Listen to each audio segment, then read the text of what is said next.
2. All right, let's try this again. It's 8:37, and this is James Spann on the Alabama Weather Network. We deeply apologize for the audio problems on our first go-around here, but we are now live. Audio is repaired. Everything's in good shape. It's going to be a long night of severe weather across the state, and you can hear us now, and we're going to be here for the next probably 8 hours or so. And we have a large group in the studio. We have a large group in the field. And what we have is potential for widespread wind damage overnight tonight with this line of storms coming in from the west and the chance of a few tornadoes and maybe a few potential significant tornadoes. So, and let me just say up front what you're seeing here on the top box. This is coming from Brett Adair. Brett is one of our chasers in the field. He is on the storm that is about to move into northwest Alabama. That's the storm near Corinth, Mississippi, that is tornado warned. In the box below, that is our region Skycam at Florence on the campus of the University of North Alabama. JP's got the camera pointed back off to the west. And again, you can see the lightning on the horizon there. And those storms will be moving into parts of Franklin, Lauderdale, and Colbert counties within the next 30 minutes to 1 hour. And the reason we have no warnings in Alabama at this point, but remember that what we're going to do is go live well before they get into Alabama, for those of you on the western counties of the state. So often you just don't get the good coverage until it's on you, and we want to fix that problem. In fact, we want to fix a lot of problems here. So again, thank you for bearing with us on that audio issue in the first live stream. We're good to go, and we're going to be here all night long. So again, we have our group in the studio, we have our large team in the field, and you'll be able to see the weather with our streams in the field, our chasers from drones and dash cams, and from our extensive region Skycam network, and from you, our sky watchers in the field that will be sending video and images back to us, and also from those of you that just follow us on social media. And as we get into this, a couple of reminders. First off, I know that a lot of you have weather anxiety. And for those of you that do, just remember, education is powerful. Just stay informed, watch us, we'll get you through this, have a good plan, and we'll get through it together. But as this line of storms races through the state overnight tonight, we have potential for a lot of tree and power line damage.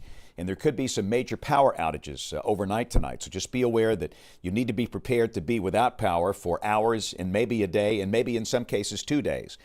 This could be an event that drops power for over 500,000 people in the state.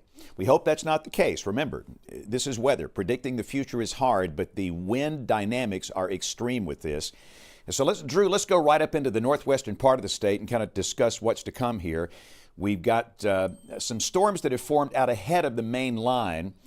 Basically, we have two lines of storms. The main line is still back over West Tennessee and parts of northwestern Mississippi. This is your main line back here, but notice this line segment has got ahead of that main line. And remember, again, the wind dynamics are much greater with this system as opposed to the system we had back on Monday night and the system we had on Wednesday night, overnight Thursday morning. And I'm afraid the damage will be more widespread with this one.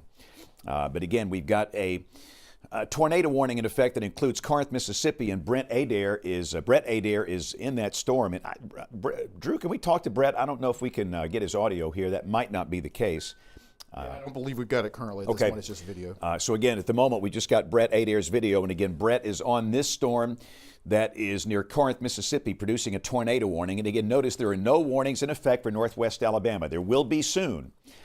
Soon we're going to have warnings for Lauderdale, Colbert, and Franklin. Most likely there'll be severe thunderstorm warnings.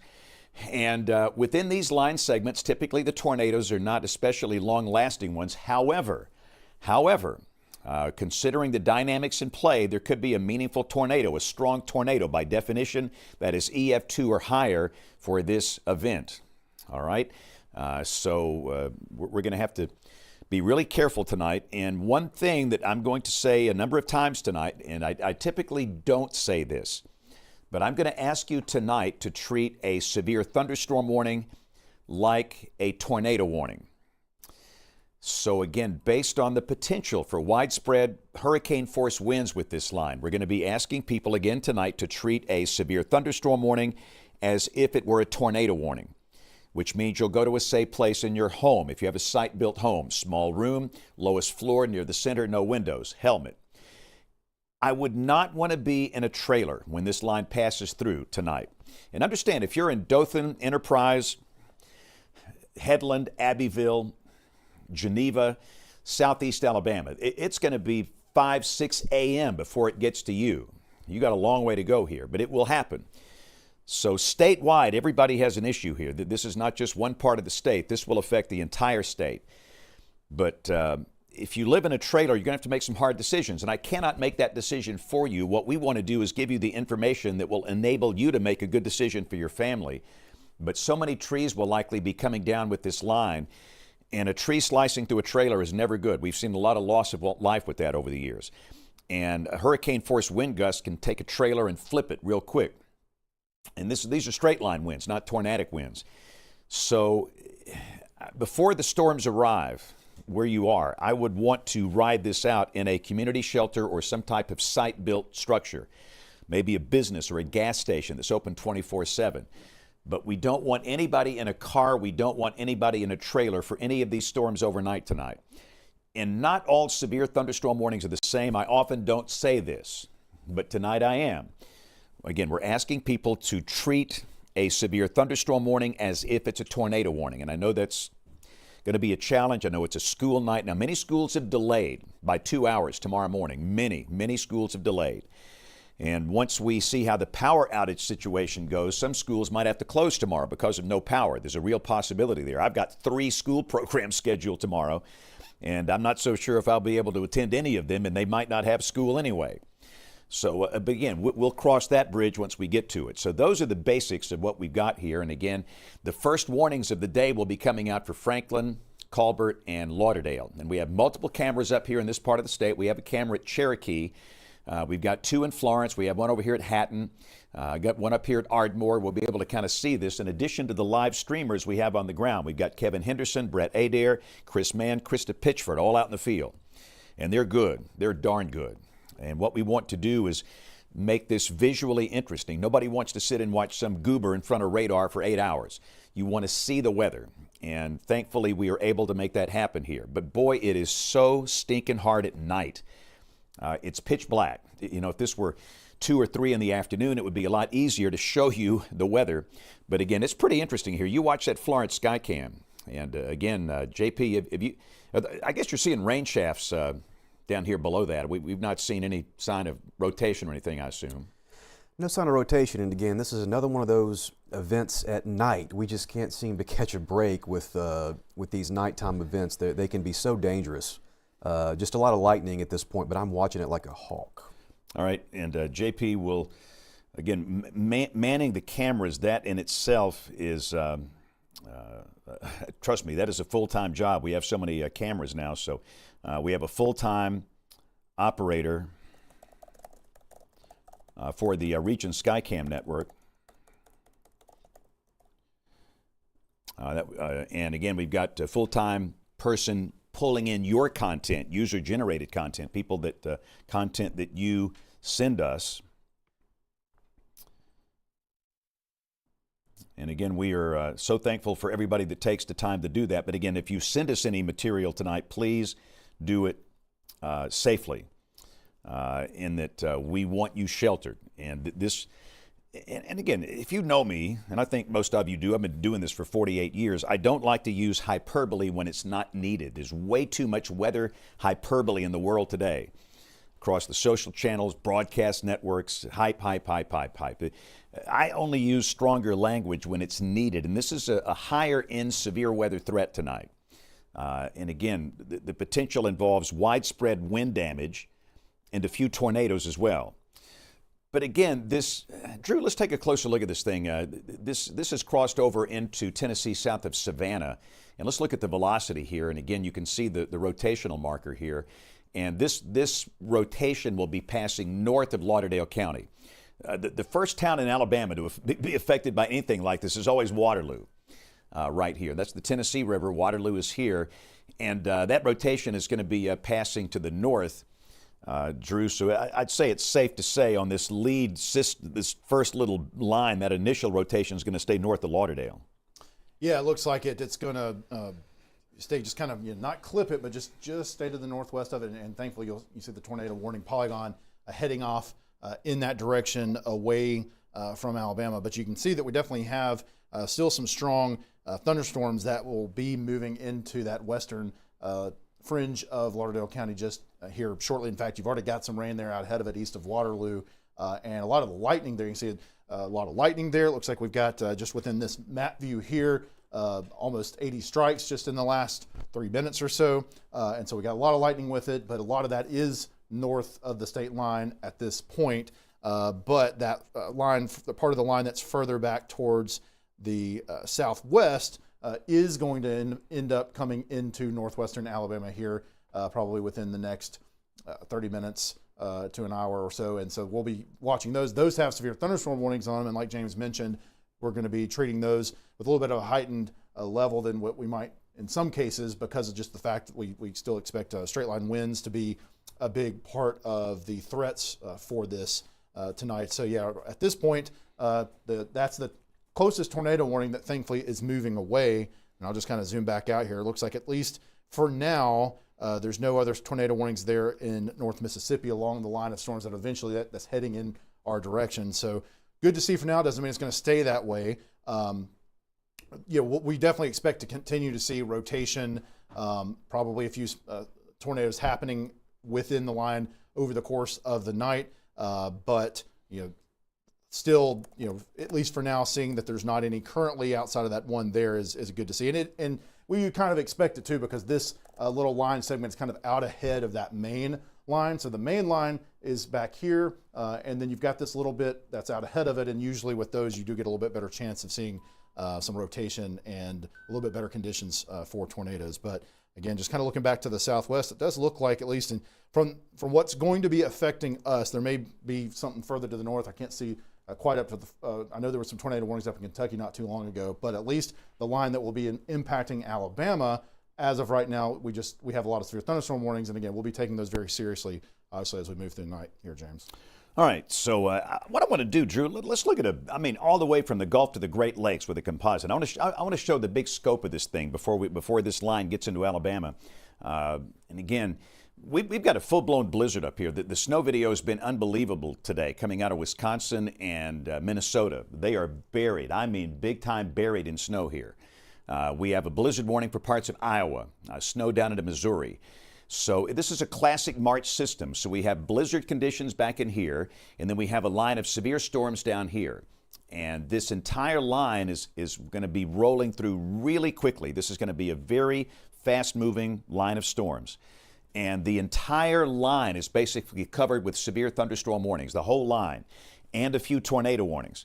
And based on the forward motion of this thing alone, you can have wind damage. But with the dynamics in play here, we can see widespread wind damage all the way from Valparaiso, Indiana, down to Houston. And that's the line that's going to race through Alabama tonight. And so again, just understand that we have potential for relatively widespread tree and power line damage with winds along this line. The whole line, 50, 60, 70 miles per hour, in some cases over hurricane force. And that is a big deal. So just I wanted to show the big picture. This is a classic March system, mid-March. Beware the Ides of March. So let's go back in tighter. And again, we'll kind of focus on the northwestern corner of the state. And again, we've got on the two boxes up here, the top box, that's Brett Adair, who is live in northeastern Mississippi. He's on the line of storms that is coming into northwest Alabama. And we do have rain falling now in western Lauderdale and far northwestern Colbert counties. Nothing severe at this point. And again, the Weather Service in Memphis has blanketed this line segment with severe thunderstorm warnings, and more severe thunderstorm warnings on the main line. That's the line back behind it. And once you get that main line through here, we're done. So this will not be a long-lasting episode for any one given spot. Bag of wind comes through. And again, with these two lines here, we're going to have two lines to deal with in northwest Alabama. We are seeing some evidence that after 3 a.m., as the storms get into South Alabama, the line could break up and the storms become more cellular. And when that happens, they don't have to compete with other storms for moisture, and there's a chance that we could see a higher tornado threat evolving after 3 a.m. in South Alabama. So again, if you're south of US 80, especially southeast Alabama, east and south of Montgomery, just be aware that we might have some tornado issues toward 3, 4, 5 a.m., toward daybreak tomorrow morning. But initially, the biggest concern is going to be straight line wind. So let's look at our tornado watch, Drew. We have a tornado watch that is in effect for the Tennessee Valley until 3 a.m. And again, it's just weird. We got to fix this. I mean, so everybody in Winston County, they're saying, wait a minute, Coleman County's under a watch and we're not. And people in Blount County, they're saying, wait a minute, Coleman County's under a watch and we're not. That makes no sense, and it does make no sense. It's a Weather Service jurisdiction thing that we need to fix that problem. Coleman County looks like a thumb sticking out down here with that watch, with no watch to the east and west. But again, that's a topic for another day. All of you are going to be under some type of watch later tonight. It doesn't matter. This is just the first of different tornado watches that will be coming out overnight tonight. This is watch number 1. So the first watch, it's for the Tennessee Valley and Coleman County. The county's in yellow here, and this is until 3 a.m. But just don't get too hung up in that. Again, the other watches will be coming later tonight as the storms move southward. And again, I fully believe pretty much all 67 counties at some point will be under some type of watch by daybreak tomorrow morning. And if we can pop up the convective outlook real quick, Drew, just to show you the what you have been seeing.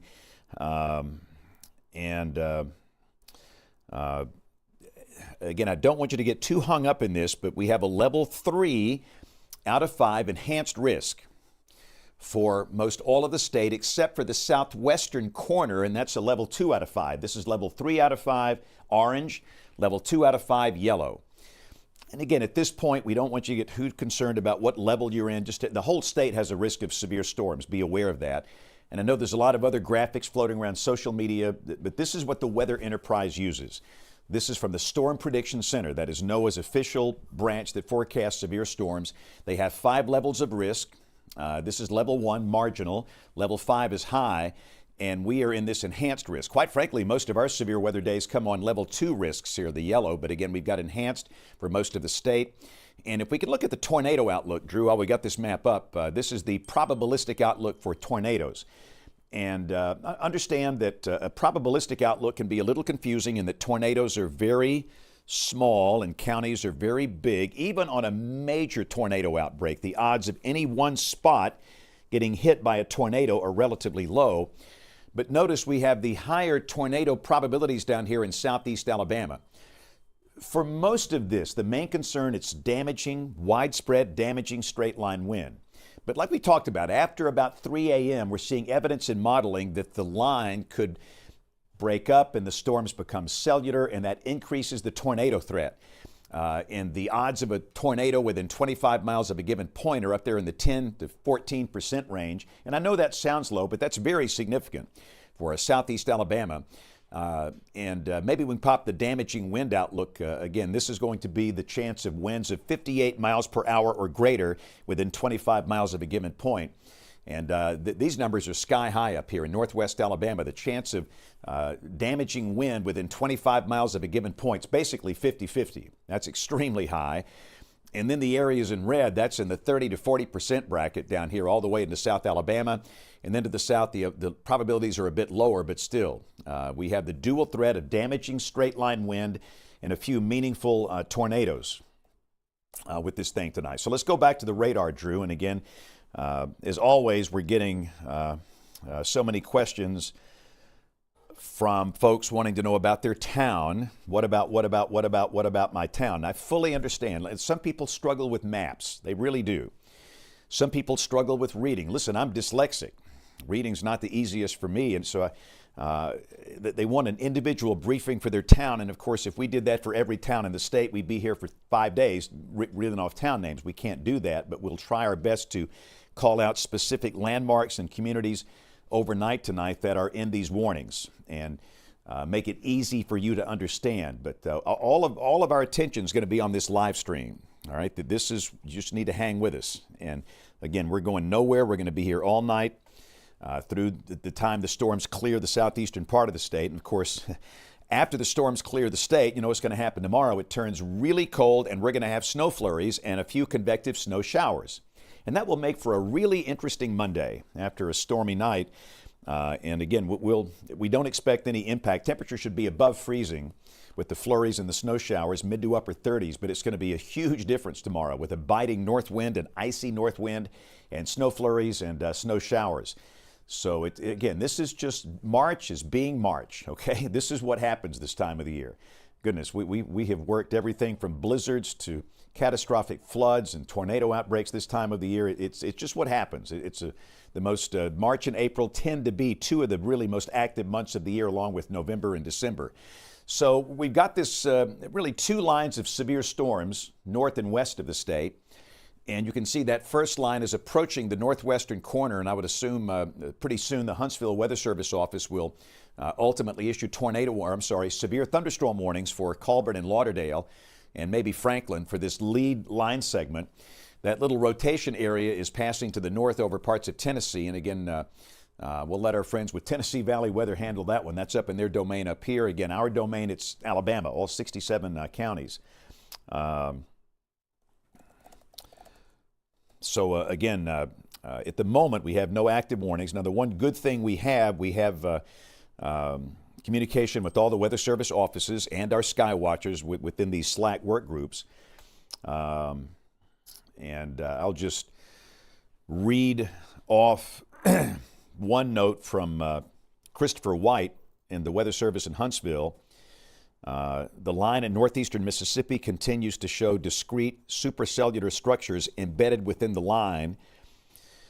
And some of these continue to show rotation as expected because of very high levels of shear. And again, the wind dynamics are off the chart here with this system.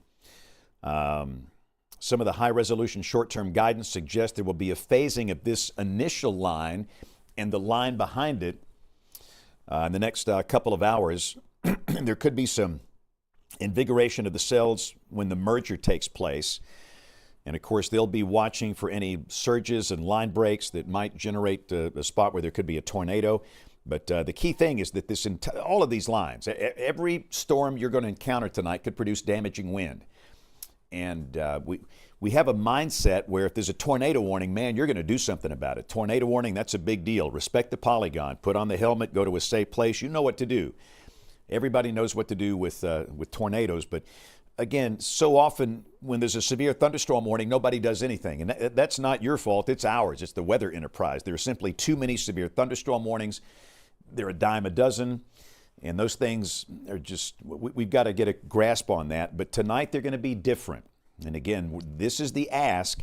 We're asking you to treat severe thunderstorm warnings like a tornado warning. And I know it's a Sunday night, it's a school night, and that is a hard ask. But remember, the goal of this night, our goal between now and 6 o'clock tomorrow morning is to have no loss of life. No loss of life and no injuries. And that is going to be your course of least regret, is to treat a severe thunderstorm warning like a tornado warning, which means you'll go to your tornado safe place and pop on the helmet. I would not want to be in a trailer for any of these storms tonight, a mobile home. And that's a fairly complicated social science issue in addition to a physical science issue. But the question is, where do you go? For some, they don't have a place to go, and we have to be better at giving them a place to go. And then for some, they don't have transportation. Hopefully you saw our messaging during the day today, and you've arranged for transportation to get to a community shelter. And again, many of the community shelters are open. Again, go to your local emergency management Facebook page or web page, and they should have the information on community shelters there. But just know where the nearest shelter is, how to get there quickly, and have transportation if you live in a trailer.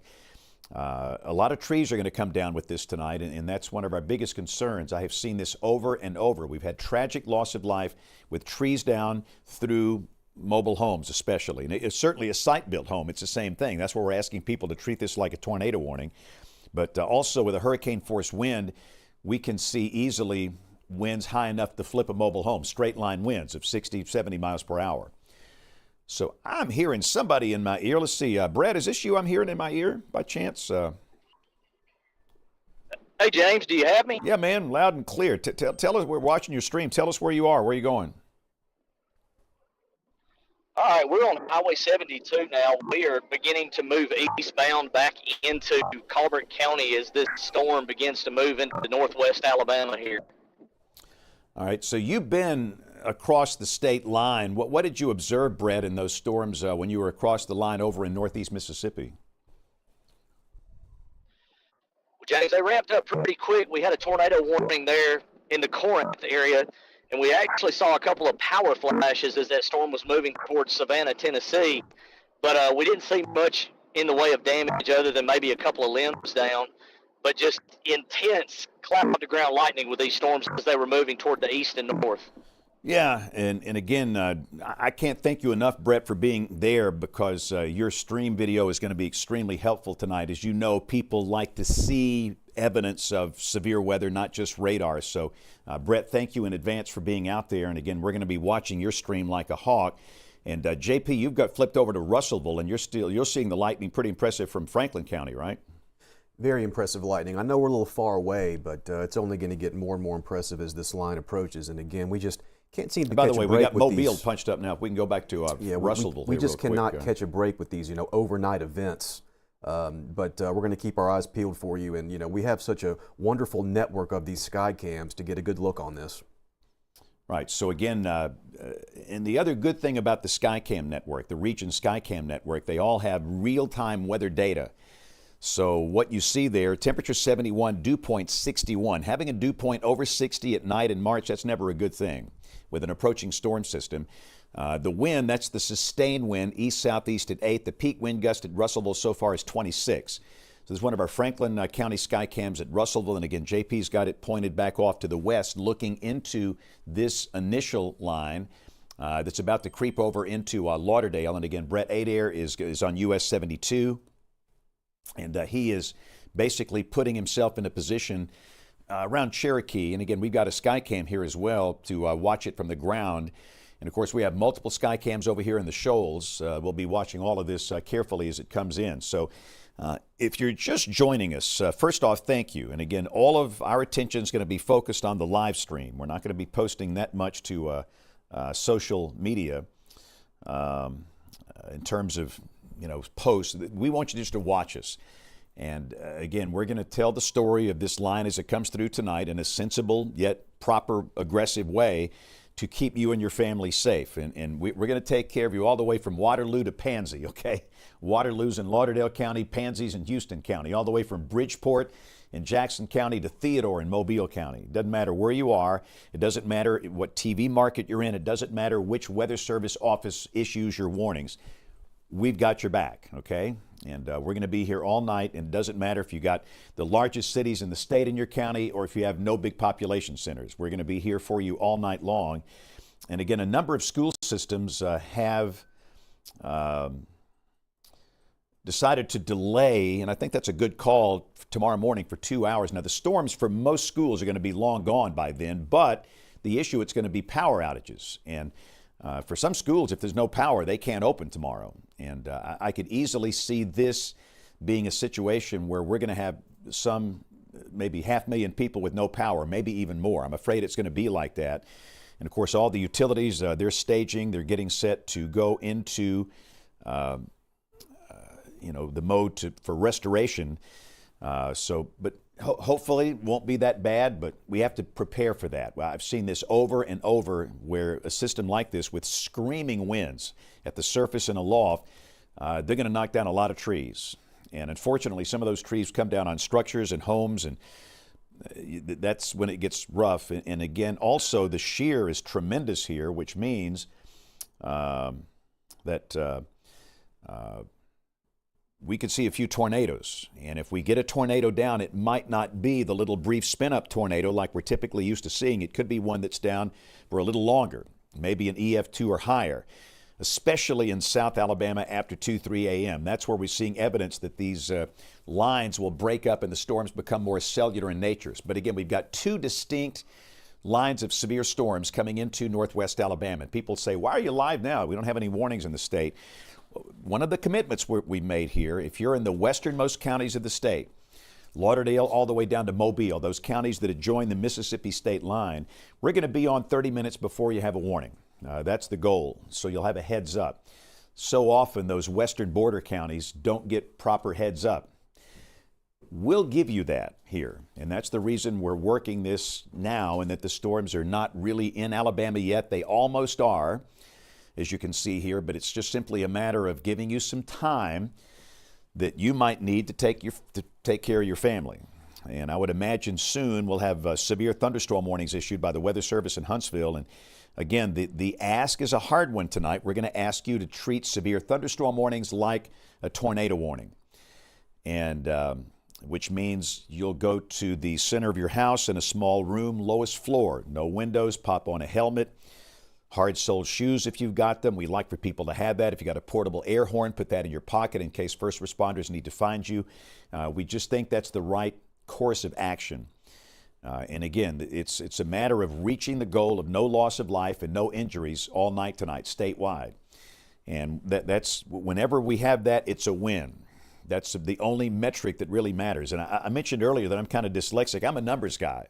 And man, there's a lot of numbers in the weather business here, but the main number we care about is injuries and fatalities, and we want those at 0.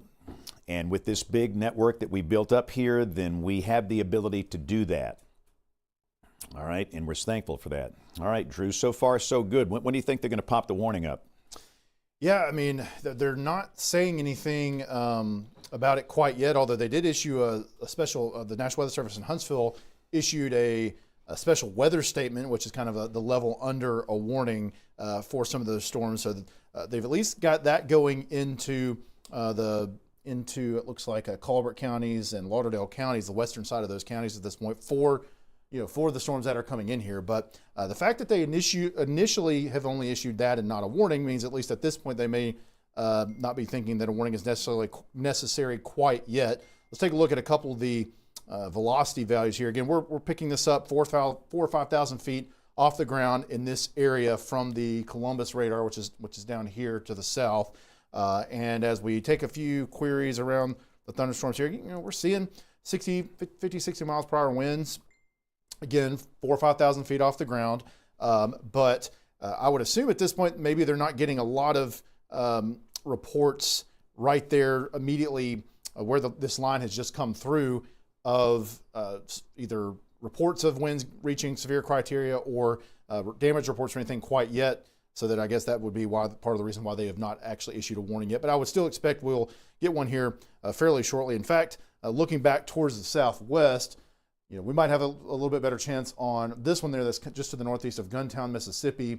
That would be kind of moving in the direction of Cherokee, Alabama, eventually here. That one might have a little bit better chance just based off looking at the potential hail core on that. It's got a pretty large area there that you can see near Marietta, Mississippi. That looks like that could probably be producing some hail. And we'll throw up our hail tracker. Yeah, so you can see that it's definitely been likely putting down at least maybe some small hail potentially with this in those areas back towards US 45 and I-22 there in Mississippi. And so that could be where they might think that the hail criteria even reaches the point for a severe thunderstorm warning, even if the winds aren't maybe quite there yet, James. All right, so it's 9:10. We have no warnings in Alabama, and we're here just to kind of let you know the storms are knocking on the door. And again, we got these two line segments. The main line segment is back here in West Tennessee and Northwest Mississippi. We've kind of got these two little segments out here. And I did watch our friend Ryan Vaughn up on his station in Jonesboro, Arkansas, and they've had a lot of tree and power line damage. They had some tornado warnings when this thing came through that part of Arkansas. And I would imagine we'll pretty much have the same kind of thing in Memphis, where a lot of trees and lines are down. And again, that's the biggest concern. Bill, what you got? That's a severe thunderstorm warning for Lauderdale and Colbert. Yeah, 10-15. And we knew that was coming. So, and again, I know that this is not what you want to do, but in a minute you're going to see a new severe thunderstorm warning polygon coming up for parts of Lauderdale and Colbert, and we're going to ask you to treat this as if it is a tornado warning. Okay, so here, and again, this does not include the shoals. Doesn't include Florence, Sheffield, Tuscumbia, Muscle Shoals. This is going to be for the extreme northwestern corner of Colbert and extreme northern Lauderdale. All right, so this does include Waterloo, It does include Green Hill, which is right here. It doesn't include Lexington, and it's north of US 72. Does not include Killen, does not include Florence, Sheffield, Tuscumbia, Muscle Shoals. I'll be in Killen Tuesday, by the way, be at Brooks Elementary. Always love Brooks. That's a great school. But again, the polygon does not include Florence, Sheffield, Tuscumbia, Muscle Shoals. It does not include Cherokee, does not include, again, Killen, Center Star, Rogersville, Lexington. You're not in this. The polygon, it's for the extreme northern part of Lauderdale and just the northwestern corner of Colbert. So let's make that perfectly clear when these warnings are issued. And again, I would imagine we're going to, listen, there's a good chance almost everybody in the state's going to be under some kind of warning at some point tonight. But this is the first warning of the day. So again, that's Highway 17 coming out of Florence. This is US Highway 43 coming out of Killen. Green Hill here, Zip City here, Cloverdale here. Waterloo is over here on the Tennessee River. And if you're in any of these communities, what I want you to do is just to take your tornado precautions now, as if this was a tornado warning, which means in a home, a site-built home, you want to be on the lowest floor. You don't have to be underground. Lowest floor in a small bathroom, hallway, closet, small room, hall, bathway, closet, or hall, bath, closet. Near the center of the house, as many walls between you and the outside as you can, and just treat it like it's a tornado warning. And pop on a helmet. Most people that have serious injuries in tornadoes, it's blunt force trauma above the shoulders. And by putting on a bike helmet, that makes you so safe. If you have batting helmets, football helmet, motorcycle helmet, that really makes you safe. If there is a tree that comes down onto your roof or through your house, that really helps you stay safe. So helmet, safe room for a tornado. And again, we would just want you to stay there until these storms get out of the way, until the warning is canceled. And again, I stress, there is no polygon, no warning for Florence, Sheffield, Tuscumbia, Muscle Shoals. I would imagine you're going to be under one later, but not right now. This first warning of the day, this is for extreme northern Lauderdale and the northwestern corner of Colbert counties, in the northwestern corner of the state, for a line segment that's coming out of northeastern Mississippi. The wind dynamics are really impressive here with this. And again, Drew, what you got there? You got a little hot spot up there in the northwestern corner? Yeah, just it looks like, that good chance now that may be, where they issued the warning off of is probably some of those higher wind gusts there. So approaching, again, we're 4,000 or 5,000 feet off the ground at this point. They're right there in that northwestern corner of Lauderdale County, but it's showing maybe up to almost 70 miles per hour winds at that level there at least. And also, again, there's definitely some evidence of some rotation with these as well, which is fully what we expect with that amount of wind shear with this system here. And so, but nothing that looks necessarily tornadic at this point. But when we switch to our storm relative velocity, this is a product that we may use a decent amount tonight to look for rotation, because it kind of removes the storm motion from the product. So because the storms are moving so fast, there may be times where it's a little bit harder to see rotation. So again, you can definitely see just kind of removing that storm motion. You can certainly see that there's a little bit of a spin there, but it's fairly broad at this point. And again, at least that part of it right there is also about to move. It's just, again, barely clipping northwestern Lauderdale County, and then that part of it at least will be moving into Tennessee here fairly shortly. But still, the packing a punch, it looks like, with the winds themselves, the straight line winds certainly there, James. All right, it's 9:15, and we're going to be here for a long time. Just strap in. And one of the questions people ask, can I go to bed? Well, sure. In the baseline for getting a warning, you know what that is?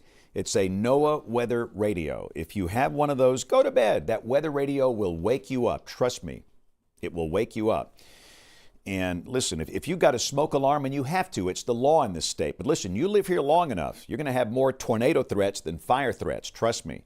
And I don't understand why so many people don't have one. But that's the baseline, NOAA weather radio. The phones are great. These things go into the sleep and the do not disturb modes at night, however, and you don't get notifications. And weather radio, that doesn't do that. It never sleeps, and you will get those warnings. So again, go to bed. Your weather radio is going to wake you up. But if you don't have one, that can be problematic. Just be sure your phone has the sleep, do not disturb modes turned off. Man, that's nasty looking. Man, that's. And I was going to mention there, James, that storm, I think Brett's saying that's the storm that he is currently nearby in Mississippi near Marietta. So I think he's got the drone up actually right now. If you can go back to that 3 box there, Ryan. I think it looked like I saw it. We don't see a whole lot. It looks mainly black, but I'm pretty sure I saw it get off the ground. Let's take that drone full, Ryan, if we can. This is Brett Adair's. He's got the drone up, and Drew, he's where?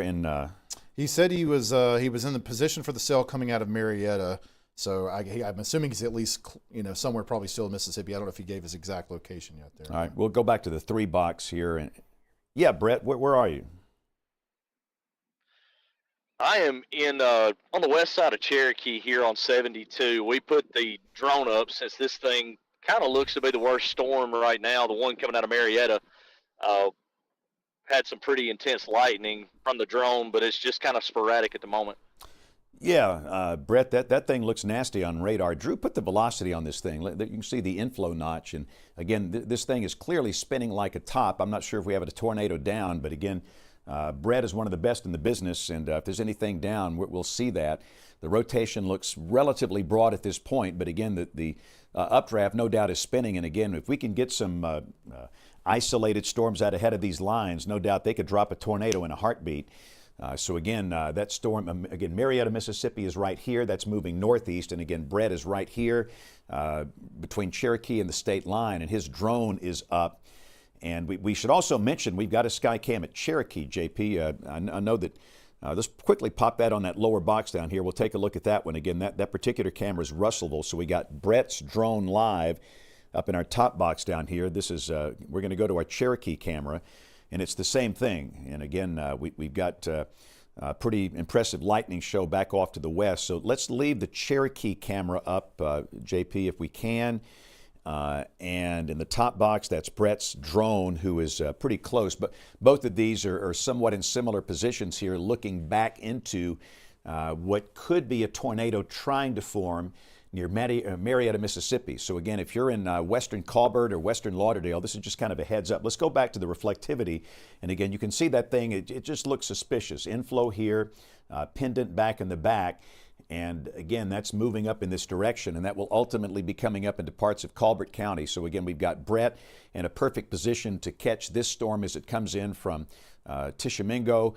And to the north, again, we've got northern Lauderdale under a severe thunderstorm warning for this line segment here. And again, this includes Waterloo, Zip City, Cloverdale, Green Hill. This is all north of US 72 and north of the Tennessee River. So again, this initial warning does not include Florence, Sheffield, Tuscumbia, Muscle Shoals, the Quad Cities here. It's for northern Lauderdale and that northwestern corner of Colbert. And again, we're asking people tonight to treat this as if it is a tornado warning, which is, I know, a hard ask, and I don't say that lightly, but I just think that's the right thing to do tonight. So again, that's the line segment coming into northern Lauderdale. And let's go back to the supercellular structure that is that's kind of approaching Colbert County, this thing right here. And again, Marietta, Mississippi is here. Tishomingo is a larger population center right here, and that's really coming up in the direction of Tishomingo, and that would ultimately be coming up in the direction of Cherokee. And again, we've got Brett here, the Cherokee Skycam right here, looking at both of those. JP, I guess it's a little too far away. You've not seen anything specific from the Cherokee camera so far.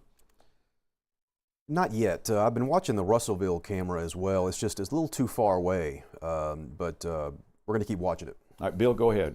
Yeah, James, in the Memphis chat, James Bishop of the North Mississippi Storm Chasers has a really scary looking wall cloud on that Marietta storm. So it's frightening looking. All right, so again, that is the storm that is coming out of northeastern Mississippi. And that's going to be crossing over into Colbert and ultimately parts of Lauderdale County as well. And this is an area that's covered by the National Weather Service in Memphis. Again, there's clear potential for trouble right there. Any storm like that is going to have potential to drop a tornado. Let's go back to the velocity on this real quick, Drew. And again, it doesn't look like a classic tornado signature. And again, you don't want to issue a tornado warning when there's no tornado, but it's very suspicious. And you have to understand what the atmosphere is like. And the OZ balloon launch data is back, and the shear is just off the charts.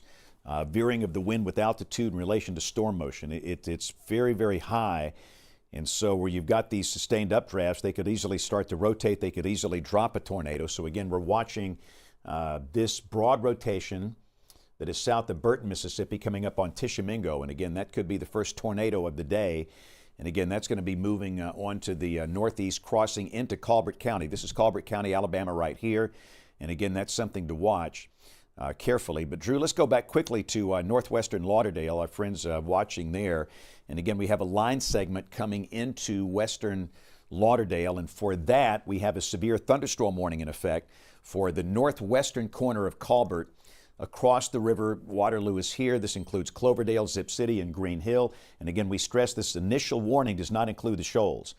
Florence, Sheffield, Tuscumbia, Muscle Shoals. So a severe thunderstorm warning in effect here. And again, you can see these little spots with evidence of circulation. And Drew, it's a whack-a-mole game, but the dynamics are different tonight. These tornadoes can mean business if we get one down.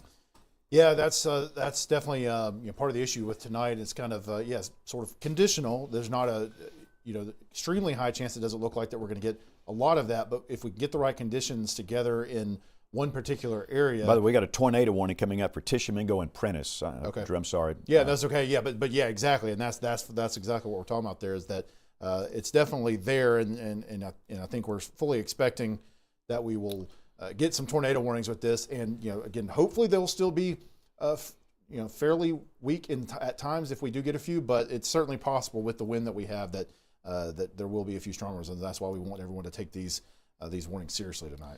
So again, a tornado warning is about to come out for Tishomingo and Prentice counties, Mississippi, for this cell here that will be coming up toward Cherokee and Lauderdale. So again, we're going to watch this like a hawk. We've got Brett Adair here, and again, Brett's got the drone up, and we've got our Skycam at Cherokee here. Of course, we have a lot of cameras in the shoals, and we got the camera in Russellville that we're watching as well. We'll kind of in fact, JP, let's flip back to Russellville real quick and just see what that one looks like. Again, we've got, and again, we're going to leave the radar here. You're going to see this tornado warning pop up here in just a second.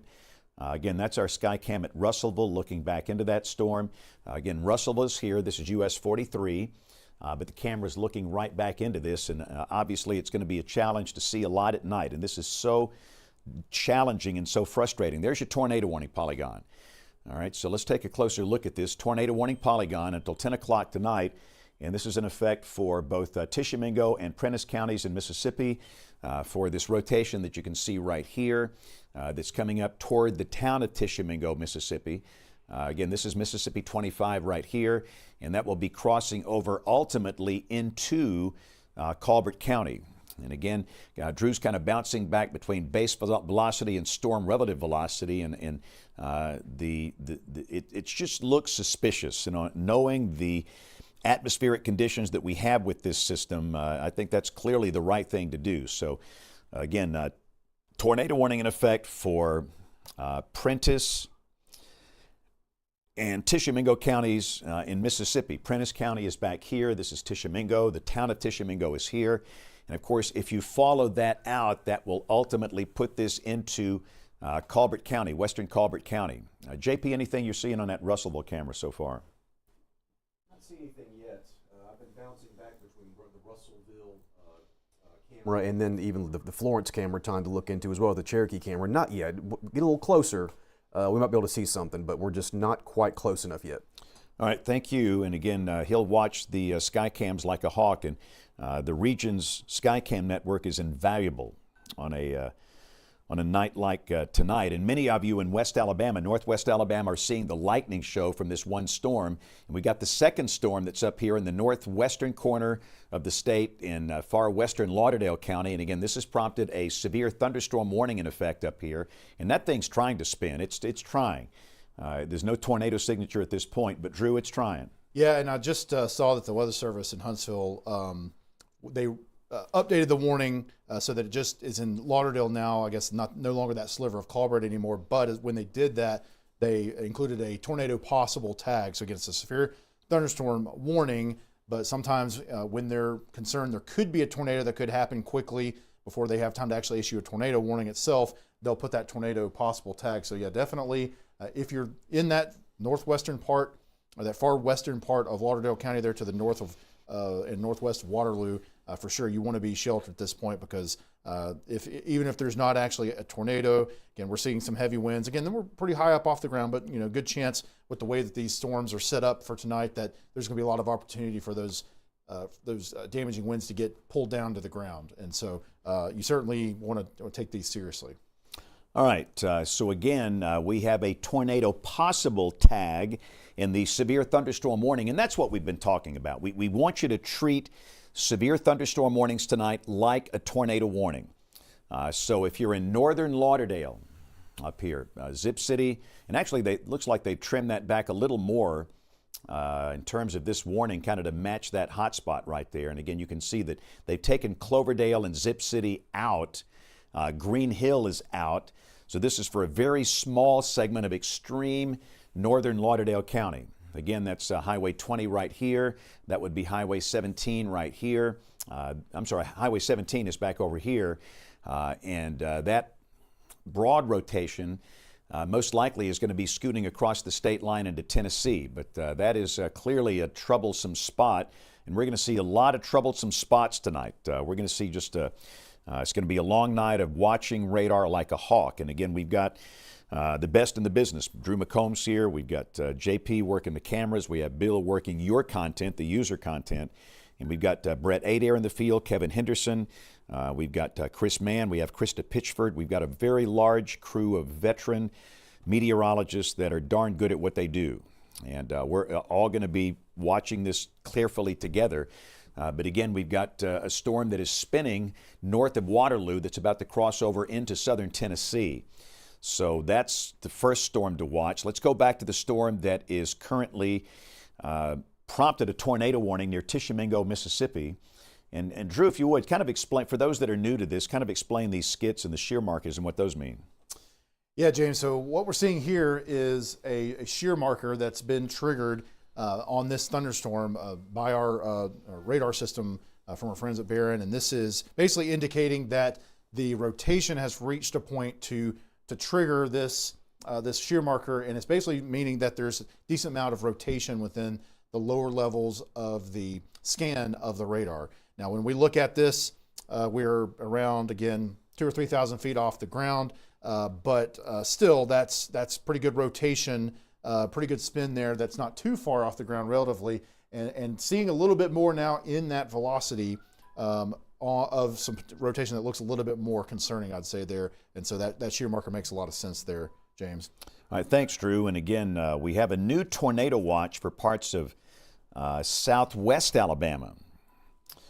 And central Alabama, James. That's going to include Jefferson and all surrounding counties. All right, so yeah, let's pop up our tornado watch. But the rotation is really peaking on our storm there between Dennis and Tishomingo. Okay, so real quick, so here's our new tornado watch. This makes a lot more sense now. We have a tornado watch in effect for areas north of a line from near Milry and Jackson to Selma to Verbena to Sylacauga, up to Spring Garden. The southernmost counties in the watch are Washington, Clark, Wilcox, Dallas, Perry, Chilton, Shelby, Talladega, Calhoun, and Cherokee till 4 a.m. So just wanted to show that real quick. And again, if you're down here, you'll have a tornado watch later, most likely after midnight in southeast Alabama. So let's go back to our storm that is near Tishomingo, Mississippi, that has prompted a tornado warning. And that is moving in the direction of Colbert County, Alabama, which is right here. The town of Cherokee is here. This is U.S. Highway 72. We have Brett Adair is live on U.S. 72, and he's going to be in a position to intercept that storm as it comes up into northwest Alabama. JP's got our Cherokee Skycam on the Region Skycam network, which is right here, looking back into this. And as it gets closer, we'll just have to wait for the lightning to illuminate the storm. This ain't easy. Working a middle of the night system. Yeah, Bill, what you got?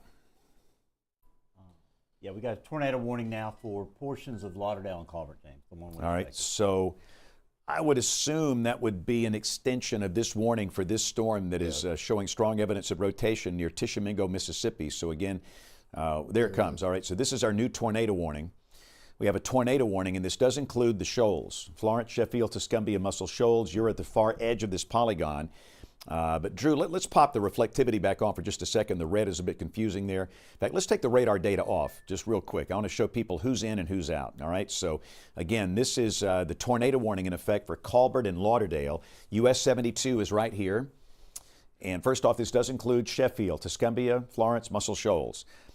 It includes Cloverdale, it includes Barton, Cherokee, and again, the Tennessee River is right here.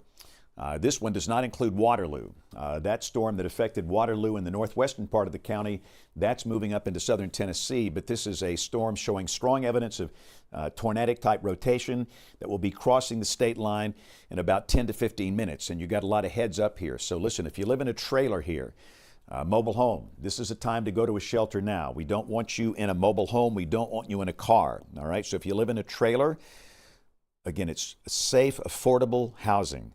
But you can't stay there during a tornado. We want you to go to a tornado shelter or some business that can serve as a shelter, okay? And if you live in a site-built home, and this includes Florence, University of North Alabama, across the river, Sheffield, Tuscumbia, Muscle Shoals, site-built structure, small room, hall, closet, bathroom, lowest floor near the center and no windows. So let's put the radar data back on. And again, JP's watching both Russellville and let's flip over to Cherokee. JP, real quick, we'll take a look at that. And we're going to bounce back and forth between our various sky cams in this part of the state. And we got a pile of them up here. Again, that's the one in Franklin County at Russellville. We have one in Colbert County at the Cherokee. And again, same thing. You're just going to see almost nonstop lightning with these storms approaching. And JP's watching this like a laser. And JP, if you see anything, just flag me. On the sky cams, and also Brett Adair. Brett, you're right in the path of this. Brett Adair, your thoughts on this thing?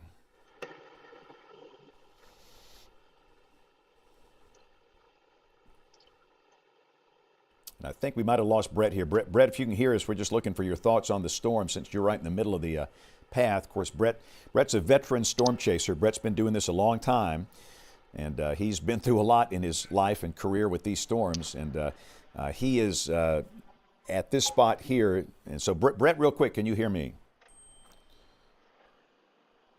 And I don't believe he can, and that's fine. We've got his video, and again, we'll check with him here in just a second. But yeah, don't see him in there right now. Okay.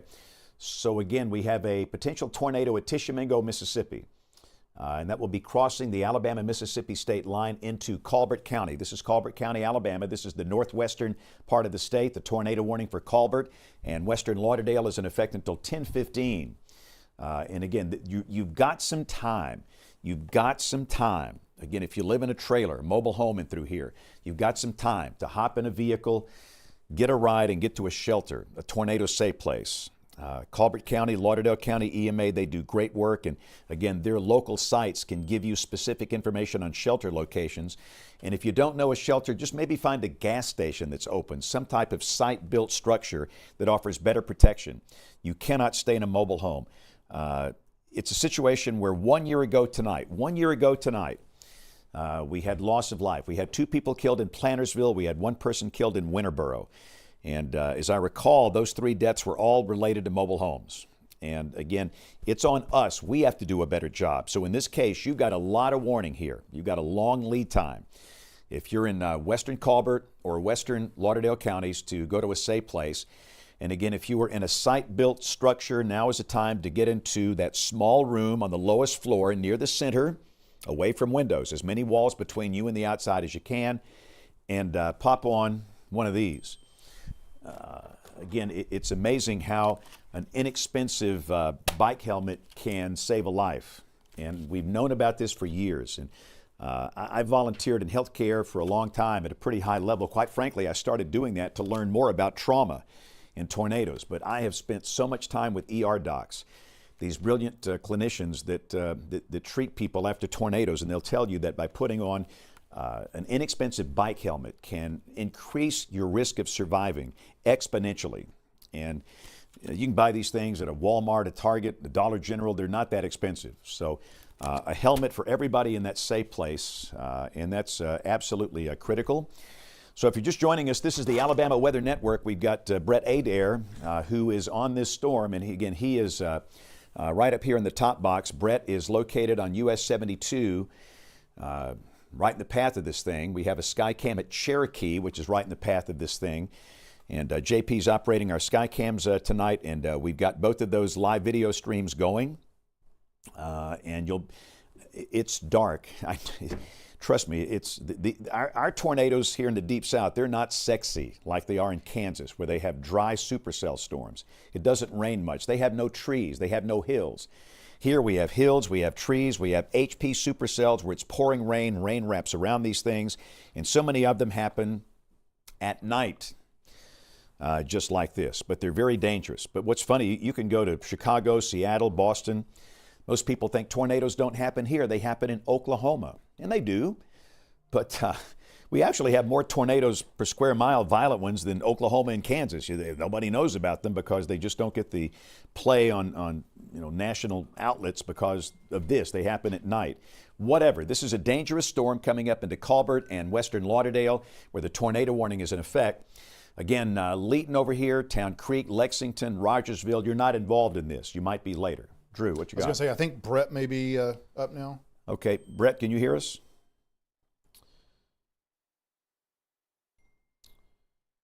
Hey, Brett, can you hear us?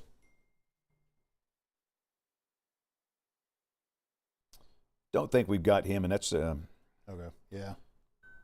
that's okay. All right, I'll check on him again. Yeah, we'll check on him in just a second. And again, the one thing that's important for us, it's the safety of the people that work with us, our team in the field. This is not easy. Listen, I've got the easiest job in the world. I'm in a safe, dry studio standing in front of a green wall. That's easy. I'm in a very secure location in a great place. The hard parts, folks that are working for us out in the field tonight, like Brett, Kevin Henderson, Chris Mann, Krista Pitchford, it's tough. It's night. You can't see much, but they are veteran chasers that have been doing this for a long time, and they know how to keep themselves safe. We would never ask anybody in the field to put themselves in a position of danger. So again, just be aware of that. So again, we've got this potential tornadic circulation that is now east of Tishomingo, Mississippi. It's only about 5 to 8, 9, 10 miles west of the Alabama-Mississippi state line. You can see the wind velocities here at radar beam height, 84, 87 miles per hour. A lot of that's going to translate down to the surface. And understand, even with this thing, we could have a rear flank downdraft. The straight line winds that cause a lot of damage on the back side of this, those strong winds wrapping around the back of that, they can be just as bad as a tornado in some cases. And again, I say this all the time. If a tree is going to come down on your house, what does it matter if it's straight line wind or if it's a tornado? You just need to be in a safe place. And again, we're asking folks tonight to treat severe thunderstorm warnings like tornado warnings. All right, Brett, we can hear you now, I think. Brett, what you got? Yeah, James, we're here in Cherokee, still on 72, watching this supercell approach us. It looks like it's going to ride right up the Natchez Trace, moving to Cherokee here. We're going to move a little bit east, I think, to get right out of the direct path and see if we can get a visual of it as it comes up. Okay. Again, Brett, thank you, and you stay safe, and we'll talk with you again here shortly. Again, this is Brett Adair, and again, he's worked a lot of these nighttime events here in the Deep South, and in fact, Brett is from Alabama, and he knows how to stay safe, yet at the same time get us some images of the tornado itself coming up from the southwest, and that's the goal here. And JP, have you seen anything at all out of curiosity on those sky cams? I haven't seen anything yet, James, but I will say that I believe we're going to get a better look into this with the Russellville camera with the angle that the storm's moving. I've been bouncing back between both cameras, still keeping my eyes peeled. Nothing yet, but one good thing about it is with this frequent lightning, it does make it a little bit easier to see if there is any sort of funnel that might be coming to view here soon. Okay, so again, we got Bill and JP. They're focused on content from the field and our Skycam network. And again, if you guys see anything, just flag me and they will. So 941, Bill, you got something? Okay. Drew, quickly, let's go back up to northern Lauderdale. Just wanted to show that storm has moved into Tennessee. So the warning for northern Lauderdale is over. So if you've been sheltered up here in northern Lauderdale, you can come out of your shelter. Now, having said that, we have the new storm coming up from the southwest. And again, you can see that this is the edge of the polygon, but the original severe thunderstorm warning polygon has been canceled. That storm is in Tennessee right now. So again, this is the edge of the polygon for the rotating storm coming out of Mississippi near Tishomingo. And again, this does include Florence, which is on the north side of the river, Sheffield, Tuscumbia, Muscle Shoals, which is on the south side of the river. The Tennessee River is right here. And so just be aware that that's coming up on you, and we've got obviously a pretty good population center right here, and we just want you to be sheltered. You've got some time, a little time here. It's going to take maybe, in fact, if we can do a storm track, Drew, let's do some ETA, some approximate arrival times on this. And again, that's a nasty looking storm. Inflow notch hook. Tornado would be right here, approaching the state line. So let's do a storm track. And we'll put some of the approximate arrival times, and again, Drew will get it kind of matched to the forward speed. We've got it coming into Cherokee at about 10 o'clock. So again, Cherokee, you've got about 17 minutes. These are approximate arrival times. Don't take it right to the bank. These are approximate. And that would put it up into the shoals probably about 10:15 or so. And there's a decent chance this will probably be passing perhaps a little north of Florence, but we can't guarantee that. Okay, notice how the polygons spread out as you go farther away from the storm. That's to express the uncertainty involved in the path out here. And again, Drew's going to extend this on out. And again, you can see Tuscumbia 10:18, Sheffield 10:19, the Shoals 10:21, Florence 10:22. So you've got some time up and through here.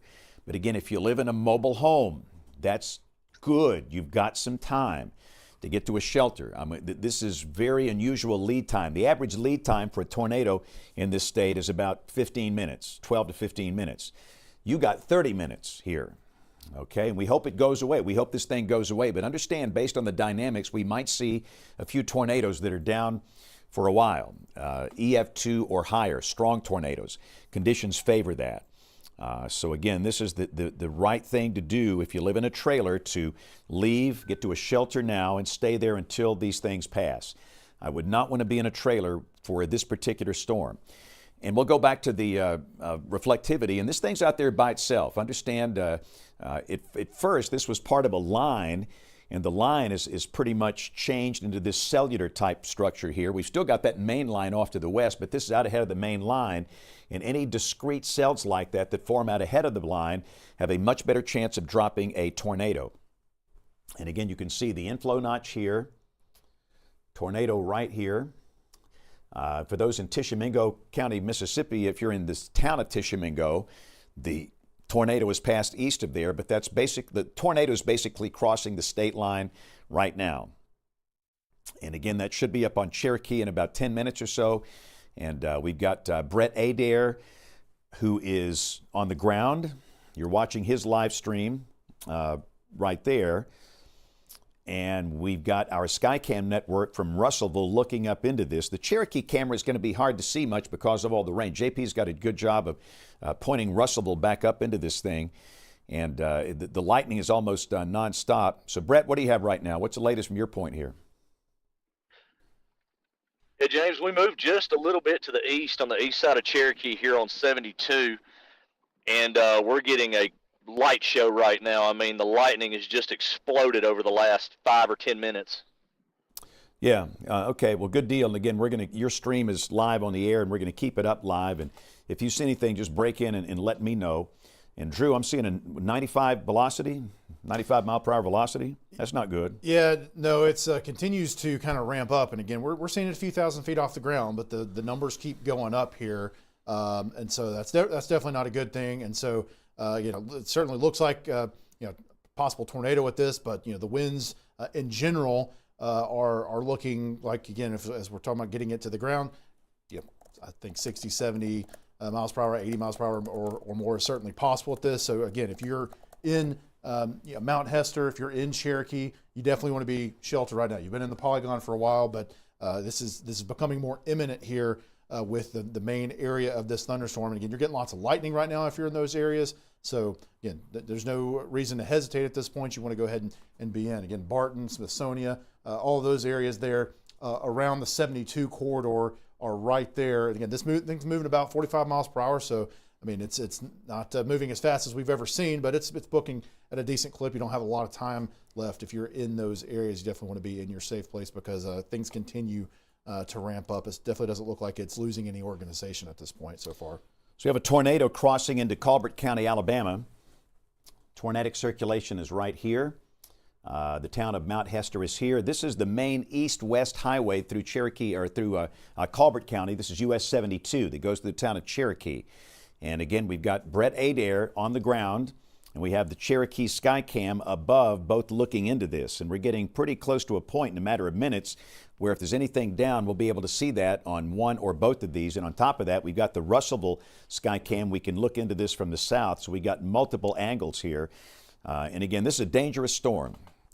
Almost any storm we talk about overnight tonight is going to be dangerous and life-threatening. And we don't like to scare anybody. We only use strong words when it's needed, but when we need to, we will. And we're going to be using some strong words tonight, I'm afraid. But again, if you're in this tornado warning polygon, you are going to respect the polygon and be sheltered. And I know that if you're in the shoals, you're in the polygon, it's going to be about 10-15. You still got 20 to 30 minutes before it gets to the shoals. I know that's a long time, but again, you've got lead time. You've got some time to think about where you're going to go and how to get there. And of course, hopefully you've got a plan way before these days happen, but you're going to be in that safe place, helmet on. But again, initially, the greatest concern is down here around Cherokee and Colbert County. It's going to cross the river, and tornadoes do cross the river. There's an old wives' tale that tornadoes don't cross the Tennessee River. I could write a book on tornadoes that have done that over the years. And the minute they're over the river, they are a water spout, and they just become a tornado on the north side of the river here. But that's the Tennessee River. And I would say there's a chance that this might pass north of Florence, north of Sheffield to Escambia Muscle Shoals. But sometimes these supercell storms can move to the right of the mean flow. They can turn a little to the right, and that would increase the danger over here. So again, the bottom line is if you're in this polygon, that red polygon you see here, respect that and stay sheltered. The tornado warning in effect until 10:15. And we'll see if this thing is extended out, but it's out there by itself. Again, notice it's not attached to a line. When you've got a line, they're all fighting for inflow. When it's out there by itself, there's no competition for the good inflow that it needs to sustain itself. And with the tremendous amounts of shear that we see in the atmosphere, these can stay down for a while, I'm afraid. This is going to be a night where there could be some strong tornadoes. We do note... JP, and I tell you what, let's leave the Russellville, let's leave these cameras up, but we've got a report now of a major structural fire in Hatton in Lawrence County because of a possible lightning strike. So JP might take that Hatton camera, not on the air, but let's just, you see if you can see a major structure fire on the Hatton Skycam. And again, this is from Lawrence County EMA. It is confirmed a 2-story residential structure fire in Hatton in Lawrence County, which is located right here. Because of lightning, possible lightning strike. Seems like all the lightning would be far away from there, but whatever. That has just popped up on the Weather Service chat here. I have seen no specific reports from Huntsville. Let's check Memphis, and again, we've got reports from DeSoto County, Mississippi, but I've not seen any specific reports coming out of Tishomingo or Prentiss. But again, we've got the possible tornado right here. All right. US 72 is right here.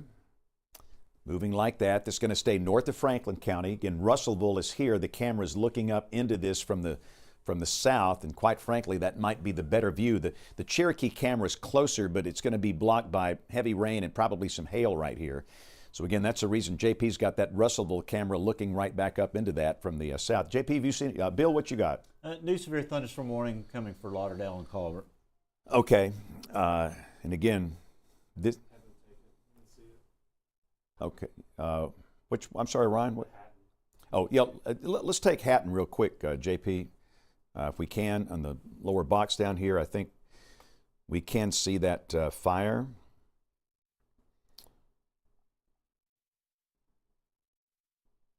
Looking for first responders. I do see the first responders down below down there.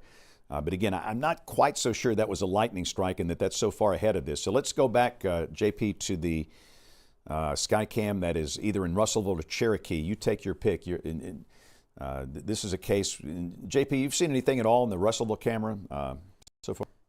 Just a heck of a lightning show, but again, that's going to be the best vantage point with the angle of the storm moving to the northeast. Even with that right turn, we're going to get a lot better look at that with that camera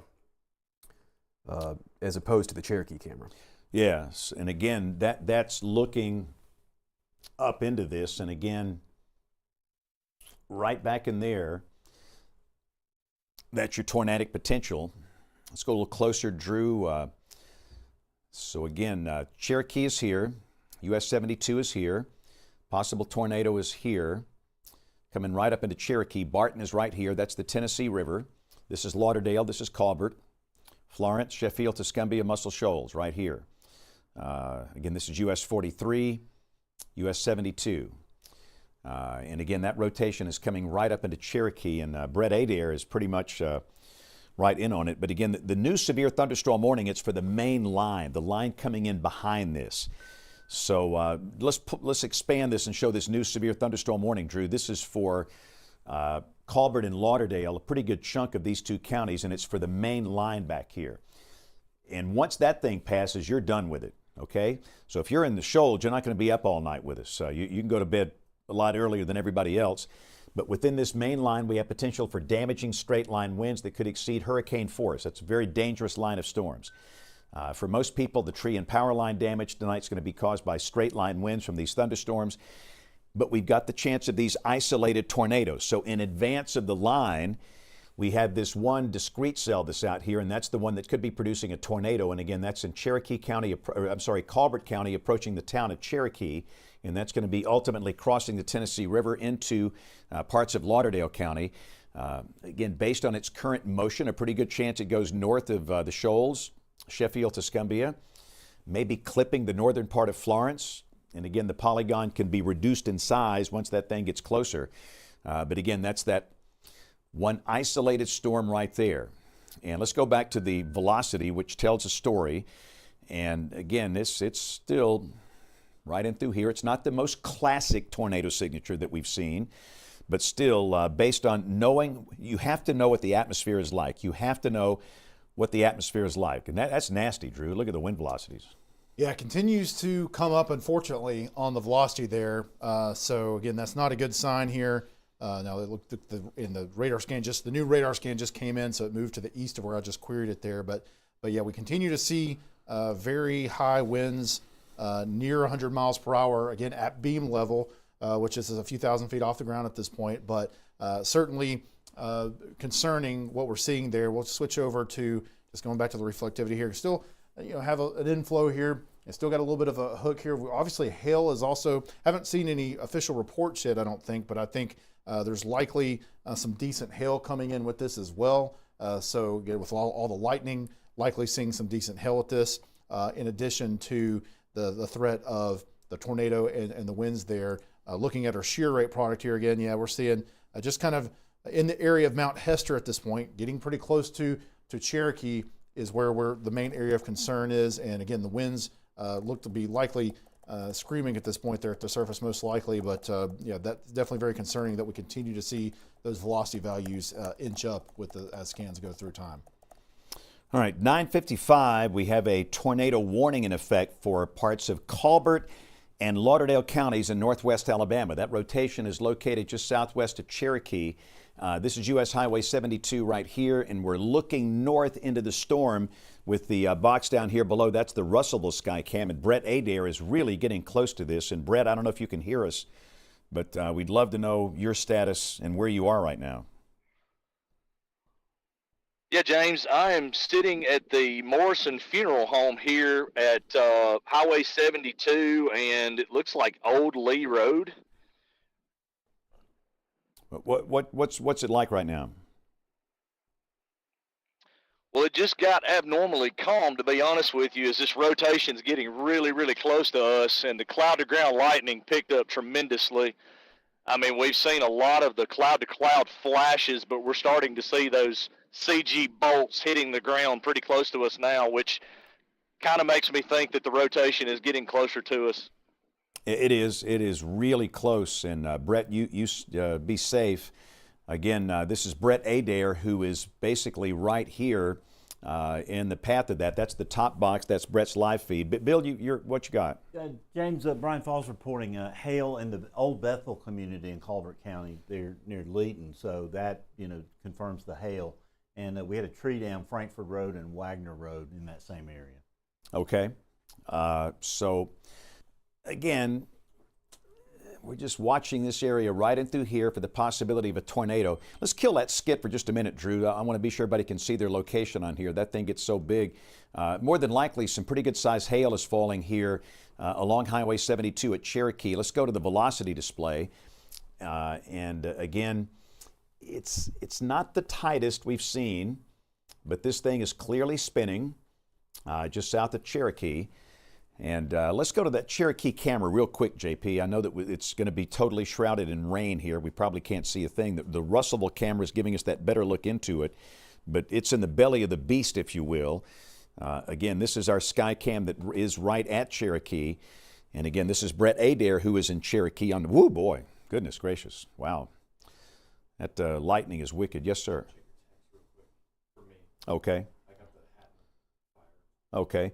Yeah, and let's look at Hatton real quick, JP. Put Hatton in the lower box down here. Again, we've got a look at this fire that has been, oh, wow. That's a large structure fire. Goodness gracious. Again, the Lawrence County EMA is reporting that as a 2-story residential structure fire in Hatton. Caller advises possible lightning strike. Quite frankly, most of the lightning was not really close to that spot. That might be just an unrelated fire, not related to weather. But again, we just wanted to show that very large fire that is in Hatton, which is in Lawrence County, northwest of Moulton. And that thing is huge. All right, so let's go back to our Cherokee camera real quick, JP. And have you seen any sign of any tornado, JP, on all these cameras so far? I've not seen any sign of any sort of lowering or a wall cloud, but again, we're fighting one of these nighttime events, and we have to rely on. Let's pull up Cherokee on the air. We have to rely on that lightning to really see anything. All right. So again, we had the major house fire in Hatton. And like JP says, it's just hard to see much, but at least we know the camera's still functioning, which is good. Let's go down to Russellville in the lower box, and we'll take a look at that camera. And again, that's the one that's looking into it from the south. And we're just waiting on the lightning to maybe illuminate some type of structure here. And of course, Brett Adair is on the ground, and Brett's starting to move right now. Brett, if you can hear us, it looks like you're moving. What's your plan here? And Brett might have disconnected from the audio here. Yeah, I don't see him in there currently. Okay. He may. Okay, he's coming right back in. Looks Yeah, like he's coming Brett, in. where are you headed? We're about to go to the east a little bit here, James. We've got to make a U-turn here. I think we're getting really close to the circulation on 72. Okay. So again, that is US 72 in Cherokee, and this is a product called the debris detector on the title here. The actual product name is correlation coefficient. And I think this is down the radial, and I think that's more noise than debris, although there is a lowered CC spot right in here that's a little suspicious that kind of matches up with the storm.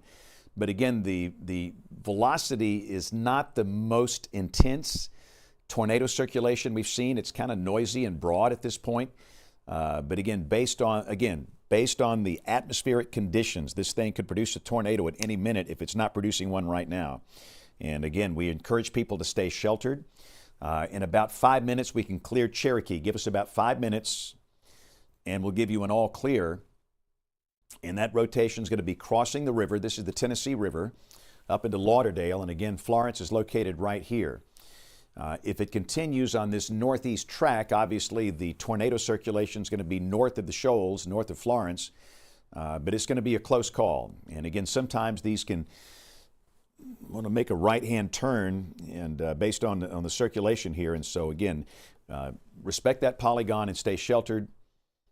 Florence, Sheffield, Tuscumbia, Muscle Shoals, Cloverdale is here. And again, this is Highway 17 coming north out of Florence. Doesn't include Zip City, doesn't include St. Florian or Aquilon or Lexington or Rogersville. Not in the polygon. You might be later for this tornado. Now, let me just say this. You are in the severe thunderstorm warning polygon. It's a little confusing in that we have two polygons. The severe thunderstorm warning polygon covers a pretty good chunk of Lauderdale and Colbert counties. And again, the advice we have tonight is that if you are under a severe thunderstorm warning, we would encourage you to treat that like a tornado warning. And the severe thunderstorm warning is for the main line back here. Not for this thing. This thing's out there by itself. And again, you got inflow here, and it's a little more disorganized. It looks like it's cycling. And again, Brett is literally right at that point with his broad circulation. But I would suggest most likely we don't. Brett, you've seen no evidence of a tornado so far, right? No, James. I'm actually looking just to the north of Highway 72 now. It looks like the rotation has crossed the highway now. It is definitely elevated, and I don't see evidence of anything on the ground at this moment. All right. So again, Brett, thank you. And that kind of confirms the radar trends in that the storm is more disorganized at this point. So that's good. But the tornado warning stays in effect. But remember, you've got this big severe thunderstorm warning polygon. And the advice tonight, if you're in a severe thunderstorm warning polygon, I would treat that like a tornado warning polygon. In the severe thunderstorm warning, it's for the main line. This is it right here. That's the main show. Once this thing passes, you're done with severe weather for tonight. And that main line is crossed into the western tip of Lauderdale County. It's coming into Waterloo right now. And that should be in Florence, Sheffield, Tuscumbia, Muscle Shoals, about 10:15 to 10:30 tonight. And with this, you could have widespread tree and power line damage. And again, this is that extension of that line that stretches all the way from the Great Lakes down to Lake Charles, Louisiana. It's a long line, and the whole line is producing extremely strong winds. The wind dynamics are tremendous, and again, this is a nasty line right here. You can see the length of this thing, and again, there's actually a few segments with no warning, and that's a good thing. But again, conditions in Alabama, the air is a little more unstable, and sometimes a nocturnal jet kicks in, which can enhance things. And again, we've seen evidence that we might have some of these supercell type storms in southeast Alabama after 2-3 a.m., well after midnight. Let's pop on the tornado watch real quick while we have the statewide view up, and wanted to show that we have a tornado watch in effect for a pretty good chunk of the state. Washington, Clark, Wilcox, Dallas, Perry, Chilton, Shelby, Talladega, Calhoun, Cherokee, and counties north and west. That's until 3 a.m. I'm sorry, 3 a.m. for the Tennessee Valley. I think it's 4 a.m. for the counties down here, whatever. And if you're in South and East Alabama, you'll probably have a tornado watch later tonight. Let's go back to the Cherokee camera real quick. JP, want to take a look at the wind gust on that? We want to look at the severe weather parameters. And on the Cherokee camera, let's see what our peak wind gust is. It is, we don't have it on the screen, but I'm getting a report that we've had a wind gust at 56 miles per hour on one of the sensors up there. So again, we've had a report of a wind gust to 56 at Cherokee. On the back side of the rotation, that's probably that rear flank downdraft wrapping into the thing. So again, on the backside, we've got a 56 mile per hour wind of that rotation. So let's go back to the radar. We'll head up to northwest Alabama. And we have a tornado warning in effect for parts of Colbert and Lauderdale counties. It's a small part of those two counties. The red flashing polygon, that's your tornado warning for that isolated storm here. And then surrounding that, we have a severe thunderstorm warning for this line of storms coming in from northeastern Mississippi. But this thing's problematic. I mean, it's got, again, large hail falling north of the river, inflow notch here, and a possible tornado right here, just north of US 72. Again, Brett Adair is on US 72, and it might be trying to tighten up again. And we might have a tornado down.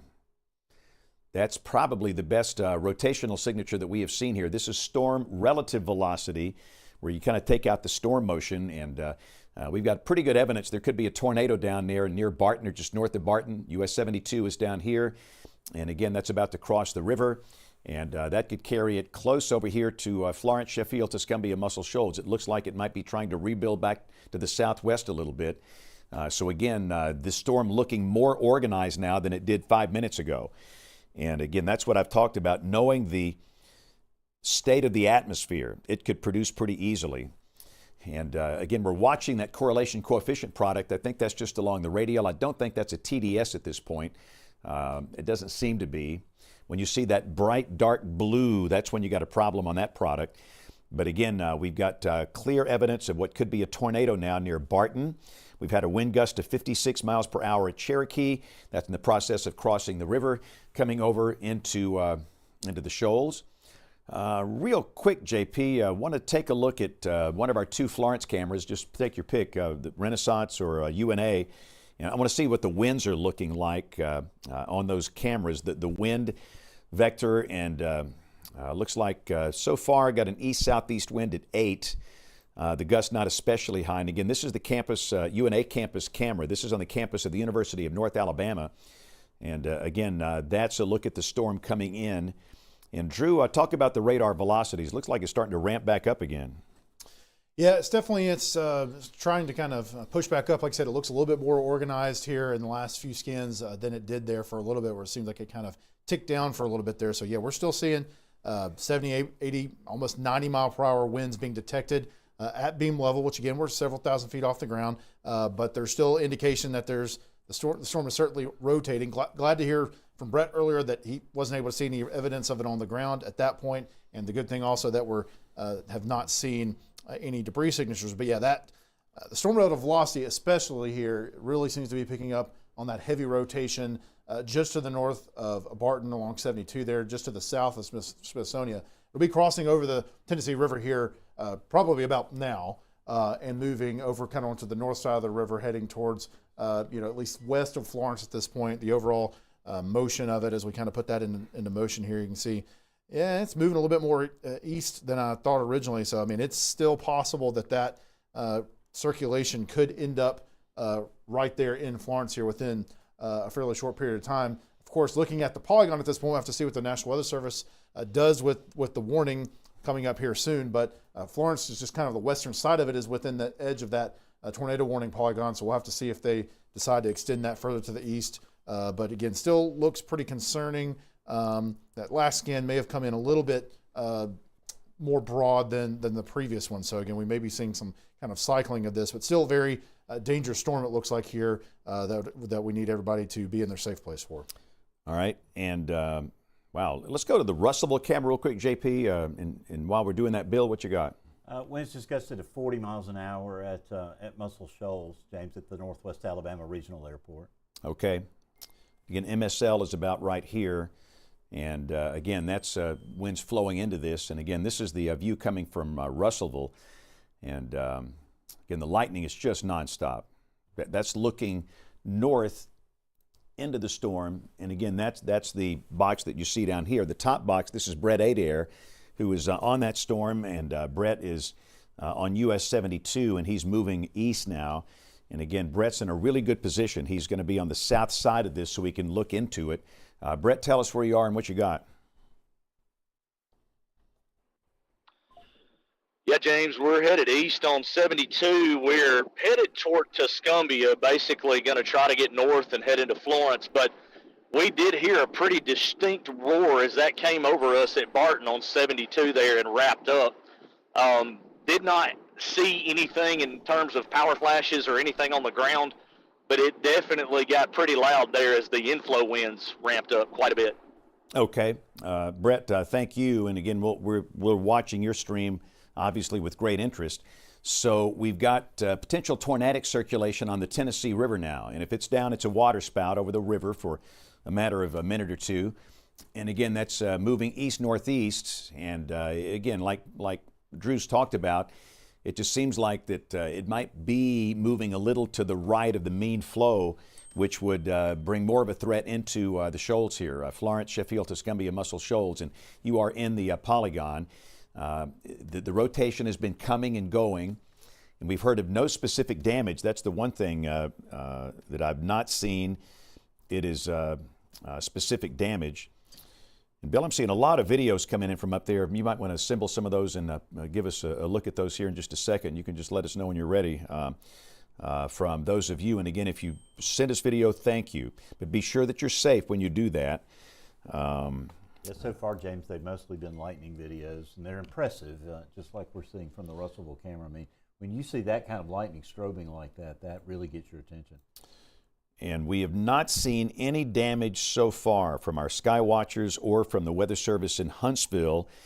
And again, I think a lot of the debris, the lowered CC here, that's along the radial, that's noise and not directly related to a debris signature. Largest hail is falling just south of the Oakland community, which is northwest of Florence. And again, this would be hail.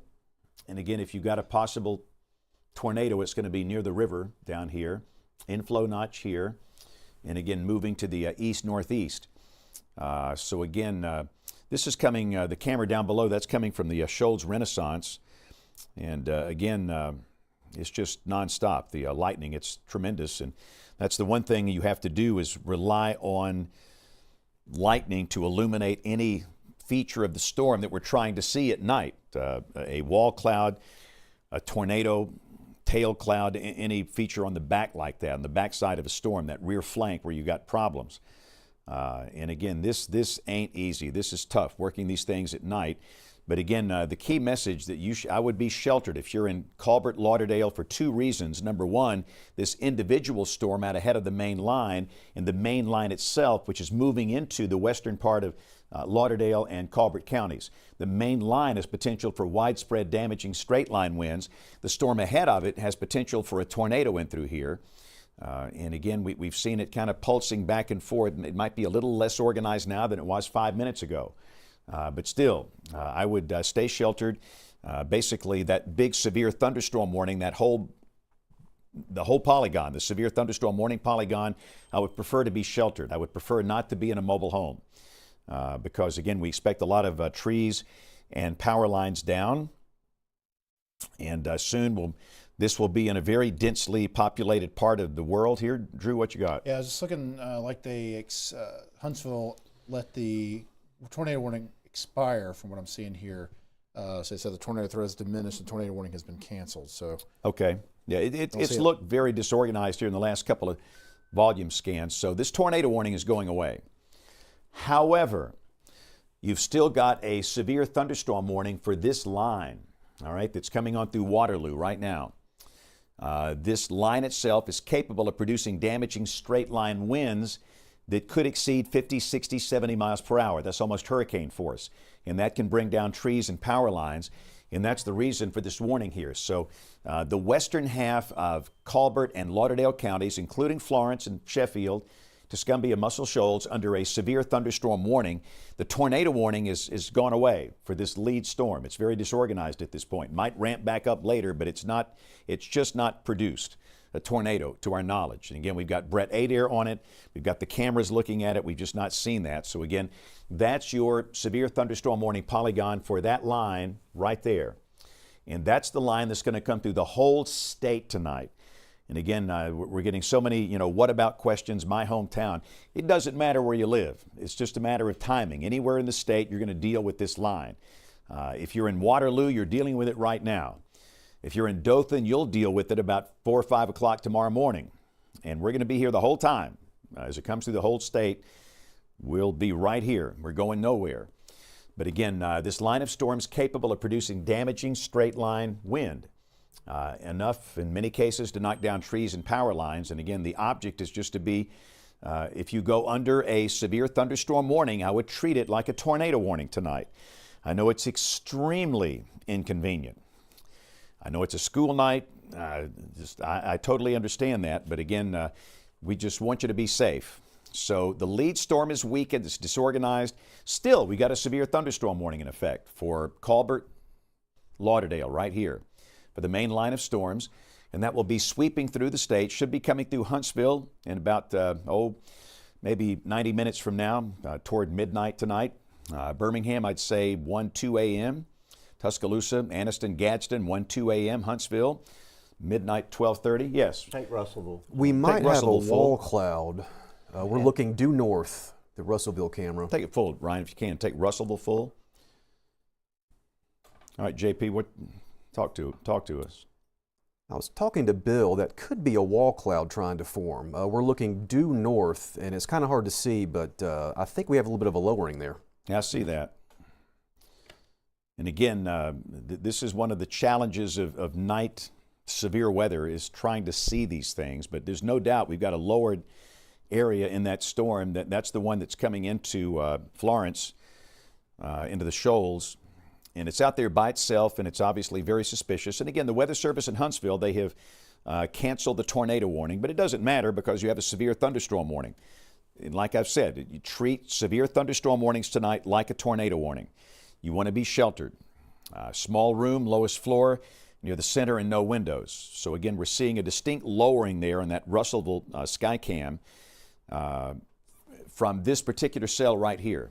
Again, the camera's here looking north right up into that, and that gives us a great view, but it still looks pretty disorganized. But still, that's any storm ahead of that main line has got to be treated with great suspicion, and that's coming right into Florence. But notice, there's your severe thunderstorm warning polygon, and this is where we would advise folks to be sheltered. Small room, lowest floor, near the center, no windows. I know there's no tornado warning, but you've got this line coming in that could produce strong, damaging straight line winds. And based on the wind dynamics, we're just concerned that might be a problem. But again, the good thing I can say is the fact that we've not had any specific damage reports so far. The biggest issue we've had is a major house fire that is in Hatton. And we watched some of the video from that. Whether that's related to weather, I don't know. It could be totally unrelated. But again, Drew, that thing's it's trying. It's just trying. It just can't quite produce. Yeah, I think it's definitely trying, and certainly we're seeing lots of. Sorry, I'll get my mic on here. Yes, it's definitely trying, and again, the winds still. Again, we're getting into that area between the Columbus radar and the high top radar in northeastern Alabama, where we're getting a little. We don't get as good of a sample of the storm, kind of as storms start to continue to move east towards Florence and Muscle Shoals here. So, again, we're seeing some heavy winds there and still seeing some rotation. I'll go ahead and give a quick sample.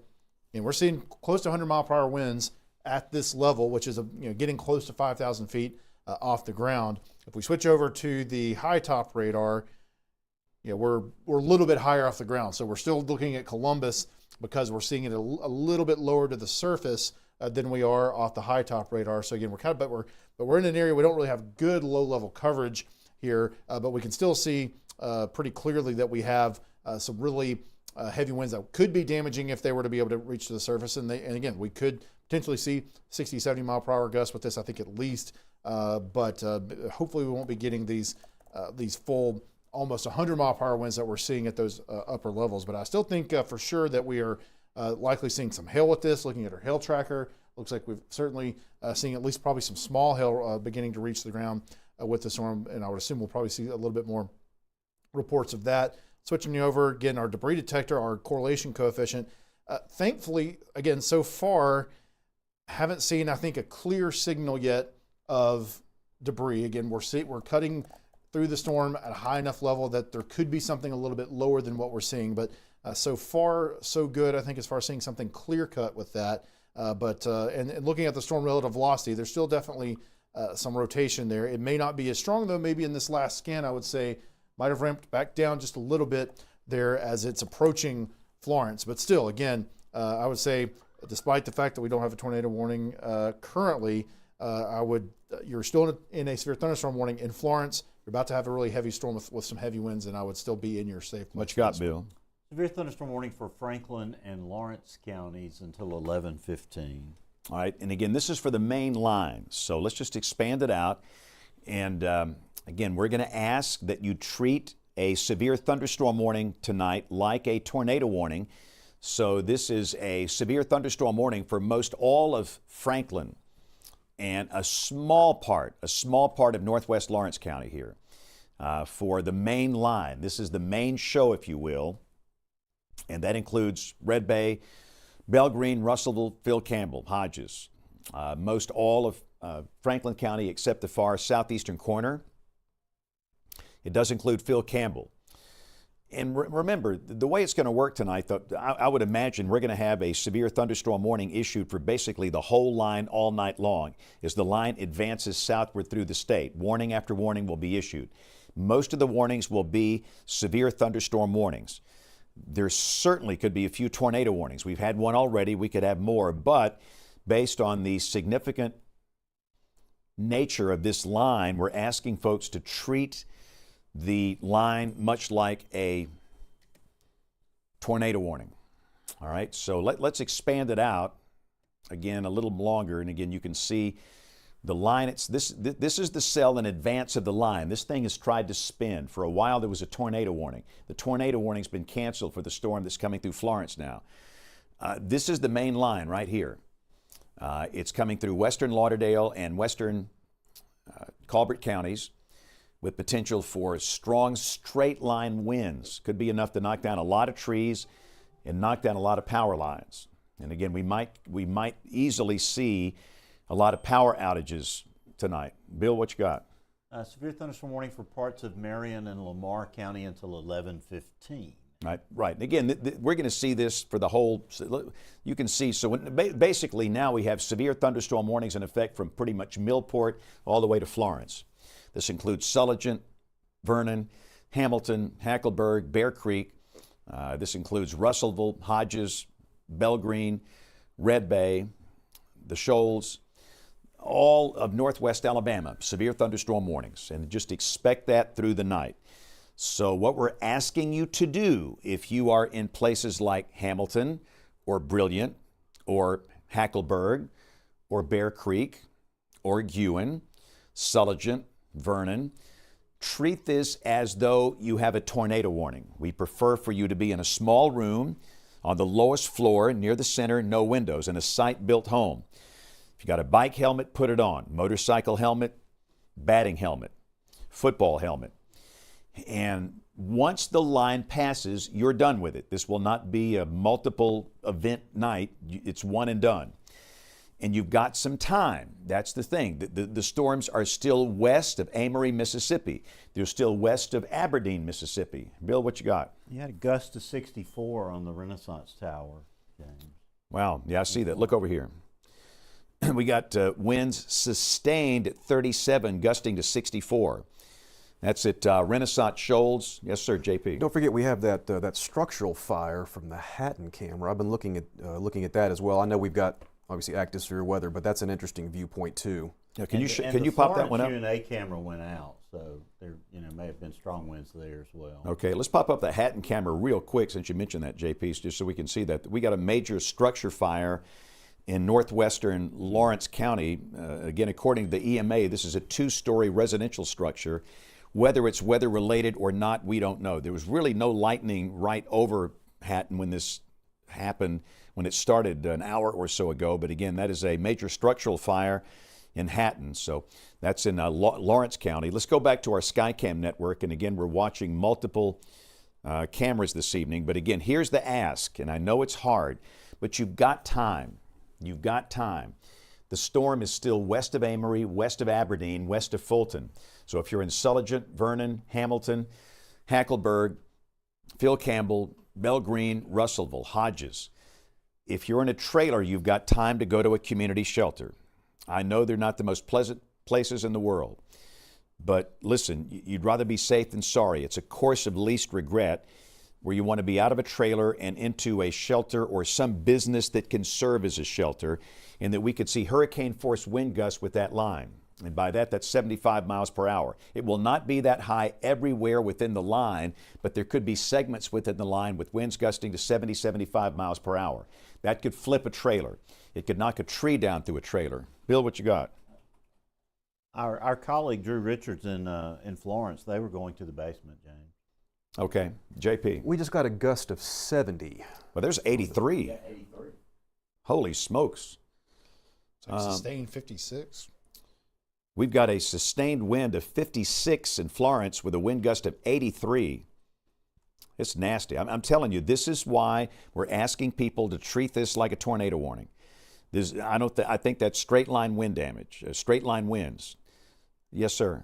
Power flashes on the western side of Florence on the Tennessee Valley weather cameras, according to Taylor Plott, and trees down on power lines with the tree on fire in Cortland in Lawrence County.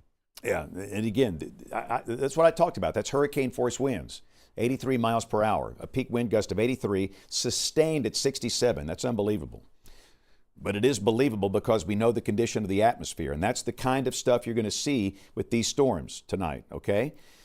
So again, you're looking, that's real-time data. Sustained winds at 54, gusting to 83. And these storms mean business. This is serious business, okay? So when we're asking you to treat severe thunderstorm warning polygons like a tornado warning polygon, please do that.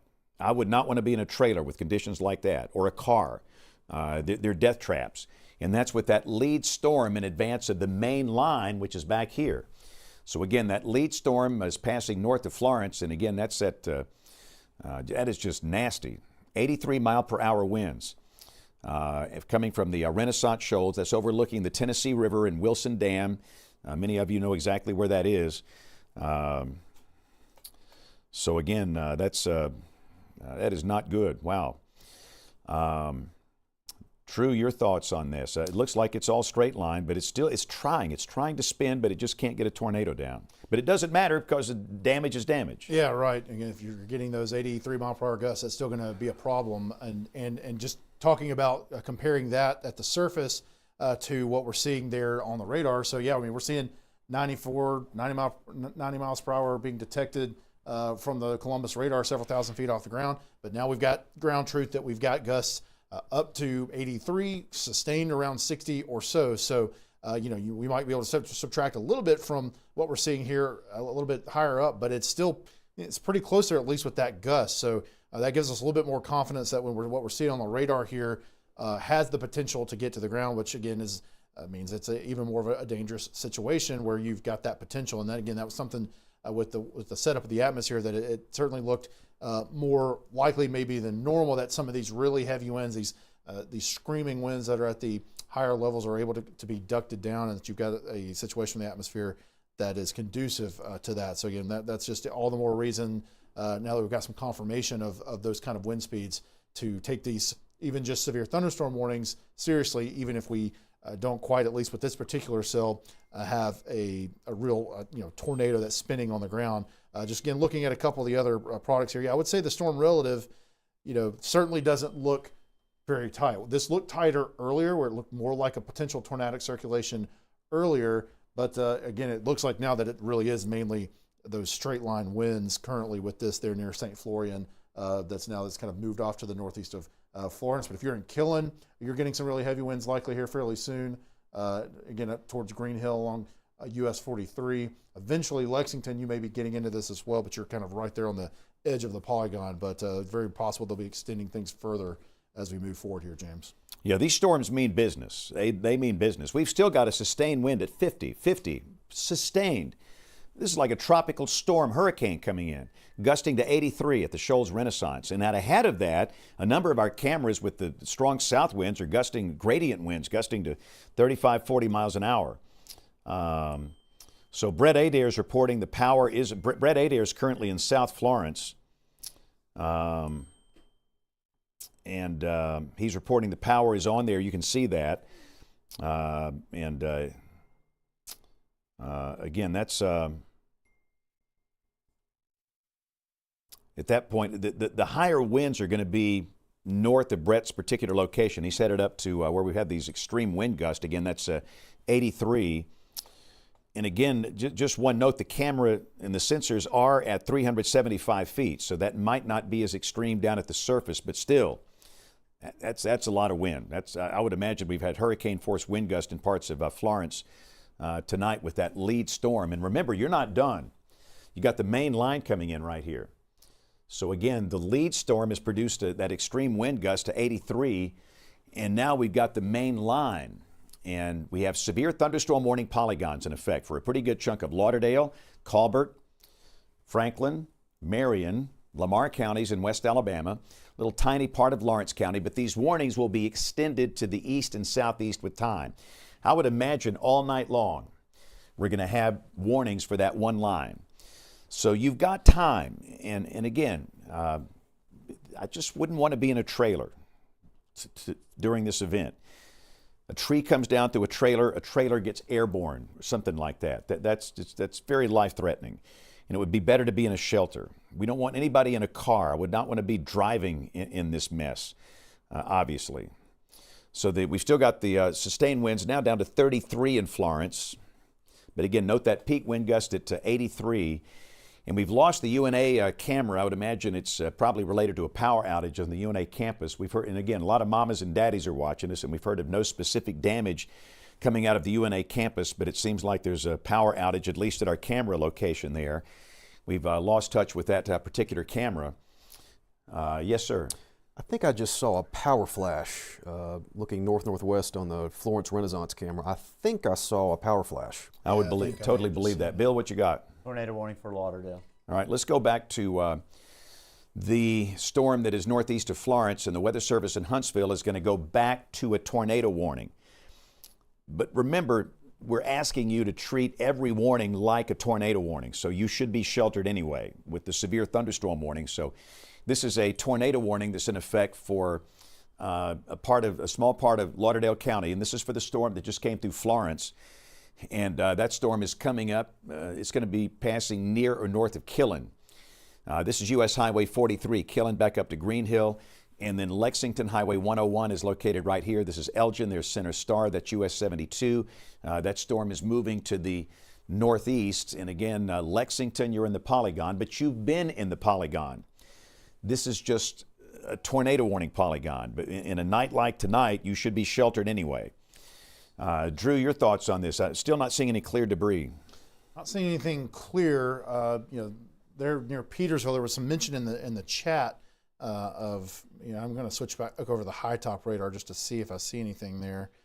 But yeah, there was some talk of maybe that, I think maybe being some debris, but it's kind of hard to tell. You're so far away from the radar, but definitely looking at the possibility, the fact that we've started to maybe see a few power flashes on the camera there. The velocity still super high. We'll switch back over to the Columbus radar here.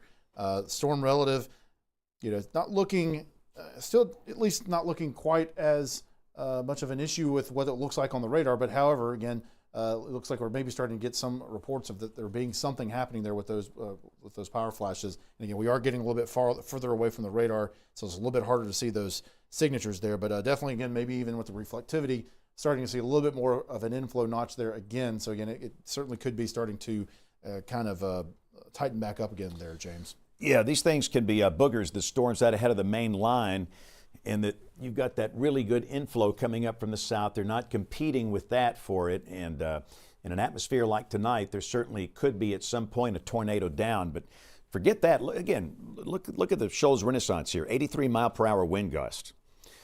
That's basically a small tornado type wind. And again, that higher wind velocities are coming out here. There's 94, 88, 87, and that's at radar beam height, not right down at the surface. But again, so a lot of that's going to translate down. So Lexington, you're going to be in line for this. Green Hill, you're in the polygon. Killen, you're in the polygon. And I will say some of the stronger winds have been back here in this back rear flank downdraft section of this storm, and that's what produced that wind gust of 83 at Florence. Any other power flashes, JP, on that camera? Haven't seen any more power flashes. I keep going back to the Hatton camera and looking at that structural fire. I need to stop looking at that. But no, nothing, no lowering or anything that I can see. Okay. But and also our UNA camera is back. Our Florence UNA camera is back. Oh wow. Power has returned. Okay, so good. The power is back on at the UNA camera. And again, let's go back to the Renaissance Shoals camera, which is going to be closer to the storm. And again, those really high winds are coming into Killen right now.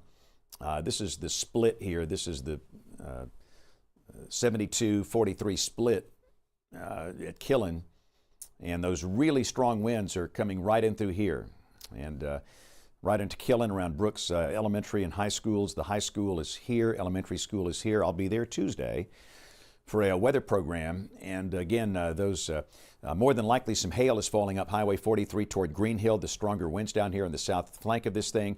But again, we stress this did produce a wind gust of 83 miles per hour, and you can see it there at the Shoals Renaissance Skycam. We got Brett Adair, who is coming through, and it looks like the power's been on in most of his journey through Florence, which is good. We're seeing, I've seen no damage on his camera so far. Brent is coming north, and I don't think he can talk to us at this point, but Brett. James, can you hear me? Yeah, I got you. Tell us where you are and what you've seen so far. James, we were just at that 43-72 split at Killen, so we're actually going northbound now to try to get a view of this thing as it crosses 43. Okay, so again, Brett is right in here. And that vehicle in front of you, Brett, what do you got there? Is that law enforcement or something else? I don't think it's law enforcement, James. That's some ambers and clears, so I don't really know who that is, but they may be kind of doing the same thing we are. Okay. All right. So, again, thanks, Brett. So, again, Brett Adair is located... Wall cloud off to the left right here. Oh, really? All right. Talk to me. What you got? Well, hold on, James. Let me get a better view of it. It's really hard to see as we're going into the trees. Hold on just a second. Slow down. We may get a better glimpse right here for you in about the next 10 or 15 seconds as we get around the trees here. We got some kind of lowering here for sure on camera, but it's unknown if it's a wall cloud at this point. Okay. Again, you can see the tree line on the left, and Brett is kind of watching that with all of us together here. And again, there's a tornado warning on this storm, tornado warning storm. What you got? Looks more gusty, James. It looks like it's kind of gusted out a little bit here, which is good news. Okay. Yeah, and again, we have seen evidence from time to time of this thing tightening up, and then it goes away. It's been very cyclic, and it's just had a hard time producing a tornado, and at the moment, the velocity looks relatively noisy. But again, Brett is coming right up 43, looking into this broad rotation, and you can see what, again, there's clearly not a tornado on his stream. But again, those stronger winds are coming through Killen, and they're moving up in the direction of Lexington up here, and that's that tornado warning polygon. But remember, this is an isolated cell ahead of the main line. The main line is the big show, if you will. So let's expand this out real quick, and Drew, and let's take a look at the fact that this is kind of merging with the main line. Now, let me just say, a cell merger can be problematic. When a cell like that merges with a squall line, it can be ugly. And I'm not saying this is anything like this, but the Huntsville tornado, November 15th, 1989, that was a cell merger, an individual cell merging with a long line like that. The updraft exploded, a big tornado got down, and it was nasty. And if that happens, more than likely, the tornado is going to carry into Lawrence County, Tennessee, which is right here, Lawrenceburg here, Pulaski here. So just heads up if you're in southern Tennessee, and that we've got a cell merger, individual cell merging with that squall line. And sometimes nasty things can happen. Hope it doesn't in this case. Doesn't always happen, but boy, it can. And again, the Huntsville example, November 15th, 1989, if you lived through that one, you'll never forget that one. That was a nasty, large F4 tornado that killed a lot of people. And we hope that doesn't happen here. We sure hope it doesn't happen, but I'm just saying, watch out for that cell merger with an individual cell merging with a wicked squall line like this. So the squall line's coming into Florence. Let's go back to JP. What's that Florence camera? It looks like the main line is coming through right now. It's nasty looking. The main line's coming through now. I was just looking at our Cherokee camera. The temperature's down to 57. Whew. Yeah, this is wild stuff. Once the line passes, we get into cold air. But yes, so again, you're looking live at our campus camera on the UNA campus at Florence, and the dew point starting to come down. We'll see a wind shift, but they've got the line coming through right now. And again, that whole line is coming right into the shoals. and it's moving into western Franklin around Red Bay. It'll be coming through Bell Green, Russellville, Hodges soon, Phil Campbell, Hamilton. And again, ultimately, it's going to move statewide. Everybody's going to have to deal with this. You can't, the barbed wire fence right up here is not going to hold this thing back. Everybody's got to deal with it. I mean, you're going to deal with it in Dothan by 5, 6 o'clock in the morning. So it's going to be a long night of dealing with this line, and I would expect we're going to have severe thunderstorm warnings all up and down the line. And again, that tornado warning is right here. JP, go. We just got a gust of 85 Oh, from geez. the Renaissance Goodness camera. gracious. 85. Wow. So again, we've got the peak wind is now at 85 at Renaissance Shoals. Goodness gracious. And that's with the main line. The earlier wind gust was with this isolated storm. And again, you can see that rotation here that's going to be moving into Tennessee fairly soon, north of Killen. And again, Brett has got a great view of this thing, Brett Adair, on his live stream up on the top camera right here. And again, you can see the lightning flashes. And if anything there is, we will see it with those lightning flashes. No evidence we've got anything down at the moment, but it could be down at any time. And again, with a cell merger, sometimes you can see these things explode in a heartbeat. But remember, the advice tonight is to be sheltered if you're in a severe thunderstorm warning polygon. Treat that as if it's a tornado warning polygon. I know that is not a fun thing to do on a Sunday night, but it's the safe thing to do, and it's the right thing to do, and that's the ask that we're giving you tonight. So again, we've got strong rotational signature here that's about to cross over into Tennessee. It's near Lexington, really kind of between Green Hill and Lexington. This is in the far northern part of Lauderdale County, north of Killen. This cell has produced a wind, the main line, which it's merging with here, has produced a wind gust of 85 miles per hour at the Shoals Renaissance. That's tough. But again, we're thankful that we can see the power is still on down below, which is a good thing.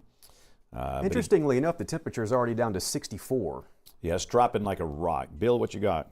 A large severe thunderstorm warning from Madison down through Limestone, Lauderdale, back to Colbert, Morgan, Lawrence, and up into Lincoln County, Tennessee.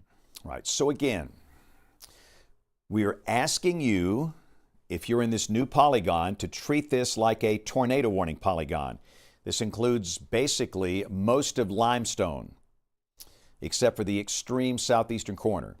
The northwestern corner of Morgan. Decatur is in the polygon. Athens, polygon. Ardmore, Elkmont, yes. Harvest, yes. In Lawrence County, it's for the northern part of Lawrence County. This includes Highway 20. Town Creek. To the north, it includes Rogersville and Lauderdale County, US 72, back over to Athens. Cortland is involved in this. So again, this new polygon is in effect for parts of Limestone, basically most all of Limestone, western Madison, and a part of Morgan County that includes Decatur. For this main line, it's a line of storms, and we're going to have severe thunderstorm warnings in effect all night long and all morning long in advance of this. So let's expand this thing out, Drew, and just kind of show the big picture again. I want to show the line in Alabama, so there you go. The line is over the northwestern corner of the state, and it's going to roll through the entire state tonight. We've got warnings in effect now for much of Lamar, Marion, Franklin, Colbert, Lauderdale, northern Lawrence, much of Limestone, northwestern Morgan, and western Madison counties. It's going to be coming into Athens, Decatur in about 45 minutes, 30 to 45 minutes. Should be in Huntsville by about midnight. Tuscaloosa, Birmingham, Anniston, you'll have this thing about 1, 2 a.m. Montgomery closer to 3, 4 a.m., Dothan closer to 6 a.m. And as it moves south from time to time, we have seen evidence in modeling that we might see additional storms form ahead of the line, like this thing. That was out ahead of the line, now it's merging with the line. So as of this moment with that merger, we just have a single line with nothing in advance of that, which means the main threat here will be from damaging straight line winds, possibly fairly widespread tree and power line damage and a whole lot of power outages. And that line will be moving to the south, but overnight tonight toward the pre-dawn hours tomorrow, again, from time to time, we've seen evidence that we might see a few isolated storms in advance of that line. that might create some problems in terms of tornado potential. Remember that the storms out ahead of the line have a greater potential of tornadoes within the line itself. The main concern with that line is damaging straight line winds. So again, the good news, it seems like power is on. And Brett's in the middle of this thing right now. Brett, if you can hear us, you're kind of in the middle of this line, and we'd love to get kind of an update from you on what it's like. You're clearly in the midst of the beast right now. Yeah, James, can you hear me? Yeah, loud and clear. All right, we're just east of the Tennessee River here in Killen on 72 now, and looking back to the west, it looks like power is out across portions of Florence now. This is very, very intense wind gusts, though. I would say 60, 70 miles an hour here at the surface. Wow, that's almost hurricane force. Yeah, and that's our concern. It's for trees coming down and power outages. It's rough. And again, we're seeing, Brett, evidence of radar-based wind velocities of 110 miles an hour now north of you. And that's coming up toward Lexington. So it's clearly rough. And again, you've got power where you are now. Yeah, James, that go ahead. makes sense. We just had a pretty good power flash in front of us. Looks like it's closer to the east side of Florence. All right. And again, the peak wind gust you can see down below is at 85 miles per hour at Florence at the Shoals Renaissance. And this is a really nasty line of storms that is capable of knocking down a lot of trees and knocking down a lot of power lines. And that line is coming through. I just got a report from one of our sky watchers in Killen. He reports these in a shelter, lots of wind, heavy rain, and lightning. And again, we're getting reports of power outages in Florence, and Brett just reported that. And again, this is pretty much what we expected. It's not good. It's a good night to be sheltered. And again, until the line passes, if you're in your home, small room, lowest floor near the center, no windows. Bill, what you got? There's a video from Van Birchfield in Killen, James, near County Road 71. And he says it is a massive amount of wind sound on that video. So I'm playing it right now on Wexo 5. The lightning is not quite as intense as it was earlier, but he said the wind is really powerful. Yeah, and that's the big problem. It's these fierce straight line winds, and the lightning, of course, has been nonstop in these things. So we'll go back to the radar. And again, what's prompted the tornado warning here, that rotation is about to move into Tennessee. And you can see that rotation is near Lexington. But remember, everybody within the line is going to have really strong straight line winds. There's a rotation right here that's on the Alabama-Tennessee state line moving into Tennessee. And remember, I talked about this with these cell mergers like that.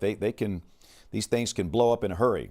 So again, you got to be careful with that if you're up here across the state line into places like Lawrenceburg or Pulaski, Tennessee.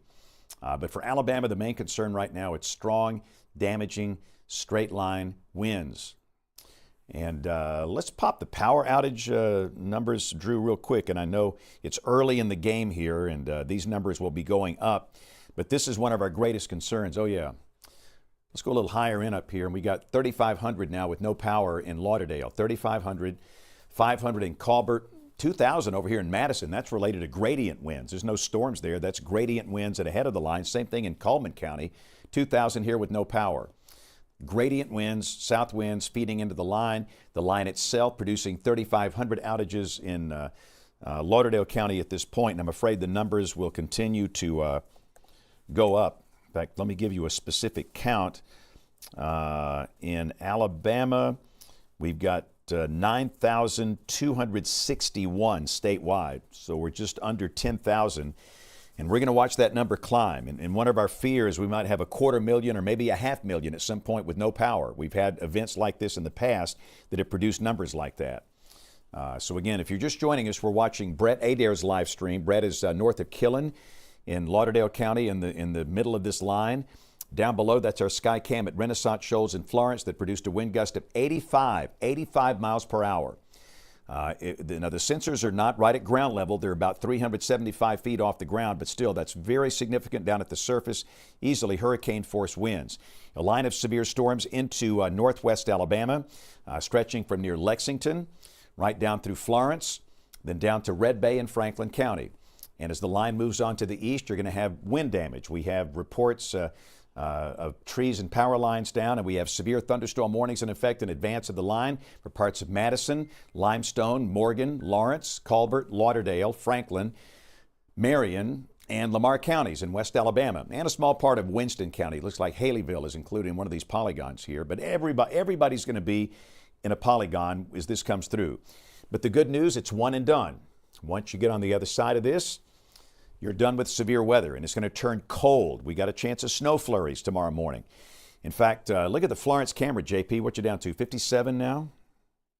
Down to 57, dew point of 55, that the temperatures are dropping like a rock once that line passes. Yeah, it's going to be a radically different kind of day tomorrow with fierce north wind, snow flurries, convective snow showers. We don't expect any impact from them. Temperatures should be in the mid to upper 30s above freezing, but still, it's of course, anytime there's one snowflake in the state, the impact is people panicking, but we expect no travel impact, no societal impact with temperatures above freezing. But boy, what a mess.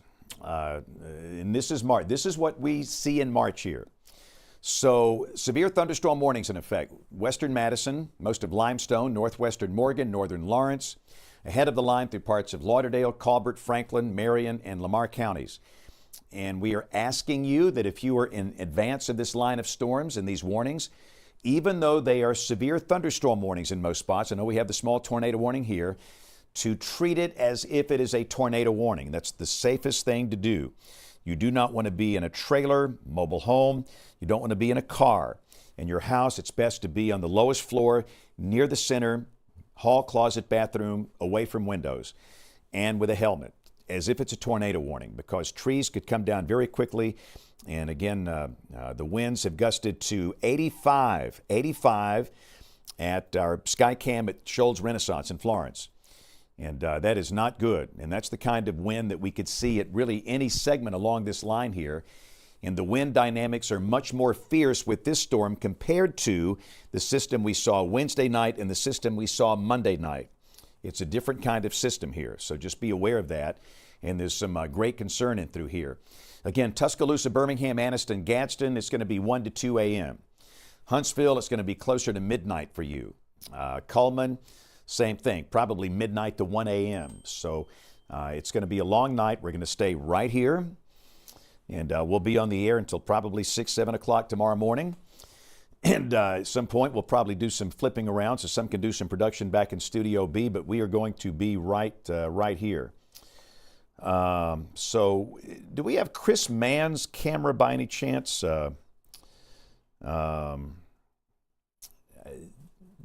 He's saying that he is in Hamilton, and he can see the shelf cloud. Okay, so thanks, guys. That's Chris Mann. And he is off County Road 35 and Interstate 22 next to the water tower in Hamilton. And again, he's seen some power flashes there. And a power flash is related to damage to the electrical grid, if you will, which represents very strong winds. But just wanted to show his camera for just a second. Let's go back to Brett Adair's camera, if we can, on the top box. Thanks, guys. If we can, and I need to learn how this works, but if you guys can put Brett's camera back in the box for Ryan. He's got okay, it. all right, thank you. And again, we're going to be watching. We've got Brett and Kevin Henderson. Kevin is out tonight. We've got Chris Mann out tonight, Krista Pitchford. And they've got the tough job. Here in the studio, we got the easiest thing in the world. So the question is, what's happened so far, Drew? Any damage reports that have come in? There's been a few. I see. Well, this is again a gradient wind deal, but a power line is down on Hughes Road in Madison. But again, that's just the winds out ahead of the storm. Again, it looks like we've seen we had some of the wind gusts there. Let me go to our sky watchers. I saw a few from our sky watchers there, but this was from Dana and East Limestone. They were near Cherokee and saw the funnel from earlier that we were looking at, but there was no damage in that area. Looks like there was a county line 6720. I guess it's the county road 6720 in Colbert County had some trees down per the 911. Now this was from a few minutes ago, but it looks like at that point there hadn't been any reports of damage from the city of Florence from the 911 or in Muscle Shoals as of about, I guess, about 15 or 20 minutes ago. But other than that, not seeing a lot of other reports. Looks like, some things getting moved around, some barrels, some road construction barrels, things like that on 72 near Indian Springs. But again, not any sort of reports of, it looks like, major damage at this point that I'm seeing. A lot of people are asking, Drew, what's that exclamation point you got on the map there at Florence? I believe that is the funnel cloud report. So that is a official storm report and this is actually from our camera that they put in the report through the National Weather Service chat. And so that's what that is. Right. Okay, good deal. So we are live at 10:57, and this is the Alabama Weather Network. This is James Spann. And we are watching a line of severe storms passing through northwest Alabama. The storms are capable of producing damaging winds. We have severe thunderstorm warnings in effect in advance of the line for most of Limestone, parts of western Madison, northern Lawrence, parts of eastern Colburn and Lauderdale counties, parts of Franklin, Marion, Lamar counties in west Alabama. Storms coming into Hamilton. And again, within that leading edge, we could see enough wind to knock down trees and power lines. And that's going to be our biggest challenge. It's trees coming down tonight with those straight line winds. Our Skycam at the Shoals Renaissance in Florence recorded a wind gust of 85 miles per hour. With the main line itself, we did have an individual storm in advance of that produced a wind gust of 80. That individual storm has merged with the main line, and that's moving into Tennessee, where there's a tornado warning in effect here for southern Tennessee. But again, now we're just dealing with that basically one line of storms. And again, you can see that peak wind gust at Shoals Renaissance at 85. So let's go to our Russellville camera in that bottom box, JP. We've got the new line that's coming into Russellville. And once the line passes, the temperatures will drop like a rock. And again, we've got a peak wind gust so far of 35 at Russellville. And that'll be our next observation point where we can see the wind gust as it comes through. The camera's right here at Russellville. This is U.S. Highway 43. Phil Campbell here, Hackleburg here. And again, that's one of our Franklin County cameras. And it will be very interesting to see how the winds perform, how they peak at that particular camera site. And again, we thank everybody for the amazing images and videos. We can't show them all, but we see them all in real time, and we're very thankful to you for that. And it looks like Brett is going over the mighty Tennessee River. And that could be the Wheeler Dam. Brett, have you got your ears on? Where Hey, are James, you? can you hear me? Yeah, man. You're on top of the river, aren't you? Yeah, we're going over the Wheeler Dam. We are going down toward 157, most likely. We're going to go to Town Creek and see what the winds look like as this thing comes through, and then maybe drop on down to 157 at Moulton. Okay, yeah, that sounds good. So again, Brett is going over the Wheeler Dam, going south. He's going to head down 157 down toward Hatton and Moulton, and he'll give us a view of the storms coming into Moulton and Lawrence County. And again, our guys in the field, they have just done great work tonight. JP's got our Skycam at Ardmore punched up, and this is in Limestone County. And it's the same lightning show that we've seen from all the other cameras. The lightning has been just almost nonstop. So again, we've got this line of severe storms. And remember, when we got a big, massive, damaging wind, I can't call out a barn, a Walmart, a barbecue joint. It's widespread, all up and down the line. So again, let's expand this out a little bit, and you can see the line stretches now from the southwestern corner of Marion County up to near Lexington in Lauderdale County. Storms, the line coming through the Shoals. It will be coming through Russellville soon.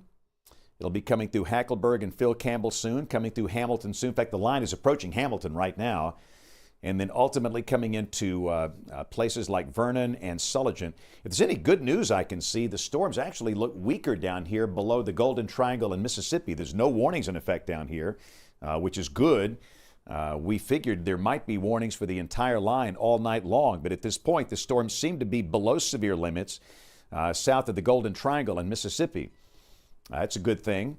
But again, for Alabama, the whole line is blanketed with severe thunderstorm warnings from near Hamilton back up to Lexington.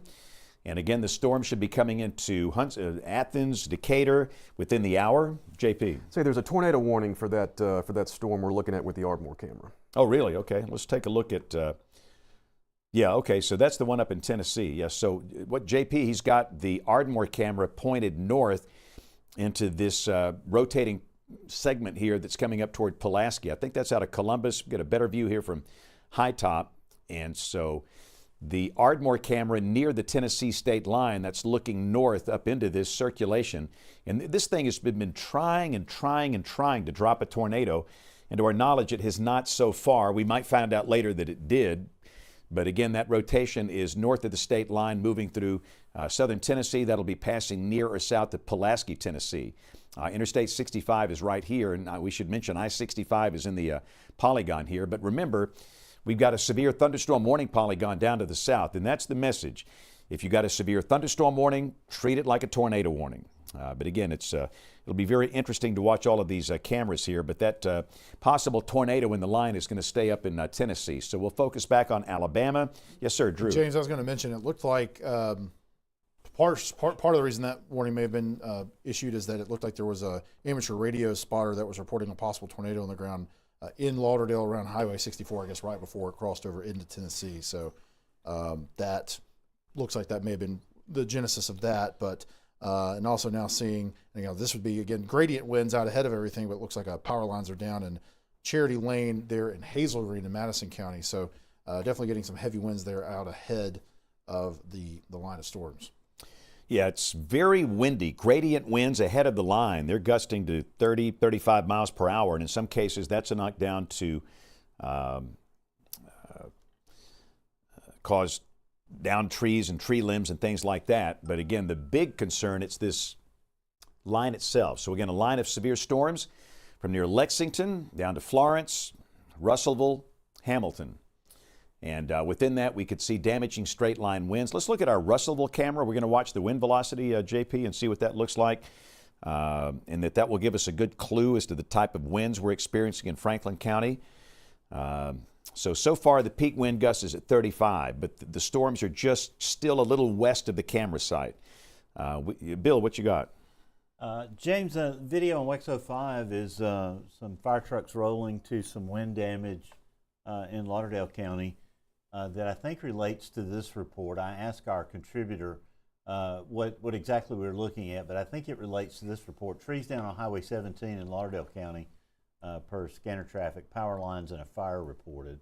And our social media contributor David Watson reporting he's 1/4 mile east of the Renaissance Tower, and that it really intense wind and rain there as the storms pass through. But I've been scouring all of these incredible lightning videos, James, and just no indications, no signs of a funnel, or any power flashes on. I mean, literally, we've had probably 100 lightning videos from that area, and they are spectacular. Yeah, and again, we thank everybody for the videos. We can't show them all, but we see them all in real time, and it's a great way for us to see out the window. You are our window to the world, as is Brett Adair's camera. Again, Brett is... he'll be going down Highway 157. He'll be going, in fact, it looks like he's on 157 now, going down toward Killen and Moulton. We've got the Russellville camera still showing winds of 35. And that line is getting really close to Russellville. It's about to come through right now. And looks like the line maybe has come on through. They're down to 58. Bill, what you got? Additional trees down East Side Lane in Huntsville. James, from Madison County EMA. And our scanner jockey, Brian Falls, reporting Pine Mountain Road in Colbert County, wires down with road blockage, and tree down in Colbert County, 450 Baker Lane. So more reports coming in. And Michael Belcher, one of our sky watchers who's up and about in that area, showed some great video, and I've got it on WEXO 5, of road work there on Highway 72 where all the road barrels, the orange and white barrels, were blown around. So it's really hard to move around tonight. So it's really a good idea to, stay put. In that area, it'd be really hard to travel because where the road work is going on, the construction zone is a mess. And, I would now not. we have a new severe thunderstorm warning from Birmingham for parts of Marion, Winston, Fayette, and Lamar. All right. And so, again, you're going to see a new polygon pop on here. Let's go down to the south a little bit, Drew, and kind of expand it out. The polygon is going to be right in through here. And what the Weather Service is doing, they're trying to give you some time. If you live in a trailer, to get to a shelter.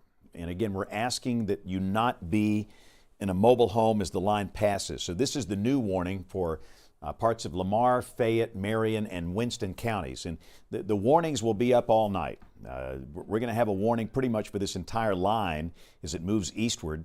And I would imagine, Bill, that's probably for Lawrence and this part of Franklin here. Yeah, it's going to be Lawrence, Morgan, Franklin, and South Central Culver. Yeah, and what they're going to do is just fill in this spot right here, and there it is. So, again, we've got severe thunderstorm warnings now in effect all the way from Kennedy, Fayette, to Double Springs, to Hartselle, Decatur, and up here around Hazel Green.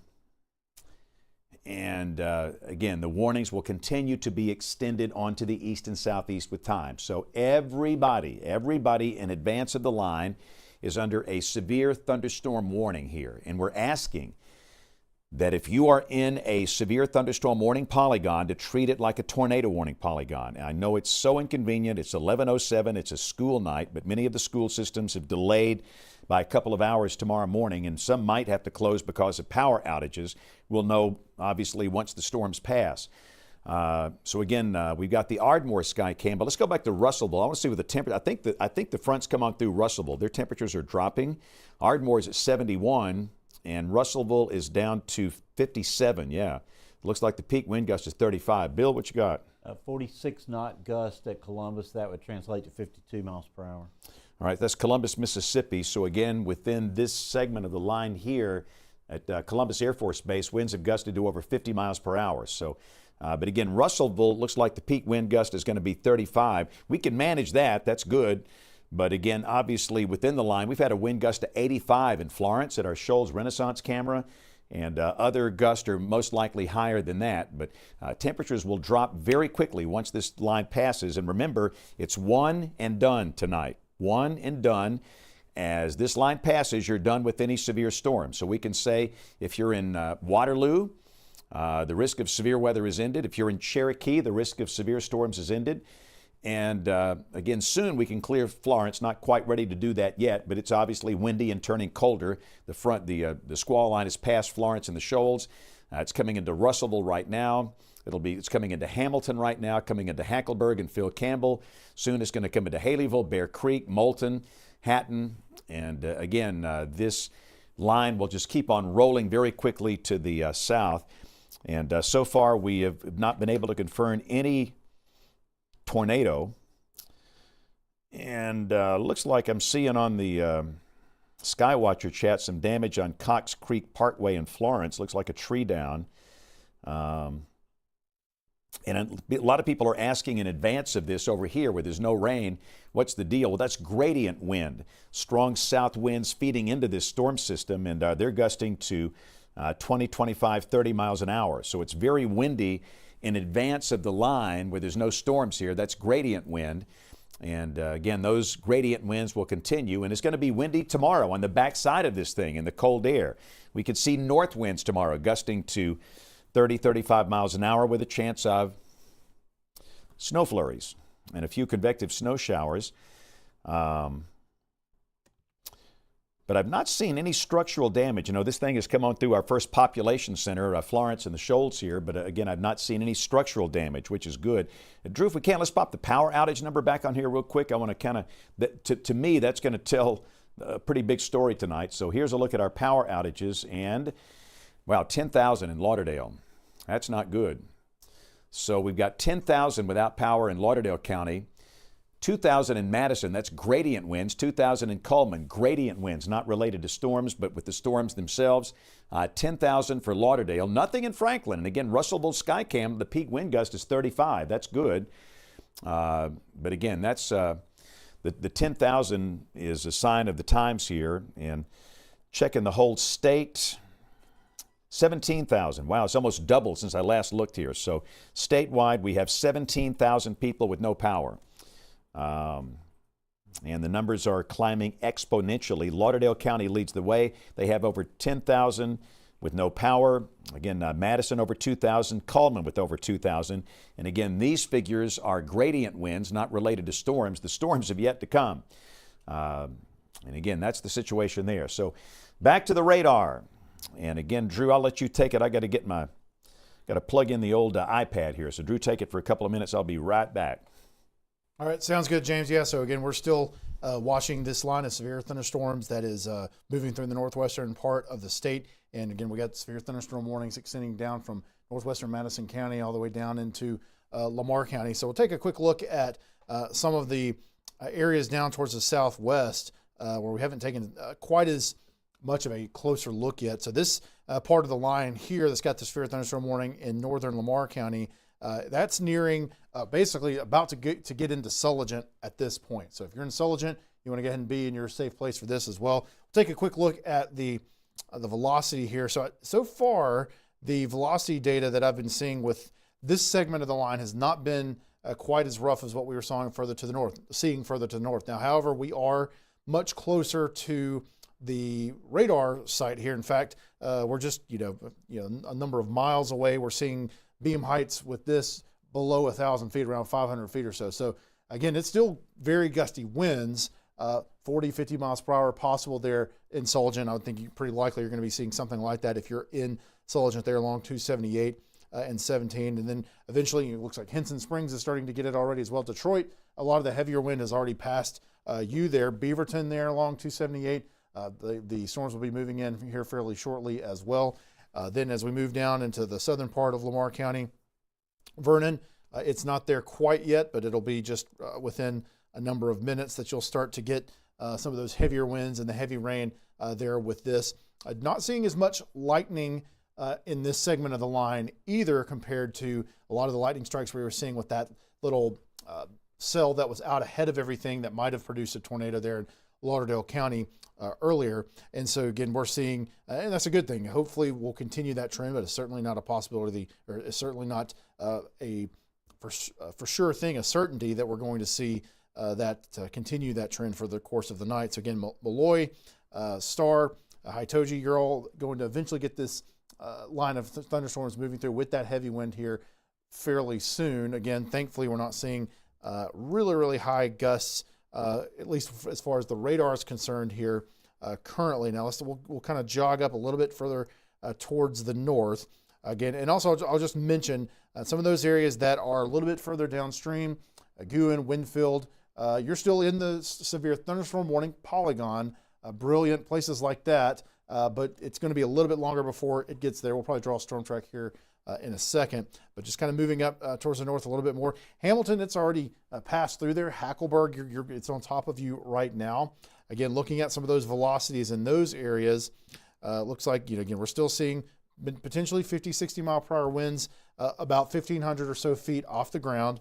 And so there's still going to be the possibility that you could have a few trees get knocked down from those type of level winds, and you want to make sure that you're inside for that as well. So again, Hamilton, Hackleburg, Haleyville, we mentioned already, Brilliant, Bryn, all of you are within that severe thunderstorm warning polygon, and again, eventually further to the east, places like Natural Bridge, Lynn and Ash Ridge, moving over further towards into Winston County. It's heading in your direction, and things will be picking up here fairly shortly. Let's do a quick storm track on this. I'm just going to double check. I believe the general storm motion is still around 45 miles per hour or so. But I'm going to just take a quick look at one of our warnings here and verify that.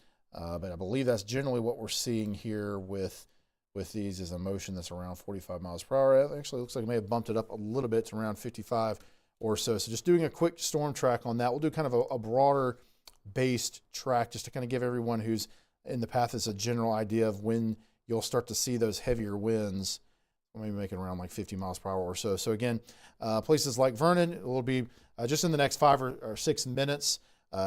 Goon around 11:23, Crossville around 11:28, Brilliant around 11:29, and Natural Bridge around 11:34. So again, that's what we're expecting here in the fairly near term, where those heavier winds are. But again, so far at least, doesn't look like we're seeing quite the kind of winds further south, but still, you want to take these seriously, James. Yeah, I agree, Drew. It seems like, yes, sir.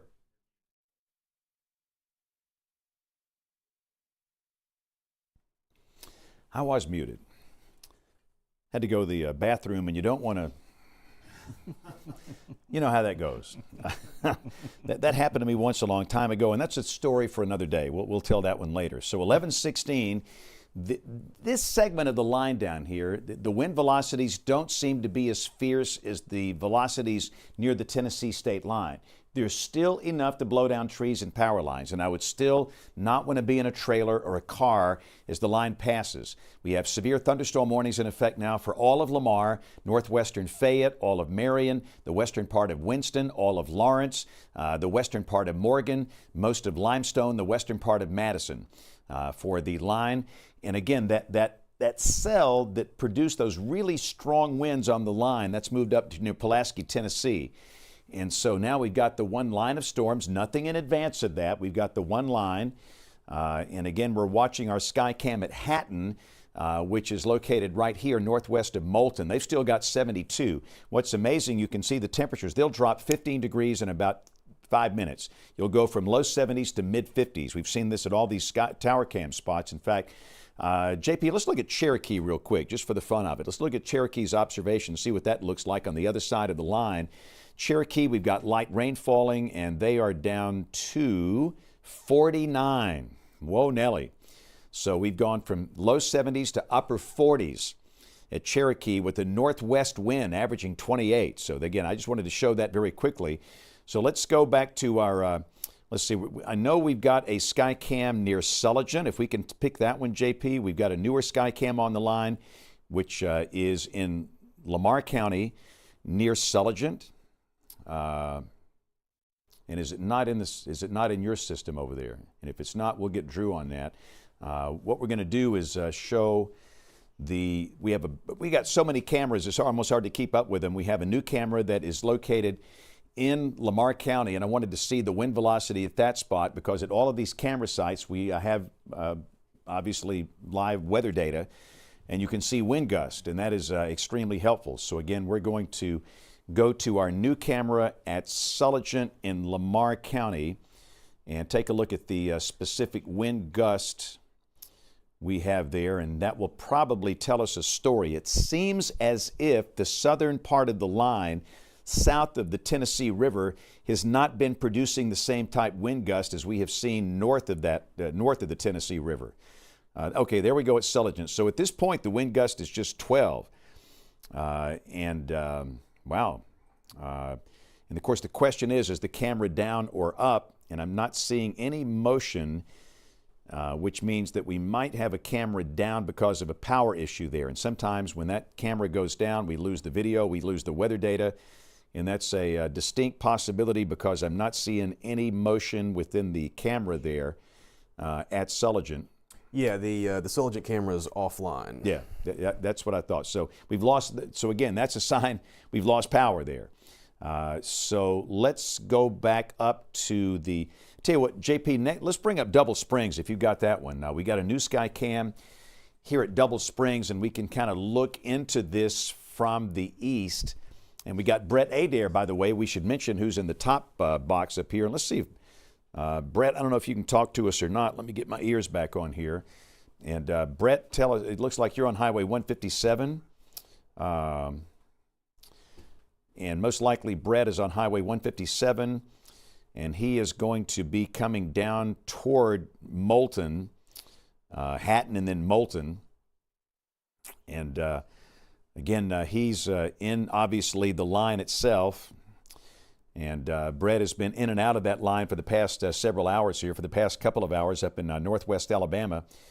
And again, Brett is an experienced veteran storm chaser. He is not a rookie, and we would not put a rookie out in this situation. So again, there's our new camera at Double Springs, and we'll get that one pointed back off to the west. Brill, what you got?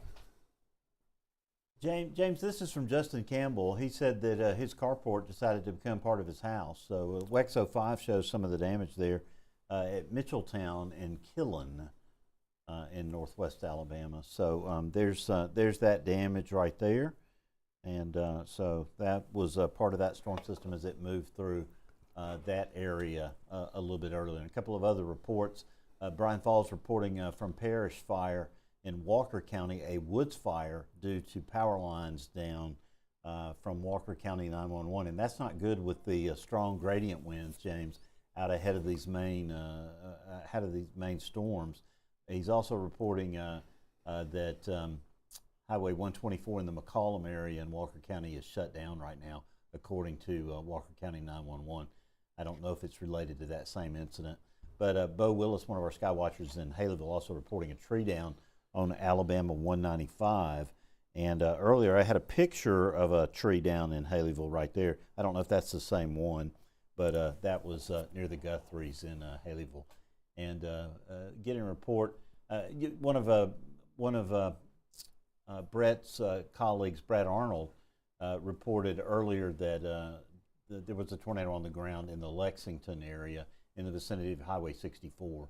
A little bit earlier, there around 10:57 tonight. Okay, good deal. So it's 11:22. We've got severe thunderstorm warnings in effect all the way from western Madison County down to parts of Fayette, all of Lamar counties for this one line of storms that is coming through. In advance of the line, strong gradient winds out here are gusting to 30, 35 miles an hour, not related to storms, and that in itself has brought down some big limbs and some smaller trees. But within this line, we could see enough wind to knock down trees and power lines. And we'll watch this line to see how it behaves. We've had some modeling that suggests the line will become more cellular instead of linear well after midnight as it moves into South Alabama, and that would increase the tornado potential if that happens. But for the moment, the main threat coming from strong straight line winds. And again, this is the camera at Double Springs right here, looking right back into the line itself that'll be coming through pretty soon. Again, this is Double Springs here. The line has come through Hamilton. It's come through Hackleburg and Phil Campbell, coming through basically now. It's coming through Sulligent now. We've lost our Skycam at Sulligent, which is a sign that most likely the power is out there. And next up, the Skycam, or the line is going to be coming into Moulton here in Lawrence County. It's going to be coming into, in fact, it's coming into Hatton here pretty soon. That Hatton camera is going to be pretty much right on it. JP, we might go to that one and see what that one looks like. Hatton is in northwestern Lawrence County. You can see it right here. That's Highway 157. And I will say it looks like the lightning output has decreased. JP, don't you think, over the last 15, 30 minutes? There's definitely been a downward trend with the lightning, which of course is going to make it harder for us to see as much, but that's a good sign. Yeah. Again, when the line came into the shoals, the lightning was just nonstop, and we had that cell merger and all kind of things going on, winds gusting to 85. It was rough, a rough ride for the shoals, but it seems like the line is a little more tame for now to the south, producing winds, I'd say 40, 50 miles an hour in through here, which is not the same as the 85 mile per hour winds we saw at Florence. Right now, the peak wind gust as Hatton is showing at 26. And again, that line is going to be coming through here in just a matter of maybe 5 minutes or so. Again, the best case scenario, what we'd like to do in the forecasting business is to give you a range of possibilities, probabilistic type forecasting. Best case scenario, worst case scenario, most likely scenario. The best case is that the line weakens a little bit after midnight. We get winds of 40, 50 miles an hour, and we come through with some scattered tree and power line damage. Worst case is that the thing ramps up. Low-level jet kicks in, becomes cellular. We have a large tornado in spots. We have 1/4 to 500,000 people with no power. Most likely scenario, probably somewhere in between. It's still a very dangerous line. I know that we hate to do this in the middle of the night on a Sunday night and early Monday morning, but it's just the right thing to do because of the state of the atmosphere, the dynamics. This is much more impressive than the system we worked Monday night, the system we worked Wednesday night, early Thursday morning. It's much more impressive in terms of the wind with this. And again, you can almost see breaks in the line. I'm just saying, we're going to have to watch for any spin-up tornadoes in here too. I could easily see a number of tornado warnings overnight tonight. We've been here on the air since about 8:30. We've been on the air for about 3 hours. We've got probably 6, 7 more hours to go. It's going to be a long all-nighter, if you will. And we thank you for joining us here on the Alabama Weather Network. We've got Brett Adair, who is in the line of storms. Brett is, I want to say Brett's in Lawrence County, coming down Highway 157. He's coming down toward Hatton and Moulton here. And again, that's our Skycam at Hatton, which is in northwestern Lawrence County. And notice they're at 72 degrees. Once the line passes, temperatures drop like a rock. Our Skycams on the other side of the line are showing 40s over here in places like Cherokee. And here's the good news. We can give an all clear for the shoals. Florence, Sheffield, Tuscumbia, Muscle Shoals. Your risk of severe storms is ended. And it looks like we've gone to no video on Brett's stream up here, so we might want to flip that over to another source if we have that. Thank you, Ryan. Let's see. Looks like that. Bill, what you got? Go to WEX 05, James, and see some potential damage, obvious damage, but potential tornado damage at Green Hill in Lauderdale County. This is Green Hill in Lauderdale County. So this is fairly decent damage there that comes to us from Casey McLemore tonight. Yeah, that's up in the northern part of Lauderdale County near the Tennessee state line, the community of Green Hill, and that's where those really strong winds were occurring and the cell merger occurred. We had that cell merger with an individual line merging with a squall line, and that could easily be tornado damage. Tornado warning was issued for that. So again, Bill, what you got? And quite a bit of chatter coming in, James, from the Hillen area also about potential damage in that area. So, it does appear, and around Lexington as well, structural damage, one report, unsubstantiated at this point, but some structural damage at some storage units there around Lexington, some other trees down per the scanner. And that ties in with the other reports of scanner traffic of power lines down on Highway 17 in that same area. Yeah, and again, that's involved that cell merger out there killing back up toward Green Hill in that part of Lauderdale County, right back up and through here. That's where that really nasty situation was in progress, and it seems like we've had some damage, maybe some tornado damage in there. We've heard of nobody injured, no injuries so far from this, but again, that seems to be the most serious part of this thing earlier tonight. But at this point, the concern is straight line winds, and we've got this line of severe storms stretching now from the Lauderdale Limestone County line down to Hatton, and again, you've got the Skycam view in Hatton right here below us. From, again, Hatton down to Haleyville and Bear Creek, then down to Guin in Marion County, then down to Vernon in Lamar County. The line segment seems to be a little weaker down here on the southern end. It seems to be a bit more robust on the northern end, but still, again, based on the dynamic support we have tonight, we could see damaging straight line winds anywhere within the line. And if it was me, I would not want my family in a car or a trailer as the line passes. If it's available to you, I would suggest sheltering if you are in a mobile home. Treat the severe thunderstorm warnings like a tornado warning and go to a safe place. A shelter, any kind of a site-built business that can serve as a shelter that might be open on a Sunday night at midnight. And certainly we don't advise people driving in cars. And I know what you're going to say. Well, what about your chasers up here? These guys, this ain't their first rodeo. They've been doing this for a long time. They know where the line is. They know where the higher wind velocities are. They know how to stay safe. But this, instead of you having to drive, they'll drive for you. You can see what's out there.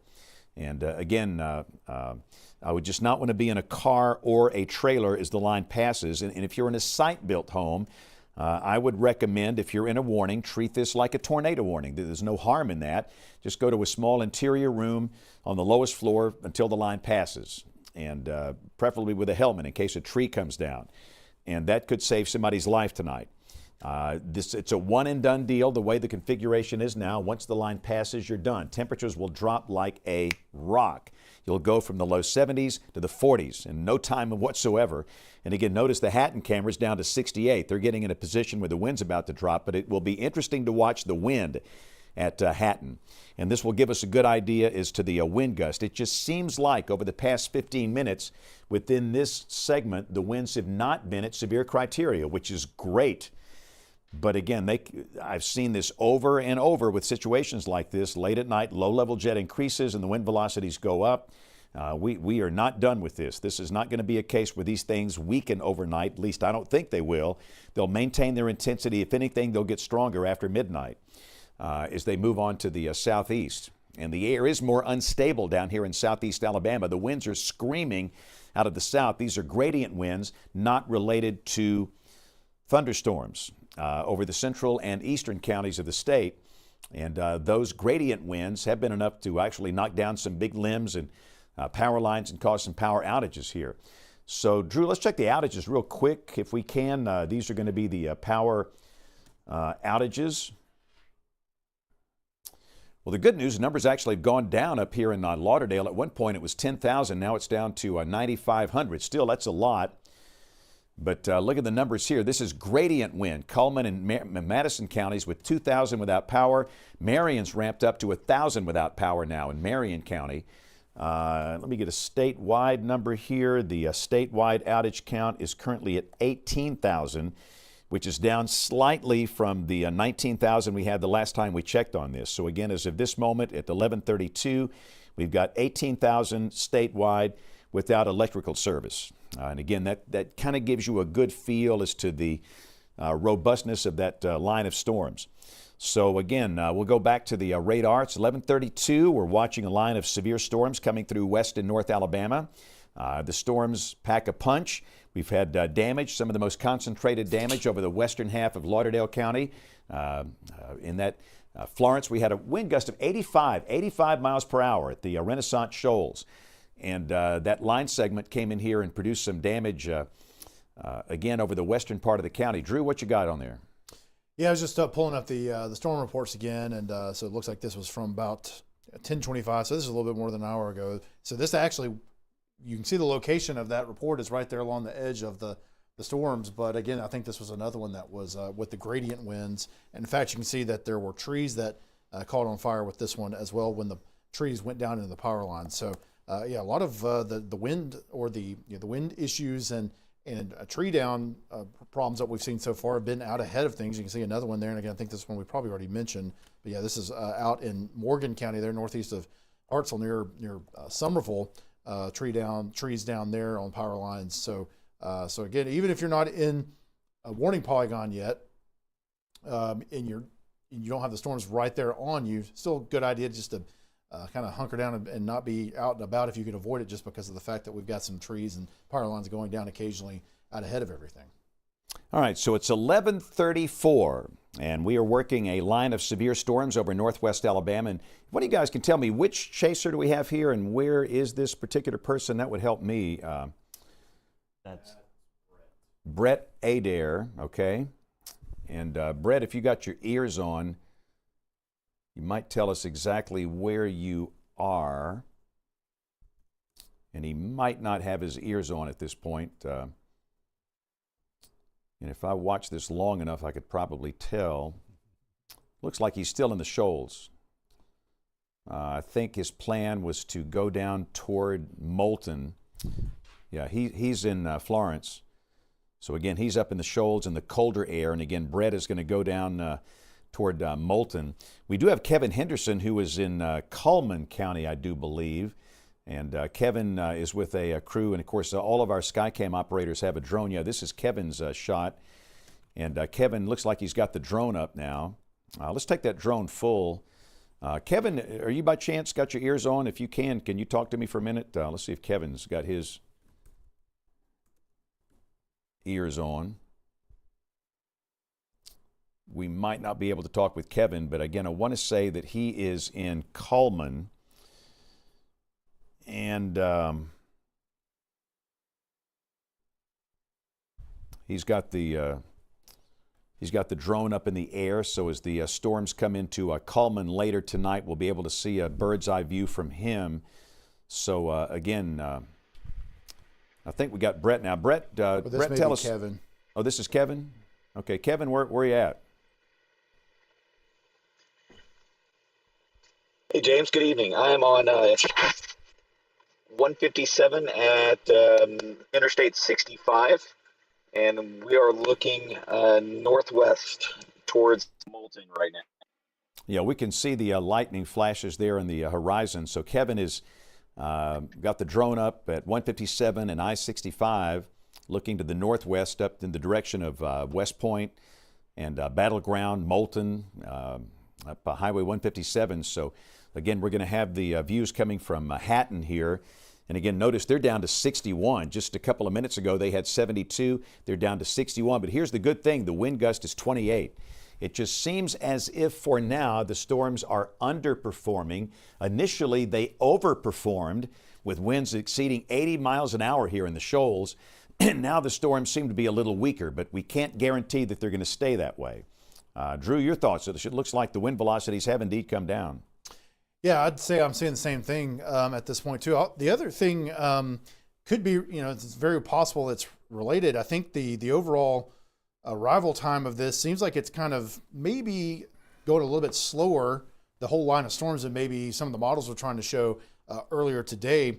Because I think, what a lot of them were trying to show is by now we might have these storms kind of right there on the doorstep of kind of the central part of the state, Jefferson County through Tuscaloosa, Aniana, places like that. So, it looks like maybe they're not moving quite as fast, and that may be part of what we're seeing with the velocity not being what we might or what we saw earlier as well. But looking at the velocity values, just kind of getting a sample of those again from the Columbus radar. We're not too far away from some of the edge here near Brilliant, Haleyville, places like that, where the winds have kind of already passed to the east of those. But Double Springs and Lynn, Carbon Hill, Fayette, places like there, you're still out ahead of it. But let's take a quick sample of a couple of those, and we're getting 70 miles per hour, 66, but still this isn't quite what we were seeing, further to the north. However, again, we are much closer to the radar. So again, we're looking at this a few thousand feet off the ground at this point. So it's still, I think, probably packing a punch, but it's maybe not to the level of what we were seeing there up in Lauderdale County, especially earlier. But again, our advice is going to stay the same for now. Bill, what you got? Severe thunderstorm warning for parts of Walker, Marion, Winston, Fayette, and Lamar. It'll go till 12:30. Yeah, and we just saw that pop on the screen here. So again, we've got new severe thunderstorm warnings in effect for Winston, parts of Walker, parts of Fayette counties. So at the moment, all of Winston, all of Fayette, all of Lamar, all of Marion under a severe thunderstorm warning. The western half of Walker County under a severe thunderstorm warning, basically from Jasper to the west. And we're going to see warnings all night long. I mean, I just think that this line is going to be blanketed with severe thunderstorm warnings. And again, the velocities are not as robust as they were an hour or so ago.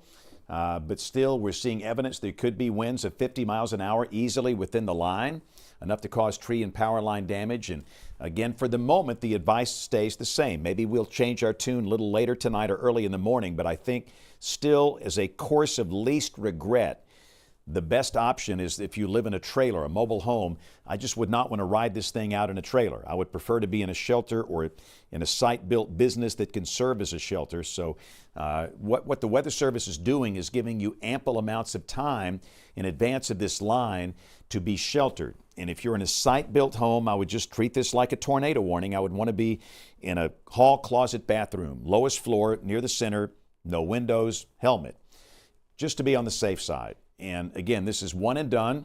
This thing is moving very quickly. Once the line passes, your risk of severe weather is ended. The weather turns sharply colder. We're watching that Hatton sky cam down to 59 degrees.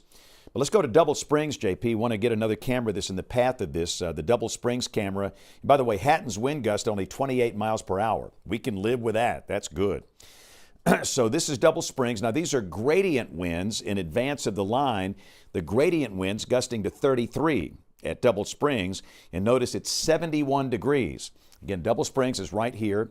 The line is approaching from the west, so we'll watch this. The one thing I think we can clearly say, JP, is that the lightning output has decreased with this, right? The lightning output has significantly decreased. There's definitely been a trend, as is the wind, so hopefully this will continue, but as dynamic as this storm system is, we cannot let down our guard. Right. So again, we've got all of Winston, or at least, right, all of Winston County under a severe thunderstorm warning. This is Smith Lake, the fingers of Smith Lake here. And that line is approaching Double Springs. And again, that Double Springs camera, JP's got it looking right to the west. Bill, what you got? New warning will go all the way over to Jackson County, include parts of Marshall, Madison, Limestone, Morgan, and Lawrence. Right. And again, the trend will be this all night. The Weather Service is going to blanket warnings along and in advance of the line of severe storms. So our new warning includes all of Madison, basically. Obviously, the city of Huntsville, the city of Madison, Hazel Green Harvest, Gurley, New Hope, Owens Crossroads. It includes the western part of Jackson County over to Skyline and Woodville. US 72 is right here. Scottsboro is not in it yet. You will be later tonight. The storms are coming to Elkmont and Ardmore, so let's quickly peek at that Ardmore Skycam, JP. We want to look at that one that's in Limestone County to see what that looks like. Again, we're looking for the wind gust, and at this point, the gust at Ardmore is 28 so far. And the temperature's down to 61. Yeah, from 70. And again, what's pretty amazing, once the gust front comes through, you go from low 70s to low 60s. Then after about 20 minutes, you're in the 40s. It is a very quick drop with temperature here, but again, Drew's got some of the wind velocities within the radar beam height, and we've still got some 74, 70 mile per hour winds here. The winds could be very strong, and maybe it's not in every point along the line, but again, we certainly could see strong winds that are exceeding 50 miles an hour within that line. So again, that is a new severe thunderstorm warning in effect for basically all of Madison, eastern Jackson County. In advance of that line, this does include Huntsville, the line coming into downtown Athens right now, coming into Elkmont, coming into Ardmore. And again, we're watching the Ardmore Skycam, which is located about right here, just off Interstate 65. And trying to see Brett Adair, if you can. Looks like Florence Police have some activity going on here, a police presence. Brett, what do you got going on there? Yeah, James, we're just in between Florence and Killen here on 72, and it looks like they're trying to get some construction barrels out of the road that got blown across the highway here during the storm when it passed through just a little while ago. Okay, yeah, we saw some images that folks sent that those barrels were all over the place, and obviously that was dangerous. So Florence Police are trying to get the barrels back in place. Brett, what can you tell us about any damage you've seen up there, power outages? Well, definitely some power outages, James, and we saw a couple of trees down on the east side of Florence as we came back through town, but we're headed toward Lexington, where apparently there's some more serious damage in terms of structural stuff and maybe even some entrapments. Okay, great. Yeah, we're hearing that too, so we can't wait for you to get up there and get us some images of any potential damage in Lexington. Again, that was that cell merger. We talked about that individual cell merging with a squall line, and sometimes you can see rapid tornado development. There was a tornado warning in effect at the time. Hopefully everybody was sheltered. And again, the advice stays the same. If you got any type of warning tonight, whether it's a tornado warning or a severe thunderstorm warning, the advice is to be sheltered in a safe place, in a site-built home, your tornado-safe place. We don't want anybody in a mobile home. We don't want any injuries tonight, but again, that line of storms coming into Ardmore, Elkmont, Athens, then the line curves down into Lawrence County. It's approaching Moulton. It's come on through Hatton. And again, so far, at the Ardmore camera here, the peak wind gust is 28, which again is very manageable. But we notice a lot of kinks and breaks in that line. And I'm just telling you from long time watching that, you got to watch out for any spin-ups that might try and form in here, these small tornadoes. But so far, it's just straight line wind damage. Storm should be in Decatur here in about 10 minutes. It's coming into Athens right now. They're coming into Moulton right now. And again, so far, so good. The Ardmore camera with a peak wind gust of 28. And JP, let's check the Hatton camera northwest of Moulton just to see what the peak wind gust there was. And again, it has not been that bad. The peak wind gust at Hatton was 28. So that is extremely manageable. Temperature down to 57 degrees. And again, give it about another 30 minutes. That camera is going to be down in the 40s. It comes down very quickly. In fact, let's look at Florence, JP, the UNA camera. Just for the fun of it, let's see how cold they are now, back in the cold air. Florence is at University of North Alabama is down to 54. And they're going to be in the 40s in a matter of minutes. That's how quickly it comes down. But it's good to see the power is on in that part of Florence, around the campus of the University of North Alabama. It just seems like the concentrated damage has been over here from Killen back up to Lexington, back in this zone right in through here, with what could be some significant damage. And again, Brett Adair is, you can see he's behind Florence police. They're trying to get the roads passable again because of those barrels that were blown around. But we're going to get Brett up to near Lexington to see where he's had maybe some reports of entrapment there. And we've got Kevin Henderson down here at Cullman. He's got his drone shot up. We'll be watching it coming in from his vantage point. But again, Huntsville, Madison County, severe thunderstorm warning. Western part of Jackson County, severe thunderstorm warning. And in Madison County, this includes basically the whole county. Huntsville, Madison, Hazel Green, Gurley, New Hope, Owens Crossroads, Triana, everybody in Madison County. And again, the idea is to be sheltered as the line comes through. Once the line passes, you're done. The severe weather risk is over for Russellville, for all of Colbert, over Lauderdale counties, all of Marion County. You're done with it, which is good. You're through before midnight. That's a good thing. But again, the storms are coming into Double Springs. Let's go to our Double Springs camera again, JP. This is right in the midst of the line. Yeah, and I'm looking at that camera. That the lightning has just significantly reduced. I've counted 1 or 2 lightning strikes the past couple of minutes. It's nothing like it was earlier when we first came on the air around 8 o'clock. There has definitely been a downward trend with the lightning. The lightning output has really gone downhill. And again, you can see the real-time counter there on the screen. How we've lost a lot of the lightning, which is a sign many times the storms are weakening. And I do believe they are clearly not as strong now as they were 1 hour ago, but still capable of producing damage.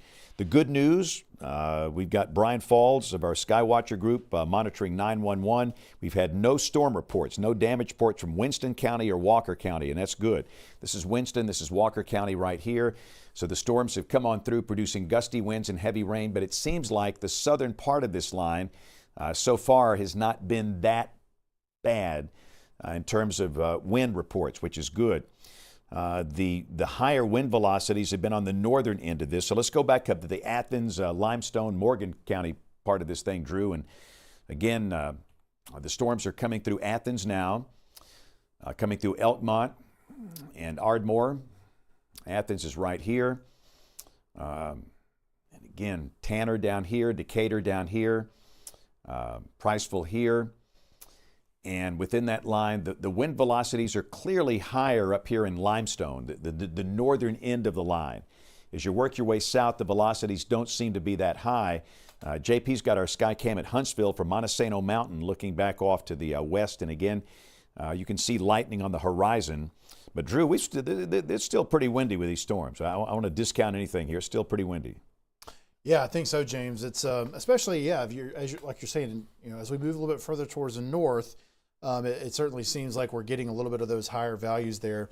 And looking at the reflectivity, it definitely seems to have gotten maybe a little bit more organized looking here in more recent times as this new severe thunderstorm warning was issued, moving further towards the east. So again, when we look at it from the high top radar here, those values we're seeing are 3,000 or so feet off the ground. But as we've seen earlier, we've certainly seen some of that being able to reach the ground. And so it's still something we were concerned about. Now, looking at the storm relative velocity, there in recent times, we haven't seen as much rotation necessarily with this line of storms. Of course, we had that cell that moved up into Tennessee, might have produced a tornado in Lauderdale County. We'll see. But lately, there's still maybe a little bit of occasional areas where you've got a little bit of a spin, but it's not looking with this storm relative velocity that we're seeing as much of that embedded rotation. Looks to be mainly the straight line wind variety. But again, it's still pretty gusty up there, especially at those higher levels. Just a matter of if we can get some of those further down towards the ground. But yeah, as you move further to the south, it certainly looks like we're getting a little bit less intensity there, kind of going back off the radar from Columbus, Mississippi, especially as you move down past Fayette, kind of down towards Millport.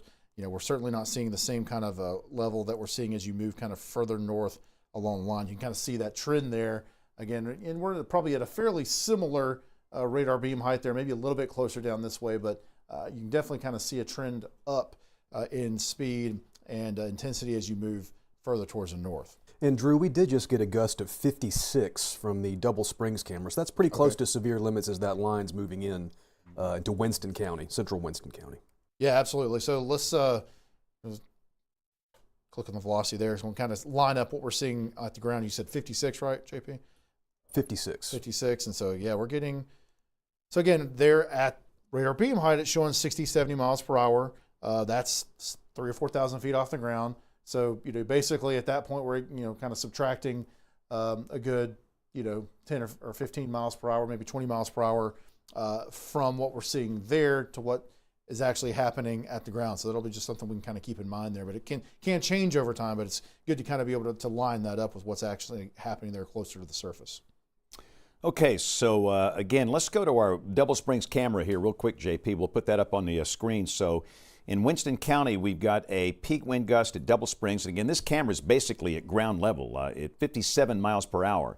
So that's an example of the type of winds that people are seeing within the line in Winston County. So a wind gust of 57 at Double Springs. And again, I am getting many more reports of significant damage up at Lexington, up in the northeast part of Lauderdale County. And Brett Adair in the top box up here is on his way to Lexington to check out the damage. We got reports of major structural damage and possible entrapment. And again, we just don't know much. Once Brett gets there, we'll know more about that. Yeah, Brett, go ahead. Got you now.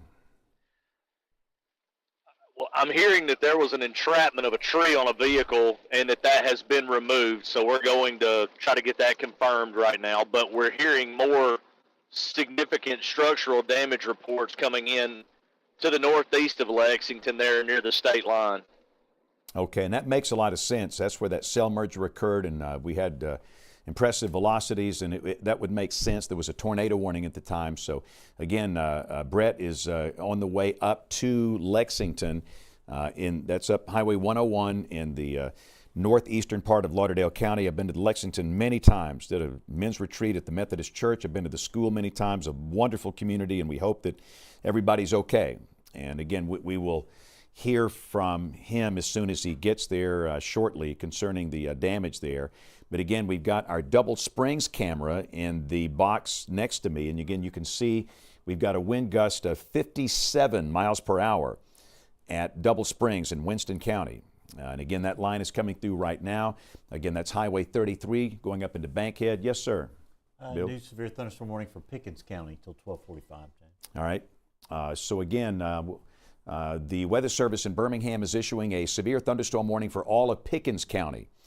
This will include Reform, Gordo, McShann, Aliceville, Carrollton, Pickensville. If you live anywhere in Pickens County, you're under a warning, which means our advice is to treat this like a tornado warning and to be sheltered, get into a safe place. Seeing a lot of debris on Brett's camera there. Eastern Lauderdale took a bad hit here.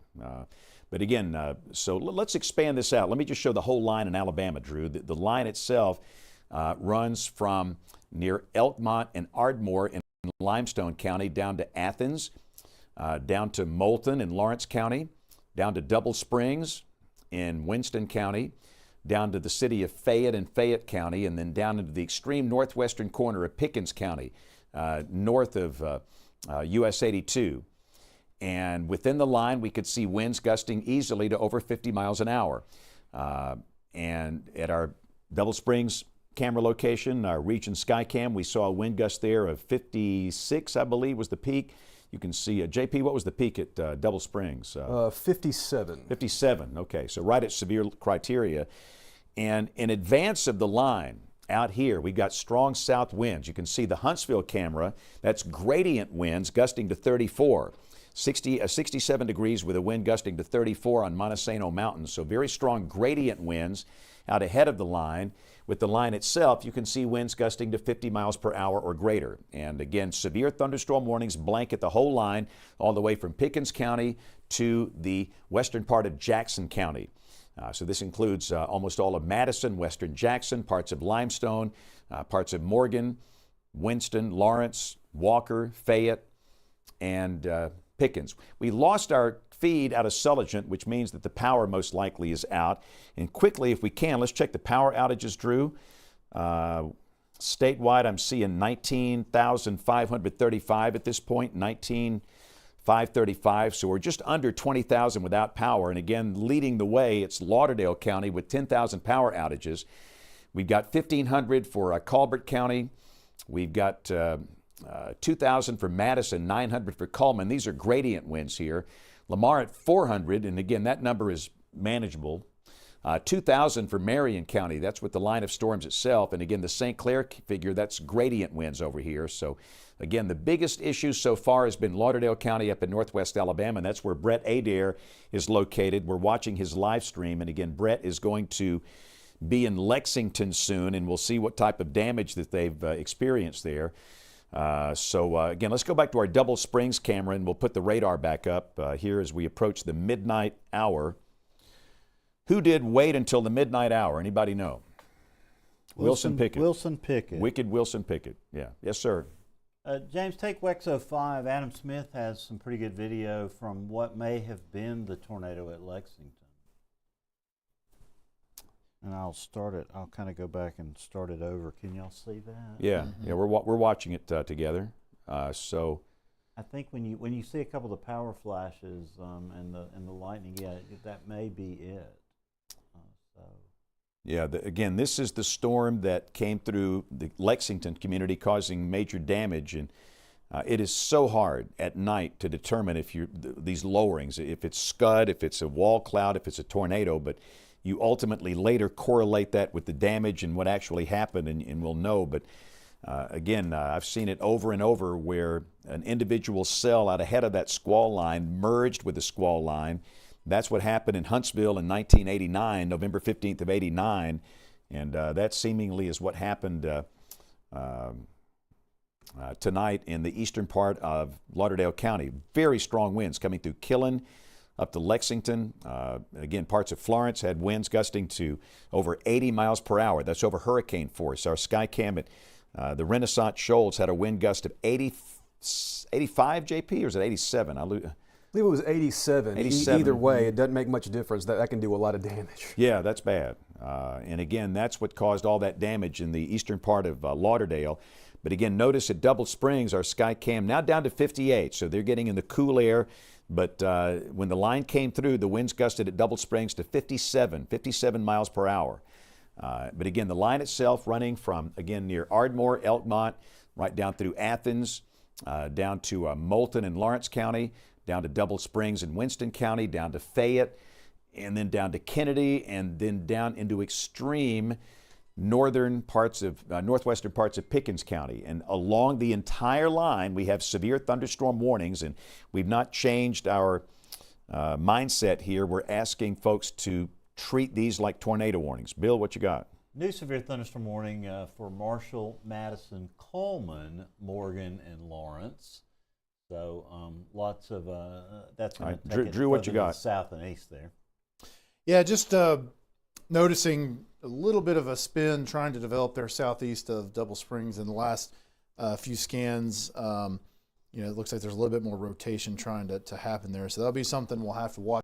We're still under a severe thunderstorm warning at this point, but that one looks like it's got a little bit more possibility of trying to rotate there. And we can see a little bit of a maximum of the wind speeds there as well. So that's one I think we'll need to watch here to see what it might do. Looking at the reflectivity here, it doesn't look like a lot when you look at it from the reflectivity standpoint here, but definitely something that we'll need to keep an eye on there, James. Ryan, can you take Kevin's drone shot full screen by any chance? Kevin's got the drone up, and he is at Highway 157 and Interstate 65 in Cullman. And again, we want to mention that we now have a severe thunderstorm warning in effect for parts of Cullman County. This is the new warning that Bill talked about. That line of storms will be coming through the city of Cullman, I'd say probably within the hour. It's 12 midnight now on Monday morning, March the 16th, 2026. And again, that line will be coming right on through much of Cullman County. It'll be coming through Smith Lake. In fact, it's entering the northern part of Smith Lake right now. And again, the great potential is for damaging straight line winds. And Kevin is kind of giving us a closer shot of the horizon. You can see the lightning. The storms are currently over Winston County. But again, that's what it looks like over Cullman County. Kevin is at I-65 and Alabama Highway 157. He's kind of looking back up Highway 157 up toward West Point and Battleground, or maybe out toward Smith Lake more to the west. But again, that's the drone shot coming from Cullman. So we'll go back to our triple box here. It is 1 minute after midnight, and we've got Chris Mann in Jasper. We've got Kevin Henderson in Cullman, and the stream you're seeing, that's Brett Adair, who's going up to check storm damage in Lexington in northern Lauderdale County, where apparently there's been some very significant damage from what could have been a tornado. We'll find out more with time. Of course, late at night, it's hard to get reports, but it looks like there's not much power. If there's any power on there, we really can't see evidence of any power on. And again, we'll be getting some damage reports from Brett here fairly soon. So let's expand the view out here. And Bill, did you say Cullman County was under warning here? I'm not seeing it on our, I'm sorry, the northern part of Cullman County. Okay, I got you. So the severe thunderstorm warning polygon, it's for parts of western Marshall, the rest of Morgan County and northern Cullman. This includes the city of Cullman. This includes West Point. This includes Holly Pond. This includes Berlin. It does not include Hansville or Colony down here, the southern part of Brushy Pond, but you're going to have a warning soon. Everybody's going to have a warning. It's just going to the way it's worked. JP, what you got? I just want to say out in the southeastern Gulf of Mexico, way away from where we are, there's actually a couple of supercells that might be dropping some water spouts as we speak near Key West, interestingly enough. Wow. So this is a big storm system. Bill, what you got? James, we've got 3 pictures of damage at Winfield in Marion County, West 05. You can see it there. Some damage to a home there from a tree there in Marion County. So that storm is already well east of there, but we've had quite a few reports of a tree and damage there in the Winfield-Gewen area from the storms as they rolled through Marion County. So again, that's a sign that these storms mean business, and while they're not as intense as they were maybe 90 minutes ago, they're still producing winds in some cases of over 50. In fact, look at the Double Springs camera. The wind gusts 57 miles per hour coming through Winston County, and that's what you're going to experience with this entire line. And again, the line is about to cross into Madison County. This will include the towns of Madison, Huntsville, Hazel Green, Owens Crossroads, New Hope, Triana, everybody in Madison County. I would advise that you shelter like this is a tornado warning.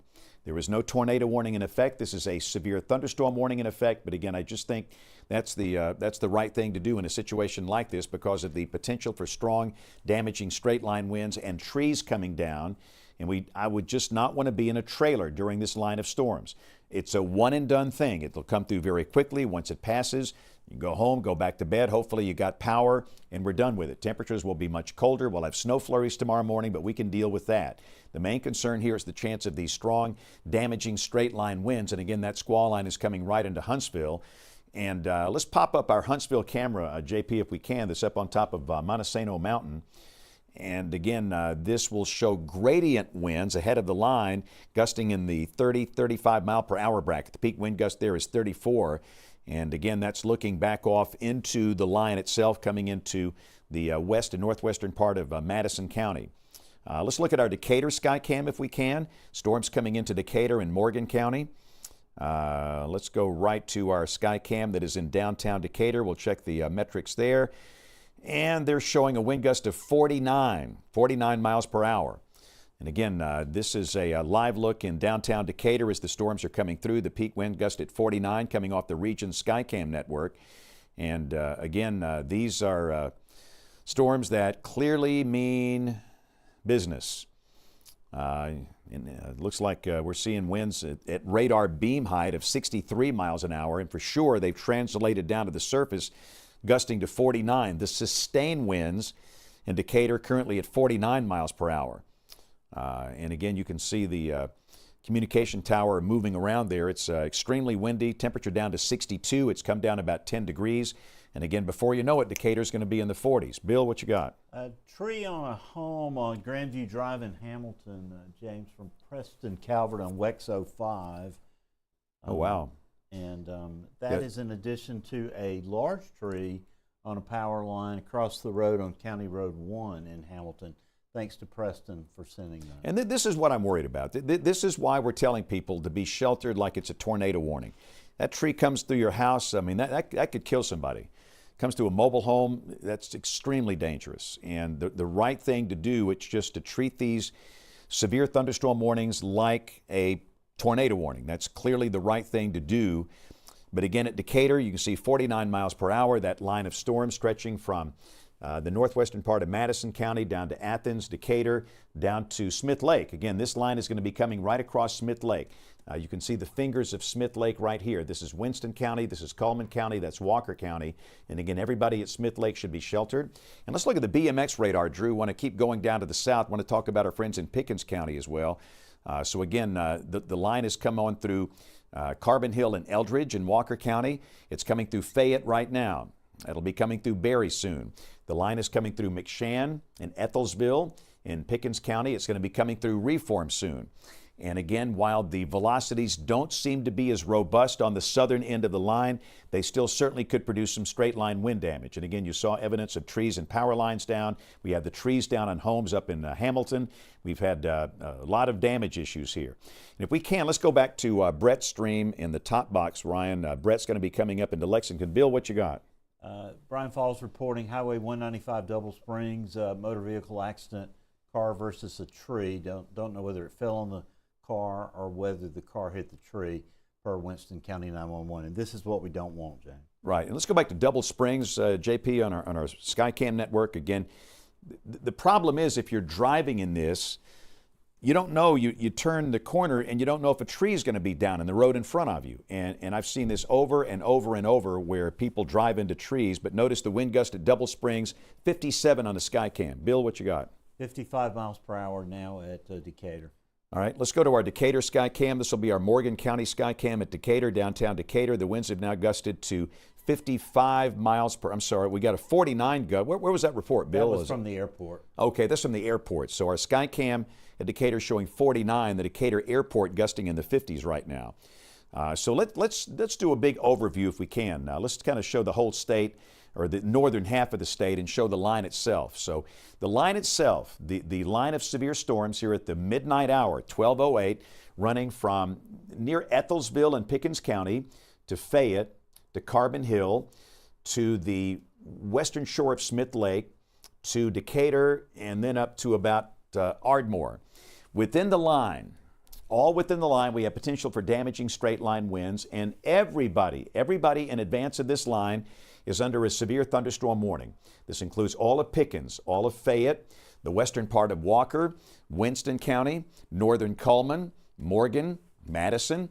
Again, the bottom line is everybody in advance of the line under a severe thunderstorm warning. And our advice, treat a severe thunderstorm warning like it's a tornado warning. We've had a lot of trees down on structures. We've had some structural damage. In fact, up in the top box, that's Brett Adair, who is going to Lexington in Lauderdale County, where apparently there's been some pretty significant structural damage. Apparently a tornado has touched down there.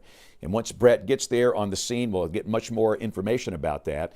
But the best thing to do, we have no tornado warnings here, but just treat these like it is a tornado warning, where you go into a small room, hall, closet, bathroom, near the center, no windows. We don't want anybody in a trailer. I think that would be a mistake. A wind, like you see again, Decatur gusting to 49. At Double Springs, the winds gust to 57. That can flip a trailer if the wind gets underneath the trailer. A tree can come down on top of a trailer. I would not want to be in a mobile home. You've got plenty of time. The warnings are being issued well in advance to go to a community shelter or some type of business that can serve as a shelter. Ride it out and you're one and done. Once the line passes, it's all over. And again, we've got temperatures back in the 40s back in here. In fact, let's look at our Florence camera real quick. Let me show you what it looks like in the cold air behind this. JP is going to punch up Florence, and you can see that they're down to 51. Let's go to Cherokee in Cherokee County. Cherokee and Colbert County is down in the 40s now. 48 degrees with a west wind at 11. And I mean, tomorrow morning we might see a few snow flurries in here. So let's look at our region center camera, JP. Want to look at the gradient winds in advance of the line, not related to storms. Birmingham is still, it's going to be 1, 2 a.m. before the storms make it to Birmingham. We've got a wind gust of 51. That's gradient wind. Now understand, Bill, that is a 33-story building? That's right, Okay. 390 feet tall. Okay, so understand the region center equipment is at a 33-story building, so it's not gusting to 51 down at ground level, but let me tell you what, it might be gusting to 30, 35, 40 miles an hour. This is gradient wind in advance of the line, and that's a sign of what we're dealing with, and we're getting some scattered outages because of the gradient winds not related to storms. All right, let me get to Brett Adair real quick, Bill. Brett, if you can hear us, I see law enforcement presence. Tell us what you got there. Yeah, James, we're checking this out right now. We are in Lexington on 101 on the south side of town. Looks like we may have some power lines down and maybe even a vehicle that's been struck or either disabled up here in the roadway. Okay. So we're just watching your stream, and obviously a lot of folks are very curious as to what's happening in the community. So if you get anything you need to report, just please break right into us. Well, James, we got numerous trees down on the south side of Lexington High School there right before you get to City Hall. So this definitely looks like where the path would have came through. So we're going to check out around town, and we'll let you know some more information in the next few minutes. Okay, great. We appreciate your work. Again, this is Brett Adair in the top box. Brett is at Lexington in the far eastern part of Lauderdale County. That's near the Tennessee state line. It's a wonderful community. I've been to the schools there many times. I was at Lexington Methodist Church not that long ago for a big retreat. It's a great place with great people, and hopefully everybody is okay. And again, we'll be watching carefully. But again, let's go to our Huntsville camera real quick here, JP, if we can. This is going to be on Montesano Mountain. We've got a wind gust of 34. All right, let's go to Decatur. We're going to check a bunch of these cameras that have been in the path of this thing. The squall line is now east of Decatur, but let's check the Decatur wind gust. Downtown Decatur, we had a peak wind gust of 49. All right, let's go up to Ardmore. We have a sky cam there. The winds, I don't believe, were that high.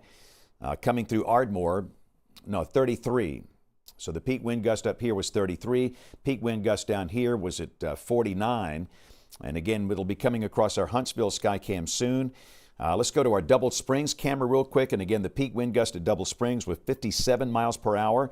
We've had reports of trees down on power lines. And Bill, I'm sorry, you were raising your hand earlier. I missed you. Go ahead. Just a little ground truth, James. The Birmingham Airport peak gust recent 39 miles per hour and Tuscaloosa 37. Birmingham issuing a severe thunderstorm warning for Northern Greene and Sumter. Okay. So again, I just believe you're going to see a warning for all of these storms. The whole line as it comes through the state. So again, the new warning will be in effect for parts of Sumter and Greene counties for this segment you see right here. And there's your new warning. This is in effect for western Greene and much of Sumter counties. And that's until 1 a.m. So again, the Weather Service, it's a course of least regret. That's what you want to do is have warnings in effect for all of these storms, and we ask that you treat these severe thunderstorm warnings as if it's a tornado warning. It's not exactly the fun thing to do at 12:14 a.m. on a Monday morning, but we're asking you to consider doing that. We don't want anybody in a trailer or a car. If you're in a mobile home, you need to go to a shelter or some business that can serve as a shelter that might be open 24/7. So again, your new warning's in effect here for much of Sumter and Northern Greene. And again, let's expand the view out here. And again, let me just point out, we're watching Brett Adair's live stream, who is in Lexington in Lauderdale County, where there's been some significant damage. But there's your line right there, running from near Pickensville in Pickens County to Berry in Fayette County to Carbon Hill, to Smith Lake, up to about Madison, here in Madison County. And the line itself is moving rapidly to the south and east. It's one and done. Once the line passes, you're done with any chance of severe storms, which means for Hamilton, Haleyville, Vernon, Sulligent, Muscle Shoals, Florence, Russellville, Moulton, your risk of severe storms is over. It's cold. It's going to turn cold. And again, you might have some snow flurries tomorrow morning. But again, we're watching some of these trees down on Brett's live shot here. This is coming from Lexington. That is in the Tennessee Valley. Again, Brett is located right here in Lexington, just to let you know where he is. And again, that's could be some tornado damage in the community of Lexington. There was a tornado warning in effect. We had a cell merger, and that would make good sense. Down below, this is our live sky cam at Huntsville, Montesano Mountain, looking at the line of storms coming in from the west. They'll be coming through Madison right into Huntsville. Storms coming into Hartselle and Falkville and Morgan County. They're coming into Battleground and West Point and Cullman County. Coming into Carbon Hill, coming into Smith Lake. And then coming into Berry and Fayette County, and then down into Pickens County around Reform. And new warnings will be issued, and they're being issued right now. You're going to see new polygons popping up, most likely for parts of Tuscaloosa County. Bill, what you got there? That's right. It's Tuscaloosa County till 1 o'clock. Yeah, and all of this will be filled in. You'll see the gap right here. We'll see a new warning that's going to pop up for Tuscaloosa County until 1 a.m., and it's the same thing. We advise that you be in a small interior room, hall, closet, bathroom, in your house, away from windows, near the center, lowest floor. Treat this as if it is a tornado warning because of the dynamics in play here. And again, that warning in effect until 1 a.m. This does include the cities of Tuscaloosa and Northport. It does not include the eastern part of the county. Jefferson's not involved here, but again, everybody I think will be under a warning at some point this morning as the line of storms continues pushing on down to the south and east. Let's take Brett's full, Ryan, real quick if we can. I just wanted to show you where we are here. He's at 101 and 64 in Lauderdale County, and we're just kind of, I wanted to just see where Brett is because so many people are asking questions about Lexington. Highway 101 runs from the river on up into Lexington, ultimately up into Tennessee. And Brett is going to be following some of the first responders into areas where there is some significant storm damage in that part of Lauderdale County. So again, just wanted to show what's going on here. I think some of the more significant damage might be up closer to the Tennessee state line, which is where Brett's in the process of going right now. So we'll go back to our triple box configuration here. And again, we're watching this line of storms producing winds of 40, 50, 55, 60 miles per hour. And again, the line should be coming into Cullman, downtown Cullman here soon. So if we can, let's pop up maybe Kevin's drone shot, Ryan, if we've got that. Kevin Henderson, we've got our chaser on the ground in Cullman. So this is a live look at the storm coming into Cullman, a bird's eye view thanks to Kevin Henderson and his work tonight. I thank all of our chasers in the field, and I've said this before and I'll say it again, I've got the easiest job in the world. I'm sitting in a safe, dry studio. These guys are out here in this mess. But we've got Cullman County, the northern half of Cullman County under a severe thunderstorm warning. And again, the advice here, it is to treat it like a tornado warning. You want to be in a small room, lowest floor near the center, away from windows. And again, we're looking into the shelf cloud that is approaching Cullman from the west, and the lightning output has decreased, which is making that a little harder on us to see things. We depend on lightning to illuminate features within the wall cloud that would help us to identify, or within the thunderstorm that would help us to identify something like a wall cloud or a tornado. And again, we see absolutely no evidence of a tornado on radar, but it doesn't matter. Straight line winds can knock down trees and lines just like a tornado and knock a tree into a house. And I don't do this for most situations. I don't. Most people don't do anything when a severe thunderstorm warning is issued. They do nothing. And part of that's on us and the weather enterprise because we issue too many severe thunderstorm warnings. But in this case, knowing the state of the atmosphere and the dynamics involved here, my recommendation would be to preferably treat it like a tornado warning. All right? So again, and I tell you what, Bill, what you got real quick? Winds gusted 45 at the Huntsville International Airport, and pea-sized hail from a train spotter in Madison at Limestone County Line Road and Mill Road. All right. And again, we'll go back to our Coleman camera here in just a second. Again, we got Brett Adair that is near or north of Lexington, and he is going to be showing us some storm damage, possible tornado damage that has occurred there. And again, looks like, Brett, if you can hear us, kind of give us an idea of what we're seeing there. Brett might not be able to talk at this moment. He's not in. Okay. All right. But again, we saw Brett at 101 and 64. That was the middle of downtown Lexington, and he has turned, I think, up.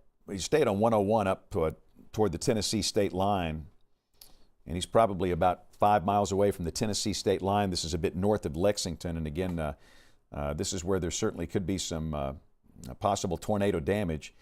But again, the storms are coming into Huntsville. We're watching the storms progressing in from the Skycam at Montesano Mountain. Let's quickly go back to Kevin Henderson's drone shot. Want to take that full screen. This is going to be, okay, Kevin is on the ground now, and he's going right back up. And again, that is the intersection of Highway 157 and Interstate 65 in Cullman. Early this morning here at 12:21. And that's the one thing we have wanted to do here, is to provide visually interesting coverage where you can actually see the weather. And man, it is hard at night, but our team, they're making it happen. Thanks to Kevin Henderson, Chris Mann, Brett Adair, Krista Pitchford, they're out in the field tonight, or this morning, I should say. And this is going to be a shot right into that line of storms coming into Cullman. The city of Cullman, northern Cullman County, is under a severe thunderstorm warning. The advice is to treat this like it is a tornado warning. Be sheltered, small room, lowest floor near the center, no windows. We advise no travel. Again, that's just a course of least regret. And the lightning output is decreased a little bit. Again, it makes it awfully hard when we don't have the continuous lightning like we saw back in the Shoals earlier tonight, but still, Kevin is giving us a great shot of that line of storms coming in, and as they get closer to Cullman, they're over Smith Lake right now, we'll have a better view of that. So let's go back to our triple box very quickly, and again, up in the top box, we have Brett Adair, who is north of Lexington, looking for storm damage. This is a Skycam at Fairview. Fairview is in the eastern part of Cullman County. Again, Fairview would be right out here, Baileyton here, Fairview, Joppa, and Arab. Again, Kevin would be, let's see, he'd be about right in here. Actually, he's right here. That's 157 there. Interstate 65 is here, so Kevin's location is here. And again, the Fairview camera would be back up in here over in the eastern side of the county. So let's tell you what, let's go back to Huntsville real quick, JP, on the bottom box down there. We'll check Fairview out. Fairview is going to give us a great view once that thing moves into the eastern part of Cullman County. So again, this is a look at our Huntsville Skycam. And again, we're watching the metrics. We've got a peak wind gust of 34. The camera is on Montesano Mountain, and the storms are coming right into Huntsville now. And Bill, the peak wind gust at HSV, I think, was 34. They're 40-something. Whatever. The storms are coming through the Huntsville Airport right now. The Huntsville International Airport is here. That's 565. And again, the storm's coming right into downtown Huntsville. These are radar beam heights. The radar is at high top, so it's pretty good low slice.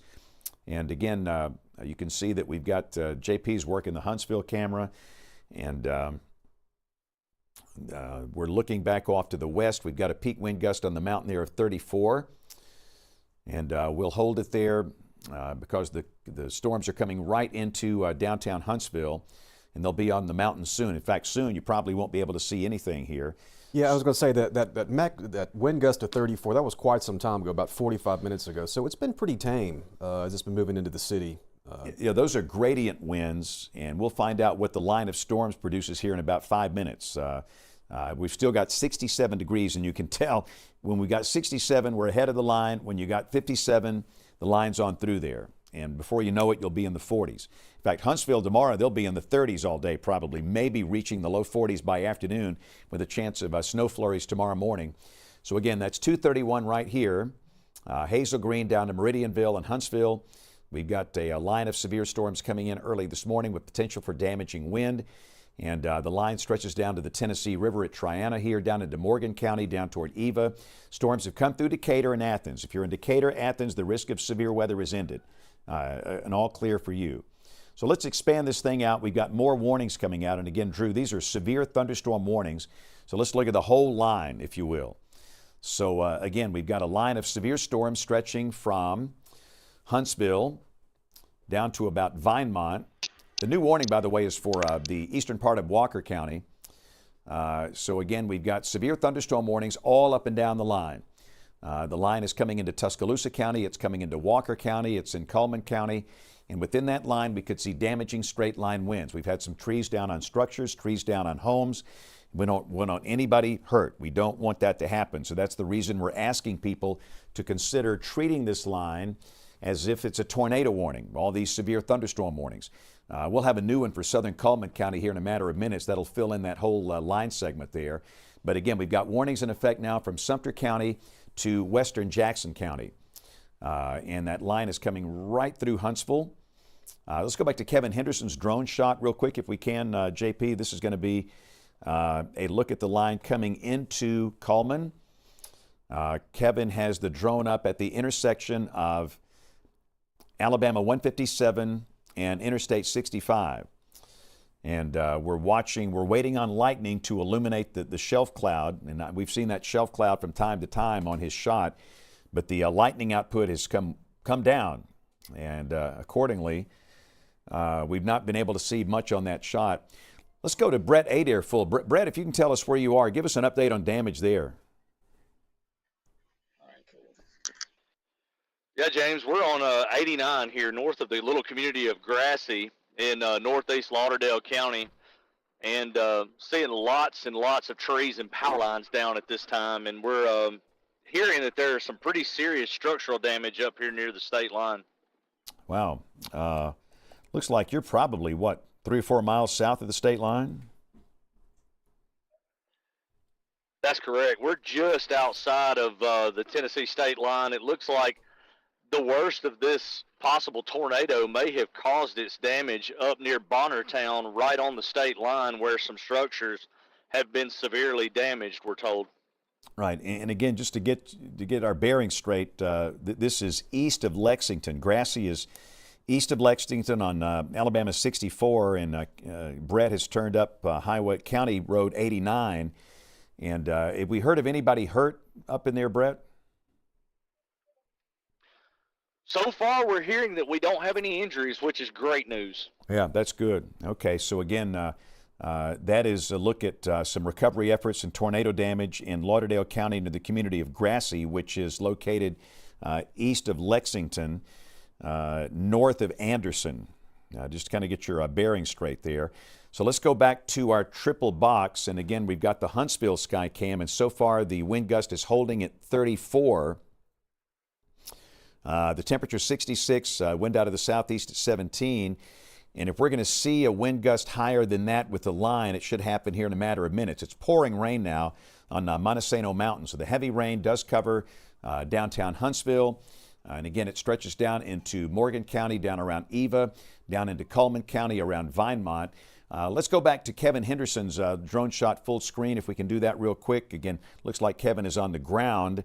And again, Kevin is right at I-65 and Alabama 157, and rain has started there. So we've got his dash cam shot now, and that you don't want the drone up when we've got thunderstorms moving in. So we'll be watching his camera carefully. So let's go back to our triple box. We've got Brett Adair that's up in the community of Grassy, which is north of Anderson and east of Lexington in Lauderdale County, where there's been some tornado damage. This is a sky cam at Fairview. That's in Cullman County. Looking back into this line segment here, Fairview would be about right here, home of the Aggies. Severe thunderstorm warnings in effect all up and down the line, from Sumter County to western Jackson. And again, within this line, we could see winds in spots exceeding 50 miles per hour. We saw that at Double Springs. Our Skycam at Double Springs had a peak wind gust of 57. Our Skycam in Florence at Renaissance Shoals had a peak wind gust of 85 miles per hour earlier tonight.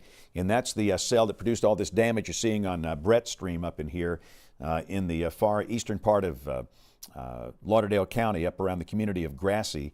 Again, which is north of Anderson and east of Lexington. We'll keep that up. So, Drew, your thoughts on the intensity here? It looks like we're kind of holding steady at this point. Yeah, not seeing a ton of change. Yeah, things seem to. Sorry, I had getting my mic back on. Yeah, don't see a ton of change there. Things seem to be kind of maintaining. Especially, again, towards the south, it still looks like maybe the winds aren't quite as high in the southern part of the line that's in the state at this point. It does seem like things are a little bit more intense, where we've seen a little bit more of the damage reports with the storms further to north. So again, seeing maybe 40, 50 mile per hour winds, 56 mile per hour winds being detected from the Birmingham radar. And again, that would be probably 3,000 or 4,000 feet off the ground at that point.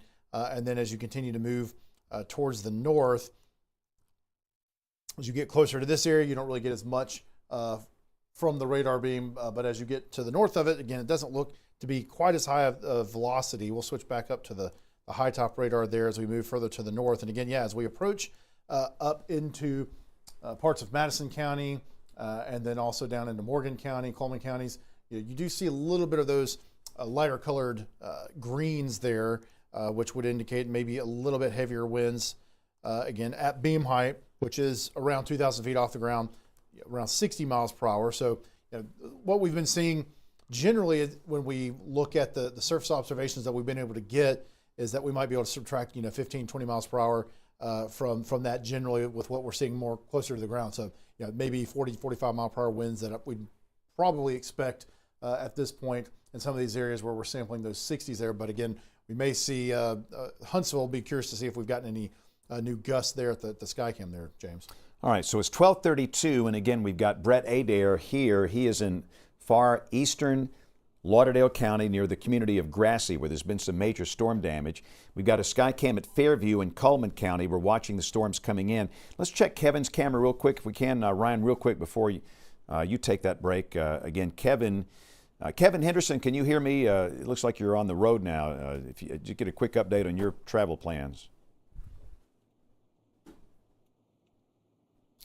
Kevin. James, I can hear you. I'm on 65 north in Coleman.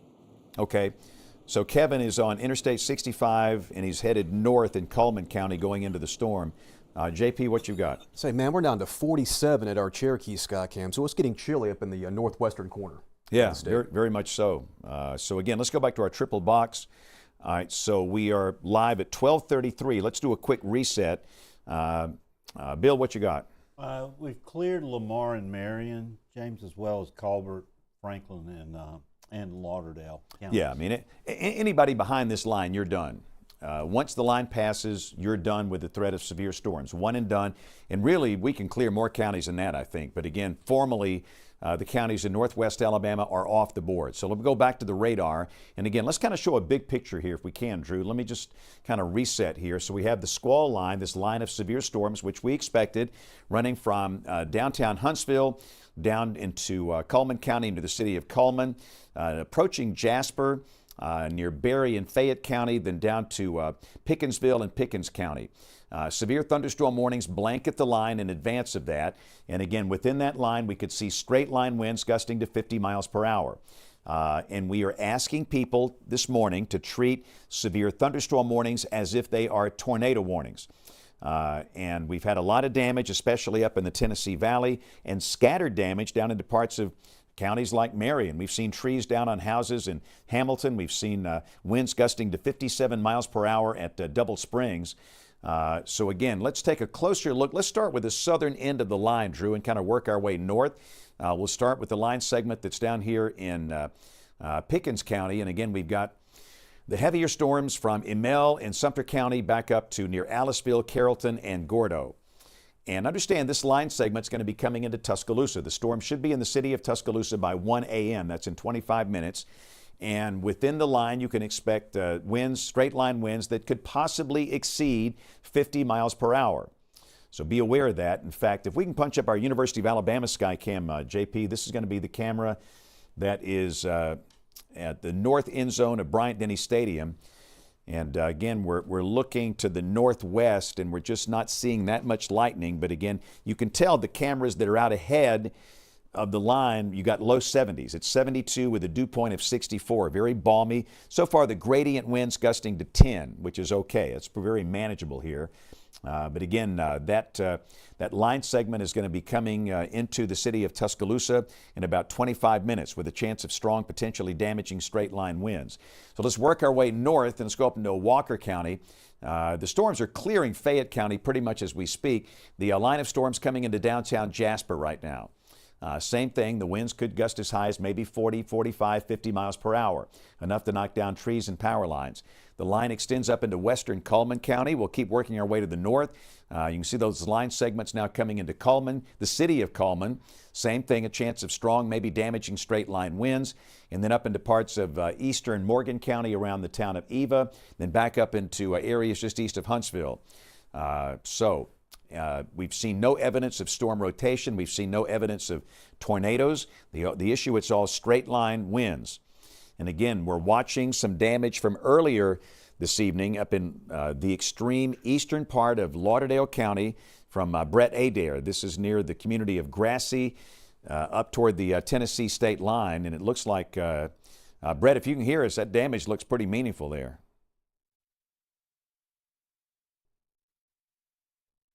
You can clearly see down lines in the road. Yeah.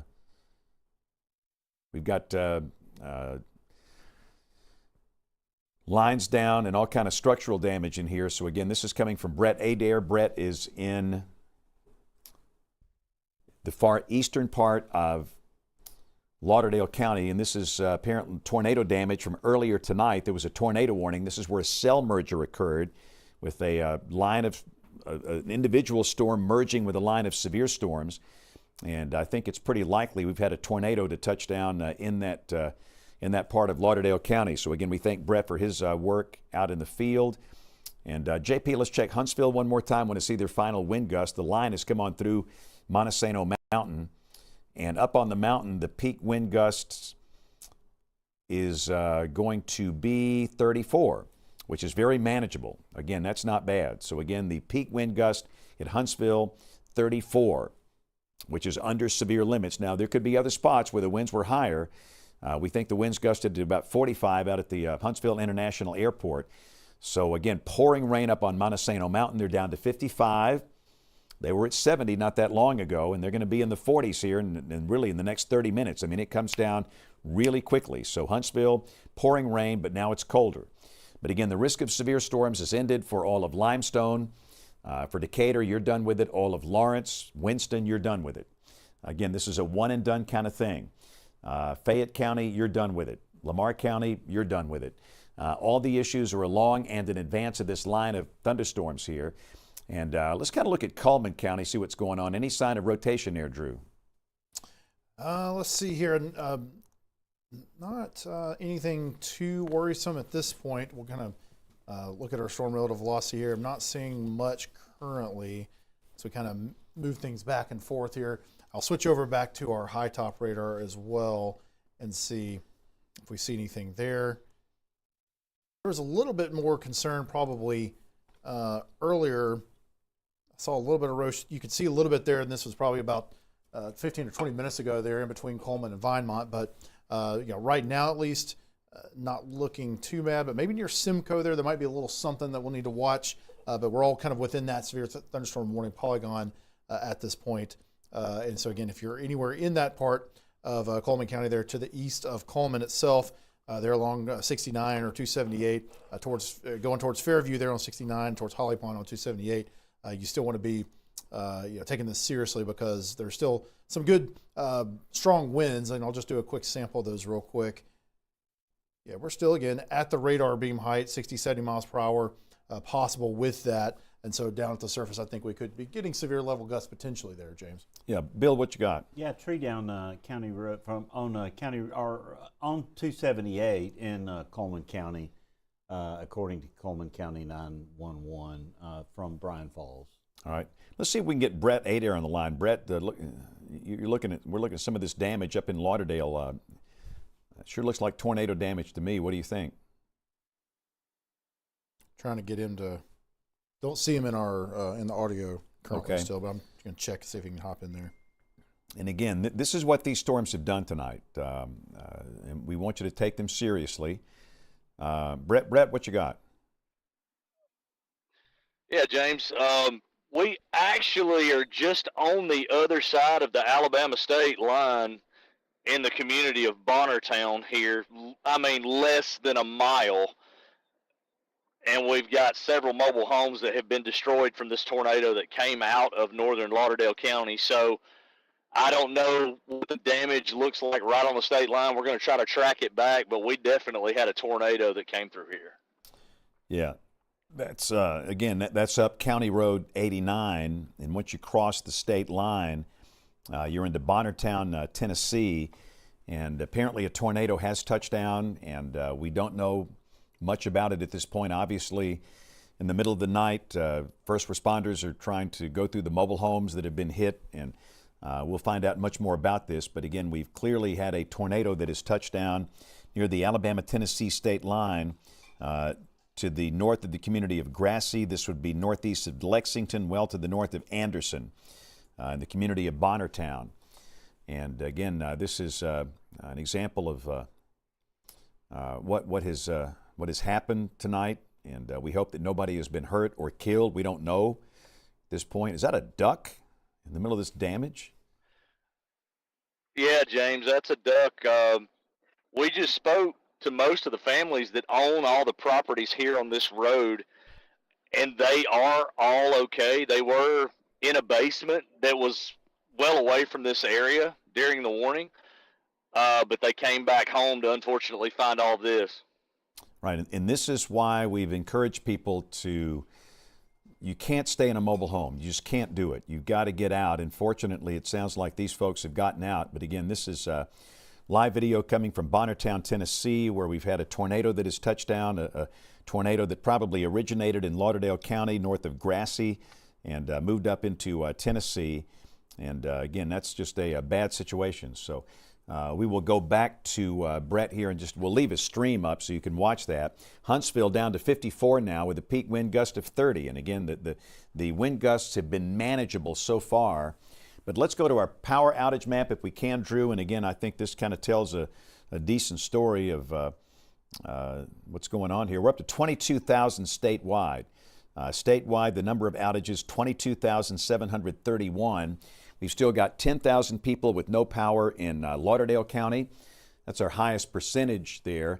We've got 2,500 out in Marion County, 1,500 out in Madison County, 2,000 in Coleman County, and 1,000 now in Winston County.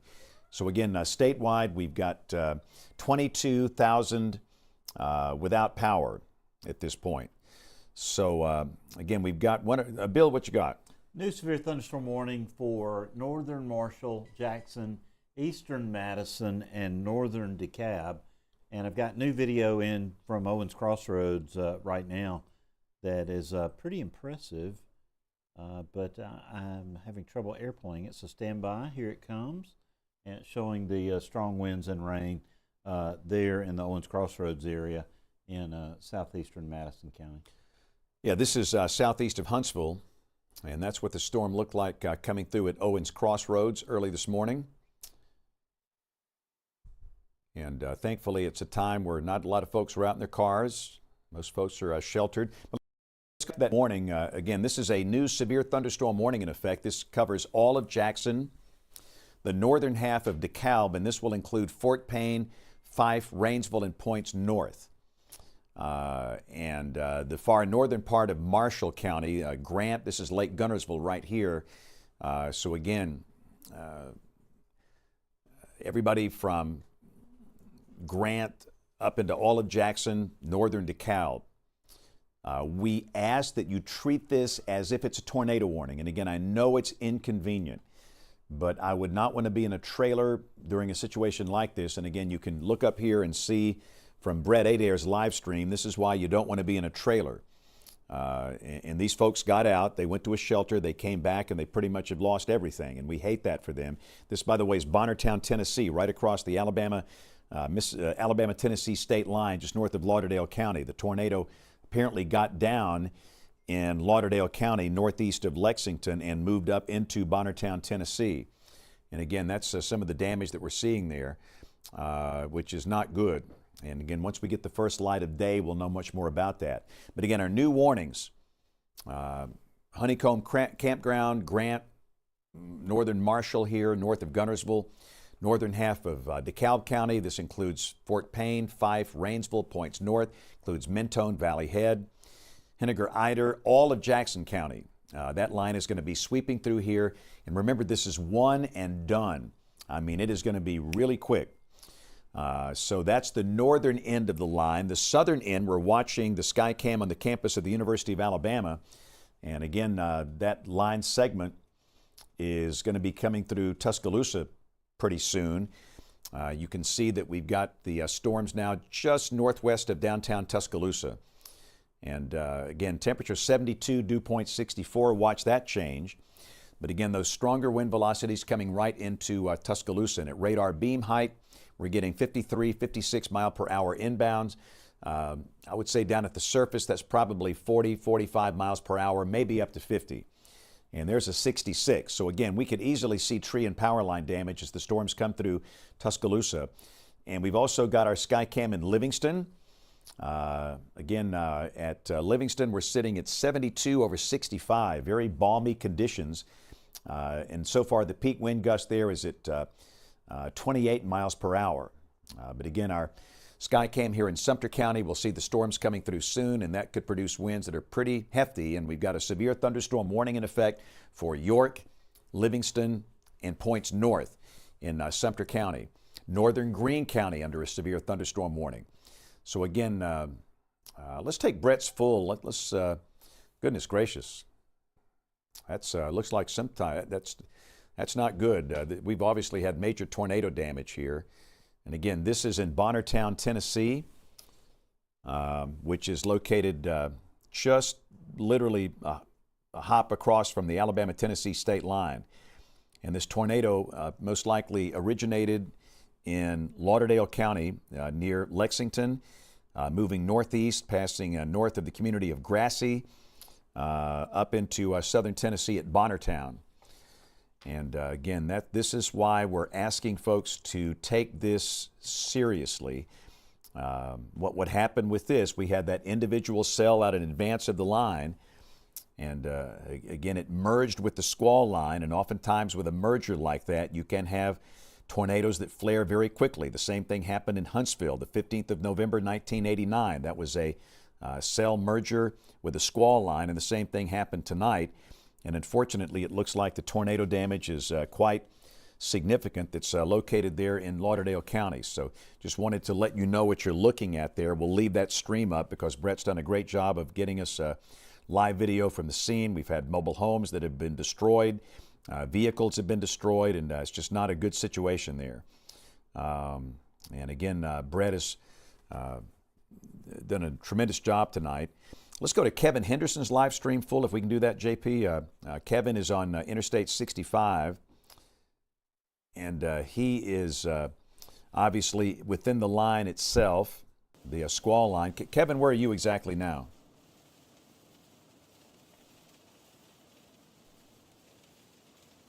Hey, James, I'm passing exit 310, 65 south. I'm going to try to make my way down south to get ahead of the storm. Okay, good deal. So again, Kevin is headed south down Interstate 65. And of course, he's in the storm now in Cullman County. And oddly enough, we've got that one little segment in southern Cullman County. There's no warning in effect there. Other than that, the whole line is blanketed with warnings. That one little segment, we have no warnings in effect here. And remember, to be severe, the winds have to be 58 miles per hour or greater. And so, again, the Weather Service in Huntsville believes that the winds are under 58 miles per hour here. But other than that, for the rest of the line, we've got it blanketed with severe thunderstorm warnings. It looks like some isolated storms are starting to develop near Clark and Wilcox County in southwest Alabama. Maybe a few storms are trying to get going ahead of the line. Yeah, that's a great observation, JP. We're going to have to watch these things. We've got thunderstorms that are forming down here in Clark, Wilcox County in southwest Alabama. They're not severe, but they certainly bear watching, in that any of these discrete cells in advance of that line could produce maybe a significant tornado. Based on the conditions, we might see a tornado EF2 or higher. That's a strong tornado by definition. So it's a good observation. While these are not severe, it's simply something to watch at this point over the next several hours. And again, the models have hinted at this really after about 3 a.m. of storms forming, especially over southeast Alabama, that could be supercell type storms with a chance of tornadoes. That's the reason for that high tornado probability that's been in those outlooks from SPC down and through here. So after 3 a.m., we'll be watching this part of the state carefully. But again, for now, the concern, it's this line of storms rapidly coming into Tuscaloosa. It's come on through Jasper. It's come on through Cullman. And let's go to the University of Alabama camera, JP, on the bottom box down there, if we can do that. And we'll take a look at the sky cam from the north end zone at Bryant-Denny Stadium. You can see the shelf cloud in advance of that line of storms. Line of storms coming right into Tuscaloosa. And we'll watch the winds. So far, the gradient winds have not been that bad in Tuscaloosa, at least at the stadium here. The peak wind gust at Bryant-Denny Stadium so far has been 10 miles per hour. But again, we will know pretty quickly what type of winds we're going to see in Tuscaloosa, as this will come right over the Skycam there at the campus. And again, I stress up in that north box for those asking, that is Bonnertown, Tennessee, where a tornado has touched down tonight, right across the Alabama-Tennessee state line. This tornado apparently got down in Lauderdale County near Lexington, north of Anderson, near the Grassy community, and it came up into Bonnertown, Tennessee, producing some very major damage with mobile homes that have been destroyed, cars that have been destroyed, and we've heard of no injuries up in there, which is really good news, and we're thankful for that. Again, that's the goal of any coverage we do like this: no injuries, no fatalities, and so far we have not heard of any tonight. The answer is yes. That would be great. Thank you. So Tuscaloosa, you're about to have the storms here in just a matter of minutes, coming on through Northport, northern part of Lake Tuscaloosa, Coker, Elrod, Buell, and down here towards Sipsey Valley School, Romulus. It'll be coming into Ralph and Foster soon. No evidence of any tornadic activity in here. The main concern, damaging straight line winds. And again, these winds have been, again, that's a 75, Drew. That's pretty stout. Yeah, it does seem like, again, we're getting the winds or the storms a little bit closer into the radar as they're moving further towards the east. We're looking at the Birmingham radar here. But yeah, we're seeing 75 mile per hour winds there. And in that case, we're a little bit over 3,000 feet off the ground. So yeah, I mean, they're maintaining a pretty good intensity here. And I will say that compared to what some of this, yes, I think this part of the line has started to look a little bit more organized here in the last 30 minutes or so. As we were watching it back in Mississippi, you definitely had a few more kind of ragged edges, which sometimes when you look at a radar signature like that, you might be worried about things spinning and there being some rotation, but it really looked a lot kind of weaker earlier. But I will say it's got a little bit more of a kind of a defined edge along it now. So I would think, it looks like that it's getting a little bit more organized there maybe, and we're seeing a little bit better wind off that. So again, just switching back to the velocity, and when you see some of this light green here, that's higher wind velocities, and as we kind of play that through over time, you can see that it's kind of pushing in, and of course it looks like Tuscaloosa here fairly soon. It'll be interesting to see what we get from the Skycam there in Tuscaloosa as far as wind, because I think we're definitely seeing some evidence that it's getting a little bit stronger, but we're not really seeing any rotation necessarily at this point. It definitely still looks like, at least in this area, that it's mainly going to be a straight line wind sort of event, but definitely looks like it's got some punch to it there, James. All right. Bill, what you got? Yeah, James, tree on a car on Elkmont Road in Athens on Wax 05. No injuries. All right, Bill, your mic. You might want to leave your mic on. I think that'll help. Sorry, I'm moving around so much over here. Yeah, I apologize for that. It's been a long day, James. It's been 18 hours. Yeah, this is a tree on a car on Elkmont Road in Athens. So, again, this is why we really, want you to be careful tonight, not only in the thunderstorms, but in the gradient winds ahead and around them. It's just dangerous tonight. So, no reports of any injuries in this incident, and hopefully we'll keep our streak intact here. But this is why we want you to be careful tonight. All right, good deal. Can we get Chris Mann's stream up? He is in Walker County. I just wanted to show people what it looked like there. He is on Interstate 22, and obviously can't see much. These night events are so tough. All right, so let's go back to Kevin Henderson's stream if we can. Kevin is along Interstate 65, and he is coming through Cullman County as well. And it is pouring rain in the dark, and Kevin is trying to get back down below the line.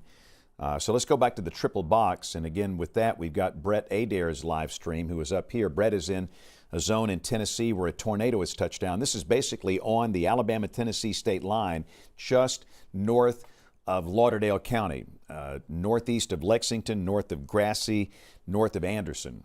And again, we've got a lot of damage there. And of course, you really don't know the extent until we get the first light of day, which will happen sooner than later here. But again, these storms are packing a punch. JP, how's that camera in Tuscaloosa looking? I haven't seen much lightning from that. Actually, I've been looking at the Jefferson camera, looking toward the southeast, toward those showers trying to form north of Mobile. Starting to see some lightning there. We need to really pay attention to that area of the state in southwest Alabama as the night goes on.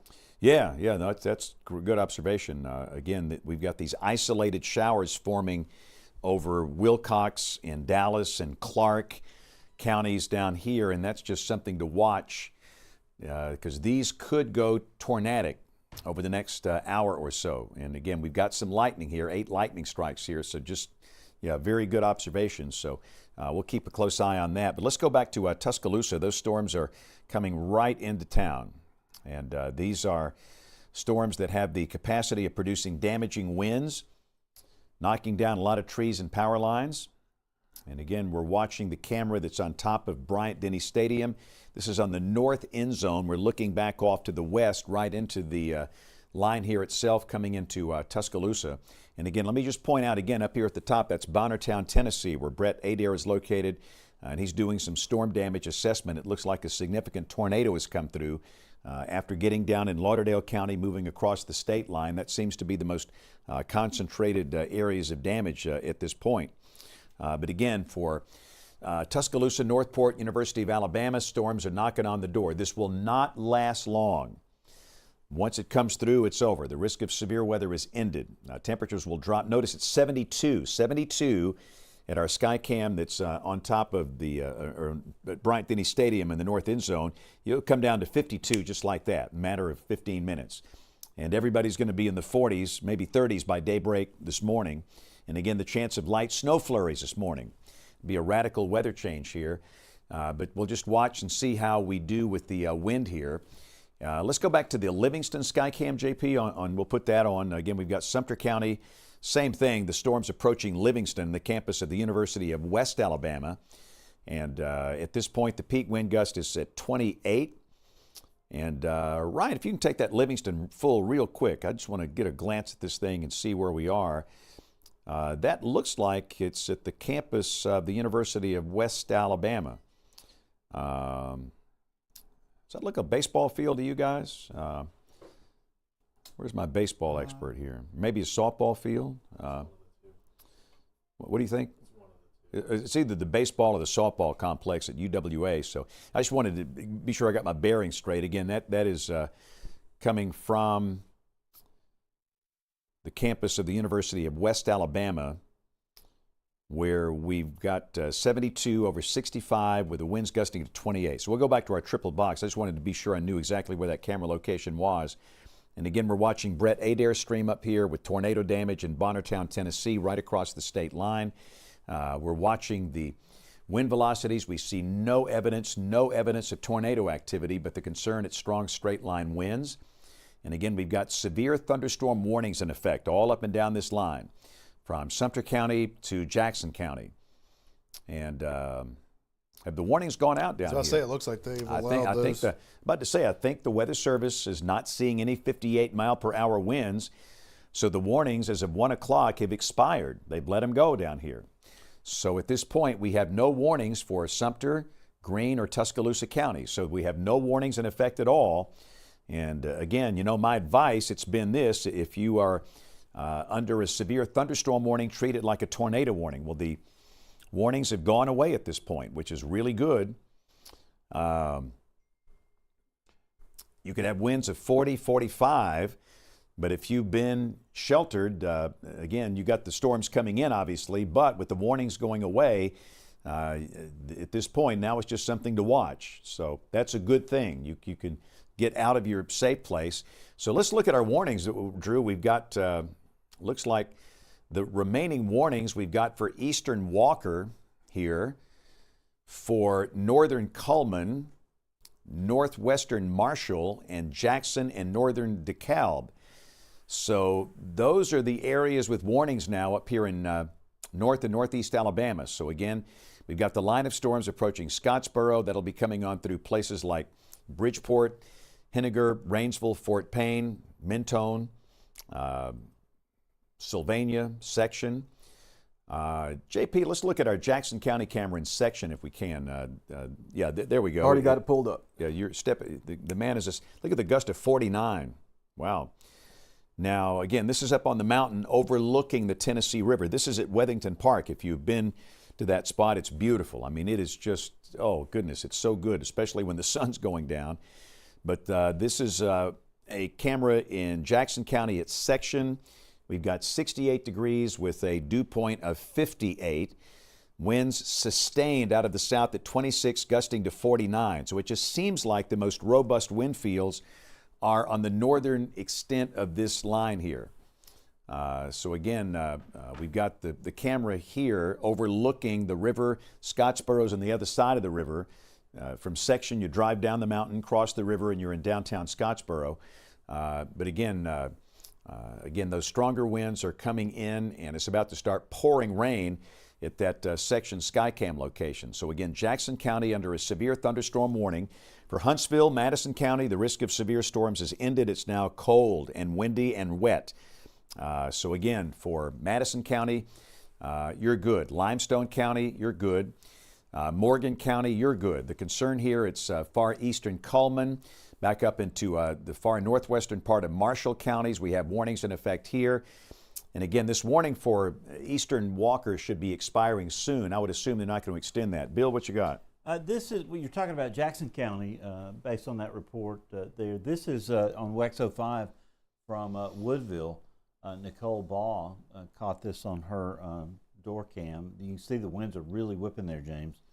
And this right here is the tornado from Lexington, Wow. looking back to the north. And this is video of it. So if you look very carefully, you can see a thin... Bill, you can squeeze and zoom into that. Yeah. Well, let me see if I can do that. I don't And try to do that while we're watching. I don't know if I can do it while I'm playing it. there we go. Yeah, back it out just a little bit. Yeah, listen, it'll loop as you're playing it there.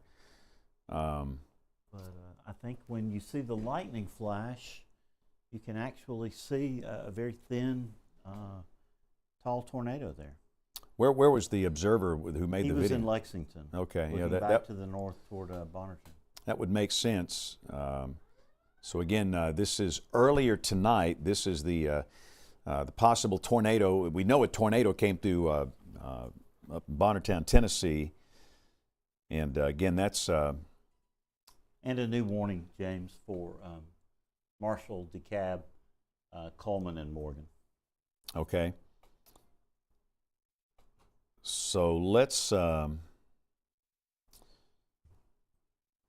we'll watch our new warning pop on here. Again, the current warnings are for all of Jackson, northern DeKalb, and I would imagine this new warning, it's going to be down right in through here. That polygon's going to pop on, and there it is. So all of DeKalb County is under a warning, all of Jackson County, all of Marshall County. So again, all three counties up here, Marshall, Jackson, DeKalb, the whole county, under a severe thunderstorm warning for this line of storms coming in.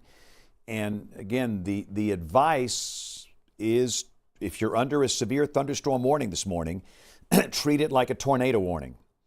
I know it's extremely inconvenient at 1 a.m. on a Monday morning, but it's the right thing to do. Again, you've been watching some of the damage on Brett's camera from Bonnertown, Tennessee, and we would strongly recommend that you be in a safe place, small room, lowest floor, near the center, no windows, helmet if you got one, just like it's a tornado warning.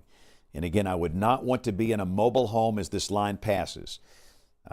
If you've got a place to go and transportation, and if you're in DeKalb County anywhere, I would do that. And I think most of the shelters are open, the public shelters.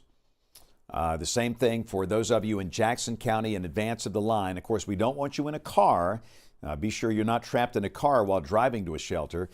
And the same thing for Gunnersville, Albertville, and Boaz. So let's go to our Albertville Skycam, JP, and take a look at the wind is what we got there? 30? Current wind is 12. I'm seeing a gust of 30 on my screen here. Yeah, let's see. We had a gust at 27, and then we had a gust at 30 about 7 minutes ago. Okay, so that gust of 30 was 7 minutes ago. So Albertville 69, temperature 58, south wind averaging 12, gusting to 30. And again,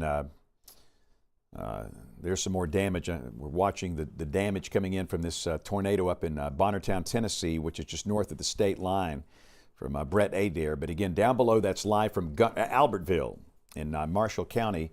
The camera kind of looking back into this. The storm's coming into Gunnersville now. Of course, this is Lake Gunnersville right here. And the main concern, damaging straight line winds. I've also noticed a pretty big uptick in the lightning activity in that storm in Clark County. It's still well below severe limits, but again, we need to keep our eyes peeled on those storms. Yeah, we've got John Oldshoe, another crew member who's in the field in South Alabama. And John is going to be intercepting those storms later this morning if they develop and become severe. And again, we thank everybody for their service this morning out in the field. Again, we've got the easy job in the studio. The tough part is being out in it. And we should mention, too, that these storms are producing some hail. Just got a lot of report of hail and thatch on Rose Hill Road in Walker County. And also seeing more reports of trees down. In fact, what I'm going to do is take over WEX 05 here for just a second. This is a image that I don't believe Bill can see. I just wanted to show this, and this is why we're certainly encouraging people not to be driving tonight, and that we have so many of these trees down. And if you encounter a tree that is down on a road and you don't know it's there, you turn the corner, that could be a real problem here. So let's try WEX 05, Ryan, if we can, yeah, look at there, that's Hackleburg. So this is happening all over the state, trees down. And if you're driving, it's pouring rain, you can't see, visibility is poor, and you come up on that and you don't know it's there, that's a real problem. So that's an example of what it looks like. And again, this is a tree down near Hackleburg, and we've got this problem pretty much statewide early this morning. So let's go back to the radar here, and you can see that line of storm stretching from York and Livingston to Tuscaloosa, up to about Holly Pond, up to about Gunnersville, up to about Scottsboro. So let's go to our Tuscaloosa camera real quick, JP. Again, with a long line like this, we got a lot of folks in the path of this, and we're going to check all these sky cams, but let's go to Tuscaloosa. Yeah, and I was taking a look. A few minutes ago, we had a peak wind gust of 54. That's just below severe limits, but it's close. That can still blow down trees and power lines. Wow. So Tuscaloosa's got a wind gust of 54. And again, this is recorded at the north end zone of Bryant-Denny Stadium. So a peak wind gust of 54 miles per hour coming from the campus of the University of Alabama. And looks like the power is on down below, which is good. Drew, what you got? You're looking at your velocities there.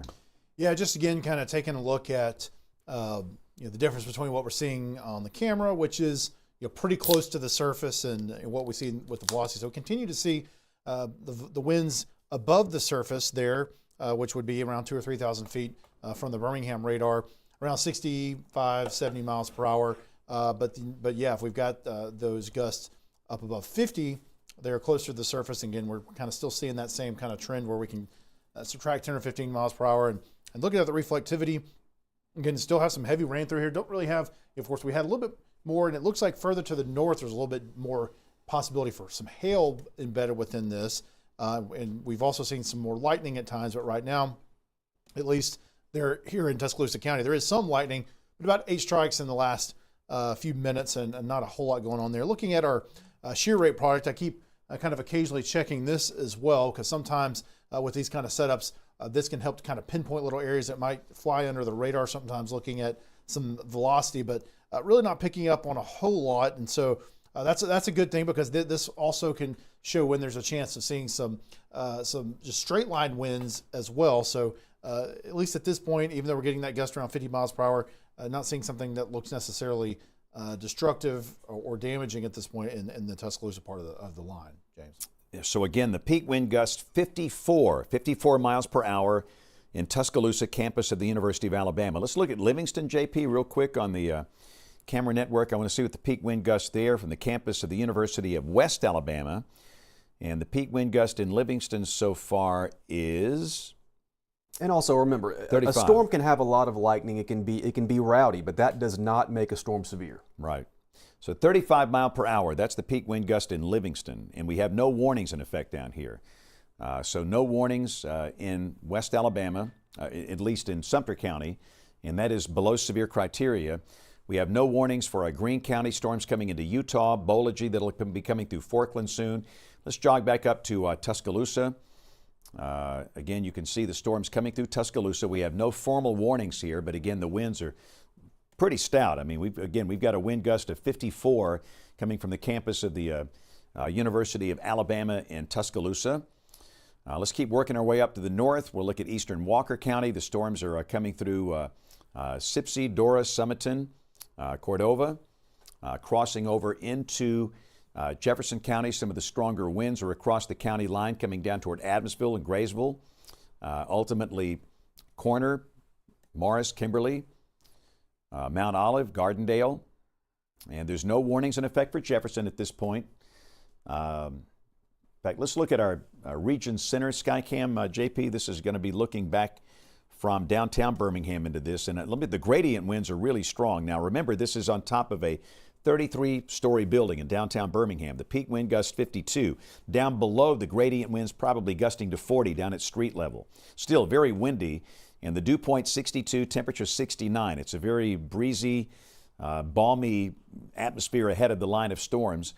And the line of storms should be into downtown Birmingham at about 1:30 to 1:45 this morning.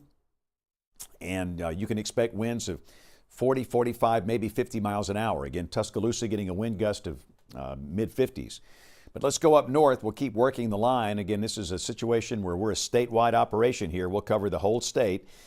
We've got heavier storms in progress now coming through the far eastern and northeastern part of Cullman counties, really around the river here, the Mulberry Fork. And again, Holly Pond here, Baileyton, Joppa, Arab. Gunnersville, then coming up into Scottsboro. And again, JP's got the camera at Section. We've got a peak wind gust of 49 miles per hour. They're still in the warm air there at Weathington Park, 68, dew point 58, winds out of the southeast at 28, gusting to 49. So again, that's the view coming from Section, which is right here, looking back over the Tennessee River. That's really an amazing view, but again, that's that shelf cloud.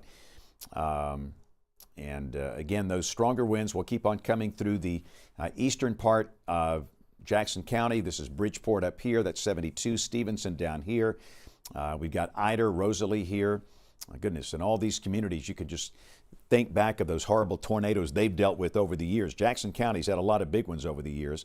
But again, no evidence of a tornado in here. The main concern, damaging straight line winds, a lot of thunder, lightning, peak wind gust at Section sitting at 49 miles per hour.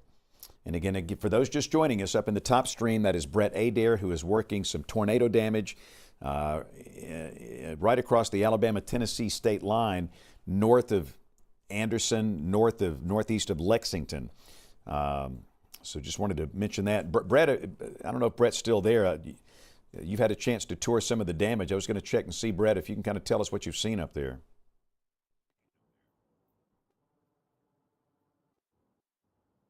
Don't see him in there currently. Okay, he's not in the audio section right now. Again, he's got to pay attention to the road. And again, Brett is a veteran storm chaser. He's done this for a long time. But again, these are some of the radar velocities, and the radar beam the radar's close. High top is right here, so that's a pretty good low-level slice. But again, those stronger winds will be coming through the eastern part of Jackson County, and once the line passes, you're done. But again, Section with a wind gust of 49 miles per hour. We have severe thunderstorm warnings in effect for basically all of Jackson County in advance of the line, all of DeKalb County in advance of the line.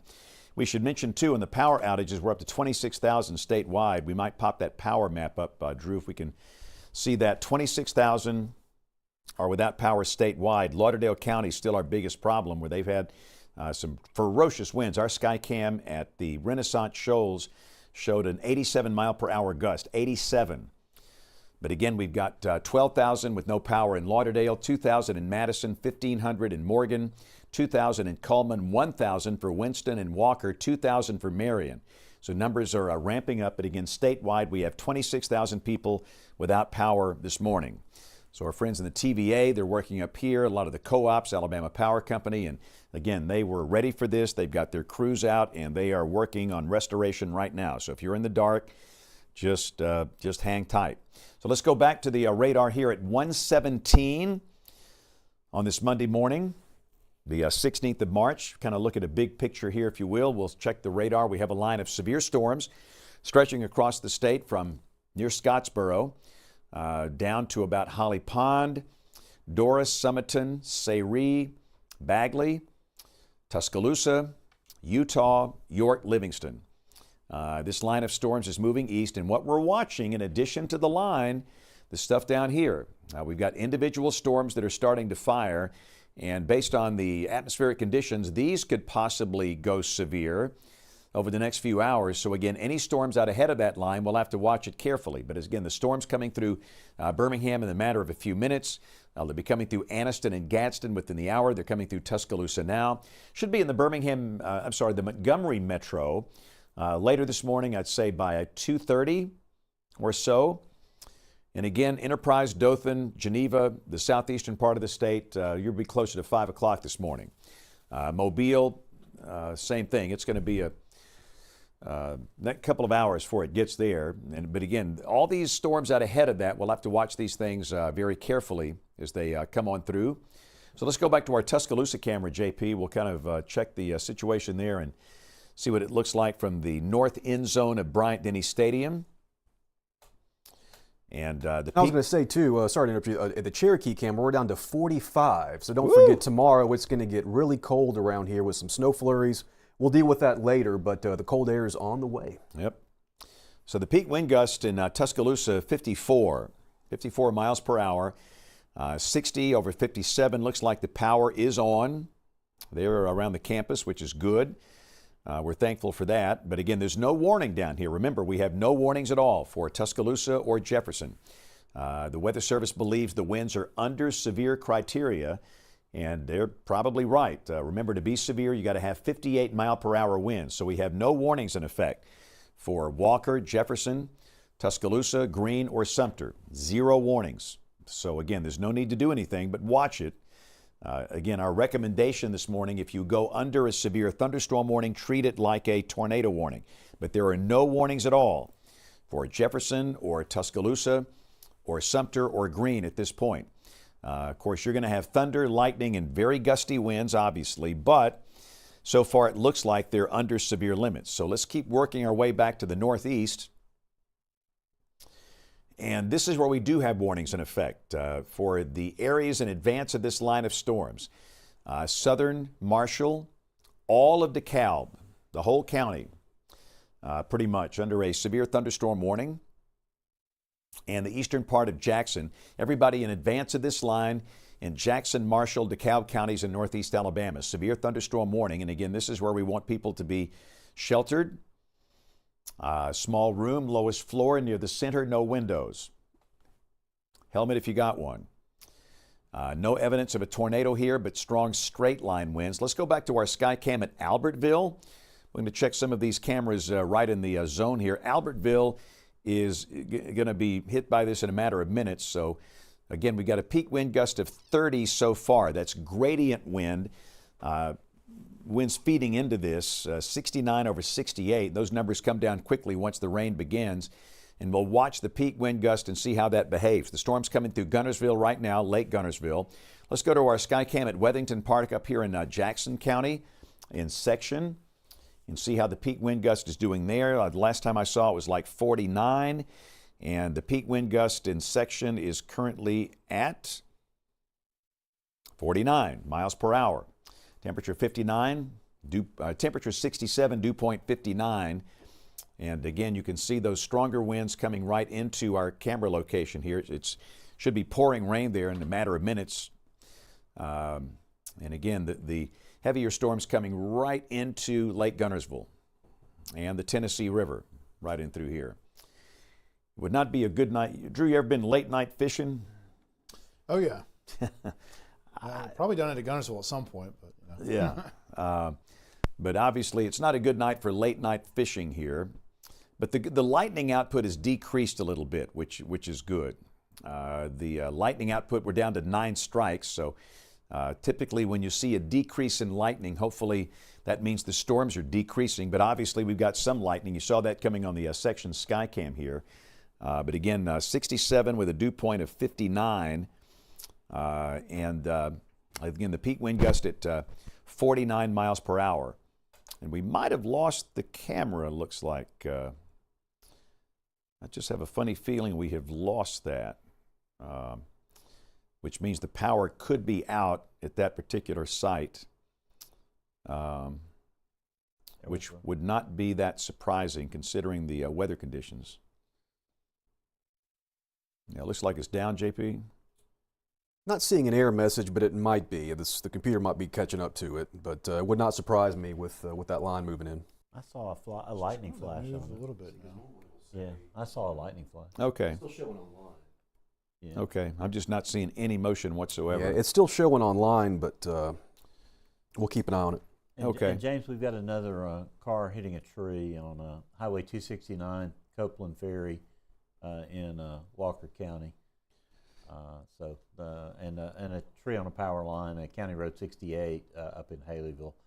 So that's things that we don't want to hear. But what we're seeing, James, and this is from our friend Kevin Laws at the Weather Service in Birmingham. We've got a warm layer aloft tonight that's sort of protecting the area out ahead of this main line. But if those storms can ever break through that cap, they're going to encounter much more favorable conditions above that. The lapse rate, James, what I'm seeing on the mesoanalysis is 8.5 degrees Celsius per kilometer, which is at the top of the scale. So we're seeing those storms now in Clark County, Wilcox County, up into Dallas County, I think, that are beginning to tap that. And whereas the Birmingham balloon at 11 o'clock was, finding 500 joules of CAPE. What I'm seeing is around 1,500, 2,000 joules of CAPE down there. So, people are saying, well, this is a fairly mellow atmosphere. What's going on? Well, that's what's happening. It's been a fairly capped atmosphere that is changing right now. And that's what our fear's been, that, this thing will evolve tonight and get worse.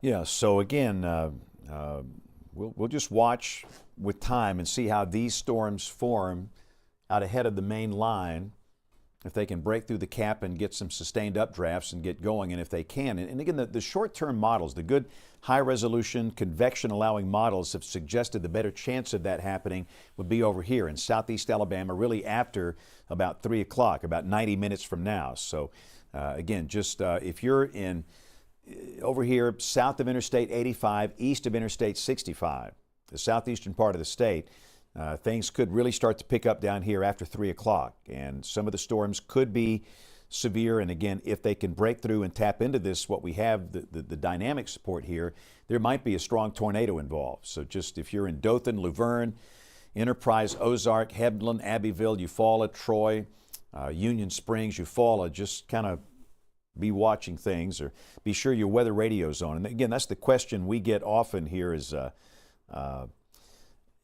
can we go to sleep? Well, if you got a weather radio, sure, that weather radio will wake you up. See, I cannot jump out of the box here and go wake you up. I can't do that, but that weather radio is going to do that.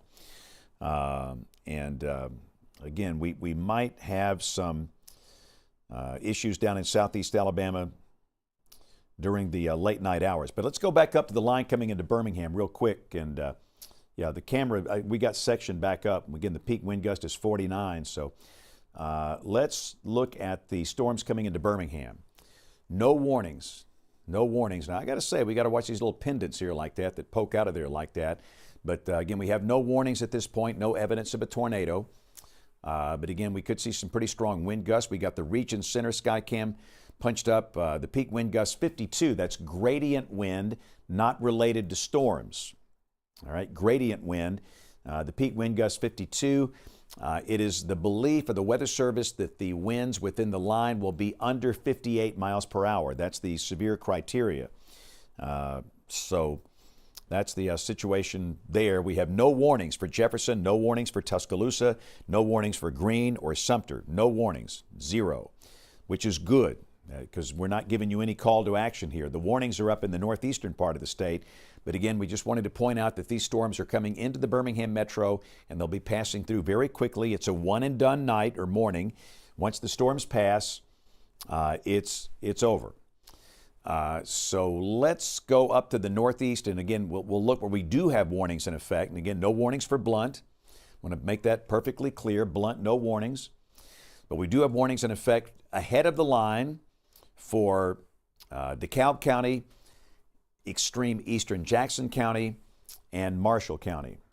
And again, within this line segment, there could be strong straight line winds, possibly enough to knock down trees and power lines, and the advice is the same.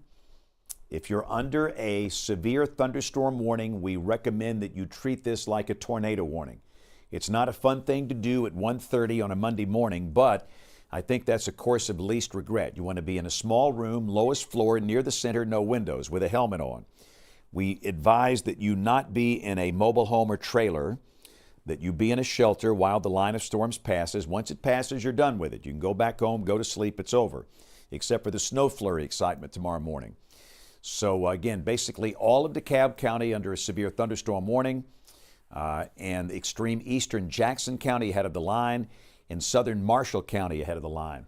Let's go to Marshall County on the camera. Albertville, JP, we'll take a look at that one and see what that looks like. And again, the storms are coming into Albertville as we speak up on Sand Mountain.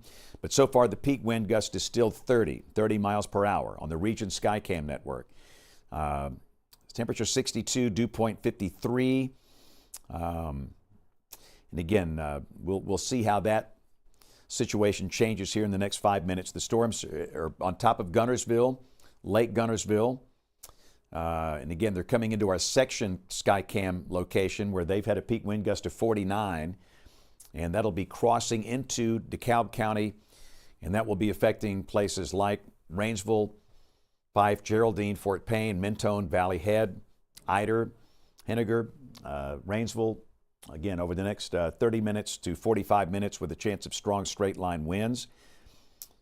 Maybe enough to knock down trees and power lines. And once this line passes, you're done. Madison County, Huntsville, you're done. Morgan County, you're done. Cullman County, you're done. Severe weather risk is over. It's raining, it's breezy, and it's turning sharply colder. Temperatures are falling into the 40s behind the line. It will be a big difference. You can feel that.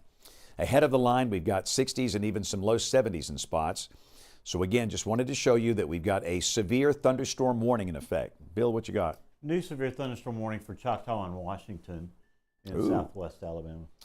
So this is for the line segment way down to south. Understand this line extends all the way from the Great Lakes to the Gulf Coast. So a new severe thunderstorm warning. This is for the same line of storms we've been talking about all night long, coming into parts of Choctaw and Washington counties and Wayne County in Mississippi. So in Choctaw County, this is for the US 84 stretch down around Silas, and it does include Milry and Washington County. Severe thunderstorm warning until 2:30 this morning. The main concern, strong straight line winds, much like everything else we've seen tonight. So again, JP's got the Mobile camera looking north. Mobile camera sitting at 73 over 70. That's pretty ripe. Anytime you got a dew point of 70 on a March morning at 1:31, that's not good. But the better dynamic support is going to be north of Mobile and Baldwin counties, which is good. So again, that's the situation for Choctaw and Washington counties, that line of storms coming in, and the Weather Service in Mobile believing that winds maybe could exceed 58 miles per hour in here.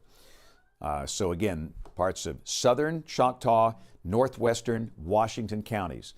Let's look at the tornado watch real quick, and you'll see that a number of counties have been taken out. And again, once the line passes, you're done with it. So we've got a fairly narrow stretch of counties under a tornado watch here, again, including Washington, Clark, Wilcox, Dallas, Chilton, Talladega, Calhoun, and Cherokee on the south side. The north side, Jackson, Marshall, Blount, Jefferson, Tuscaloosa, Greene, Sumter.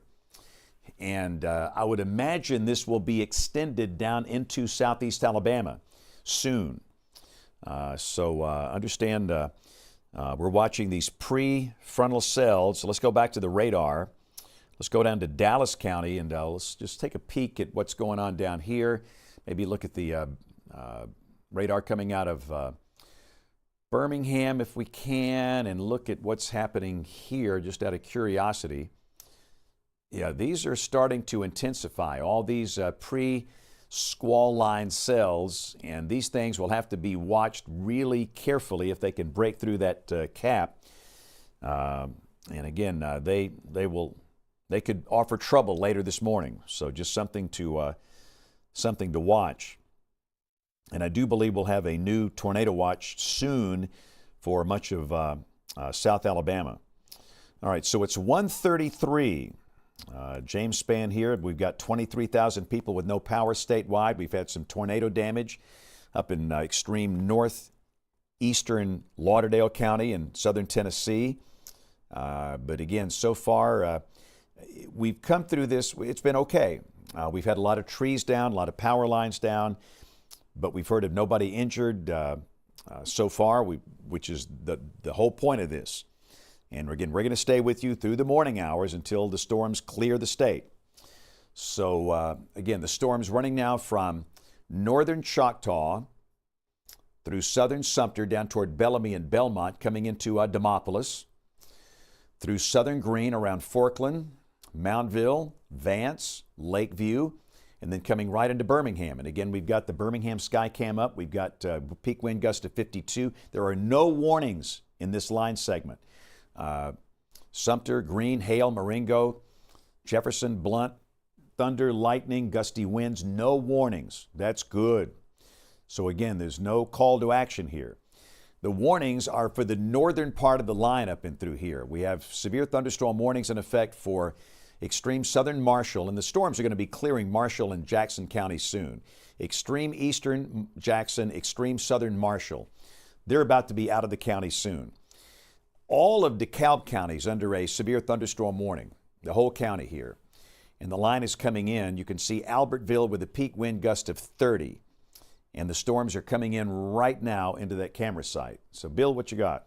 Yeah, from earlier, James, this is just an example. Decatur, Morgan County, Union Grove, Crisco Road report that a tree fell through a house and hit a female victim on the head and had to be transported to the hospital. Hopefully she's okay.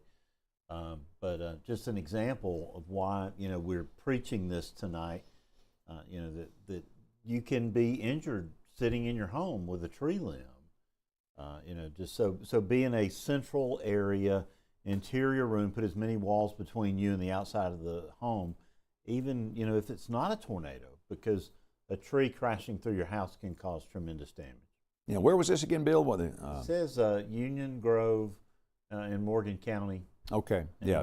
And on Crisco Road. Yes, so again, that's what we've been concerned about. So all the warnings are up here in northeast Alabama. Extreme southern Marshall, extreme eastern Jackson, all of DeKalb. Again, working our way back down to the south, we have no warnings in effect for Blount or Jefferson counties. Let's go to our Birmingham Skycam, JP. This is going to be the one on top of Region Center. And I also wanted to say that there's a couple more little cells trying to form near Chelsea, Sterrett, in northeast Shelby County. Again, we have to really watch those isolated showers that might try to develop ahead of the line. Right. So far, we see no evidence of any mischief in here, but you're right. We got to watch those things like a hawk. These storms that form ahead of the main line, they'll be the boogers tonight or this morning that could try and rotate and produce a tornado. But again, at the moment, the Weather Service at Birmingham opting not to issue any warnings for Jefferson County or the city of Birmingham. These storms are believed to be sub-severe with winds under 58 miles per hour. Downtown at Region Center, the peak wind gust so far 52, and that came earlier because of gradient winds, not thunderstorm winds. And in a matter of minutes, these storms will be right into downtown Birmingham. We'll get the latest gust with that and see how it performs. But I would imagine the gust will be in the 40, 45 mile per hour bracket. That's under severe limits. But yeah, as JP pointed out, we got to watch these new cells forming over northeastern Shelby County and extreme southwestern St. Clair County down here toward Cropwell below Pell City. And we'll see how those do. I'm seeing a little bit of thunder and lightning in here. We've got a Skycam up at Bald Rock, and again, we'll check that out here in just a second. But let's go down to Tuscaloosa and just look at where we are with the storms here. You can see the heaviest rain is now south and east of Tuscaloosa, coming through Coaling, Brookwood, Vance, Duncanville. And let's go to our Skycam at the campus of the University of Alabama, the north end zone at Bryant-Denny Stadium. And again, the peak wind gust there was 54 miles per hour as the storms came through. But again, for the city of Tuscaloosa, the city of Northport, campus of the University of Alabama, your risk of severe weather is over. You're done. You can go to bed. The stronger wind gusts are down in eastern and southern Tuscaloosa County. These are velocities at radar beam height, not down at the surface. But again, we could easily see winds in the 40, 45 mile per hour bracket coming down into parts of northern Bibb County, affecting places like Woodstock, West Blockton, ultimately Centerville and Brent. But so far, so good. These storms are below severe limits, and accordingly, there are no warnings. We have no call to action. So Jefferson, Tuscaloosa, Blount, Hale, Greene, Sumter, Marengo. No warnings for now. That's good. So let's work our way back to the north. And again, we're going to be looking at the storms that are coming through the northeastern part of the state. And again, this is where the warnings are currently in place. We have severe thunderstorm warnings in effect for extreme southern Marshall. And again, that's the Albertville Skycam. And the good news, the peak wind gust is still holding at 30. And again, the storm complex is right on top of the camera location. So peak wind gust, 30 miles per hour at Albertville. That's good. That's well below severe limits. Those stronger wind gusts are coming into DeKalb County here, and we'll see how these storms behave. But again, it's the call to action. It's up here where the warnings are currently in effect. We recommend you treat severe thunderstorm warnings this morning like a tornado warning, meaning that we would not want to be in a trailer, a mobile home.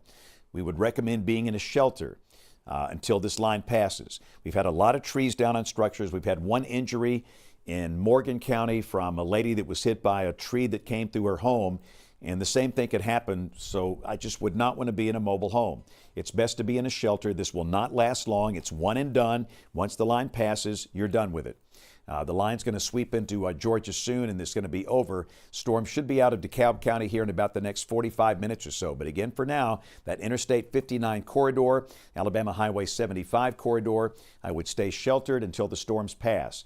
Back on the back side of this thing, it's all over, raining and just cold. So that's Northeast Alabama. Let's go back, Drew, down to the Birmingham Metro and take a look at what's happening in the city. Things are it's about to shake and bake here in downtown Birmingham. By the way, section peak wind gust 43 miles an hour. Let's go to the region's center sky cam, the peak wind gust 42. Now this is going to be with the line of storms coming in. We've seen higher wind gust earlier from gradient winds, but again, the peak wind gust at Region Center right over here, sitting at 42 miles per hour. That's well below severe limits. The severe criteria, 58 miles per hour. But again, thunder, lightning, strong gusty winds. It's obnoxious, but below severe limits. We have no warnings in effect for Jefferson, Blount, Tuscaloosa, Greene, Hale, Marengo, Sumter counties. It is loud thunder doesn't make a storm severe. Lightning doesn't make a storm severe. Heavy rain. Bill, what you got? Chris Mann's sitting on the 24th Street Viaduct over Morris Avenue, James, if you want to. Yeah. Let's. Can we put him in the top? His feed. All right. Let's see if we can flip him in the top box up here, fellas. Chris Mann is one of our spotters in the field. Yeah, that's a great shot. Thank you. So Chris, I'm sorry, Bill, where's he located again exactly? He's on the 24th Street Viaduct looking south there at Morris. He's over Morris Avenue, right south of 1st Avenue North. Okay. So we've got downtown Birmingham covered here. We've got the higher view from the top of Region Center, lower view from just off of Morris Avenue. And again, you can kind of see the lightning occurring at the same time on both cameras. And I'm sorry, James, he's facing north, not south. Okay. So again, looking north, and obviously the heavy rain is just starting in downtown Birmingham. And again, the peak wind gust showing 42 miles per hour. And no evidence of a tornado whatsoever, which is good. And we have no tornado warnings in effect statewide. And again, we stress we have no warnings at all for Jefferson, Tuscaloosa, Greene, Hale, Sumter, Marengo, or Blount counties. No warnings, none. The wind gusts are believed to be below severe limits. The severe criteria, 58 miles per hour. And these storms are producing winds under that criteria for now, and that's the reason there's no warning. And that's the right call. What we got to watch, Drew, are these storms out ahead of this thing. What you got? Show us what's out ahead of this. Yeah, so if we look further off towards the east, towards Pell City there, just kind of to the south of I-20, you've got those couple cells that JP pointed out earlier, and they're continuing to have some lightning with them. Anytime we see the lightning start to uptick a little bit, then we start paying a little bit more attention. Not a ton, just a few strikes over the last 3 minutes. But again, looking at the reflectivity, you can see a little bit of a core trying to start to form there. You got kind of two cells there together, but the velocity signatures so far have not been anything too concerning. We'll do a quick look at a few queries here. Still showing some good winds though. I mean, again, we're sitting at about we're a little bit less than 2,000 feet off the ground, so I would assume we're still seeing some good, probably 40 mile per hour winds or so there in that Pell City area there, Cropwell, down towards the lake, Lake Logan Martin. And then further down towards the south there. So I mean, again, we've got some heavier thunderstorms here, but not severe criteria yet. We look at the storm relative velocity, and again, not really seeing anything that's too concerning as far as rotation is concerned. So those seem to be behaving so far, but we want to continue to watch those closely. Now, as we continue to move towards the south, we'll go ahead and switch maybe over to the Maxwell radar here, and again, these are the ones that we still also want to watch as well. Got some additional cells there out ahead of everything. And as far as velocity is concerned, again, don't see too much yet that's too concerning. But as we zoom closer into just to the southeast of Selma, there's a little bit of something trying to spin there, but it's certainly just kind of fairly disorganized at this point. nothing I would be too worried about. And again, no sort of warnings on those yet.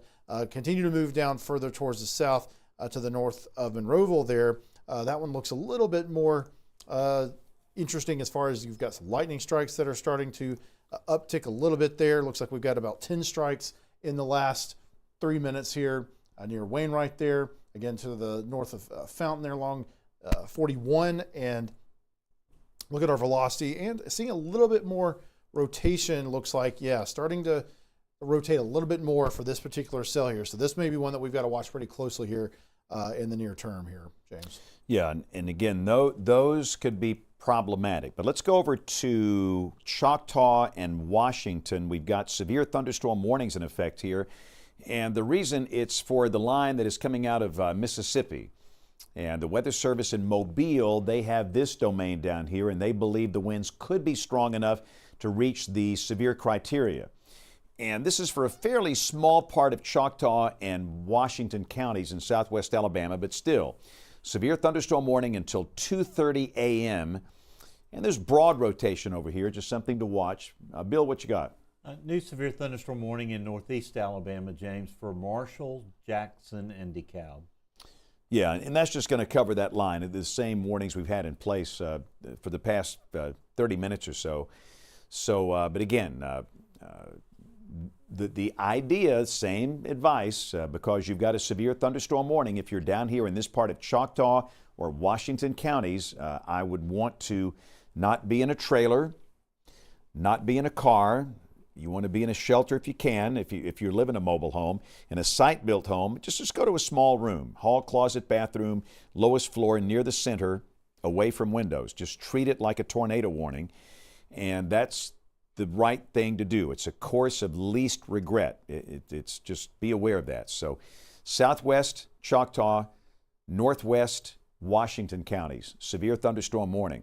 Let's go to northeast Alabama, check the new warning. And what this will just basically cover areas in advance of the line of storms.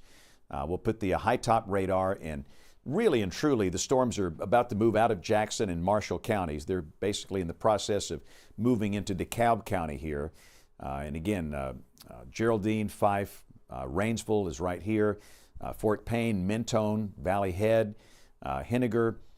These storms are coming right through the core of DeKalb County, and they're moving out of Jackson, moving out of Marshall. So in terms of this warning, the main county of concern, it's DeKalb, and within that, there could be a few spots where the winds exceed 50 miles per hour. That's the section Skycam. The peak wind gust was 43 so far in Jackson County, and again, that camera is located right there. 43, that's below severe criteria, but there could be a few spots in here with winds maybe hitting 50. And that'll be coming into the Interstate 59 US 11 corridor. I would not want to be driving through this on Interstate 59, US 11, Alabama 75, any of those main highways through DeKalb County this evening. And those storms will be rapidly sweeping into Georgia. Let's go down to Gadsden, take a look at Etowah County. And again, of course, as the storms move out of Marshall and Blount, they're going to be moving into Etowah County. The storms are coming through Aniana at this point, coming through Straight Mountain, coming through Allgood. And again, they're about to move into places like Springville, Whitney Junction, Asheville, Steele, Atala, Gadsden, Rainbow City, Southside, Hokes Bluff, Glencoe, Duck Springs, Sardis City. So if you are in Etowah County, the storms are moving in, but the Weather Service in Birmingham, again, they're opting not to issue any warnings here. No warnings whatsoever, because the storms are believed to be below severe limits. Winds under 58 miles per hour, which is a very good thing. The warnings are for basically DeKalb County. That is the one county that is under a warning at this point. And again, the storm's course ultimately coming into Cherokee County, Cleburne County. Let's look at the Gadsden Skycam, JP, the one that overlooks the city of Gadsden. Thought we'd take a look at that. and check the wind velocity up on the mountain. 68, the peak wind gust so far is at 18. And again, that's overlooking the city of Gadsden. So again, temperature 68, dew point 59, gust 18. We'll find out soon what the storms do coming into Etowah County. But again, Blunt, Etowah, no warnings. No warnings at all, no call to action. This is your main warning right here, DeKalb County. And the Weather Service in Huntsville believes there could be some spots in there with winds hitting 50, 55, maybe 58 miles per hour. That is the severe criteria. And let's see here. I do want to show a little video. So let me pull this up real quick. So if we can take WEX 05, Ryan, thank you. This is from Brett Adair. This is from Bonnertown, Tennessee. And we just wanted to show some of the damage from an apparent tornado that came through last night. This was a thunderstorm that originated in northwest Alabama. It prompted a couple of tornado warnings. One warning was for parts of Colbert and Lauderdale. A second warning was issued for the eastern part of Lauderdale County. And again, this apparently was a tornado that got down in areas near and northeast of Lexington, north of Anderson. And it moved across the state line into Bonnertown, Tennessee, which is where you're seeing this particular damage.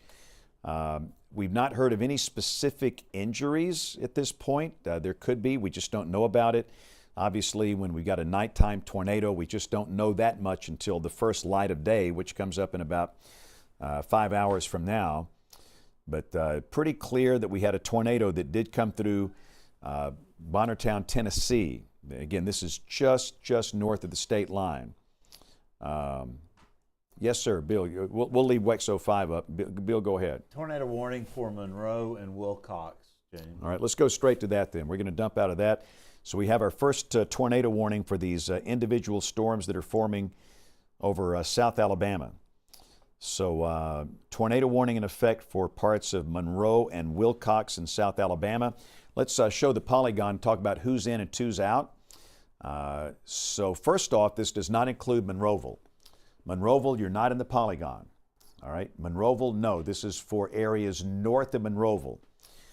Let's pop the velocity back on here, Drew, and the rotational signatures are back here. And so this is Highway 41. That's that main route from Camden down to Monroeville.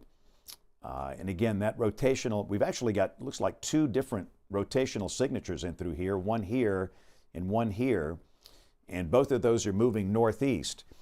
And concerning Wilcox County, this does not include Camden. Let me just show you Camden, Drew. Let's make it a little wider so we can show. So Camden is here. Camden's not involved. Monroeville is not involved. This is for areas between Camden and Monroeville. So again, we've got really two circulation centers here down in South Alabama, and those are moving northeast. So this is Alabama 41. That's that main road from Camden down to Monroeville. This would be 261 coming out of Camden. Beatrice is right here. Beatrice is in Monroe County. J.F. Shields High School is right here. And then the community of Riley is here. That's Alabama 47. And the warning extends over to the community of Pineapple, which is in Wilcox County, and Old Texas, which is in Monroe County. And let's expand this out a little more. I want to kind of show a few other surrounding communities a little wider than that. Rotation here, if that continues, that's going to be passing north of Greenville. This is Butler County, this is Lowndes County. And again, notice Monroeville here, Camden here. This is shooting the gap between those two towns. So Monroeville, no danger from the storm. Camden, no danger from the storm. The polygon is for northern Monroe and southeastern Wilcox counties. And again, the warning includes Beatrice, the community of Pineapple, Vrendenburg is right here, and the community of Fountain along Highway 41. And that's the situation. So just wanted, and again, what we're going to do, and again, it's going to be complicated. This is going to be a fairly tough morning here, is that we're going to be working some storms in South Alabama, isolated storms with tornadoes. And again, the storms to the north are producing strong winds, but the greatest concern, it's going to be these storms down here. And this is where there could be this morning a strong tornado. By definition, that is EF2 or higher. We hope that doesn't happen, but it's a possibility based on the dynamics that we have in play here early this morning. So we have our first tornado warning for South Alabama. And again, this is issued by the National Weather Service in Mobile. And we have two circulations kind of back to back here in Monroe County near Highway 41 that runs from Camden down to Fountain and Monroeville. Again, that'll be moving northeast. And it's looking a little more noisy at this point, but remember, the conditions favor this kind of thing. We were concerned about these individual storms out here becoming severe during the pre-dawn hours, and sure enough, we have that in play right now. So this is South Alabama. This is this is about 70 miles north of Mobile to get your bearings straight. But again, Camden here, this is Gee's Bend, Monroeville down here. And again, Drew, this one means business. Yeah, I think so, James. That's definitely one of the higher velocity signatures we've seen recently. We saw some of this up in North Alabama, up in Lauderdale County earlier when close to the time we got started with this. But yeah, that's one of the stronger ones we've seen. Again, now we're looking at around 4,000 feet off the ground or so, but definitely seeing some rotation here. And so it looks like a pretty robust area of rotation within this severe thunderstorm. And looking at the reflectivity, again, you can see maybe not the most classic looking cell you've ever seen, but there is a little bit. You see the inflow a little bit there, and it's taking a little bit more of a shape that's more concerning there. So yeah, I think there's definitely no reason to believe that this isn't a threat given what we're seeing with the velocities and the rotation with this. And then just kind of take a look at the correlation coefficient. Don't see anything that indicates that we're detecting any debris from this quite yet, but doesn't mean that that couldn't be happening because of the fact that we're seeing this pretty far up into the storm here. So again, if you're in that area along Highway 41 there heading towards Natchez and Beatrice, you want to certainly be in your safe place for sure as we continue to monitor this rotation. Yeah, Bill, what you got? Yeah, the Weather Service in Mobile, exactly looking at those areas that you're talking about. And a quick switch back to northeast Alabama, the Weather Service in Huntsville issuing a new severe thunderstorm warning to the south in Marshall and DeKalb counties, James. And the police chief in Little Powell, sent you a message, said your messaging's working. They've got 12 people in the community storm shelter tonight there in their community because of your messaging. So thank you. Good, and thank you for responding too. So again, we're going to bounce back and forth between the line and this. And again, within the line, we have severe thunderstorm warnings in effect for southern Choctaw, northwestern Washington. That would include Milry and Silas. Let's go back to northeast Alabama. And again, we've got the line of storms coming through DeKalb County. And really, it's out of Jackson, it's out of Marshall. The county of concern here, it's DeKalb. Now, storms are coming into Gadsden, but there's no warnings down here. We have no warnings at all for Etowah County, for St. Clair, for Jefferson, for Shelby. No warnings, no call to action. The call to action, it's where we've got this severe thunderstorm warning in effect for DeKalb County. And again, with the terrain and the dynamics, again, that is the right thing to do. I would not want to be in a mobile home. Bill, what you got? Chris Mann reporting minor flooding on 280. It's a nightmare to drive that stretch of highway, James, right now, anytime with the widening. But he's reporting minor flooding on Highway 280. So be careful if you're out and about at this hour. All right. And let's go back to our Region Center Skycam. We'll quickly check on downtown Birmingham if we can. Again, we have no warnings in effect here. The storms have actually pushed south of downtown Birmingham. So the peak wind gust 59. So again, up on that 33-floor building on top of Region Center, we've had a wind gust of 59. But down at street level, the winds are probably not that bad. I'd say they're closer to 40, 50 miles per hour. And again, that's under severe criteria at the surface. But still, it's pretty healthy.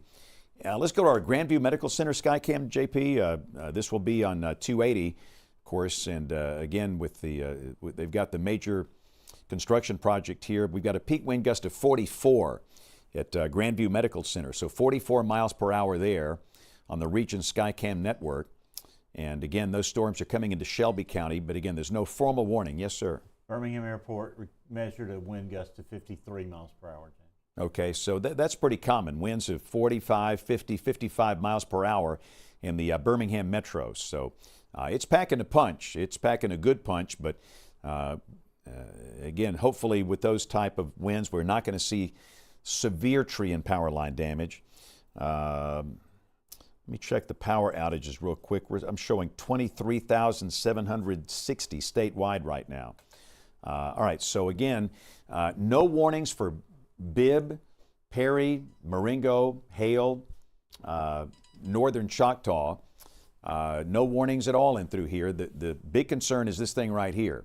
So let's go back and take a look at this storm. And again, you listen, if you're in northern Monroe in advance of this storm, if you're ahead of the storm, you've got to be sheltered, okay? This could have a tornado down now. We have the possibility of a tornado near Alabama Highway 41, not too far from the community of Fountain, and that's moving to the northeast. And again, that's going to be crossing Highway 261, then ultimately coming out here toward the community of Beatrice, and then moving over toward Riley. McWilliams is right here. This is all in northeastern Monroe County. This is Wilcox County. The community of Pineapple is here. That's Alabama Highway 10 going back over toward Greenville. So again, we've got strong evidence of rotation right in through here. And again, this could be a significant tornado based on the conditions that we have. And again, the community of Natchez is here and Beatrice is here. So if you're in Beatrice back up to Chestnut, anywhere along Highway 261, you've got to be sheltered. This is a serious situation. These storms mean business. And again, if you are under a tornado warning this morning, we encourage everybody to really, really, really be careful. So again, Highway 265 right here, the Camden South down to Beatrice. Would not want to be in a car. You don't want to be in a mobile home. In your safe place, you're going to have a helmet for everybody. Yes, sir. The watch has been extended for 5 counties, James, in south central Alabama till 4 a.m. Autauga, Coosa, Elmore, Lowndes, and Montgomery. And I think you have Kevin Henderson in the top box. Yes, that's a drone shot. Good. Okay, good. Yeah, and he's in Alabaster, I do believe. That's right. He's at the Promenade in Alabaster. Right. That's I-65 at US 31 Promenade. Again, down below you got the Lowe's, and again, that's going to show the storms coming into Shelby County. So we'll leave that in one of our boxes. What you got there, Bill? Same thing. Mobile is doing the same thing for Butler, Conecuh, and Monroe counties, extending locally the tornado watch for those counties. So that makes sense. But again, that's nasty looking. This could be a very meaningful tornado that is down. And again, this is Alabama Highway 265 right here that runs from Camden down to Beatrice. That's Alabama Highway 21 right here that goes north from Riley. This is the county line. This is Wilcox. This is Monroe. And this is all between Camden and Monroeville. Camden, not involved. Monroeville, not involved. This is in between those two cities. The risk of a tornado is now east of Highway 41. So if you're along Highway 41, we can give you an all clear. The danger is east of Highway 41. And again, that tornado signature continues to ramp up. And again, that'll be crossing Highway 265, which is right here, Alabama Highway 265. And then next is Alabama Highway 21, which is right here, that goes up to Highway 10. That's Alabama Highway 10, the road from Greenville to Camden. But again, the larger town is this one right here, Beatrice. It looks like it might pass a little north of there, but you cannot be in a trailer. You cannot be in a trailer. You've got to be sheltered somewhere away from a trailer, and you cannot be in a car. You just can't do that in a situation like this. And again, conditions favor the possibility of some very meaningful tornadoes early this morning, but the storm's ahead of the line down here, like this one. So again, we've got a tornado warning in effect for northern Monroe County for this thunderstorm that is approaching the community of Natchez. And again, it's going to be crossing Alabama Highway 265 right here, somewhere near or north of Beatrice. And again, J.F. Shields, the high school, the school is right here. maybe passing about 5 miles north of Beatrice, but you've got to be sheltered. The community of McWilliams, that's basically sitting on the Wilcox-Monroe County line, is right here. Pineapple is along Highway 10. Caledonia is right here. So these communities are between Camden and Monroeville. And that tornado signature looks very impressive. It continues to be the best signature we have seen with this event. And again, this radar beam, it's kind of diffuse and it's a long way away. This is down there in that kind of no man's land, but clearly we've got some problems here. So again, we're not ignoring everybody else. We're going to bounce back and forth between the storms, but this is the only tornado warning in the whole state right now. And again, that is for northern Monroe, southern Wilcox, south of Camden, north of Monroeville, in south central Alabama. And if that thing keeps on the current track, that's going to push it maybe up into parts of northwest Butler County and ultimately into parts of Lowndes County. But that's a nasty looking tornado signature here. This could be very meaningful. Let's check the correlation coefficient real quick. We'll see if we have any debris being lofted. I don't think so. That's, again, that's noise down the radial of the radar. So at the moment, we're not seeing debris being lofted. But again, this is down in a fairly difficult part of the state for tornado coverage. But that's clearly strong evidence of a tornado that is down in northern Monroe County. So quickly, let's look at DeKalb, Drew. We're going to bounce back and forth between the two areas of concern. We've got a severe thunderstorm warning in effect for DeKalb County for the storms coming through here. The risk is over for Jackson. Marshall, you're done with it. The storms are coming right into Lookout Mountain along US 11, Interstate 59. Again, potential for strong, damaging straight-line winds. Those storms will be in Georgia soon. So again, just that's the other warning we have in northeast Alabama for one county alone. That's DeKalb County. And again, these storms will be in Georgia soon. They're coming through Fort Payne. They're coming through Mentone, Valley Head. And again, they'll be crossing over into Cherokee County. Let's go down to Gadsden, and we stress we have no warnings. Understand, we're not ignoring anybody. We just don't have any warnings down here. I know it's thunder, obnoxious, but no warnings for Etowah County. We believe the storm is below severe limits. The winds are under 58 miles per hour. You can see the wind gusts not that bad at the Gadsden Skycam site. Let's go down to Shelby County real quick and take a look at the storm south of Birmingham. And again, you can see that maybe the Galleria Tower camera, JP, that Galleria Tower camera might be a good one there. But they're coming into northern Shelby, and so far they're somewhat behaved in that they're producing winds of 40, 45, 50 miles an hour, but that's below severe limits. Now, I will say at the Galleria Tower got a peak wind gust of 60. That's pretty robust, but remember, that's up on top of Galleria Tower down at street level. Winds probably not quite that bad. But again, they're going to produce a lot of strong wind gusts coming through Shelby County over the next 15 minutes. They're coming through Centerville, Brent, West Blockton. Same thing. You have no warnings there. Let's go down to the south, again down into Perry County. The storms are coming, approaching Marion. They're in South Hale County, in Marengo County, down toward places like Dayton and Thomaston, Providence, Gallion, but no warnings. So let's go back to our tornado warning. And again, we're going to bounce back and forth between a lot of storms here this morning, but these things that form out ahead of that line, that's going to be one of our biggest concerns. So at 2:08 this morning, we've got a tornado warning in effect for northern Monroe, southern Wilcox counties. This is the area between Monroeville and Camden. And again, we have very strong evidence of what could be a tornado here. That's and again, the colors are getting hotter, and that's not good, not good. And again, I don't think that's debris being lofted, but man, that sure looks like a tornado on radar based on velocity. That's going to be near or north of Beatrice up toward Chestnut. This is all in northern Monroe County. That's Alabama Highway 265 right here. This road over here, that's Alabama Highway 21, Alabama 47 right down here. We would want you sheltered now. Don't wait. This is serious business, okay? So we want you to be in a small room, lowest floor, near the center, away from windows. Helmet, if you got one. And obviously we want nobody in a car. That's the worst possible place to be. And of course, the biggest challenge, it's mobile homes. And this is a storm that's just kind of popped up, and we didn't have a lot of lead time on this, and we could have more storms like it this morning. But you would not want to be in a trailer in advance of this thing. So hopefully we've got some community shelters down here or some place that can serve as a shelter.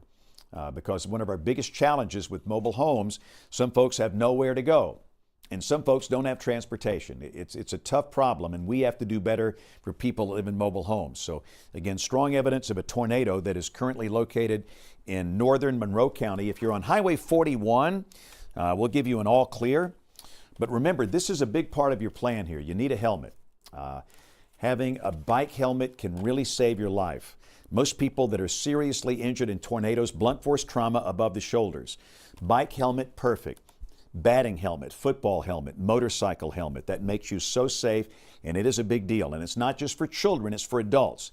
So remember, a helmet is part of your severe weather plan, and everybody should have one in a safe place. And that, again, that's for everybody in the family.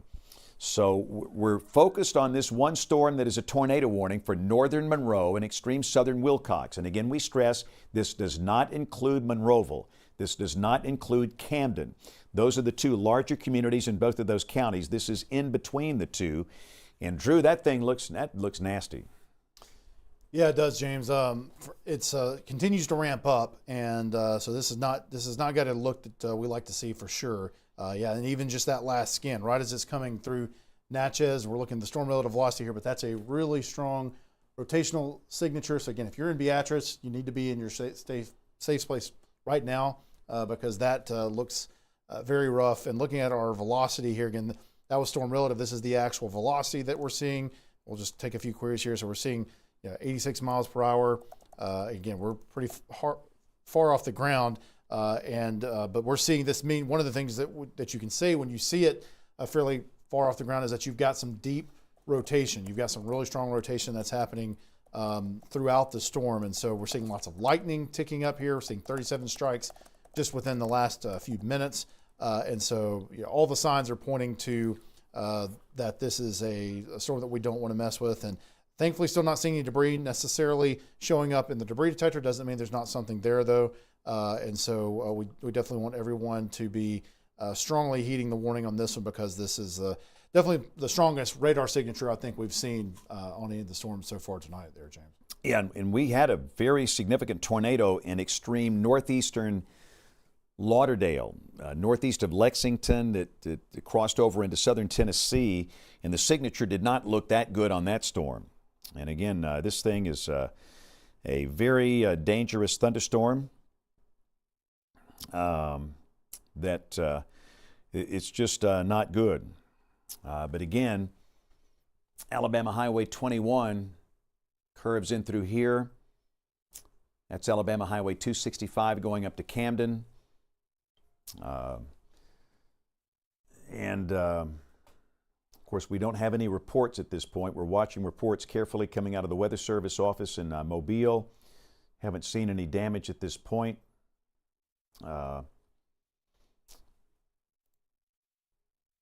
Dollar General is about right here. J.F. Shields High School is right here.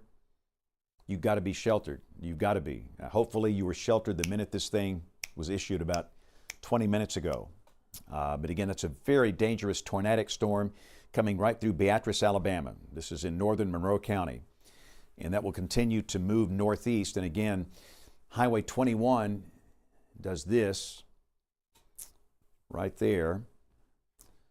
And again, that's Highway 47 down here. That's Alabama 83 that goes down to Evergreen. Butler County is here. And again, up here, this is Lowndes County. And again, of course, we'll be watching carefully to see where it goes from here. The town of Greenville is right here. Most likely, this is going to be passing north of Greenville. It might be more of a problem for Fort Deposit. We'll just see if it holds together. Now, the problem is, based on the atmospheric profile, some of these tornadoes down here in South Alabama could be down for a while. Some of these could be strong. By definition, that is EF2 or higher. And again, that thing is right at Beatrice. And it might be turning a little to the right of the mean upper flow instead of moving northeast, maybe more east-northeast. But again, this is your county line. This is Wilcox. This is Monroe. That's Alabama 47 that goes up to Highway 10. And that's Alabama Highway 21. It goes up to Highway 10 right here. That's Alabama Highway 265 that goes up to Camden. Camden is right there. But again, your tornado is right at Beatrice. And this is serious business. This is very dangerous. It is at 2:14 a.m. It is tough for, I'm hoping that people in the path of this thing have a weather radio. You've got to have a weather radio that will wake you up. Never, ever, ever think you're going to hear a siren. That mentality has killed more people in this state than anything else. The siren mentality, the notion that you're going to hear an outdoor siren in your home during a raging storm at 2:14 in the morning. And I'm hoping that so many people down here have a weather radio. The other problem is having that place to go for those that live in trailers. But again, that dangerous storm is near Beatrice, continuing to move on to the northeast. And again, on that track, that's going to take it up into the northwest part of Butler County.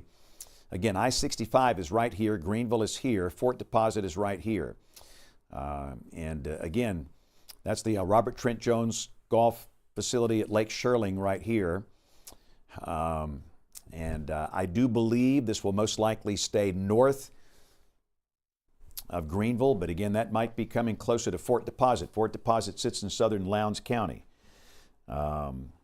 James, I was going to let you know, I don't see his feed where we can see anything right now, but it looks like John's heading towards Greenville on 65. He's near Fort Deposit right now, so he's going to try to. Yeah, we've got a chaser out in the field, John Oldshoe, and he is going from Fort Deposit down to Greenville, and then most likely he'll cut over in an effort to intercept this storm. And again, we think all of these chasers that have been out tonight, it is so rough working in the dark, and it can be dangerous work as well. But again, if you're just joining us, we have potential for a tornado that's down right now at Beatrice in Monroe County. The tornado is actually just northeast of Beatrice, moving northeast, maybe east-northeast. And again, we don't want anybody driving along Alabama Highway 21 from Riley up to McWilliams and Highway 10. Nobody should be on Highway 47 here. And the truth is, nobody should be along Highway 10. Let's just say all the way from the Butler County line to Camden. These are significant roads. And of course, it is 2:16 a.m. on a Monday, which means that a lot of folks are not driving at this hour of the day. But still, that's a very, very dangerous storm. And as we look at this, we just want to say that I know that some of you have thunder and lightning, but there's no severe weather warnings at all for Jefferson or Shelby, Tuscaloosa, Bibb, Hale, Greene, Perry, Sumter, where you've got the line of storms. Those storms are currently just below severe limits, and there are no warnings, and that's the reason we're not looking at all that. The one warning is for DeKalb County in northeast Alabama, and those storms are about to sweep into Georgia. Meaning the main focus, it's on this one. This is the most dangerous storm in the entire state. It's an isolated storm that is out there by itself in South Alabama, rural South Alabama. Again, this thing developed near Highway 41 down around Fountain. And again, now the tornadic circulation is near Beatrice and it's moving to the northeast. There's the inflow notch. There's the circulation back here. And again, you can see right here. And again, this is tough radar coverage. This is coming from Mobile. And again, once it gets a little more to the northeast, we'll start looking at Maxwell Air Force Base and look at it from that direction. We can see it from both Mobile and from Maxwell at this point. But again, the tornadic circulation is now northeast of Beatrice. And we can pretty much, not quite ready to do this yet, but in a matter of minutes, we'll give an all clear to Alabama Highway 265. But we don't want anybody on this segment of Alabama 21 from Riley back up to McWilliams, or anybody on Highway 47 through Old Texas, and then Highway 10 from the Butler County line over to Camden. I just wouldn't want to be driving. And I don't think we have many folks out there at this hour of the day, but you never know. But a car is a death trap in a tornado like this. And again, this could be a very significant tornado as we kind of shift our Weather Service chat down to Mobile. And Again, I just don't, it's going to be hard getting reports from down here, but if you've got a report, just please do it safely. If you've got video or reports, and again, we've got one full-time person. Bill is handling everything that comes in by social, whatever platform. Bill is back there. He will answer it. He will see that, but please do it safely. We don't want anybody going outside with a phone to try and record tornado video. No, let these professionals do that, these chasers that have been doing it for years and years. They are veterans and they are very experienced. So let them take care of that. You go to a safe place. So again, I'm not quite ready to give an all clear to 265 just yet, the Highway 265 corridor there from Chestnut down to Beatrice. But again, this possible tornado is between Highway 265 and Alabama 21. Alabama 265, Alabama 21. And this is out in a very rural part of northern Monroe County. And again, that will be ultimately crossing over into the far, far southeast corner of Wilcox County.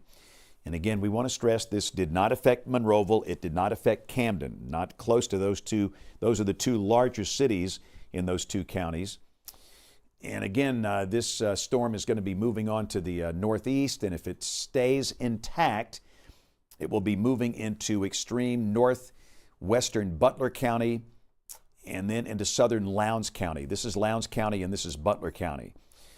Greenville is here, Fort Deposit is here, Interstate 65 is right here. And we've got John Oldshoe, who is out. Whose stream is this up here do we have right now? That's John. Okay, so this is Oldshoe's stream now. And I can hear, I think you could talk to him potentially. Okay, let me get my earpiece back. John, can you hear us? I can. Can you hear me, James? Yes, sir. You got him, Ryan? So John, tell us where you are, where you're going. I'm between Fort Deposit and Greenville, about 7 miles, right above Greenville, trying to get down south of the storm. All right. And yeah, so and again, Oldshoe has been doing this a long time. He'll be very safe. So John, thanks for your service this morning, and thanks for being out there in this. And obviously, we're going to rely on people like you to get images of this with the lightning. And there's a lot of lightning. I'll say the lightning output is very, very active with this storm as we look at it from radar. And hopefully lightning will illuminate a part of the storm that will enable us to see a wall cloud or a tornado. And again, we are in a very tough radar section right now of the state where the radar beam is high, whether it's from Mobile or from Maxwell Air Force Base. Both those radar beams are thousands of feet off the ground. And of course, the radar beam is always off the ground, but the closer you are to the radar, the lower the beam height and the better slice you'll see in the low levels down here. But let's go back to the velocity and we'll take a look at it. And again, you can still see evidence of rotation in through here. Let's look at Maxwell just for the fun of it. Let's look at the other direction and see what that looks like. Same thing. There's pretty good. That's hot. That's a very hot green right there. Let's do a pixel query at Riley. 74, 93. So again, very strong winds at radar beam height with strong evidence of rotation that is near the community of Riley or maybe just north of there. This is storm relative velocity, and again, this is coming from Maxwell Air Force Base, and it confirms what we're seeing from the Mobile radar. And again, there's evidence this might be moving more east-northeast instead of northeast. And again, it might be close to the community of Riley, but I think there's a pretty good chance we got a tornado down in this zone. Let's check the correlation coefficient real quick. Again, you'll see the title is debris detector.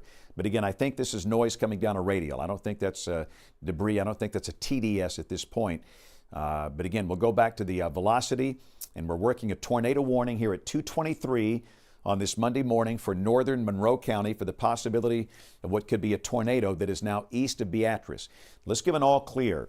Alabama 265 and points west. All clear for you from this one storm. Beatrice, the storm is now east of you, so you can come out of your shelter if you're in the community of Beatrice. We still want people sheltered in areas east of Beatrice. Again, Riley, McWilliams, Old Texas. These are communities in the far northeastern part of Monroe County. And again, this is Wilcox County here, and even up to Pineapple and Wilcox County, you need to be sheltered. There's a decent chance this tornado stays south of you, but again, it's close enough. If you're in that polygon, respect the polygon. Still no evidence of any reports out of here, but I'll just caution you, this is a pretty sparsely populated part of the state, and it can be pretty challenging to get reports. Bill, you've not seen anything, have you, on this one? Yeah, nothing at all, James. But Okay. as you said, communications down there sometimes take a long time to get out. Yeah, and again, this is Butler County, and these are my people over here. Most of you know I'm from Greenville. I'm from rural South Alabama, and my people come from places like Chapman, Georgiana, Ebenezer, Industry, and so I am deeply familiar with these dirt roads and that red clay of South Alabama down here, and they're wonderful people, and I just hope that we've had nobody hurt by this thing. And of course, the best possible case, maybe it's aloft and it's not down, but boy, knowing the conditions we have, I have great fear that there's a tornado down. And when there's a tornado down at 2 a.m. on a Monday, I'm hoping that people had a weather radio to wake them up for this warning.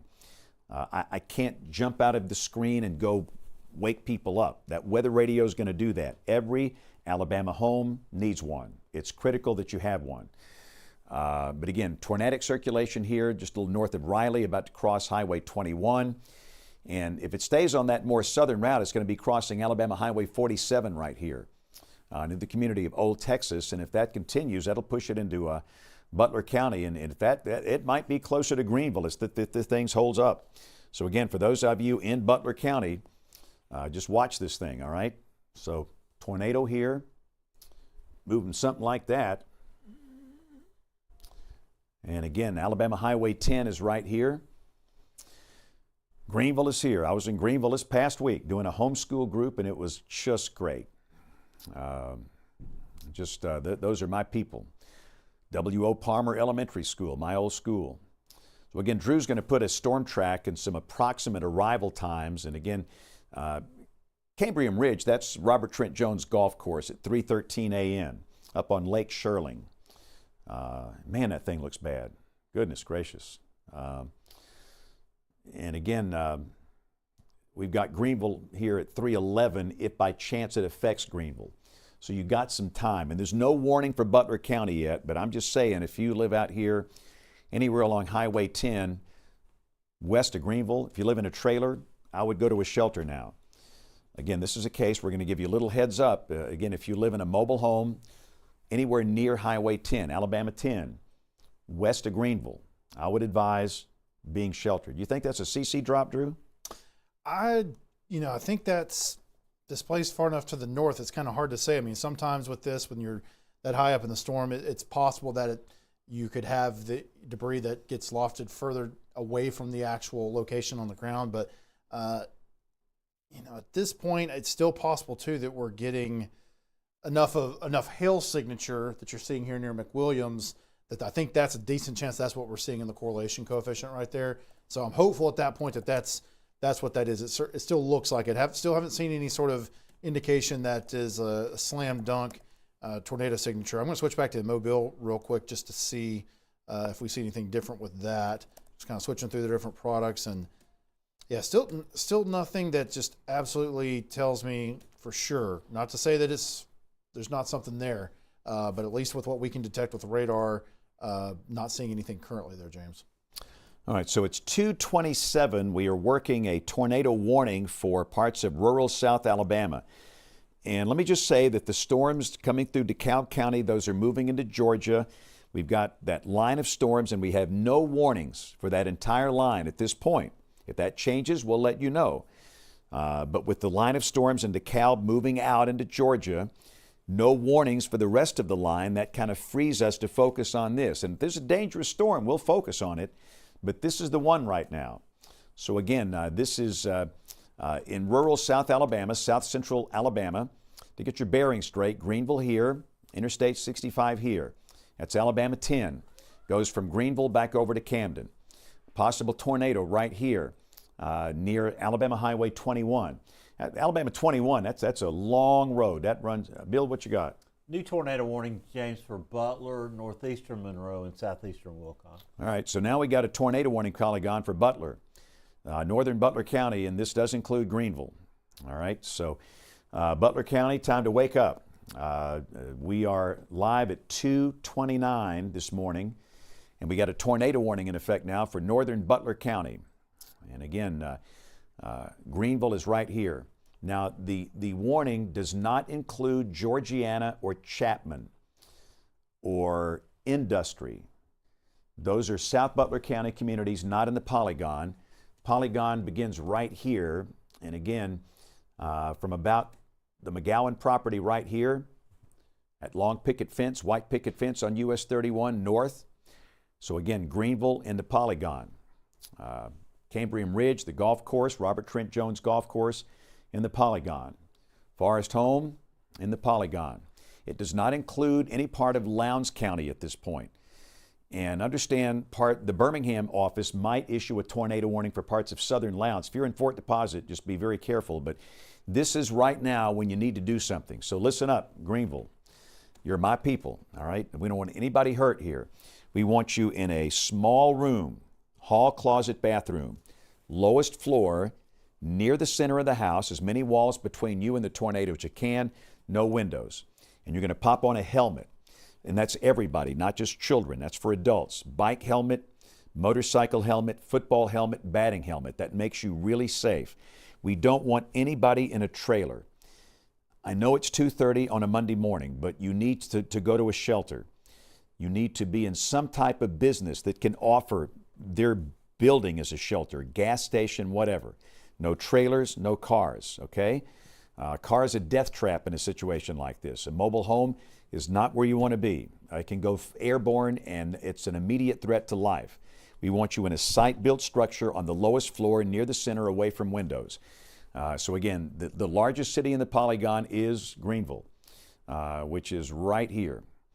And goodness gracious, Interstate 65, nobody should be along Interstate 65 at this point. Nobody should be driving along US 31, Alabama Highway 10 right here. We don't want that at all.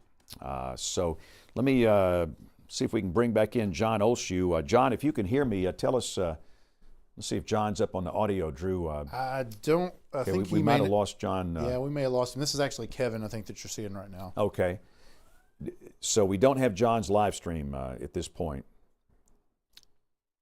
So, yes, sir. James, some of your people are coming in on social media on our channels and saying thank you for your coverage. They never have had this, and they have weather radios, and the coverage is good in that area.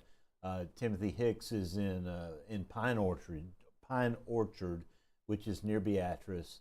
He says weather radio is a blessing, and thank you for your coverage. And Christy Hicks says she's watching between Riley and Midway.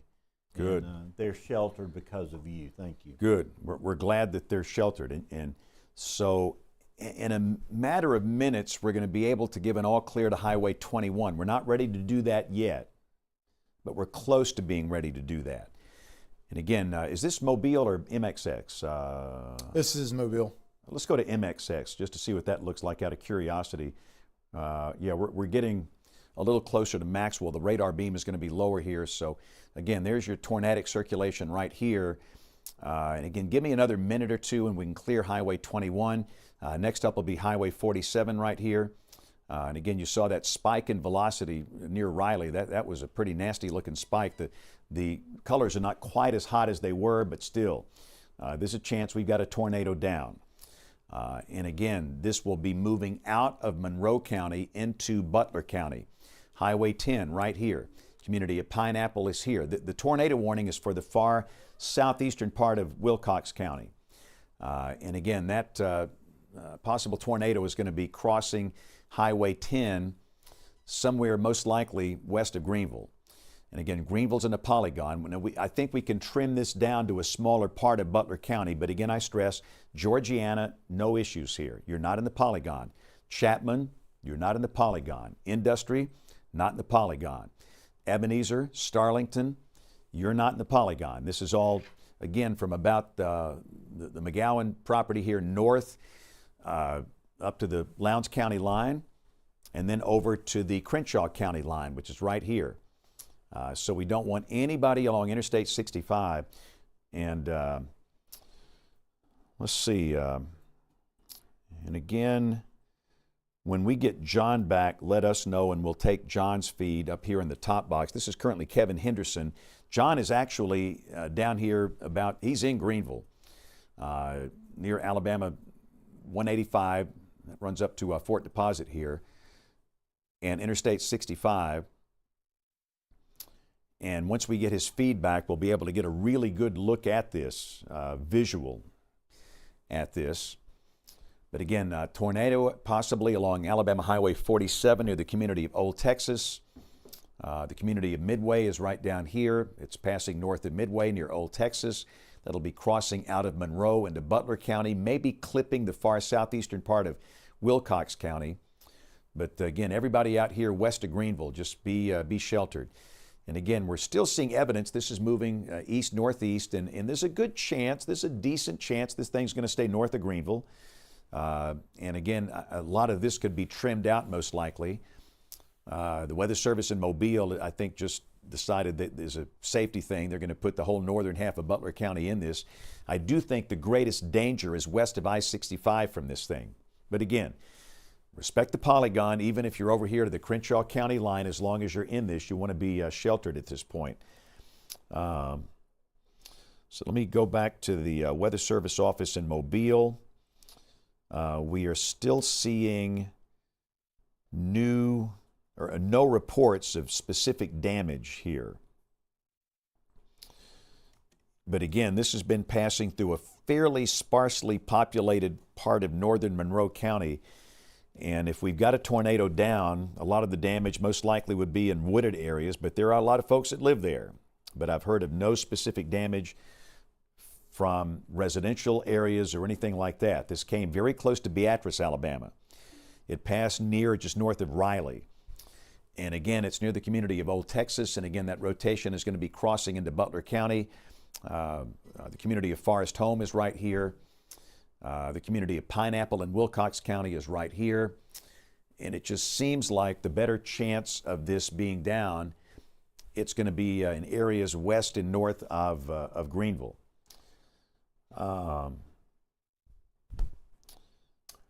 Yes, sir. We got John's drone up there. Don't believe we have audio from him, but that is his drone in the top right.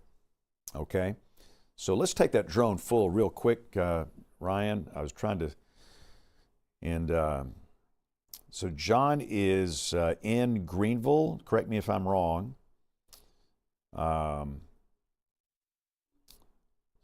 And again, the drone is up looking into the tornado-warned storm that is in northeastern Monroe County, near the community of Old Texas. Yeah, John said he was at 10 and 65. Okay. Yeah, Greenville there, yeah. So let's go back to the triple box. We're going to put John's drone video here. And again, we're going to go through some of the region Skycam views. JP's got that here. But we've still got strong evidence of rotation coming up on Highway 10. It is near the community of Old Texas in northeastern Monroe County. And again, that tornadic circulation will be moving into Butler County along Highway 10. A little community of Butler Springs, Forest Home, and then ultimately moving in the general direction, really, of Shirling Lake and Cambrian Ridge up here. And there's a good chance this thing will not affect areas east of I-65, but again, you got a polygon here, and as long as it's there, I want you sheltered. But the greatest danger, I believe, it's going to be along and west of I-65. And that ultimately could be moving up into Lowndes County, and the Weather Service in Birmingham, they cover Lowndes County, and they're going to have to look at issuing a tornado warning for southern Lowndes, including Fort Deposit. But if this thing, of course, stays down, it's going to cross Interstate 65 at some point, most likely north of Greenville. But I would say there's a very good chance this tornado will not affect the city of Greenville. It's going to stay north and west of Greenville, right in through here.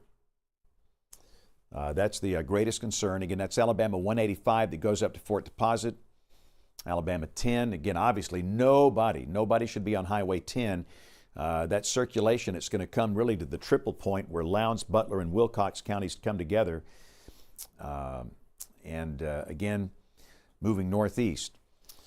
And again, the circulation is still quite evident there. I'm going to check the Birmingham office. And again, looking at the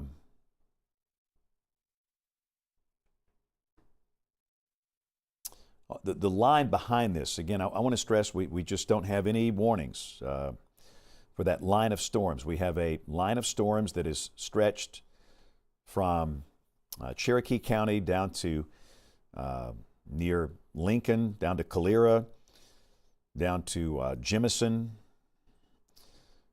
and then down to Uniontown. But there are no warnings there. The warning for DeKalb has been canceled. It's in Georgia, that segment, and we just don't have any warnings. That is a line of storms that is currently below severe limits. The only warning we have in the whole state of Alabama, it's this one.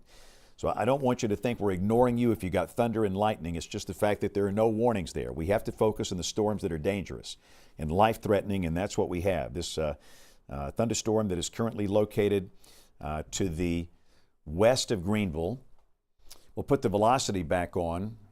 And again, we're watching this area right in through here. Radar beam is somewhat diffuse and broad, but that's still good rotation for considering the distance from the radar at Maxwell Air Force Base. And that'll be crossing Highway 10, coming up toward the Forest Home community. And again, I just really think that there's a very good chance that this tornado will be staying west of I-65, west of Greenville. But again, as long as you're in the polygon, we want you to respect that polygon and stay sheltered. This is Alabama Highway 263 right here. Runs up into Lowndes County. That's Alabama Highway 185 that goes back up to Fort Deposit. Back in the old days, our big field trip was going from W.O. Palmer Elementary School to the chocolate factory up in Fort Deposit. That was our big field trip, and it was great. Of course, now Priesters, everybody knows about Priesters, based on the big interstate place they have there. But back in the old days, there was no Interstate 65. All we had was good old 31. But again, still stay sheltered. That thing still looks very dangerous. Possible tornado at the intersection of Highway 10 and Alabama Highway 47 near Awin. And again, that'll be coming up in the vicinity of Forest Home in the western part of Butler County. And again, most likely this will stay well to the west of Greenville. I know that you're in a tornado warning polygon, and I still recommend that you stay sheltered in case this thing might make a turn to the right that we don't expect. And I know the formal tornado warning goes over to the Crenshaw County line, but I think the greatest chance of a tornado here is along and west of I-65. And again, moving like that. And that will take it, it's coming across Highway 10 right now. It'll be coming out across Highway 263, probably just above the golf course here, Lake Shirling, and then over into Lowndes County, possibly close to Fort Deposit. And again, we've got John Oldshoe's drone. Let's take Oldshoe's drone full screen. We're looking into this from his location in Greenville. And again, we're getting some really impressive lightning strikes. And these drone shots are just incredible. And I wish it was day. Obviously, if this was the day, we'd have a much better chance of seeing something. But we have to wait on lightning to illuminate this storm. And again, we're all watching this like a hawk. But again, this is Oldshoe and his drone in Greenville looking into a tornado-warned storm that is located about 15 miles west of Greenville near Awin, moving northeast. The better chance of a tornado will most likely be west of I-65 in the western part of Butler County, west of Greenville. However, the warning does extend all the way to the Crenshaw County line. Hopefully, the Weather Service in Mobile can trim that here shortly. And again, we're just going to watch this thing together, and we'll see if we can see anything. But John is a really good drone operator, and we appreciate his service at this hour of the day. But let's go back to our triple box. Possible tornado here, moving northeast, like that. Rotation still looks very well defined, very organized. And again, Greenville here, Interstate 65 is right here. Old Shoe most likely would be right here. Looking back into this. And that's the general path. I just really believe that if you're east of I-65, the danger is very low. Not zero of this thing, if the case is an unexpected right-hand turn, but the northeast motion has been fairly consistent. So again, the community of Forest Home is right here. That'll be one of our next concerns. You should be sheltered from this. And again, from Forest Home, it'll come out and probably pass on Highway 263 north of the golf course, north of Lake Shirling. And from there, that thing could come right up into Lowndes County. So again, if you're in southern Lowndes County, just be aware. We've got a possible tornado down along Alabama Highway 10 at basically the point where Butler, Monroe, and Wilcox counties all come together. The triple point right there. And again, with this northeast motion, that's going to carry that thing across western Butler into southern Lowndes County. Greenville is here. Tornado motion is like that. So a pretty good chance this will stay well to the west of Greenville. And again, we've got Old Shoe, who has been flying his drone. We've been watching carefully. He's just a little far at this point to see. Yeah, I think we may have lost his drone feed. Yeah, and so we'll go back to another one of our chaser feeds if we've got one, Ryan, in that top box. And we'll bring John back when he gets situated again. And that's Kevin Henderson in his live feed. But again, tornado circulation right here, where Wilcox, Monroe, and Butler counties come together along Highway 10, moving northeast. That will be taking this over the northwestern part of Butler County. The next stop will be, or next road here will be Highway 263 that runs from Greenville back up to Braggs, along Highway 21 right here. And again, we're still seeing some pretty intense wind velocities, Drew. Yeah, James, it's looked like it may have cycled down for a second or two, but yeah, we're back up to showing 93 mile per hour winds there at beam height, which again we're looking at the Maxwell Air Force Base radar, and that's that's 6,000 or 7,000 feet off the ground at that point. But we're still definitely seeing something that we got to worry about with that here. Looking at the storm relative, I'd say that looks a little bit better than it has been more recently there. So as it's heading towards Forest Home, they're crossing over 10 basically at this moment. It still looks very dangerous and something that we have great concern over. We'll switch and check our correlation coefficient. And again, I can't say that we see anything that just confirms anything as far as that is concerned, like we do sometimes when we can see clear evidence of some sort of debris being lofted with this product. So not seeing that here, but looking at the reflectivity, it's starting to look a little bit more organized. Just looking at the reflectivity, we've got some nice inflow there, got a little bit of a notch, got a little bit of a hook happening there. So the structure of the storm might look a little bit more organized here lately. And again, that inbound velocity there looks pretty high there. So I think we may be trying to cycle back up again here a little bit. So I definitely think this is still a big threat there, James. Yeah, and I think we got Old Shoe's drone back up. We'll maybe flip from Kevin back over to Old Shoe's drone looking right into this. So the news is good for Greenville. Again, it's going to be coming right up through here. And again, Shirling Lake, Robert Trent Jones Golf Trail, Cambrian Ridge is right out here. You should clearly be sheltered around Shirling Lake or the golf course. Forest Home. It's going to come right across this small community in rural Butler County. That's nasty. Notice how the colors are getting hot again. This thing is ramping up. It's a very dangerous storm.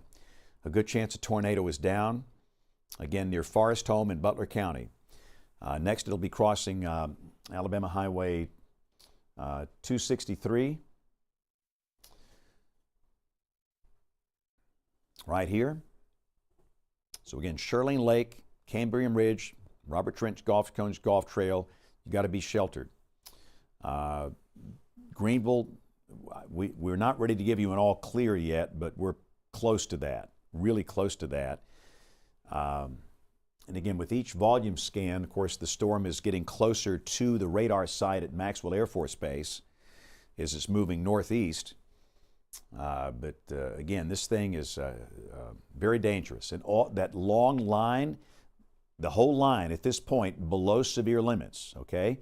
This is the only warning in the whole state of Alabama, this storm right here. So understand, I know that some of you have thunder and lightning and it's not good, but this is the one storm of concern that is life-threatening, and that's the one we have to focus on right now.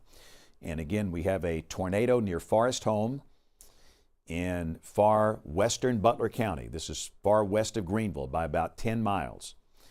And that tornado circulation is going to be coming out here across Highway 263 near Shirling Lake, Cambrian Ridge, or just north of there, the golf course, Robert Trent Jones Golf Course.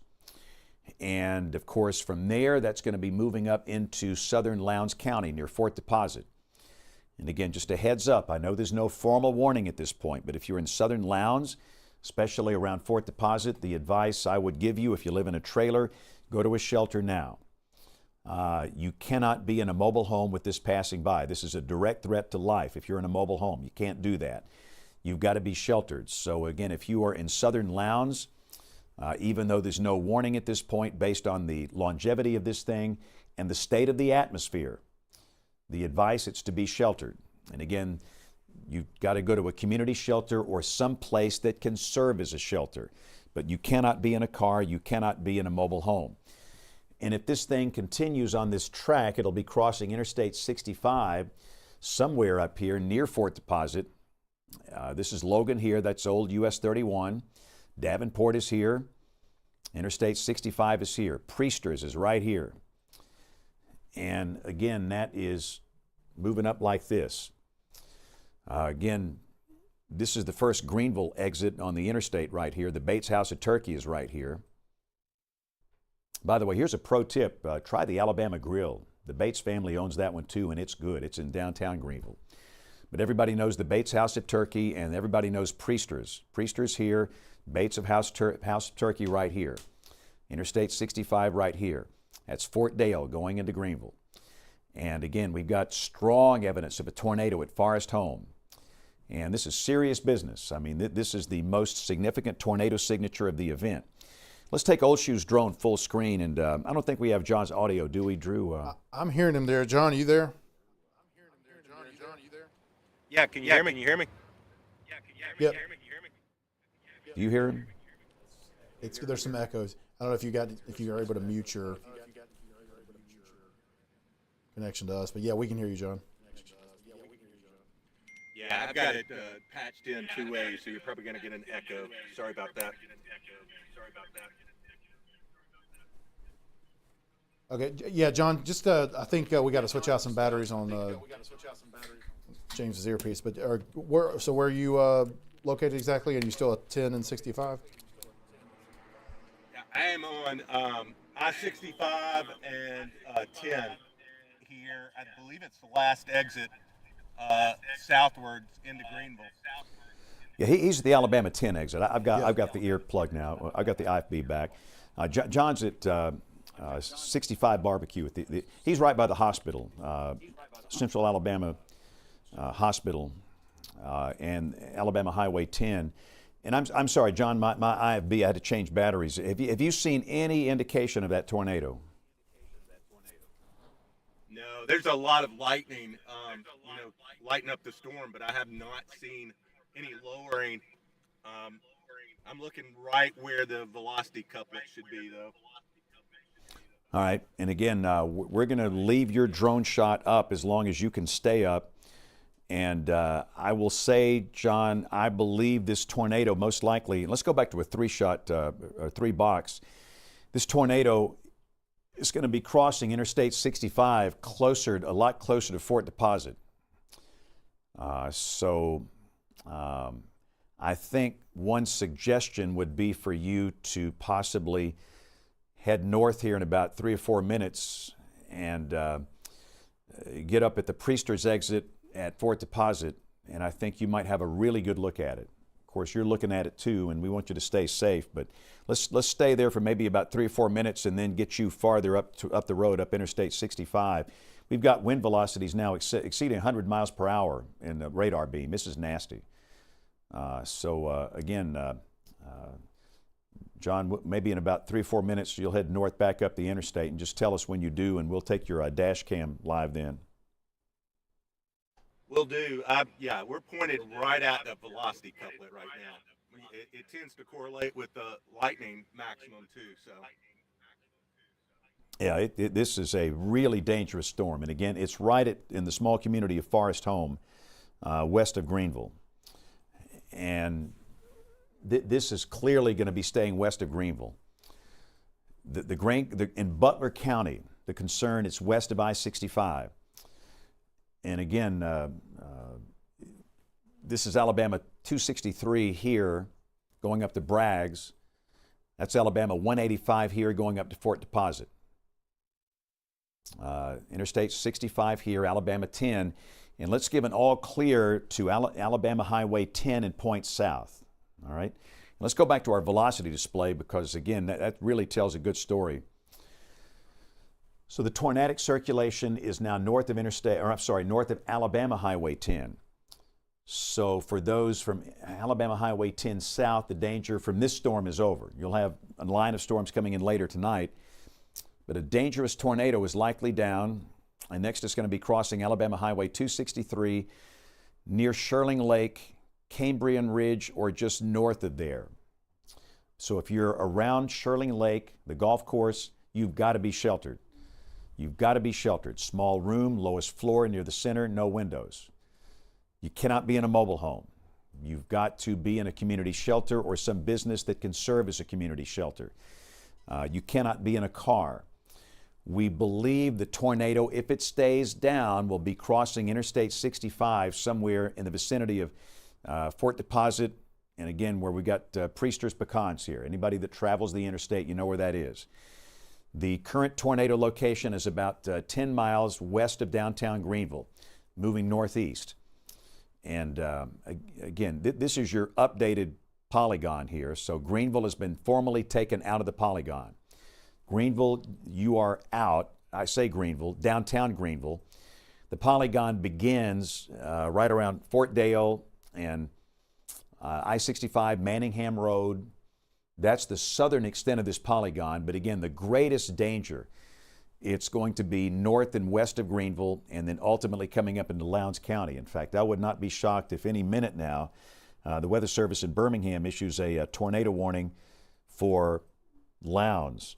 Yeah, they're working on it according to... They're drafting a warning now, and they're waiting to see if it turns to the right and stays in Butler, but there's been really no evidence of that so far.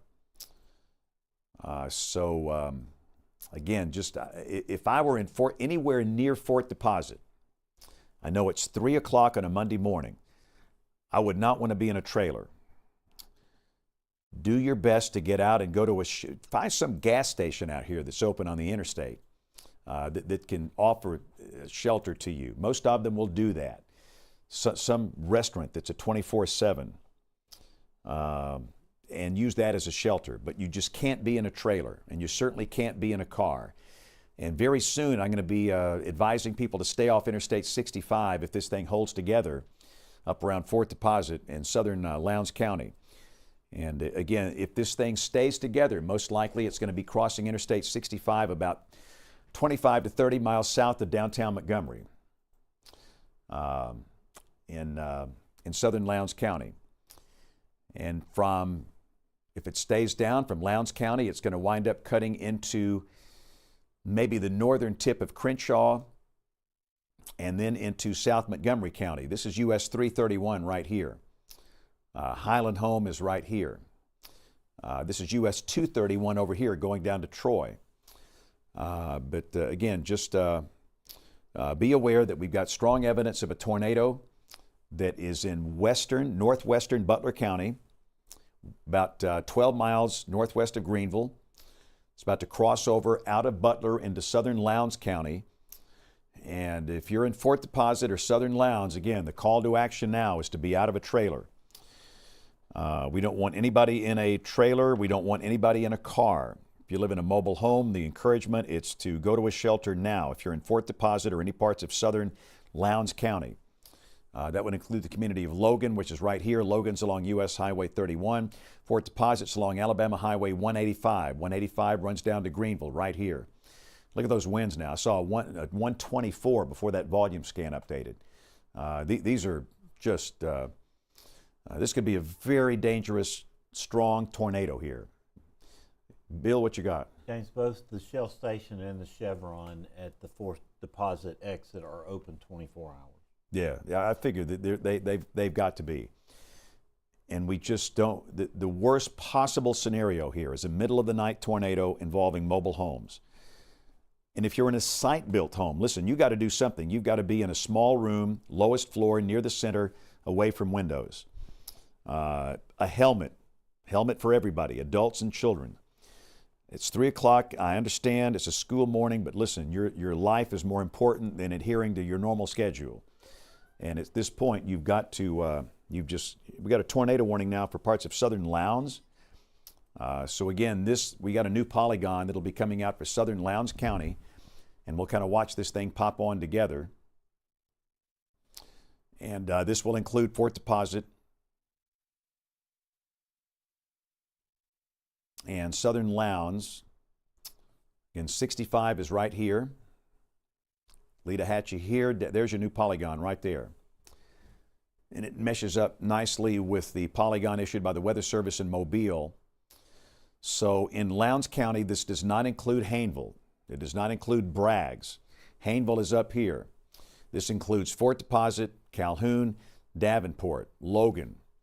For that tornado that's going to be crossing Interstate 65 very close to Fort Deposit.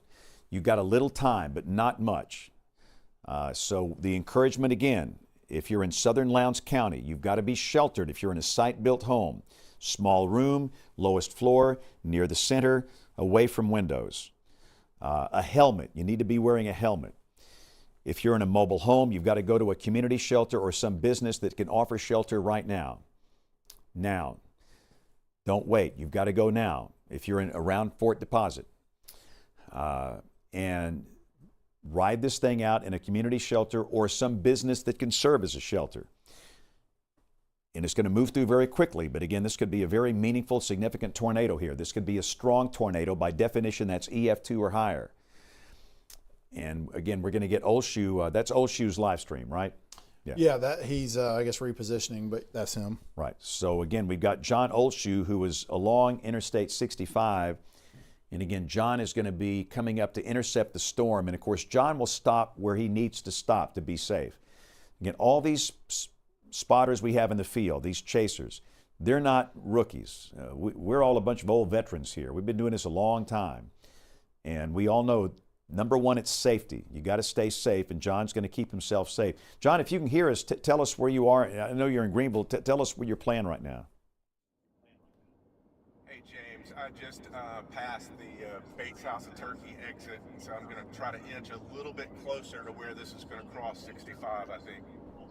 Yeah, I think that's a good call. And if we can keep you south of this thing and get that drone up, we're going to get a really good look at this. But there's just very strong evidence of a tornado, and most likely it's going to be crossing Interstate 65 real close to Fort Deposit, that Priesters Pecan exit, which is the next one up from you. All right. Yeah, I think I'll probably put another 5 or 6 miles in here and then put it up. Right. So again, John will be stopping somewhere in here, and then we'll be looking north from his drone right into this. So Again, we thank all of our chasers for their service. It is pretty easy being in a safe studio. The hard part is these guys in the field, these men and women that are working in the field tonight, and we thank all of them for their service. And again, we stress that the line itself, that long squall line, we have no warnings, no warnings. The line is generally under severe limits, okay? This thing right here. I know it's thundering. I know it's raining heavily. I know it's not good, but it's not severe by classic definition. We have no warnings anywhere from southwest Alabama to northeast Alabama. We've got winds in the 40, 45 mile per hour bracket here in most spots. But thankfully, these things are sub-severe. The concern, it's these storms forming out in advance of that. And any of these storms in South Alabama that form could produce a tornado, and maybe a meaningful tornado. Again, this particular thunderstorm shows very strong evidence of producing a tornado now right here. So let's go close in. Again, we're going to focus in on this. It's the only warning in the whole state as of 3:05 this morning. Inflow notch right here. Tornado right back in here. Let's pop on the velocity. And it looks like the tornado is going to be crossing Alabama Highway 263 just north of Sherling Lake and Cambrian Ridge, Robert Trent Jones Golf Trail.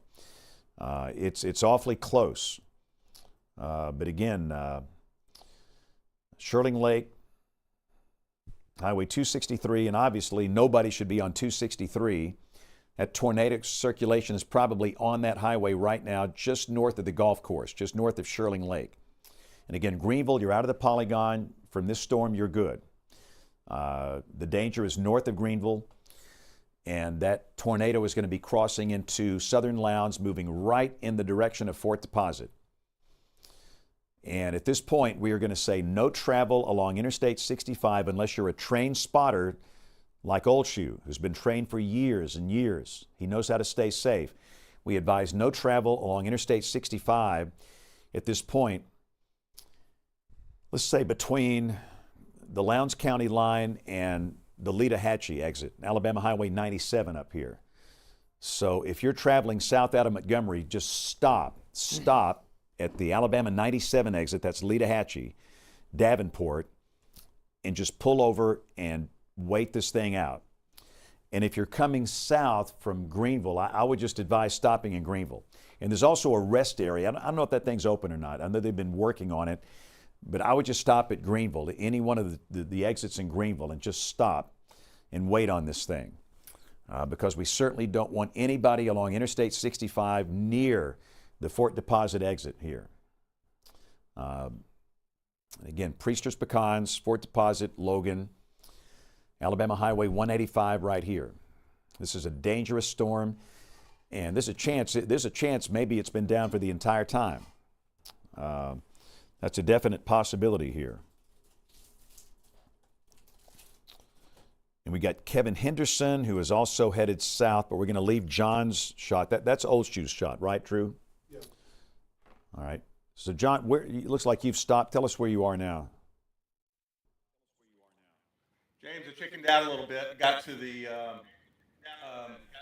rest area exit about 2 miles north of Greenville. Okay. That was the last exit that looked good. Is that rest area open? It's been under construction. Is it open? Yeah, it's open. Okay, good. So again, John's going to get his drone up from the rest area. Again, that rest area is right here. Possible tornado here. And he'll be looking right up into this. And once you get that drone above the tree line, you've got that good shot into it. And all these lightning strikes will help to illuminate that, and we'll see if we see anything that would be down. But just the key message here, Fort Deposit, Logan, you got to be sheltered. This is, again, this circulation is very real. It has been moving through parts of Monroe County. It originated back along Alabama Highway 41, down around Fountain, between Monroeville and Camden. And it came through Beatrice, or close to Beatrice in Monroe County. and it's moved. It's been hanging in there like a hair in a biscuit, and it's still there. And we just have reason to believe this could be at some point along this track a strong tornado, a direct threat to human life. And so we just want people out of cars and out of mobile homes. You cannot ride this thing out. So let's take Old Shoe's video full. All right. And we've got, about how high was that drone, John? James, we're up at 231 feet right now. All right. So this is a shot 230 feet up, looking right into this thing. And we've got a lot of lightning. The lightning has been quite excessive with this since its beginning. And that storm will continue to move northeast. Got a possible tornado that is down, that has crossed Alabama Highway 263 north of Shirling Lake and Cambrian Ridge, the Robert Trent Jones Golf Trail tournament, or course there. And again, moving northeast up in the direction of Fort Deposit and extreme southern Lowndes County. And we're all watching the live shot here together to see if we can see anything. And it is such a challenge at 3:10 a.m. to show you a tornado. So let's go back to our triple box, Ryan, so we can again just kind of leave this. And I will say, looks a little less organized at this point, which is good. I would say this perhaps is the least organized. Let's look at the SRV, or the storm relative velocity, if we can. And it's still there. Maybe not as organized as it was, but it's clearly still there. And again, you've got to treat this as if it's down. And that possible tornado is approaching Fort Deposit. So again, you're looking at the storm in the top box. That is John Olshue's drone, over 200 feet up, looking right into this thing from the south. John is at the rest area right above Greenville, looking right up into it. That's as good a shot as you'll ever get. And this is the best you can do at night. And again, down below, JP's kind of rotating through some of the other sky cams in various parts of the state. But that possible tornado is going to be coming right up again in the direction of Fort Deposit, Logan.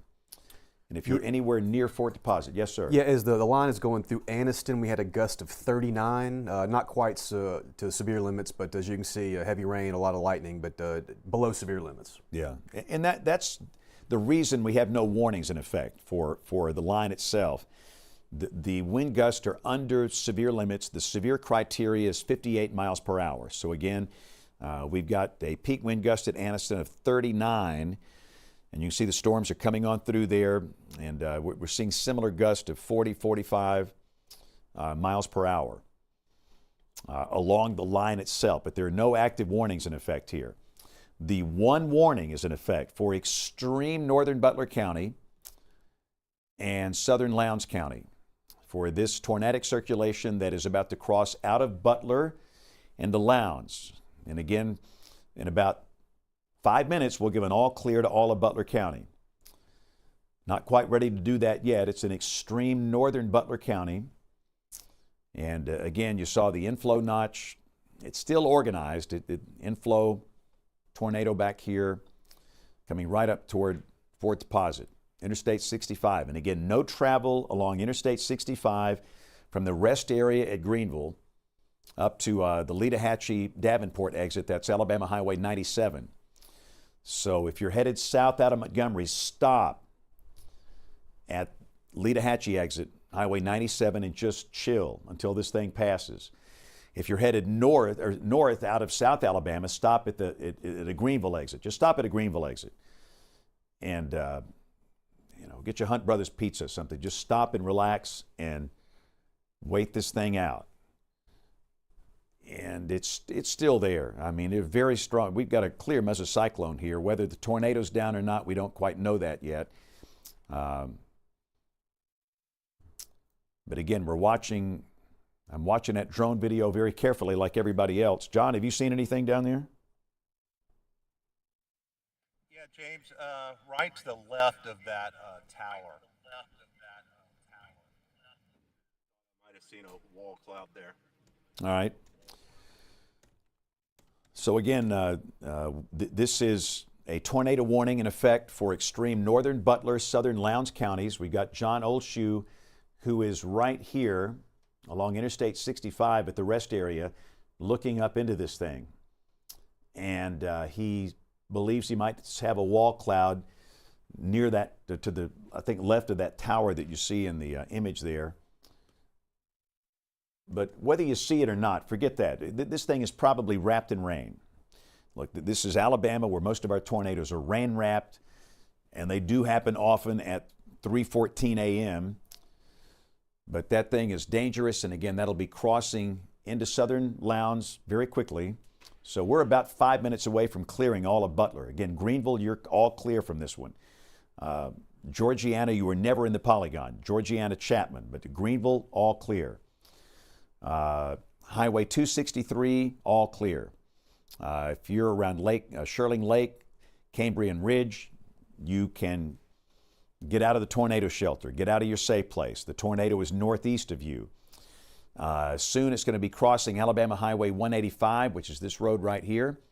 Alabama 185 runs from Greenville to Fort Deposit over to Logan. 185 just follows this track right here. That's Interstate 65, that's US 31. And again, it's making a beeline for the community of Fort Deposit. We hope that it's lifted, but we don't know that. We just don't have a way of knowing that at this point. So the circulation is just holding steady. We'll put it that way. Trying to check the Mobile office to see if we have any reports of damage out of Monroe. And a new tornado warning for Butler and Crenshaw. Okay. All right, so this is kind of a strange situation. This is where we've got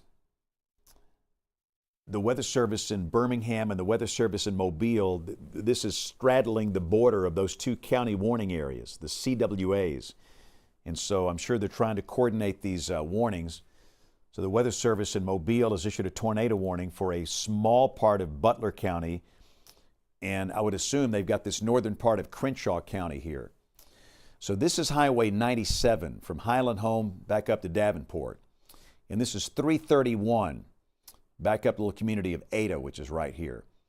That's 97, 331, and I think what they're going to do is issue a tornado warning for this little northern extension of Crenshaw County. This will not be close to Luverne. Most all of Crenshaw County is not involved in this. So we'll see that new tornado warning polygon pop on here in just a minute. And then Montgomery County, which is here, that belongs to Birmingham. So Birmingham will warn for Montgomery, Mobile will warn for Crenshaw. But there's your inflow notch, possible tornado back here. Let's pop the velocity back on, Drew. And again, this is a pretty well-organized storm.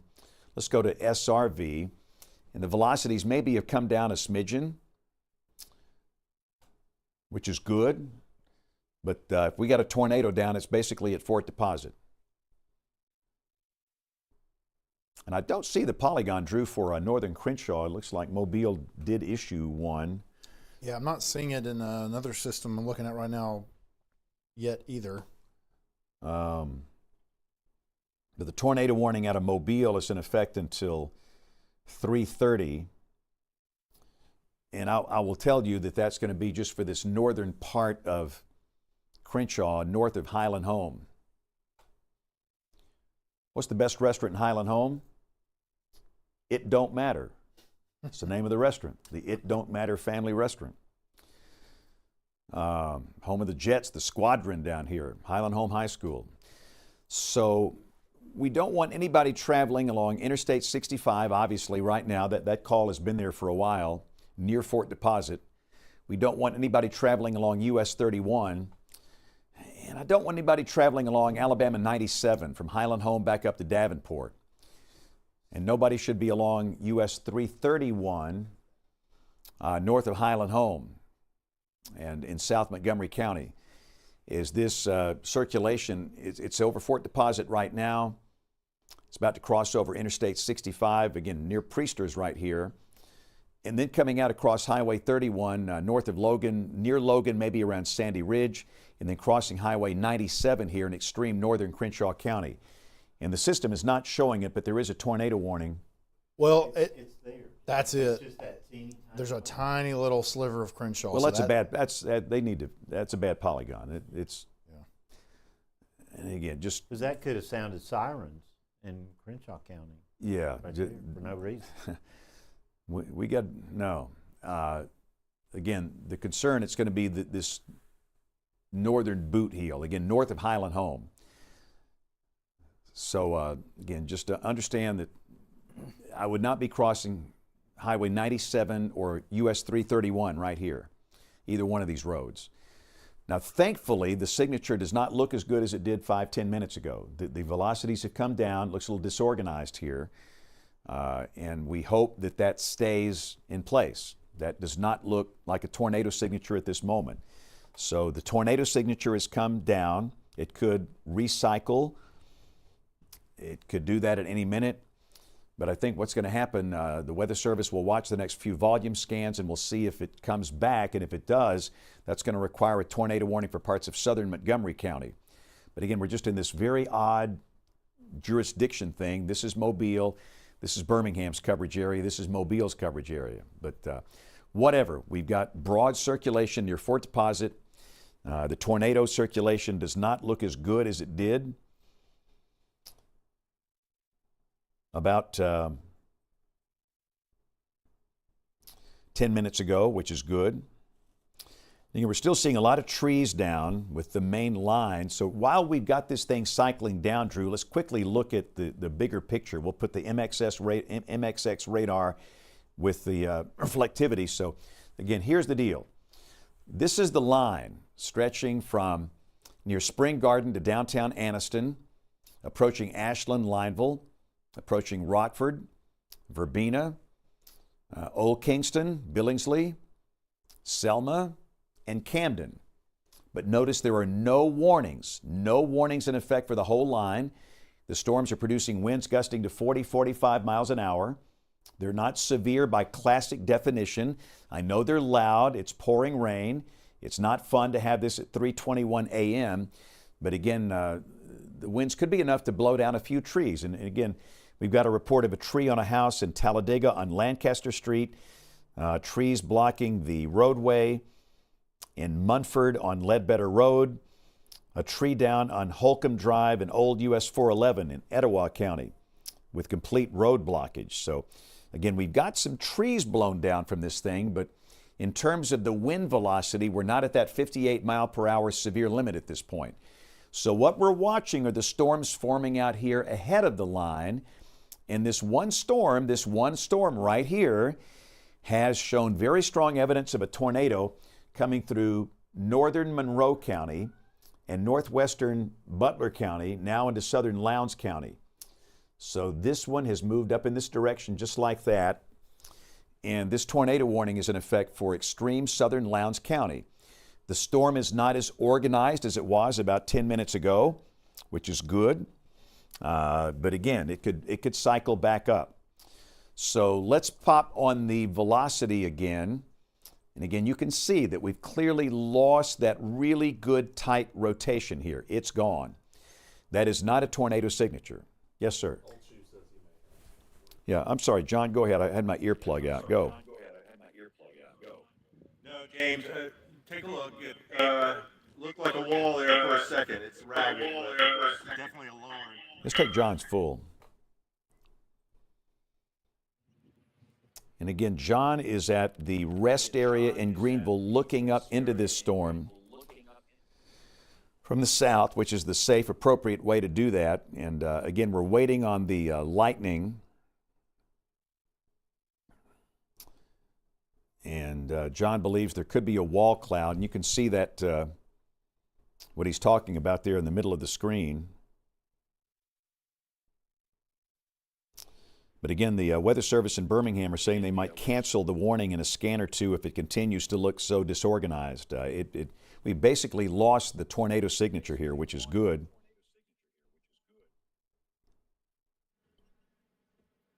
Another quick update while we're watching John's stream here. Lightning apparently struck a house in Shelby County in the Eagle Point subdivision.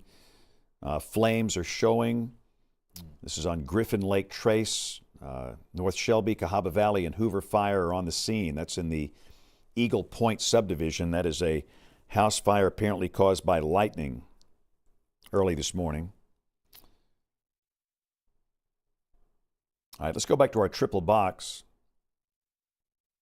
And the good news, we just don't see the tornado anymore. It just it got close to Fort Deposit and it just went away, which is a good thing for Fort Deposit. That's good.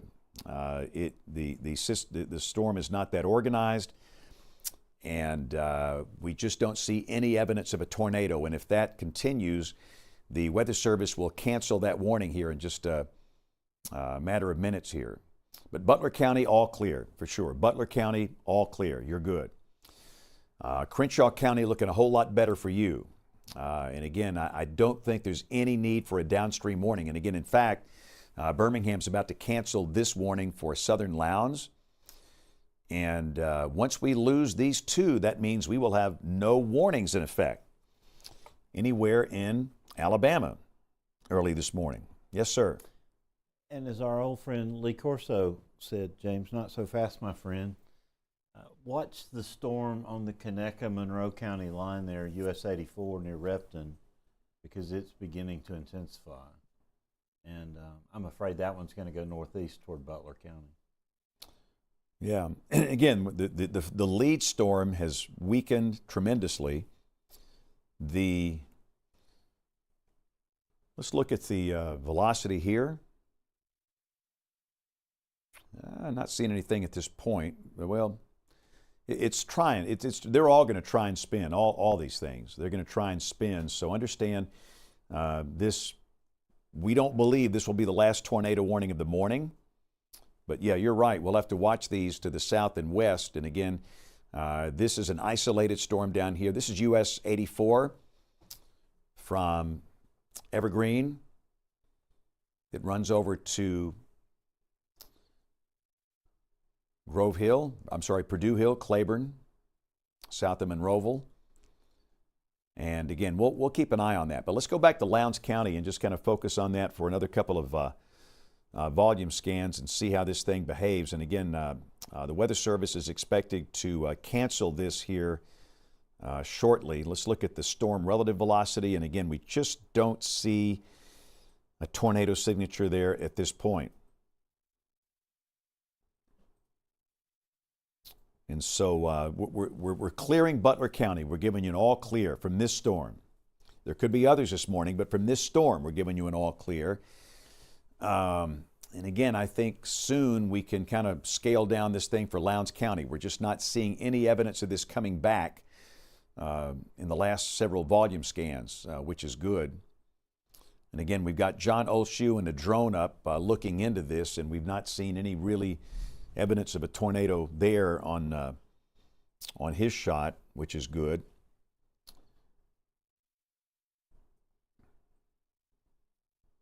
All right, they're canceling the warning now, so this warning is going away.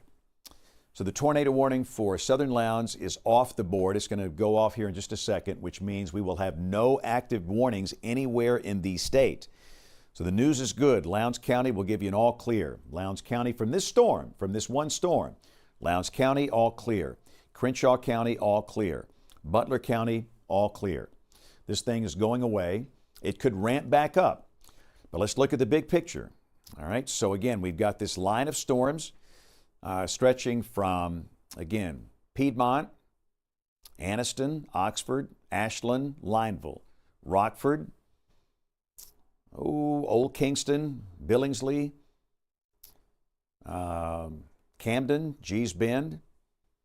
That's the line, and at this point, we have no warnings in effect, none, zero, for any part of Alabama. And that little sliver of Butler, it's off the board. I know it's still flashing, but it's off the board. So far, these storms have stayed relatively behaved. And what the high-resolution models have hinted is is that this storm tends to fizzle, this line of storms tends to fizzle, and new storms form that are more cellular in nature, like this thing, out there by themselves. And for the storms that are out there by themselves, that means an increased chance of tornadoes, in that we do have conditions that are prime for tornadoes across southeast Alabama. So let's look at our tornado watch, Drew. I know that we've got yes, sir. It's tornado watch now all the way to the Georgia border till 9 a.m.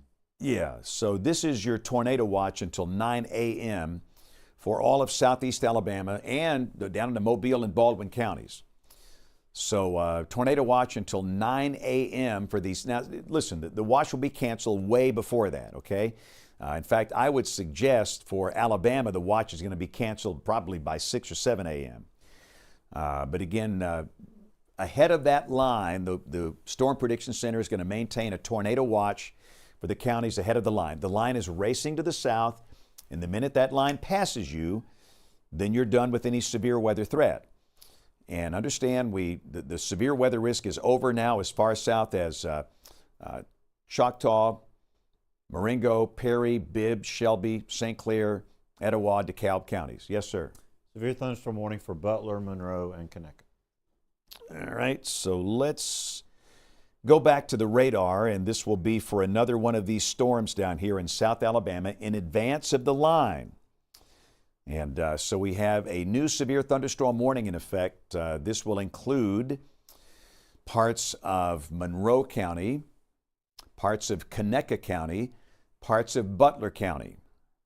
And again, this thing's trying to spin. There's no tight circulation at this point. But again, the southern extent of the polygon is basically evergreen. The eastern extent, Georgiana, Chapman, McKenzie, and the northern extent, this doesn't include Greenville, by the way. We should point that out. You can see some of the communities in the path of this. And again, this is a severe thunderstorm warning in effect for parts of extreme eastern Monroe, for parts of northern Conecuh, and parts of southwestern Butler counties. And again, the storm is basically in the process of crossing over out of Monroe County into Conecuh County. And again, Drew, the thing's trying to spin. Yeah, James, no, it's definitely, it seems like this is the next cell that is starting to ramp up here. So as the one to the north that we've been watching that had the tornado warning has wound down, at least for now, we're now kind of shifting our focus down here to this. So again, you can see that with the reflectivity, we do have a little bit of a structure here. Again, maybe seeing a little bit of the downdraft there, a little bit of an inflow. As far as the lightning is concerned, it's not to the point of what we have seen with some of the other cells, but it is still, there. You got a little bit of lightning going on with it there. Looking at our velocity, we'll take a few samples here and see if we can come up with anything. So we're getting 71 mile per hour winds. This is off the Mobile radar. This would be about 4,000 feet off the ground. And so getting a good velocity at that level, but it's not reaching the level that we started to see with that tornado warning earlier that we just got done covering. So that's good for now. Now we look at the storm relative velocity, and they're near Bermuda, moving again towards the Highway 83 to the, hopefully to staying mainly to the south of Burnt Corn. You do have that rotation there that we'll be watching. But again, this is a severe thunderstorm warning at this point, but because of what we've seen here recently, we do want to go ahead and still treat it like a tornado warning, like we normally would, despite the hour of the morning, and like we've been talking about today with the way that this the way that the atmosphere is set up. So definitely something we'll need to continue to monitor here. Bill, do you have something? A new severe thunderstorm warning from the National Weather Service in Birmingham for Autauga, western Elmore, northern Lowndes, and northwestern Montgomery. All righty. So we'll switch back over, just take a quick look at that one. So that is for not the storm that produced the tornado warning earlier. That's further down towards the south, kind of moving towards Montgomery, but still maybe going a little bit further south of that. But this is for the main line itself. So this would be mainly for the possibility for those straight line winds. So again, we kind of zoom back into that polygon there. So Again, this covers parts of Lowndes County there, parts of Autauga. So it looks like the kind of the northern edge of Lowndes County, including Whitehall, Benton, Autaugaville back in Autauga County, Prattville, you're in it as well. Then it also moves into Elmore County. So that includes places like Deedsville, Millbrook, Elmore, and Wetumpka. And again, Montgomery, you're actually in this as well. So it also does include that northwestern part of Montgomery County. So we're taking a look at the velocity here. So definitely can see, looks like it's starting to get a little bit stronger there. We'll take a few samples. So yeah, this is 70 mile per hour winds, over 70 mile per hour winds being detected at beam height here. And we are looking at the Maxwell Air Force Base radar, which is back over here. And we're a couple thousand feet off the ground here. So again, we're certainly possible we're seeing some severe level gusts at the surface with this. And as I continue to move those queries a little bit further to the south, we'll see if we get anything a little bit higher. So as you get a little bit higher up in the storm, we're getting a little bit closer to 80 miles per hour. So definitely at this point looking like straight line winds will be the main threat. We'll go to our storm relative, and not much in the way of embedded rotations with this. There might be a few little areas where you're starting to see a little bit of spin, but nothing that looks like anything that is a problem as far as that perspective. But definitely the velocity and the possibility for those straight line winds is there with this. So we'll need to continue to watch that for sure as we move through the next. And this is valid until 4:15 Central Time. And so that will continue. And it's going to take a little while for it to get all the way over to the eastern side of that warning. But again, so we have basically now two warnings in effect. So we were able to see that tornado warning cancel, but then here fairly quickly, we've now got two severe thunderstorm warnings in effect. And just again, kind of taking a look at the wider line, these are still, at this point, these are the two warnings that are in effect for the state. We don't have anywhere else.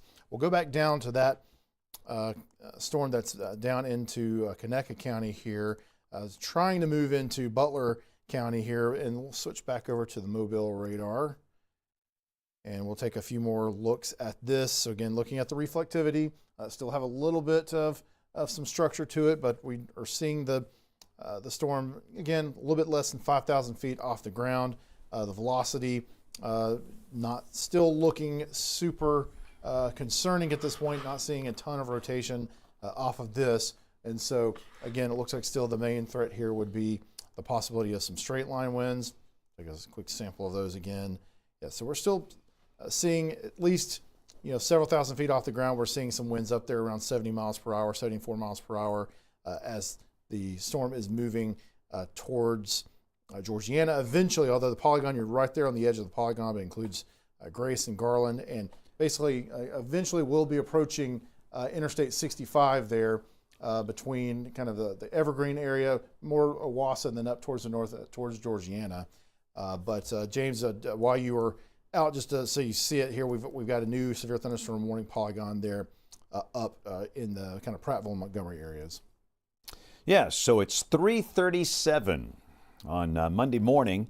Thank you for joining us. We have two severe thunderstorm warning polygons. We have this one for Montgomery and points north and west. This includes a pretty good chunk of Elmore, Autauga, northern Montgomery, and northern Lowndes counties. And this is for the line of storms coming in from the north and west with the possibility of strong winds. And again, for I'm trying to figure out what's going on here. Is that Kevin's stream or John's? I think that's Kevin's stream. That's Kevin's. Yeah, okay. I think he was making a pit stop, I guess. Yeah, I think so.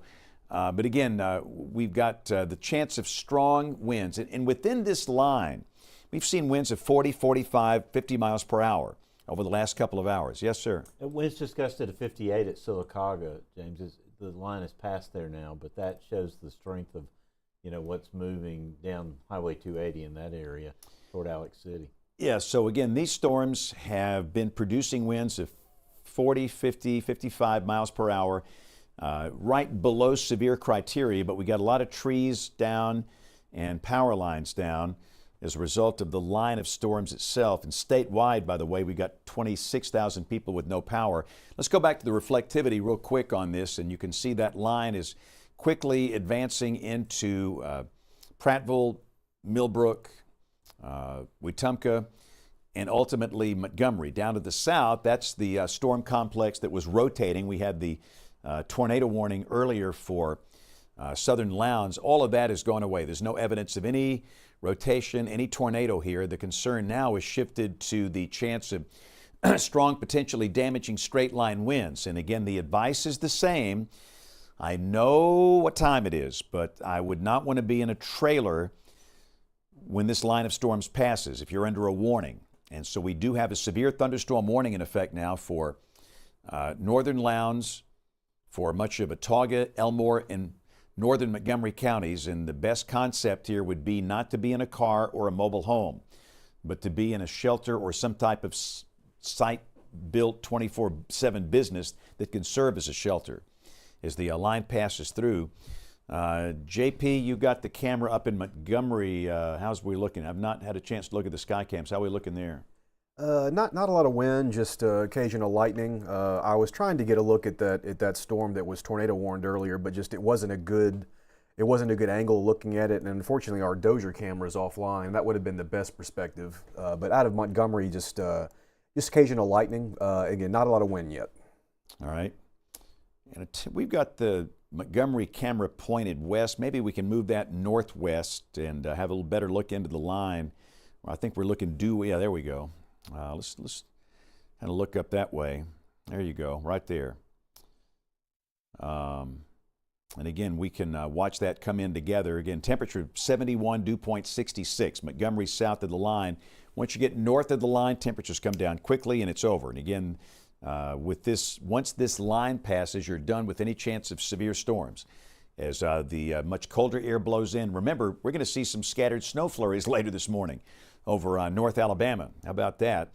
So again, storms that are now considered to be severe coming into Prattville and Pine Level and Autauga County, be coming into Millbrook and Elmore County, and Holtville, Slap Out, Wetumpka, and then ultimately the city of Montgomery. And Montgomery's kind of being attacked from two different directions. You got this these individual cells coming in from the southwest and the line of storms coming in from the northwest. So again, the one thing we'll have to watch for is potential cell merger. The one tornado we know that touched down earlier was the tornado that was a little northeast of Lexington or near Lexington, north of Anderson. Yes, sir. Say at our Cherokee Scott Cam, we're down to 37. Oh, wow. Goodness gracious. 37 degrees. But again, sometimes when this type stuff merges with this kind of line, you can have things happen like a tornado drop. And we've had that many times over the years. So we'll have to watch to see what happens when this line kind of intersects with these cells coming in from the south, and that's going to happen near Montgomery. And again, there's still great concern over the next couple of hours. We could have a strong tornado, and by definition, that is EF2 or higher somewhere across the southern part of the state. Bill, go. Yeah, watching that storm in Coosa County too, James, is it looks like it's intensifying, could move into Tallapoosa and southern Clay as well. So that one, the Weather Service in Birmingham is monitoring it. Yeah, and again, the dynamics are very impressive. The wind dynamics, the wind fields are very strong. And again, we've got storms coming out of Coosa, coming into Tallapoosa, storms coming into Alexander City, they're coming into Lake Martin. Again, the warnings are in effect over here. We have no warnings for this segment of the line for Randolph, Clay, Tallapoosa, or Coosa, but again, they're watching this. But the warnings are in effect for much of Elmore, the part of Autauga County around Prattville, northern Montgomery around the city of Montgomery, and extreme northern Lowndes for this storm complex that is coming into Prattville right now, coming into Prattville and Millbrook. And let's see, is that Kevin's stream up here? Do we know? That's actually Krista. That's Krista. Okay, it's Krista. Where is Krista? Do we know? He's in Montgomery. Okay. So we got Krista Pitchford, who is in Montgomery, another one of our chasers out in the field, and we thank all of them for being up with us this morning. And she will be intercepting this line of storms as it comes in. Really, again, Montgomery's kind of being attacked with this stuff coming in from the southwest and this line coming in from the northwest. And that stuff's going to merge right in through here around Prattville to the city of Montgomery. Prattville, Wetumpka, Montgomery. So it's going to be pretty noisy and obnoxious here for the next 30 minutes or so. And of course, these storms will continue to press into southeast Alabama for the next several hours. And again, we'll have to watch any storm down here that tries to rotate south of this line. Let's quickly go back to our other warning, Drew. This is going to be the warning for northern Conecuh County. And this thunderstorm you see here, that's Highway 83. This is in effect for northern Conecuh and southwestern Butler counties. And again, the polygon runs almost over to Georgiana and McKenzie down here. Now let's put on the velocity and just see what that looks like. And again, it's kind of noisy, not especially impressive in terms of rotation. So that's the reason we have no tornado warning here. That's not really a tornado signature, but there could be some stronger winds involved here. The thing's trying to spin, but it's having a hard time. So just be aware. We've got a severe thunderstorm warning in effect now for northern Conecuh County. This is north of Evergreen. And southwestern Butler County. This is for areas well to the south of Greenville. And again, Chapman is here, Georgiana here. Coastal Pacific is right there. And Interstate 65 is right here. So just be aware of that. And it's the same thing. I would prefer not to be in a mobile home if you're in a severe thunderstorm warning early this morning. So I would consider, if you are in any polygon, whether it's tornado or severe thunderstorm, to be sheltered for the storm that is currently cutting through northern Conecuh and southwestern Butler County. So let's go back up to Montgomery and take a look at this. Can Krista, is Krista got a mic, by the way? Can she talk to us by any chance? I'm hearing somebody that might have their mic. Krista, can you hear us?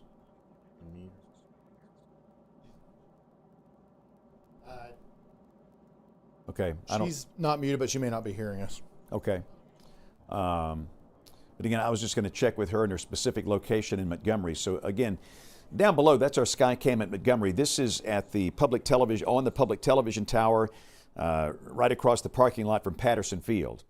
And we're looking north toward that line of storms that's coming in from the north.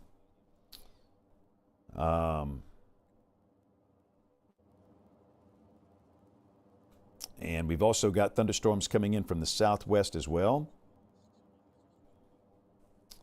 By the way, so interesting fact here with that Skycam looking north, you know, it's right below is Oakwood Cemetery. And who is buried at Oakwood Cemetery? Hank Williams. Hank Williams, yeah. All right, so there's Kevin Henderson's feed. And again, Kevin, I think, is headed south.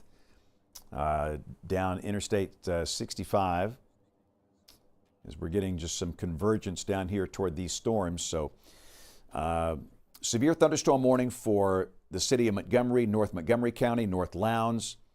For Autauga County, really the southeastern corner of Autauga, and much of Elmore for this line of storms coming in from the northwest that will be intersecting with this segment here that's over Montgomery. And we'll just see what happens when the two merge.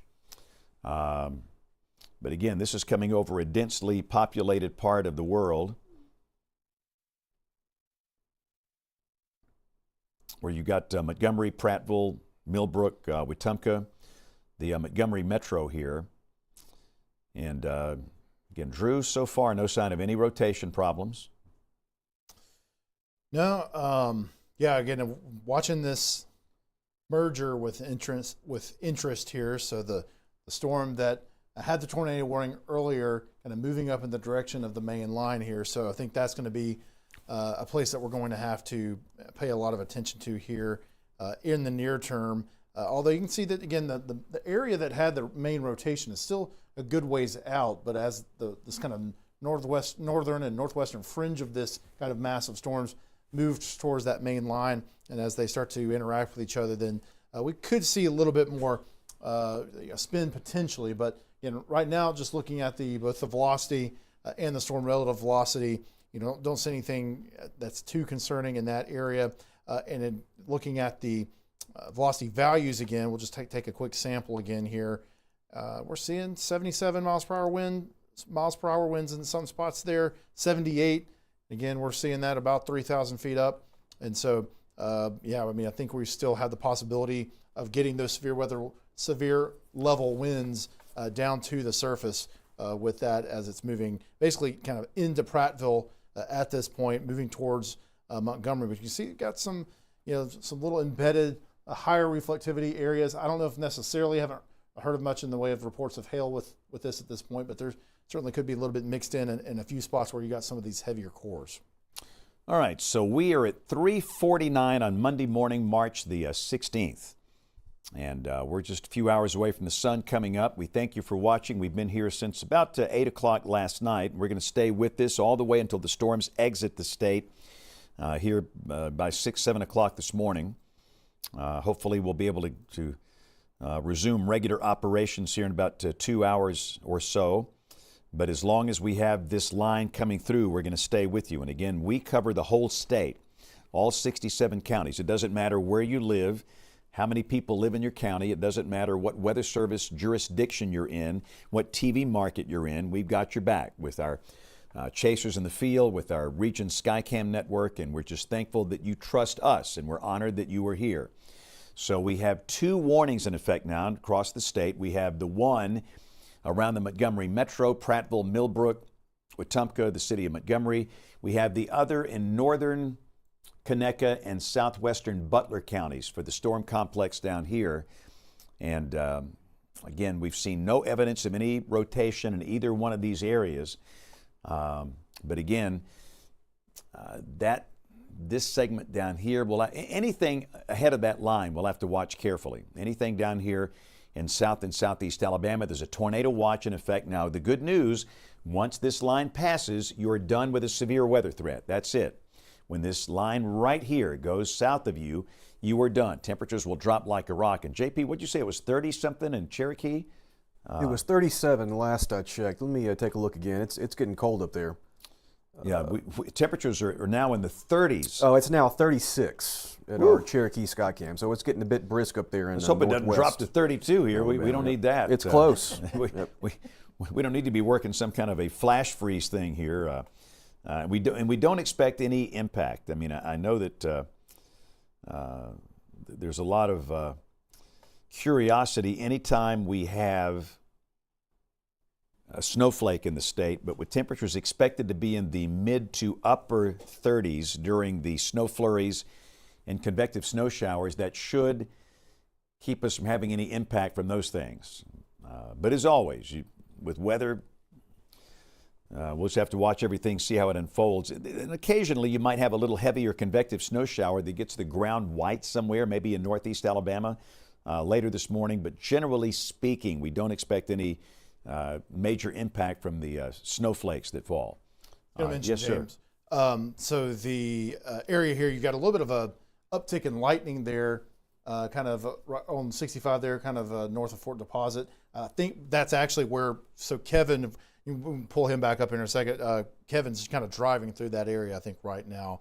And he said it's pretty intense. Again, the velocity showing 60, 70 miles per hour at that radar beam height, but definitely seeing a little uptick in lightning, so kind of watch that area a little bit. Not seeing anything that looks like a tornadic signature, but you do have a little bit of spin there trying to happen. So anytime we see that kind of burst in lightning, we want to always keep an eye on that. And but yeah, definitely looks like Kevin's stream there. There's a lot of lightning. You can see that for sure.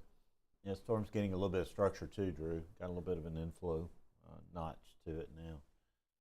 I was going to say, James, lots of reports from Talladega County. I know we have excellent emergency management in that county, but there are tons of trees down on roadways. So lots of folks are getting up now and getting ready to go to work here in the next hour or so.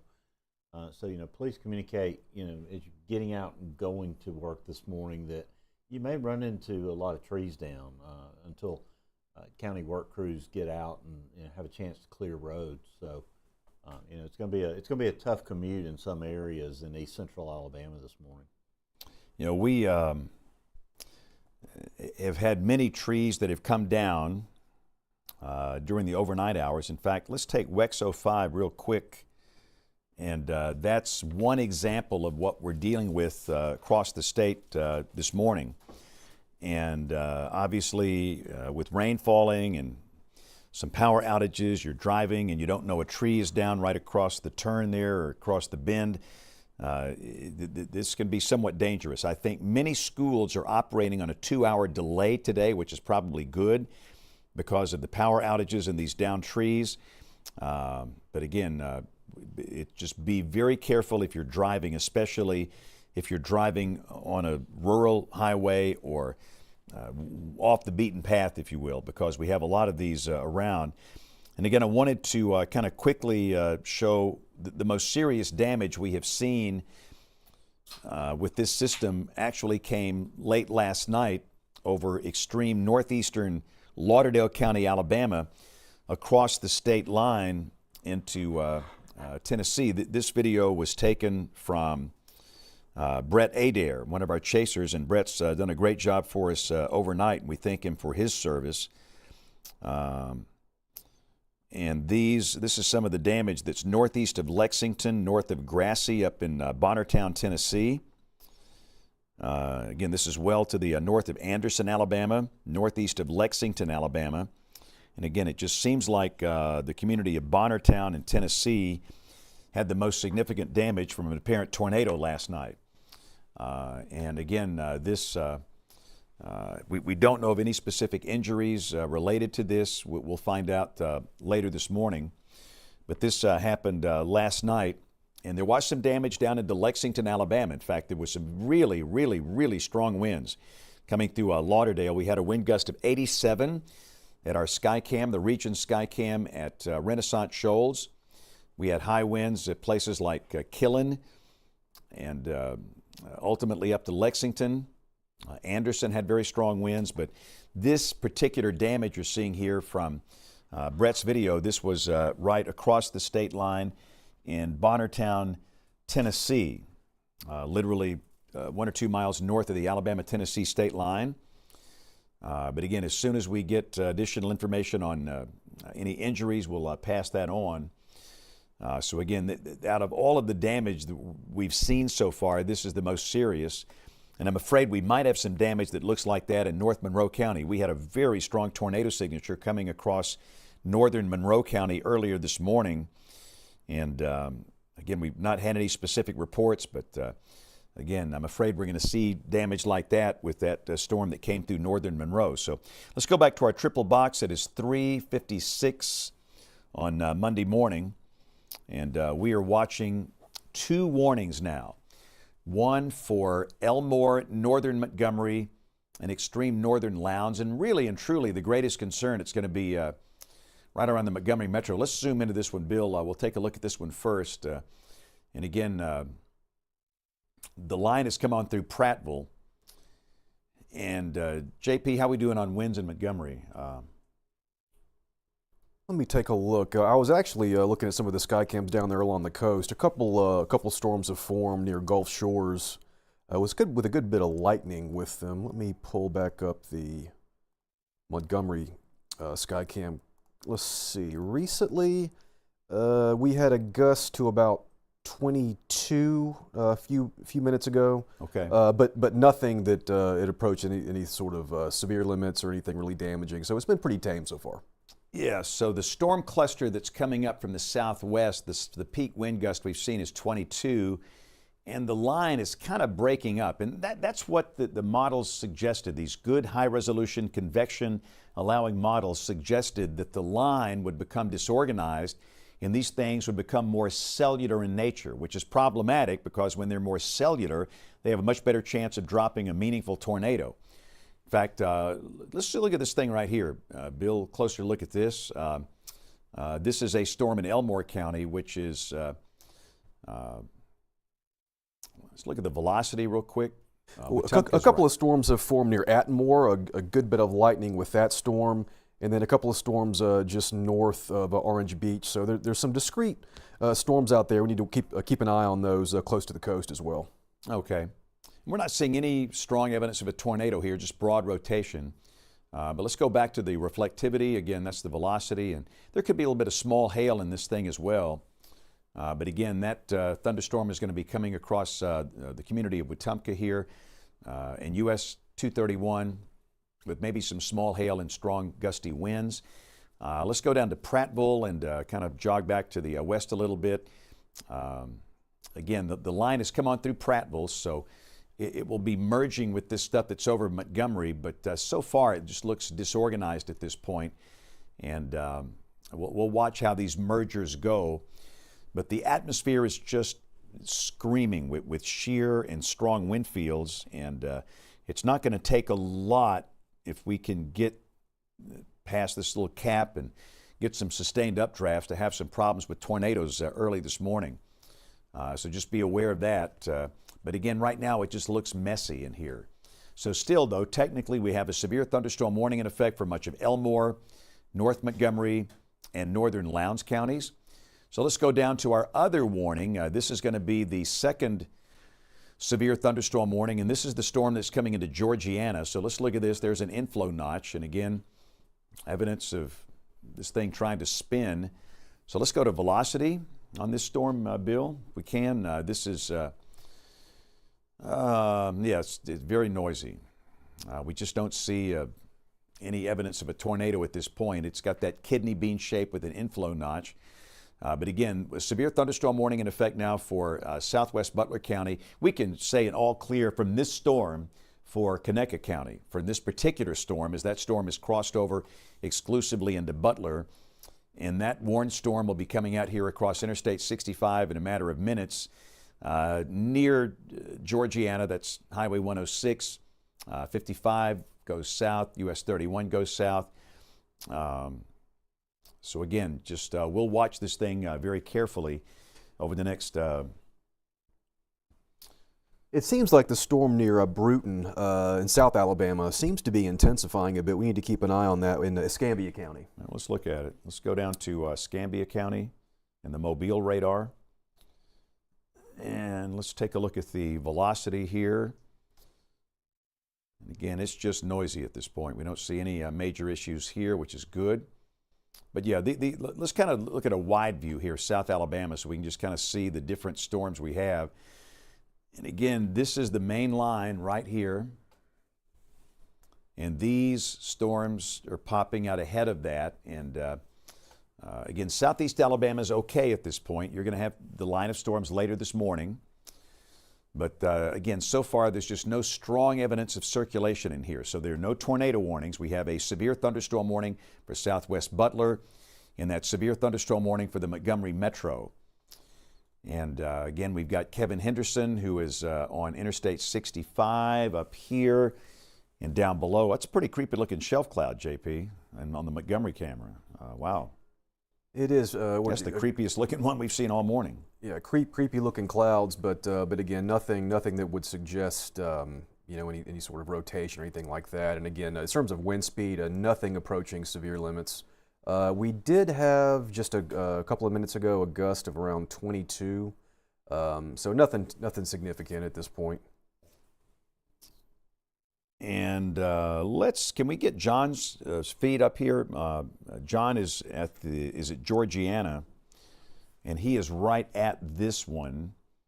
And I thought we could put his stream up real quick if we can have him. We might not have his feed available. George is at Old Shoe is at the Georgiana exit. Alabama 106, Georgiana, Starlington. He should be coming up. We didn't have his drone, but this is just his there he is. dash feed. We might have some small hail falling just north of Elmore, possibly. I know we haven't had a lot of reports of hail tonight, but it's definitely a possibility. So again, we've got a severe thunderstorm warning in effect for southwest Butler County. Again, this includes Georgiana, Highway 106 over to Starlington, the community of Grace. And that storm is continuing to work its way northeast. No evidence of a tornado. But again, fascinating watching that. Take that Montgomery camera full, Ryan, if we can. I just wanted to, pretty fascinating watching this shelf cloud rolling right over Montgomery. And again, this is looking north from our Skycam at the Alabama Public Television Tower, overlooking Oakwood Cemetery, looking north toward the Alabama River. And again, this is a shelf cloud. You understand, you can see some funny looking appendages and low-hanging shelf cloud things, but there's no tornado. Yeah, Bill, what you got? New severe thunderstorm warning for central Elmore and southern Tallapoosa. All right, so let's take a look at the new warning here, and it's this right here. And again, it's for this, as JP said, we probably got some hail falling north of Wetumpka, and that storm will be coming out here across parts of northern Elmore into southern Tallapoosa counties. There's no warning in effect for the northern part of Lake Martin. This includes the southern part of Lake Martin, the Lake Martin Dam down to Tallahassee. This includes Reeltown, Eclectic. That's in effect until 4:45 for this thunderstorm complex near Wetumpka that's moving to the east, and that could produce some strong winds and some hail. So again, that is a new severe thunderstorm warning that's in effect for parts of Elmore, much of Elmore, and southern Tallapoosa counties. So, and let's see, let's kind of expand that thing back out for just a second, Drew. Want to look at that larger line here. And Skylar Blackerby, one of our sky watchers, does have hail in Wetumpka right now. Yeah, that would make sense. So again, we've got hail falling at Wetumpka here. But again, there's your line from near Wedowee down to Alexander City, then down into Elmore County, and that's the most intense segment right there where hail is falling near and north of Wetumpka, and then down into Lowndes and Monroe counties. Once this passes, you're done with severe weather. I would say you can go back to bed, but it's about time to wake up on Monday morning here. And we're watching all of these storms that are forming out ahead of the line. We got a few little showers in southeast Alabama. So far, they have been relatively behaved over the last hour. But again, we'll still watch those carefully. You can see one over Escambia County at Bruton. We've got the one down here around Georgiana. But let's go back up to this segment right here. This seems to be the strongest segment of the day. And again, we probably have some pretty good hail falling in here north of Wetumpka, pouring in Wetumpka right now. And Drew, what you got? Hail detector. Yeah, this is showing the kind of just instantaneous latest scan location potentially of some hail. You can see as we move it past, it's kind of moved from west to east from Lake Jordan over towards Santuck there. North of Wetumpka, if I switch over to the swath product, you see a little bit more there showing up. So that instantaneous one shows kind of a more concentrated area that may be some of the heavier, but we could have seen some reports further back towards the west. I know we already have there near Wetumpka, Elmore, places like that. So it looks like the hail threat, as this becomes more solid and you start to see more of those higher values of the product, then we get a little bit more confident. And again, we've seen some ground truth of that. The reflectivity seems to back that up as well. So yeah, definitely think hail is becoming a little bit more of a thing with this particular part of this cell. But again, if we look at our velocity, it looks like the winds, we're getting a little bit of a maximum of winds here. That's looking a little bit more concerning there with that same general area. Let's do a quick query on some of those. Yeah, it's going 70 mile per hour winds. So we're definitely getting some good winds there along with that hail there, James. All right, good deal. So again, that's the reason for the warning that's in effect for much of Elmore County. And again, Drew is putting down some of the wind velocities. And again, you can see radar beam height. And again, the radar is pretty close. This is coming from Maxwell's radar site over here, so it's close. There's a 74 inbound, so most likely strong winds, maybe enough to knock down some trees and power lines, and also the chance of some hail. And again, it's the same advice I've been giving all night, and I know it's inconvenient, but again, the concept here is the fact that you might want to consider not being in a trailer, a mobile home, during the passage of this line segment, in that if a tree comes down on through a trailer, that's just a bad situation. A trailer could go airborne if you get a hurricane-force wind gust. So I would rather be in a community shelter or just some type of business instead of a mobile home, even for a severe thunderstorm warning early this morning. We've been asking people to consider doing that throughout the night. We're maintaining that for the next couple of hours. So again, if you receive a severe thunderstorm warning, you might want to treat that like a tornado warning. In a site-built house, just be in a small room, lowest floor, near the center, no windows, in a helmet. And if you live in a mobile home, I would rather be in a community shelter. I know it's the last thing you want to do at 4:09 on a Monday morning, but I believe that would be the right choice, and that we've had a lot of trees blown down. Bill? Had a little bit of hail in Santuck also, James. Okay. So again, we've clearly got some hail falling right along this stretch of Elmore County up Highway 9 from Wetumpka back up toward Equality here. And again, that will be moving on through the rest of Elmore County. Again, next in line is Eclectic, which is right here. Tallahassee is down here. That's the Tallapoosa. The Lake Martin Dam is here. Reeltown is right here. The Maxwell Air Force Base radar site is right here. So a severe thunderstorm warning in effect now for Elmore County, east of the line, over into parts of southern Tallapoosa County. And again, this is for the extreme southern part of Lake Martin, down toward Reeltown and Tallahassee. And of course, the line will keep on ultimately moving into Lee County. We'll just see how the whole thing behaves, but there's certainly some stronger wind gusts back in through here within that line. Let's go down to Butler County and check the other storm segment we have down here that prompted a warning. And again, this is a thunderstorm that has pretty much moved out of the polygon. I think the polygon goes out at 4:15, but the storms have exited the polygon, and it looks like the Weather Service in Mobile has opted not to extend that warning here. So we've got a strong storm, again, near Chapman and Georgiana, that is maybe producing some small hail and gusty winds, but there's no evidence of a tornado. The wind fields don't look especially strong in through here, so I would imagine that this thing will just simply expire in 4 minutes and will not be extended. So again, the stronger storm down here in Butler County is out of this polygon, and we can just say that polygon goes off the board because the storms are out of the polygon. So strong, yes. Severe, probably not by classic definition. And again, this is your main line right here. Once this line passes you, you're done with it. Temperatures will drop quickly, turns colder, and it's all over in terms of the severe threat. Of course, the severe threat continues in southeast Alabama. Let's quickly peek at that tornado watch, Drew. This is going to be the tornado watch that will continue until the line passes. I know technically for some counties it's until 9 o'clock. It will not be in effect until 9 o'clock. You can see that the watch has been cleared now for Washington, Clark, Wilcox, Dallas, Autauga, Coosa, Talladega, Calhoun, and Cherokee. Those counties and counties north, you're done with severe weather.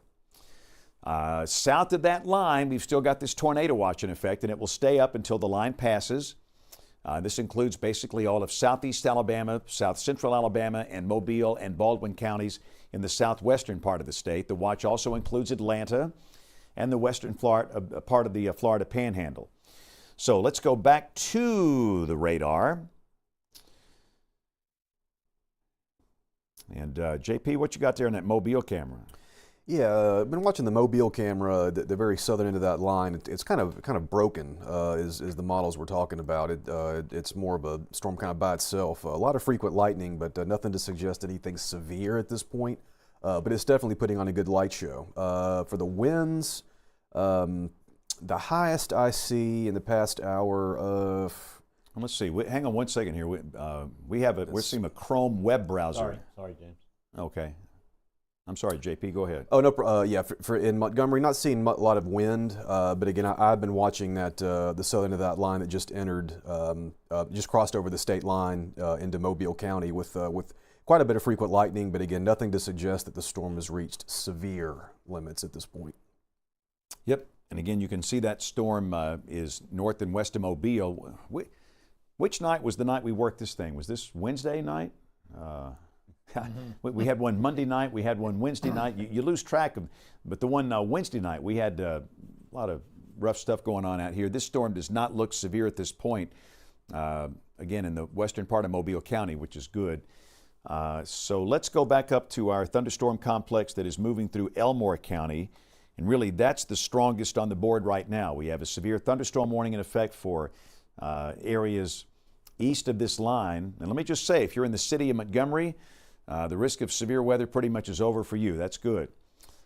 So again, we're watching these storms that are located now to the east of Wetumpka, coming out here toward Eclectic. And again, the southern part of Lake Martin. There's the northern extent of the polygon right there. This is southern Tallapoosa. This is Elmore County. And again, it looks very windy and some. I know we've got some hail falling here, but it doesn't look like there's any organization that would support a tornado here, at least for now. That might change in the next 10 minutes, who knows? But at the moment, it looks non-tornadic, just very windy and some hail. So again, severe thunderstorm warning in effect for, and the one for the Montgomery polygon is going away, which is right. For Montgomery, it's over. So let's put the reflectivity back on here real quick, Drew. And again, the line segment, the warning for Montgomery County is ended. There's no warning for Montgomery County. I know there's thunder and lightning and heavy rain, but there's no warning down here. The warning is for this line segment that is over the eastern part of Elmore County coming into southern Tallapoosa County. And again, this will continue moving to the east with a chance of hail and strong winds. The hail potential seems to have diminished a good bit. Storms seem to be a little weaker and a little bit disorganized, which is good. But let's expand this out, and again, let's talk about southeast Alabama, the last frontier. We started this coverage last night about 8 o'clock. We've been watching the storms all the way from Florence, Muscle Shoals, and Waterloo. And we'll keep watching them all the way down here to Ashford and Pansy in Geneva on the Florida state line. But we just are going to have to watch this zone right in through here for any storms that try to form. And we've seen evidence in modeling that we might have some action down here in the next couple of hours. But so far, it's been relatively quiet, which is good. And again, we note our polygon for Butler County has gone away. We're watching the storm in Escambia County, the storm that's south of Greenville in Butler County, the storm that is in northern Conecuh County. But again, these just don't seem to be at a position where they are severe by classic definition. That is, they don't have 58 mile per hour winds or greater. So the only warning we have on the board statewide, it's right here. All right, Bill, what you got? Take WEX 05 for a second, Ryan. We've got Michael Belcher on a tree down across Pettis Road, which is Alabama 19, between Ada and Zion, south of Hope Hull. And a pretty impressive tree there blocking the road. That's at John Sellers Road, there on Pettis Road, James. And what time did this happen? Do we know? He just came across it, so it had to have been a while ago. From radar, but he just encountered it at 4:13. Okay, and you say this is off Alabama 97? Alabama 19, which is Pettis Road. I'm sorry, not Alabama 19, but probably County Road 19. Yeah, but I know. It's near Mount Sinai Church, just south of Hope Hall. Okay, and this is in south of Montgomery, and we don't exactly know which storm segment caused this. Yes, sir. I was going to say, in South Georgia, a tornado warning was just issued for northern Lanier County. So some of those storms, again, ahead of the line are strong. Of course, this one's out of our coverage area, but interesting to see that. I wonder if that's going to be a trend and sort of an uptick with some of these other storms. And I will say there's a level 4 out of 5 risk of severe storms today for parts of the eastern United States. We really don't see that often. This would include Washington, D.C. and Baltimore. And That level 4 out of 5 risk runs through the Carolinas, through Virginia, up into parts of Maryland. And no level 4 here. This was a level 3, and that's a very significant risk for them. So our friends up in Charlotte, Washington, Baltimore, they'll be watching the weather very carefully. Richmond, Virginia today. But again, we're watching the southeastern part of Alabama for the chance of any additional severe storms. But Drew, let's look back at our Elmore southern Tallapoosa storm. That's the only warning we have in the whole state right now, and it's that for this line segment. And let me just say, for Wetumpka, all clear. City of Montgomery, all clear from severe storms. Now, rain, sure, you've still got rain and the rumble of thunder, but again, Wetumpka, City of Montgomery, no more chance of any severe storms. So, again, it's mainly just kind of a gusty wind signature here, not really a tornado signature at all. And the hail potential seems to have gone down a bit. And those are some of the wind velocities within the radar beam, which is really close by. And that the radar site is like right there. So we're getting a good low-level slice at this. Just pouring here on the southern part of Lake Martin. The storms do extend up into northern Tallapoosa, but we have no warnings in effect here. The warning, it's basically for this segment, and gut feeling they probably won't extend this. I would say it looks a lot more disorganized than it did maybe 15 minutes ago when this warning was issued. But again, for just a little longer, for the next 24 minutes until 4, let's see, this is up until 4:45, yeah, 4:45 if they leave it in. A severe thunderstorm warning for extreme eastern Elmore and parts of southern Tallapoosa counties. And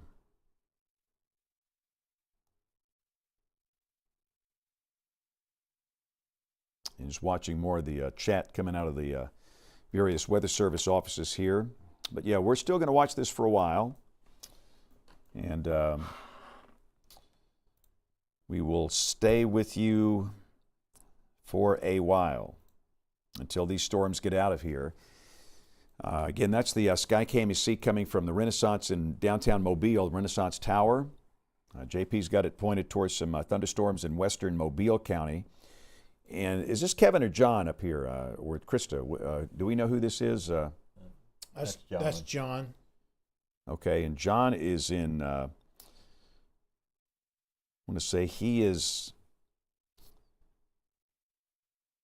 maybe heading for Andalusia. I want to say he's on Alabama 55. That's that good road they fixed up from Georgiana south down toward Andalusia. I would say he's on Alabama 55.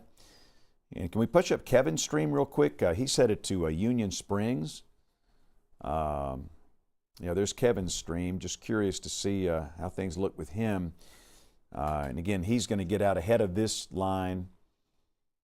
And in Bullock County, we'll be intercepting that. And again, we cannot thank enough all of our folks in the field this morning and last night for working in the dark with a messy convective system like this. It is not fun. It is tough work. But again, Kevin Henderson he's going to go down here to Union Springs and get ahead of this line and see what it does. And again, at radar beam height, still really gusty, and down at the surface, we probably got winds of 40, 45, maybe 50 miles an hour, something like that. But there's no warning down here. Remember, to be severe, you need 58 mile per hour winds or greater. And it seems like the winds down here are currently under those limits. So the only warning we have on the board is a severe thunderstorm warning in effect now for Elmore. And quite frankly, the Elmore segment does not look severe at all. And the heaviest part is this segment up here around Lake Martin, the southern part of Lake Martin, south of Dadeville, south of Alexander City. And that's moving on to the east, but I just don't believe the Weather Service will be extending that based on the current radar presentation. Again, seeing a lot of reports coming in from various trees down with that line of storms. Here's a report from Randolph County. A vehicle accident along Alabama Highway 48. The caller ran over a tree the airbag deployed, no injuries, and she is out of the roadway. And I would assume what happened, a tree was down, person didn't know a tree was in the road, and they hit the tree. And again, the airbag was deployed, and again, thankfully nobody was injured there. And getting a report of a tree blocking U.S. Highway 431 in Randolph County. And so again, this line has had a long history of blowing down trees and causing some power outages. Drew, let's check the latest power map if we can. I'm seeing a statewide outage count of 30,372. So again, at this point, we have 30,000 without power. And leading the way, it's up here in Lauderdale County. Well, they're at 4.5 thousand now. Earlier, what was it, 10,000, Drew? Yeah, I think it was about 10,000. I think we had 10,000 at one point. Talladega's at 2,500, Gadsden 1,000, Jefferson 2,000, Tuscaloosa 1,000, Elmore 1,000, Randolph 1,500, Cleburne 1,000, Clay 1,000. But again, those are the numbers statewide. The official statewide count, the number of customers out, is 30,372. And it could have been worse. I mean, with the kind of system that we saw coming into this, that could easily be 6 figures, and it's not. So we're thankful for that.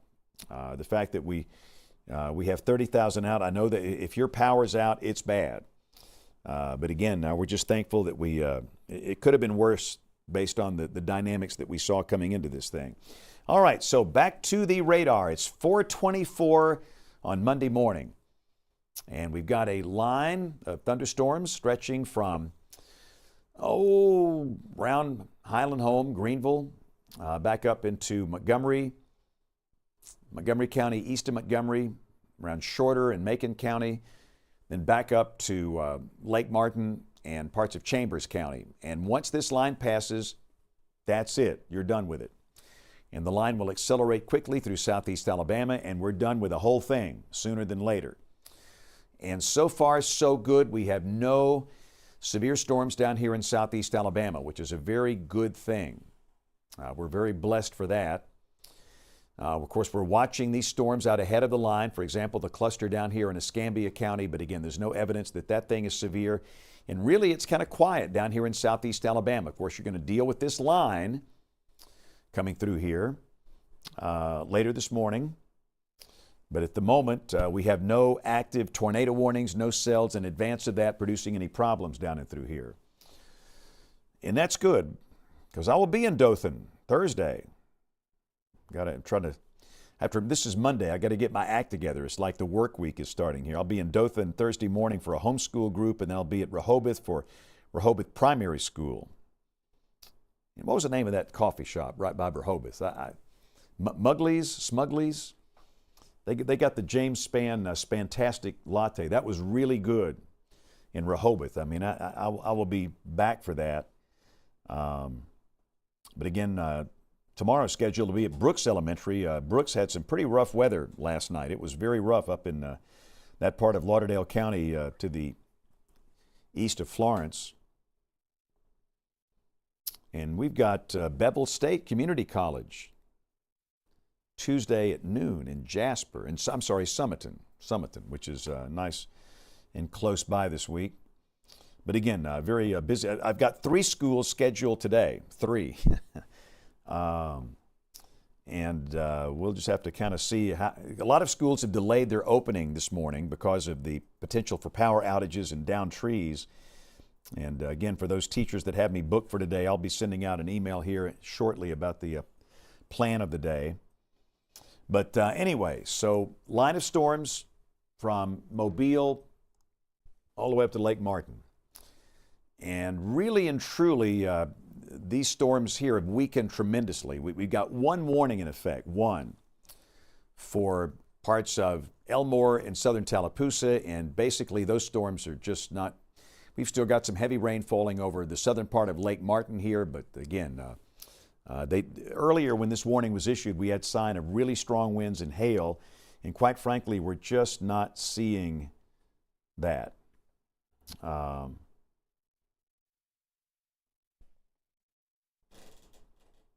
And so I would imagine this warning is going to go out sooner than later.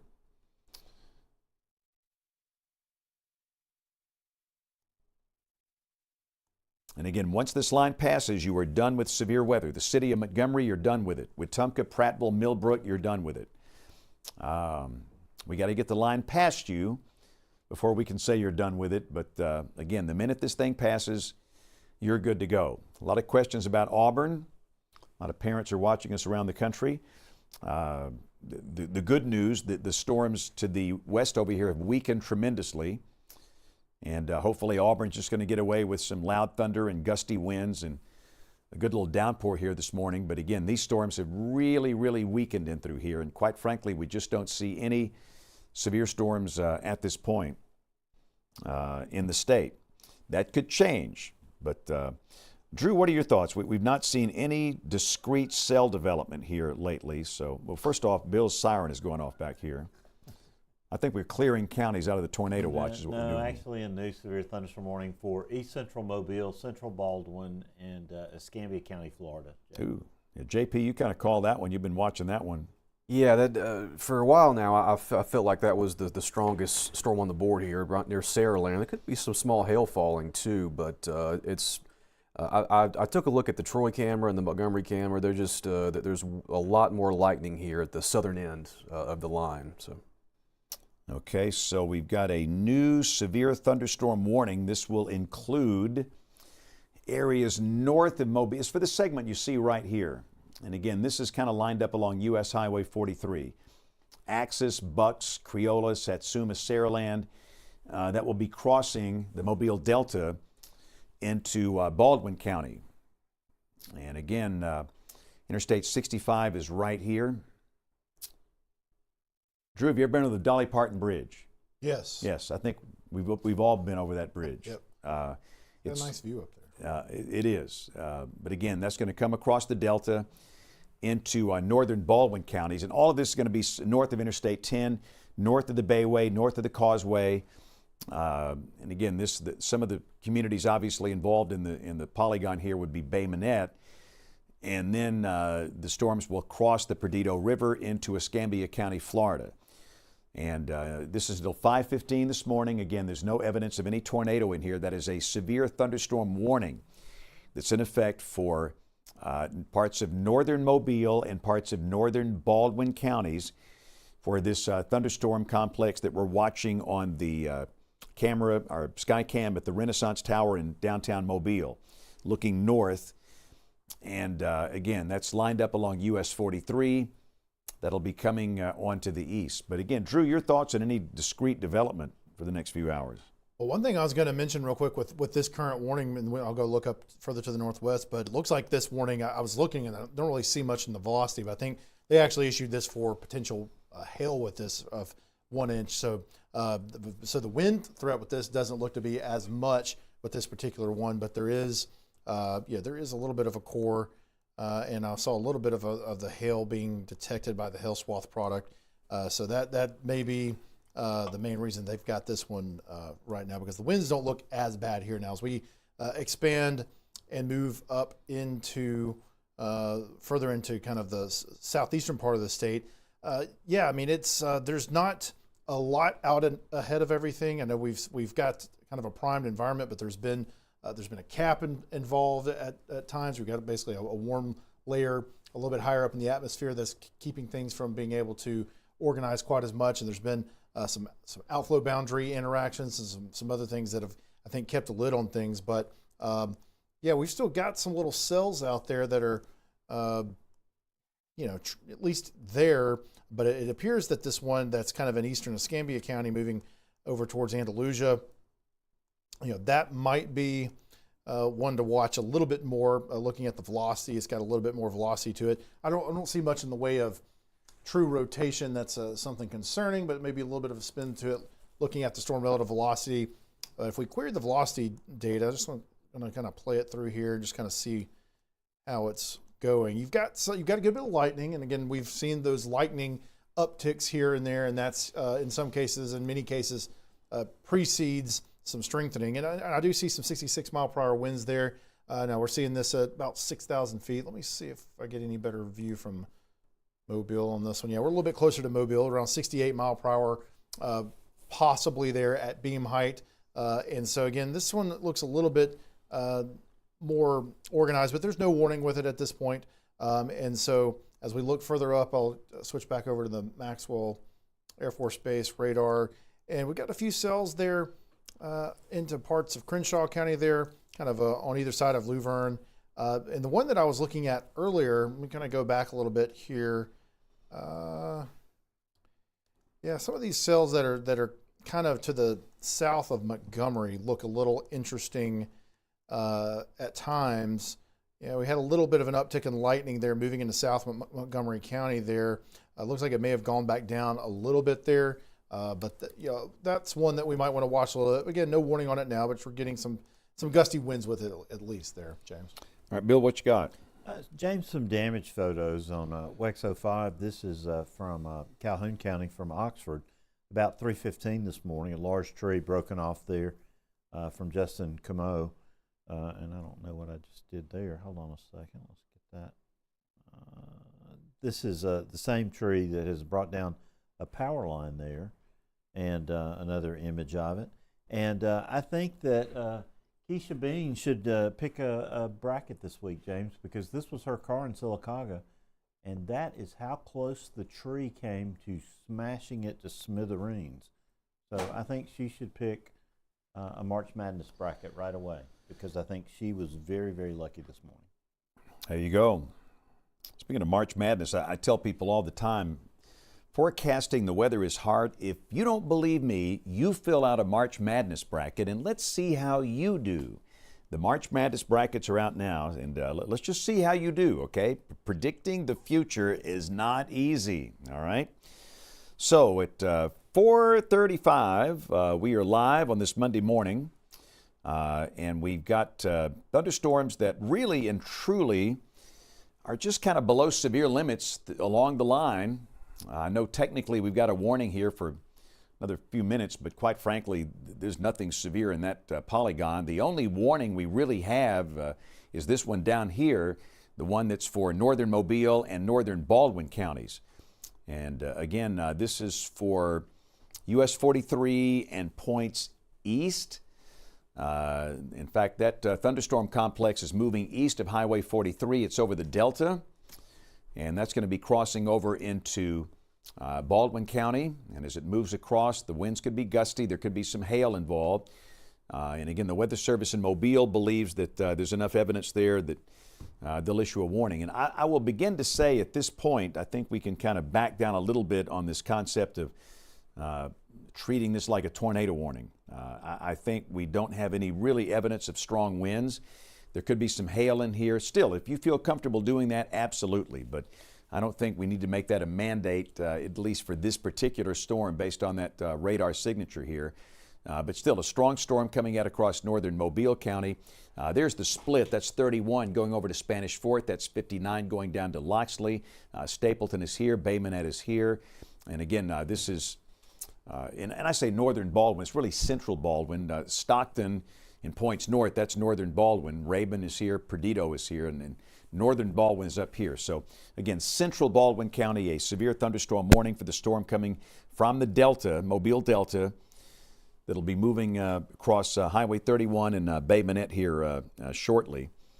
And again, JP, anything interesting you've seen on that thing from the Mobile camera? Nothing interesting, just a lot of lightning, not even really a lot of wind. It's been tame so far, and hopefully that trend will continue. Again, it wouldn't surprise me if some small hail fell a little north of Saraland, but other than that, nothing that would suggest anything that was reached severe limits so far. Okay. Let's see. I think is that Old Shoe or Henderson there? John says he's in near Andalusia. Got a strong storm where he is. We'll flip over to John's camera. Yeah, this is John now. Okay, so John is in River Falls. That's right by Andalusia. And again, he's dealing with this segment coming in from Escambia County here. Again, he's along 84 right here, and that storm is going to be approaching. So, again, we'll kind of watch his camera early this morning. And again, we thank our chasers in the field for being out there. It's just one of these, we're on a pattern where it just seems like we're getting these things in the middle of the night. And a lot of them, it's just hard to work. When you're working 8 p.m. to 6 a.m. outside, it's dark, everything's rain wrapped. You have to wait on lightning to illuminate things. It is tough, but we thank them for their service. We thank them for being out there tonight. But again, Olshu is in that little downpour that's right here at River Falls, just northwest of Andalusia. And again, he's going to have that heavier cluster come over, but again, not considered severe. Remember, lightning doesn't make a storm severe. Creepy clouds, no. Thunder, lightning, no. The two things can make a storm severe: large hail and damaging wind. Hail 1 inch in diameter or larger, or wind 58 miles per hour or greater. And that's it. And these storms are under those limits. Let's go back up to the storms coming into Lee County. Just wanted to show that one more time.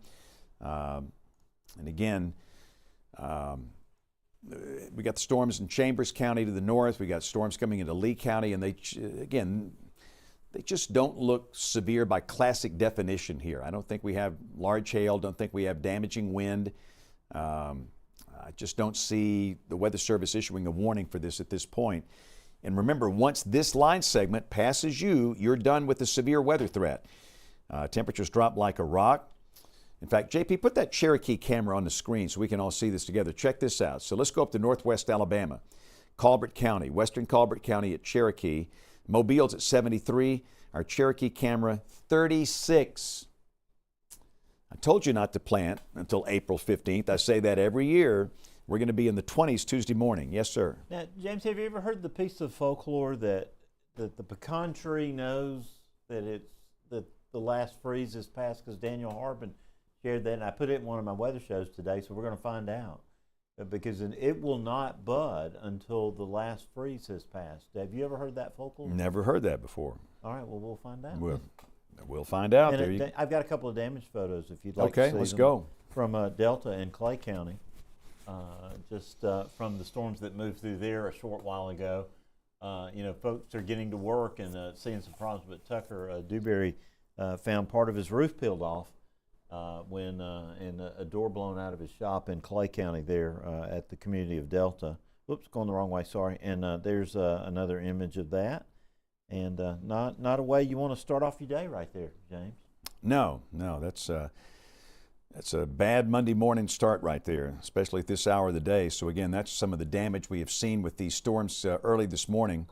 So again, the line of storms, really not severe by classic definition, is running from Chambers County down into parts of Lee County. We got some rain falling around Auburn, Opelika, and I just don't see any severe issues for them at this point. The storms coming through Tuskegee and Macon County.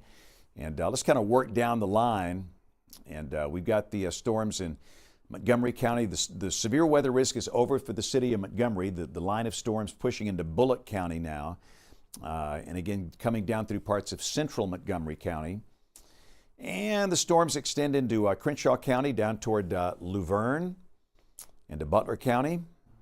And then down south, we got John Oldshoe with the segment near Andalusia in Covington County. John is right here in River Falls. He'll deal with that. But really, the only warning we have in place now is the one that is for central Baldwin County in southwest Alabama. And really, this is it in terms of warnings. And again, the line segment has come out over the Delta, and it's approaching Bay Minette. And this might produce some small hail, gusty winds. And again, you're seeing a pretty cool looking shelf cloud there in the Mobile Skycam. But again, just no real big evidence of major hail or extremely strong winds at this point. But still, a severe thunderstorm warning in effect for a little longer for parts of central Baldwin County and a small part of Escambia County in Florida, which is right here. That's cool. Take that Mobile camera full real quick, Ryan. I love a good shelf cloud. That's outstanding. It's coming from our Renaissance Tower in Mobile. Peak wind gusts so far 42 downtown Mobile, 70 with a dew point is 67. Soon those numbers will start to drop like a rock. It's going to turn much colder even on the Alabama Gulf Coast. So back to our triple box here at 442. And again, we're watching weather carefully. But the good news the good news is the fact that we, at the moment, see no evidence of any tornadoes in the state, which is good. And things have been relatively quiet for the past 30 minutes or so. And let's see here.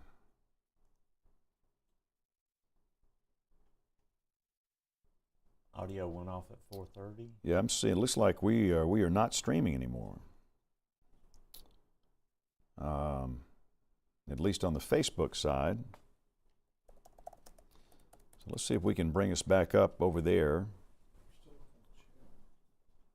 Yeah, channel's up. And I think that's how most people were watching, unfortunately. So we'll get another stream started. Maybe we ran out of the limit or something? We're still up on YouTube. Oh, it is? Is YouTube up or down? YouTube is down. Wow. Everything else over here should. No, it didn't. We're down.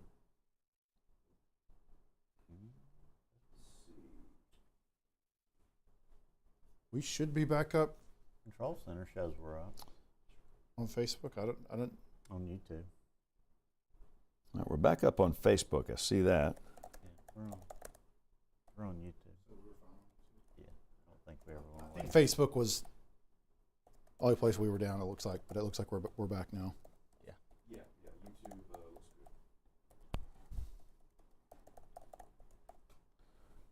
good. All right, had to share that. Be sure everybody can see that. App's fine. So for those watching on Facebook, we apologize. Remember, you can watch our live stream on our TV app. There's an app for Roku, Apple TV, Fire Stick, and if your TV does not have, by chance, our app, you can use the YouTube app. That's universally available, and you can just subscribe to our YouTube channel and watch it that way. So you can see it up on your big screen television. Same way you watch Netflix or Hulu or Amazon Prime. But I know that a lot of people like to watch it on the social, so again, we apologize for us going off Facebook for a few minutes, but we're back. We're starting a new live stream here. So we are live on the Alabama Weather Network. It is 4:45 on Monday morning, the 16th of March, and we're watching a line of strong storms pushing through parts of East Alabama. And really, the storms are pretty manageable at this point. They're pretty much under severe limits. The only warning we have is a small warning down here in central Baldwin County. And again, that's kind of iffy. It just looks like it's under severe limits. So at this point, we're in pretty good shape. The only thing we'll have to watch for, any isolated, discrete cells that form out here ahead of the line in South Alabama to see if they rotate. We had one really impressive storm that moved through parts of northern Monroe County and northwestern Butler County early this morning. It looked like it dropped what could have been a very significant tornado. It came through near a community called Beatrice, which is in Monroe County. We've not heard of any specific damage, and we probably will not until we have the first light of day. But then last night we had what could be a significant tornado near or north of Lexington up here in Lauderdale County that crossed over into Tennessee. And that did cause some very significant damage, especially across the line in Tennessee. But there's a look at our storm reports, Drew, and most of those are what, trees down? Yeah, let's take a look at a few of those there. So yeah, it looks like there were some trees down there in Talladega County. So I would imagine most of what we'll click on here will be trees down, but trees down there in Wadowee there, blocking lanes there in Randolph County. We had trees blocking US 11 there in DeKalb County. So yeah, it looks like generally what we kind of expected with this is a lot of trees down. There were trees down back in the Bankhead National Forest back a few hours ago.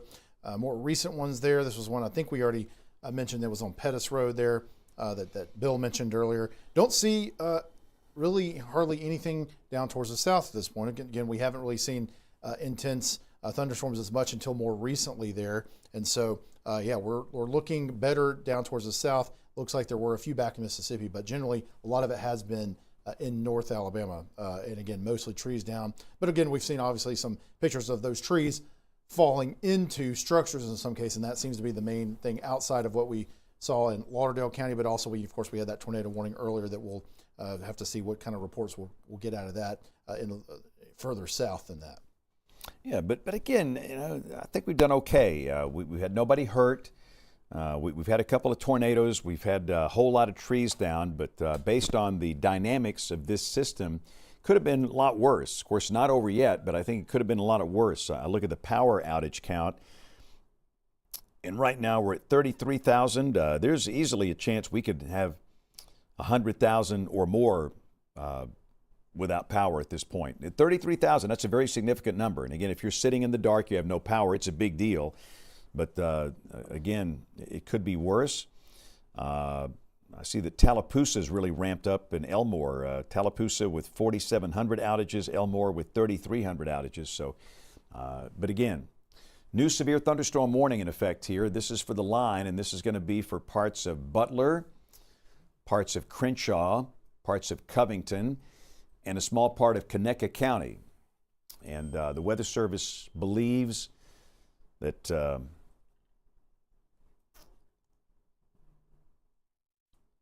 there could be some either 58-mile-per-hour winds or perhaps some large hail. Drew, what's your thoughts on that one? Yeah, I'm seeing, there's maybe a little bit of some higher velocities there that you can see within, especially kind of the northern part of this here up in mainly in Butler County. Take a few queries of those and see what we can see there. So we're 73 miles per hour. We're looking at that, between 4,000 and 5,000 feet off the ground. 66 miles per hour, closer to 5,000 feet. Closer to 5,000 feet, about 66 miles per hour east of Georgiana there. So kind of mainly east of 65. In that area, especially in Butler County, but even down, looks like down in just to the east of US 31 there and east of 65, you've got 73 mile per hour gusts. So there are some little pockets, it looks like, in there of potentially some higher wind gusts that, once you get down to the surface, I would think maybe a little bit further to the south where you've got the 60s and 70s, a little bit better chance of maybe getting some severe level wind gusts. Further to the north, I would think it's probably a little bit, more towards Greenville, might be a little bit less, maybe 40, 50 mile per hour winds. But it looks like that would be the main thing that they're looking at here. Looking at the reflectivity, also see, I guess, maybe the part of the reason we're seeing the width of the warning here, we've got a little bit more of a higher core there that could be some hail there that's just kind of in the northern part of Covington County. We'll take a quick look at the hail product on that. Yeah, it's showing a very small area of potential hail there with that hail core, kind of in between Brooks and Red Level along Highway 55 there. Again, this is north of Andalusia. Andalusia is not included in this severe thunderstorm warning, but everything's kind of north of that. But that kind of looks like that might be part of the hail portion of the warning, is that little area there, that little core that's near Red Level at this point. Okay, so we're at 9 minutes before 5 o'clock. It is Monday morning, and we've got a line of storms pushing through south central and southeast Alabama. And again, we have no warnings in effect for any part of the line except for this, that the warning for Central Baldwin did expire, or it was canceled. It's not there anymore. So this is the only warning we have here. We have no warnings in effect on this end of the line. Chambers, Lee, Macon, Bullock, Montgomery counties, no warnings at all. We do have this latest warning just issued for parts of Crenshaw, Butler, Covington, and Conecuh counties. And southeast Alabama stays okay. Again, it looks like there's a little cap, warm air layer off the ground, an inversion layer, which is preventing the updrafts from breaking through and developing into these discrete cells down here. We hope it stays that way. And if that's the case, that's a good thing. But again, the only warning we have is right in through here. And again, this will affect parts of Crenshaw, northern Covington, Conecuh, and Butler. And again, at this point, I would say we're kind of backing off the original concept of asking folks to treat severe thunderstorm warnings like a tornado warning. Still, if you want to take precautions like a tornado, that is certainly, there's no harm in that at all. Nothing can be harmed, but I just think based on the wind profiles we're seeing at this point, I don't think you have to go through your typical tornado precautions. Now, if that changes, we'll let you know. But one thing I want to do, Drew, if we can walk through maybe the Barron 3K model. I just want to look at the snow because most of my questions now involve that. So what we're going to do is kind of cycle through what's going to happen during the course of the morning in terms of snow and talk about that. Some people are asking questions about, do I need to travel? Well, so here we go. This is where we are now. So let's roll it for the next couple of hours. And you see the streaks of blue here showing up. Again, that would be snow flurries or snow showers. This is 9 o'clock this morning. And again, you can see all the blue in through here. That would be snow showers and snow flurries. But notice temperatures are generally above freezing, like mid to upper 30s in most spots. That's 12 noon.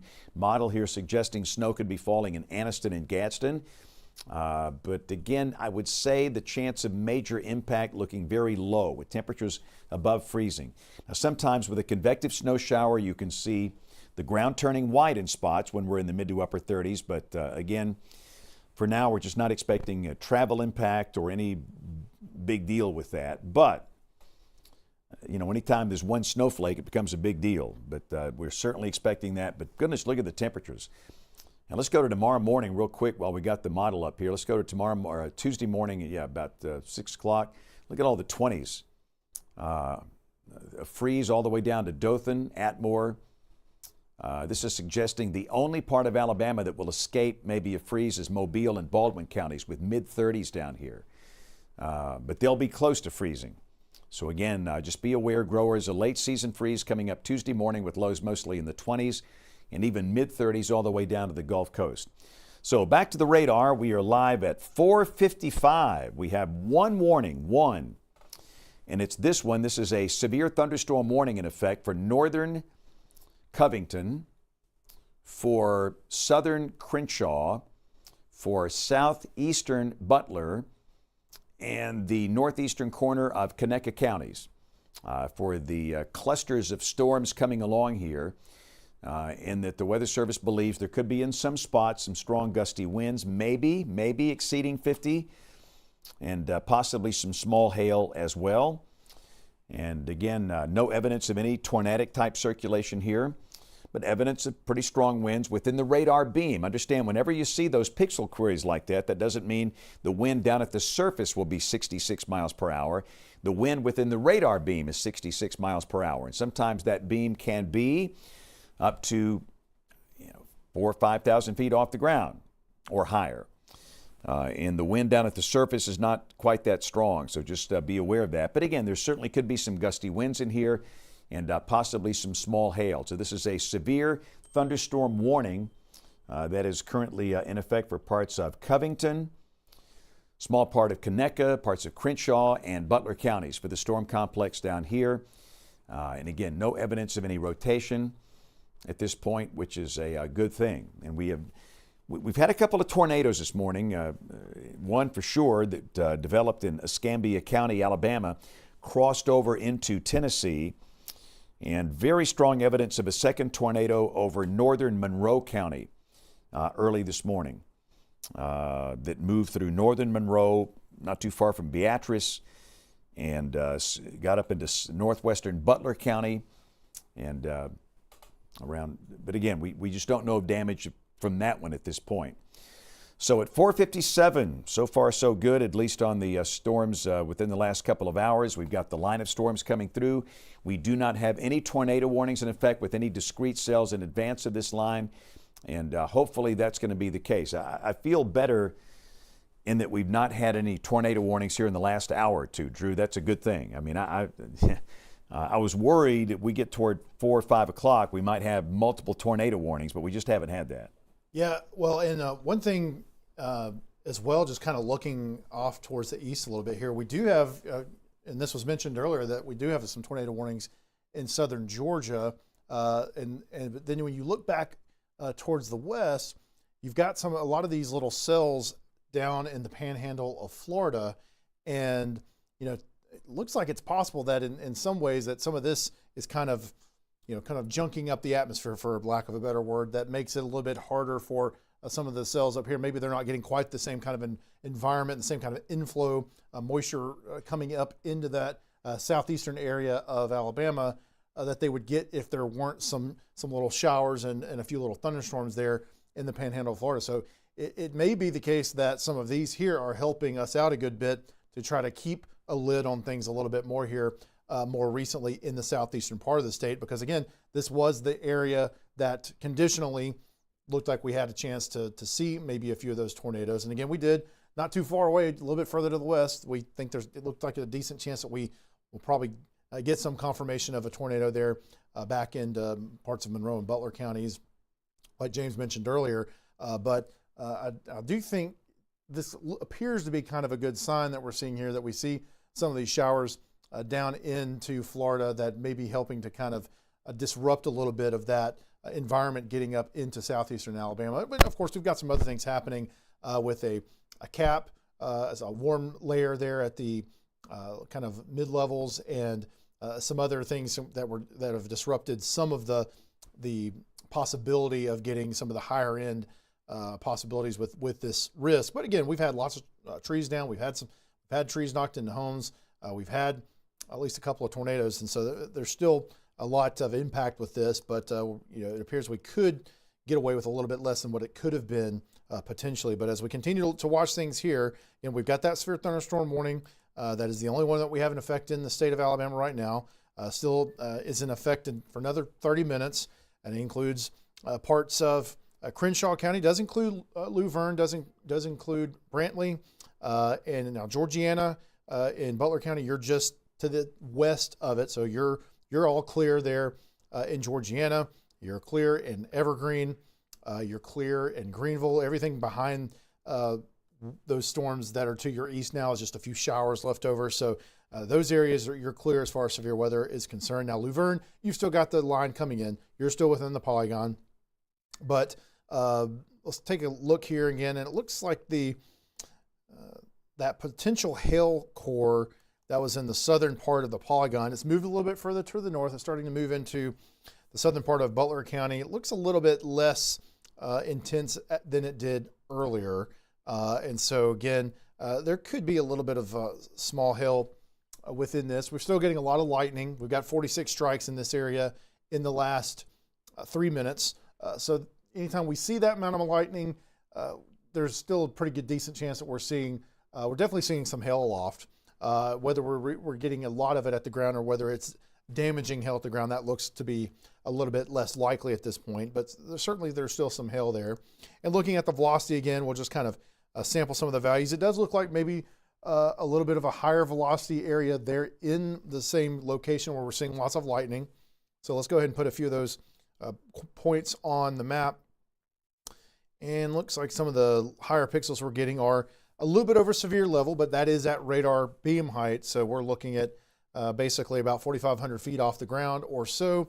And so, we would expect to see a little bit less than that at ground level. Kind of put this into motion real quick. And there's a few opportunities, or there's been a few areas where I could see that this could have had a little bit of spin to it earlier. Again, we don't have a tornado warning.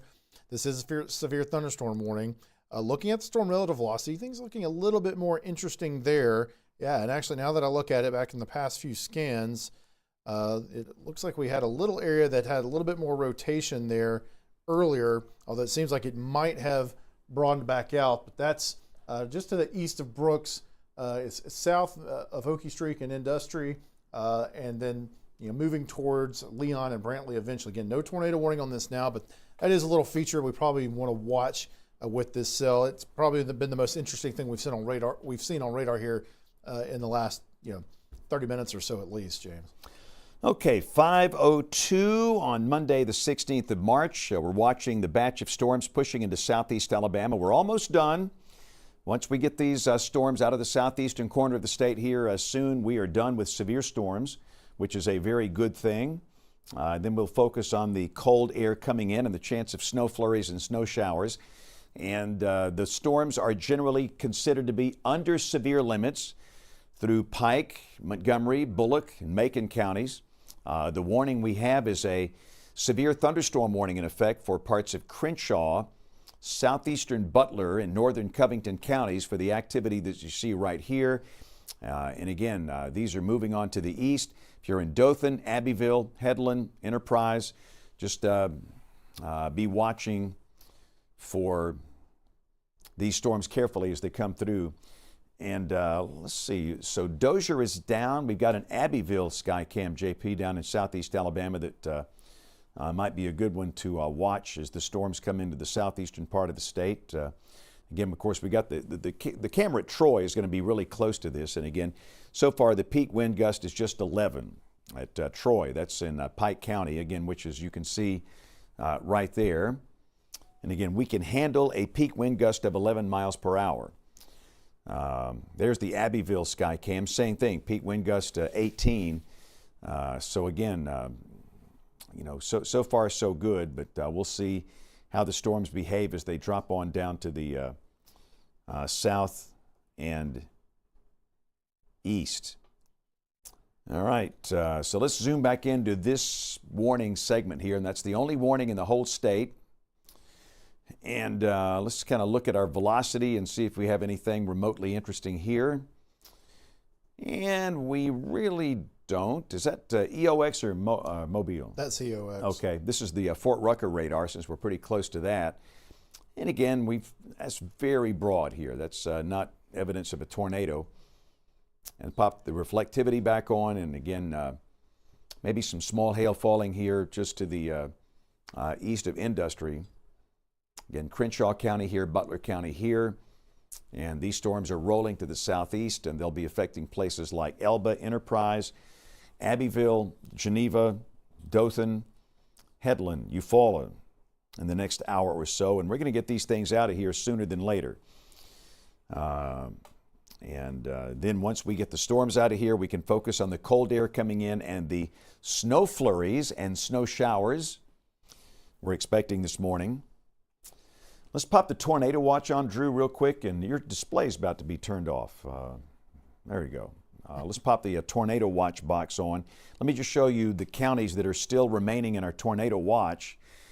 And again, Mobile and Baldwin counties and southeast Alabama. And again, these counties will be cleared as the line passes. And again, we'll get this stuff out of here in the next hour or two. So that's certainly some good news. So let's go back to the radar. We've got one warning in the whole state. One. And that's this one right here. This is for the southern two-thirds of Crenshaw County, northern Covington County, and extreme southeastern Butler County. Maybe some hail sitting on the Crenshaw-Butler County line. And again, this is moving toward Luverne and Brantley over here, the US 331 corridor. And possibly some hail in there as well, gusty winds. Remember, for this to verify, the winds have to be 58 miles per hour, or the hail has to be 1 inch in diameter or larger. So whose camera do we have up here, fellas? Do y'all know in the top box? Let's see. That's John. Okay, so this is John Olshoe. And we know that he is somewhere in South Alabama. John's been with us throughout the night. In fact, again, we thank all of our chasers, but we've had a few early morning tornado warnings, and John has been, of course, John doesn't sleep much. He sleeps during the day. John has a radically different sleep schedule than most of us. Dracula. Yeah, Dracula, yeah. I've not slept much since 1973. Back when I was in high school, I think I slept once.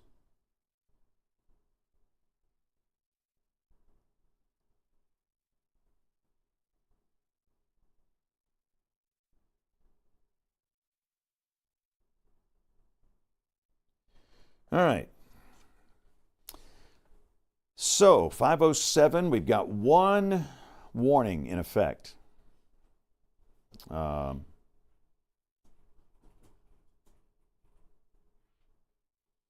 that is for parts of south central Alabama until 5:30. And again, we kind of, at this point, we're not advising going through your tornado plan if there's a severe thunderstorm warning. We kind of, as everything has evolved, we backed off on that. If that needs to be changed, we'll let you know, but evidence that the winds still could be pretty high at radar beam height.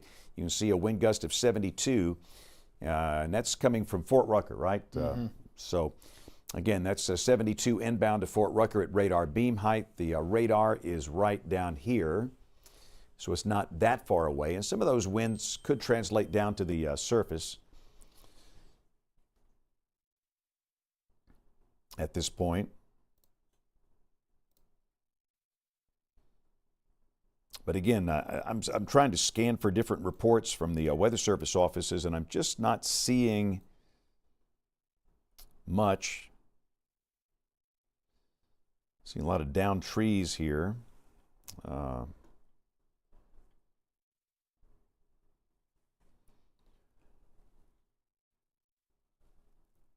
let's see. Let's check the Mobile Weather Service chat.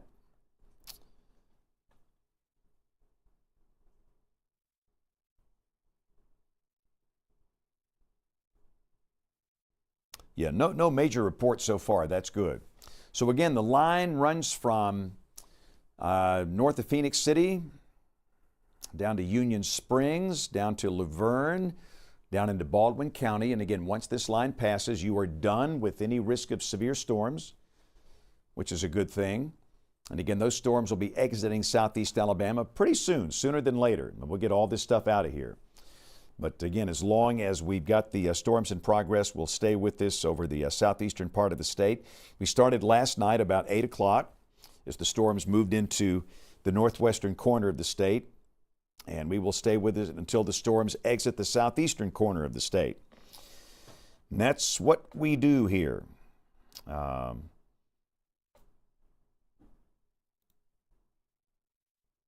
So yeah, watching more reports. And again, mainly I'm just seeing down trees with this line as it's been passing through the state overnight tonight. And again, that's the good news out of all the things that we can tell you is the fact that we've heard of nobody being injured in the storms tonight. And that's a very good thing. And understand we've had some pretty significant tornado damage, especially up in eastern Lauderdale County, up across the state line into southern Tennessee. But all the images I'm seeing mostly involve down trees with that squall line. In fact, what I'll do is actually show some of these. Bill Castle, my old colleague, he's out cruising this morning. I got some images of some down trees from him. So let's go to WEX 05. So first off, this is not Bill Castle's image. This is an image from Randolph County near Roanoke. And remember, there's a lot of this going on around the state. And if you're driving in a rural area, not a major interstate, but fairly rural, understand there could be a tree down and you don't even know that it's there. Nobody knows it's there. So just be really careful as you drive into work. These are some images from a tree that was taken down in Homewood. And apparently this tore up a traffic light at that spot. Again, thanks to Bill Castle for these images. And those are just examples of what folks have been dealing with across the state early this morning. Yeah, Bill, what you got? Severe thunderstorm warning for Dale and Coffee in southeast Alabama. Okie doke. So and again, we're getting into a new National Weather Service jurisdiction here. These warnings are issued by the Weather Service in Tallahassee, and they believe that the storms within the line are severe. Birmingham has not issued that many warnings. And again, it's just a jurisdiction thing. You have no warning here for Pike County, and you have a warning for Crenshaw and Dale and Henry, or Dale and Coffee down here. This is Dale, this is Coffee. And that's a Weather Service jurisdiction thing. These counties served by Mobile, these counties served by Tallahassee, these counties served by Birmingham. And sometimes they just have different processes and different opinions on things. But the Weather Service in Tallahassee believes there could be 1 inch diameter hail or 58 mile per hour winds with these storms. So, Drew, let's take a closer look and see what we're looking at here. We'll take a look at the wind velocity. And obviously the higher winds are right there. There's a 73 inbound. And down at the surface, they could be reaching 50 or 55 in that spot. And again, those storms, of course, are translating to the south and east. They'll be coming into Coffee and Dale counties over the next couple of hours.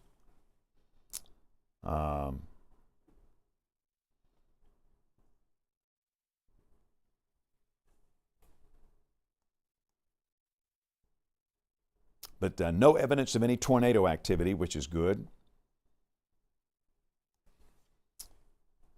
And again, JP's got the Abbeville sky cam punched up. Yeah, max wind gust of 18. So not. I mean, of course, these storms are still a ways from the sky cam, but a decent amount of lightning. Yeah, and again, from that camera site, again, this is a Alabama public television tower.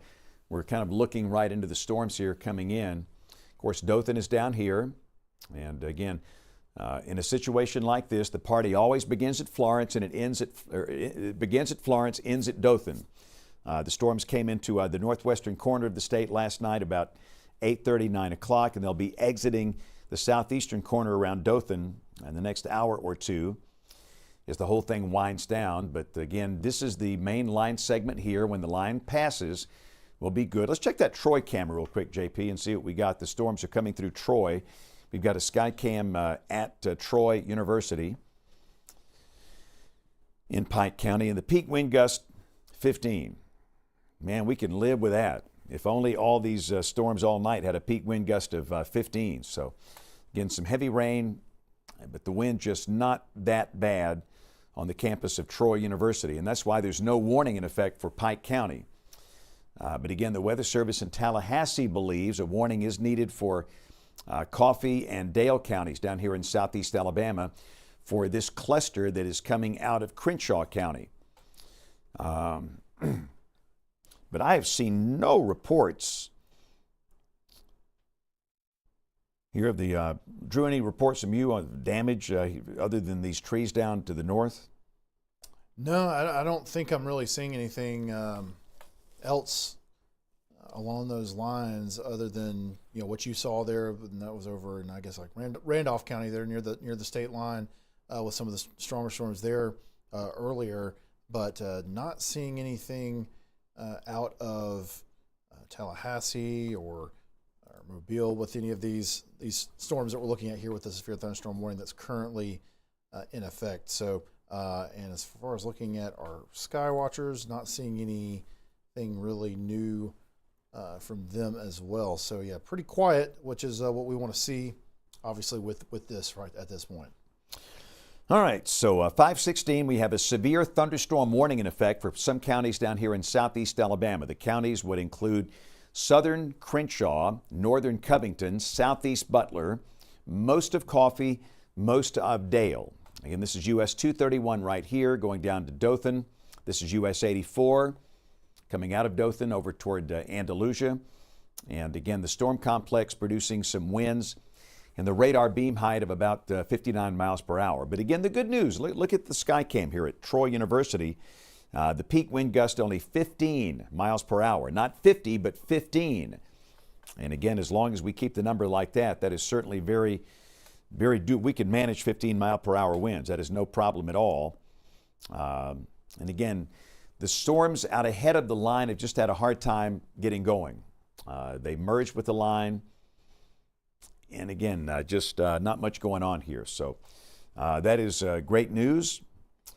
But again, we'll stay with us a little longer until the storms push on down into parts of southeast Alabama and get out of here.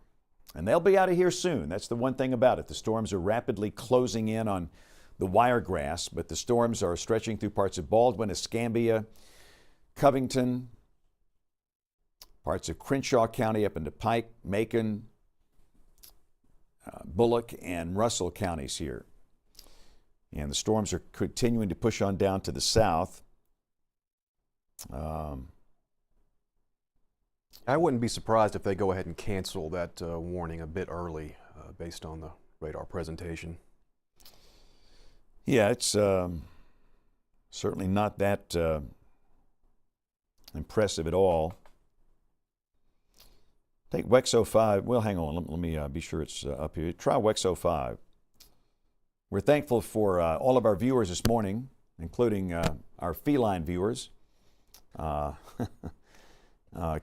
love to watch the weather, you know. They just, whether it's the Alabama Weather Network or watching out the window, whatever. JP, your cat likes weather, doesn't it? He kind of hides when it rains, but you know, cats are strange animals. They have personalities. You have to work for their affection. Yeah, you have to work for their affection. That's it. Right. Let's see. So again, this is going to be some. This was last night, and boy, the storms are putting on a tremendous lightning show last night up in the northwestern part of the state, coming through parts of Lauderdale and Colbert counties. Just tremendous lightning shows there. Now wait, there's a dog watching. Yeah. See, if you're going to show a cat, you have to show a dog. All right, so there you go. Fair time use there, James. You have to. Yeah. And I've got something for you, James. When you get through, I got to show you. Again, this is an example of one of the problems we have this morning. It's down trees. Oh, Bill took my Apple TV away. I didn't know. I was queuing up, James. Okay. I heard you called something last night, though, that I've never heard you call. Someone's television husband. I was like, okay. But they said when your television husband tells the kids to put on helmets. So okay, this is what happens. Okay, well there you go. There you go. It works, and that'll save lives. Well, here's one more image while we're there. They were prepping early in Troy. I had some pretty cool pictures, but lots of helmets donned all over the state last night. This young man was born to be wild, I think, but he had a very impressive look there. James, even when they're out of town, they watch you. Yeah. These folks are, and I'm just quoting, they're at a swine show, and they're in the hotel room, and they're still watching you. I got a lot of questions about that. I got a lot of questions. So that's there's no question, and you may have shown this one, but I think the entire family's in there, and the one kid, you know, who's the gamer is like, he's probably watching us on Twitch. He glanced over at our screen. Hey, man, that's Minecraft. It kind of looks like Minecraft. Yeah. But he's probably one of the 2 viewers that we'll have on Twitch overnight. So that was some of the fun viewers overnight that we had. Oh, here's one, James. The Alabama State bird secured early yesterday as a result of our admonitions to secure loose outdoor objects. And I think I came up with a new name for ice here. Well, this may not be the best picture. I think I have a new definition for ice, and I don't know that I'll be able to find it now in the midst of all these thousands of pictures. But it is the Jack's Chewable Ice. That's what I'm going to call this hail size. Jack's Chewable Ice. It looked like perfect ice to me. So, but those are some of the more fun size. Oh, here's the image that I was looking for. Maybe you already showed it, James. This show's going to the dogs. This pup right here really loves you tonight on the network. All right, I like that a lot. Dogs, cats, we got them all. You know, somebody, this was about a year ago, somebody sent me a picture of a ferret watching us. That's disturbing. I didn't know that ferrets watched weather coverage, but now we know. All right, we'll go back to the triple box here at 522. We are working storms pushing into southeast Alabama. No evidence of tornadoes. No evidence of tornadoes. The Weather Service offices, and again, you've been watching our Skycam at Troy. The storms are coming through Troy, but the winds are gusting to what, JP? 15 miles per hour. We just have not had a big problem with winds with this line here over the last couple of hours. No, not any problems at all. And again, looking at that severe thunderstorm polygon, I mean, it looks like the storms continue to weaken. So again, it wouldn't surprise me if they go ahead and cancel that warning here early. But again, that's their call. But let's put the Troy camera back up on the screen here, and we'll take a look at the peak wind gust, because the storms have been coming through Troy. And so far, the peak wind gust there is at 16 miles per hour. That's not even close to being severe, not even close. So again, that's the reason we have no warning here, and that's the Birmingham office. But the Mobile office, they just believed that they needed a warning down here for Crenshaw, Covington, Butler. And the office in Tallahassee thought they needed a warning down here for Coffee and Dale. And again, within the radar beam, we've got those stronger wind gusts, but they're obviously having a hard time getting down to the surface. Again, you can see our peak wind gust at Troy, 19 miles per hour. So again, that's power's on, everything looks good. So all is well in Pike County this morning. Same thing up here in Bullitt County, Union Springs. Got a good downpour, really nothing severe. The same thing up into parts of Macon and Russell, Lee counties. If you're in Auburn, Opelika, the risk of severe storms has ended. If you're in Montgomery, the risk of severe storms has ended. But let's go back and look at these boxes one more time down here. And really, the storms over here in this segment, they look pretty disorganized in Crenshaw, Butler, Covington. Just don't know. I guess this heavier storm is near Luverne here in Crenshaw County. And again, you could easily see gusty winds, but remember, for these things to verify, you need winds of 58 miles per hour. So again, so far so good. And we'll watch this until these storms get out of here, and that's going to happen very soon. We're almost done with this. We're almost done. But again, just the storms seem to be behaving early this morning. And this was a time where we were concerned there could be some stronger tornadoes, and that has not happened. We had one really bad tornado signature during the night that came through northern Monroe County into northwestern Butler County. But other than that, the main issue, it's been down trees from straight line winds with the line of storms that's dropping on down to the south. But Drew, your thoughts here. What's going on down here in Coffee? Yeah, James, I mean, I definitely would say that this storm, or kind of several storms that is within that severe thunderstorm warning polygon now, certainly weakened here recently as we take a look at the last hour or so. I mean, you can definitely see that about 4:53, which was a little bit more than 30 minutes ago, you had some stronger. You had a stronger core. You had a possibility of hail. You had a little bit better looking winds in the northern part of that warning at that point as well. And as we've gone over time, though, you can see that the hail signature has fallen apart.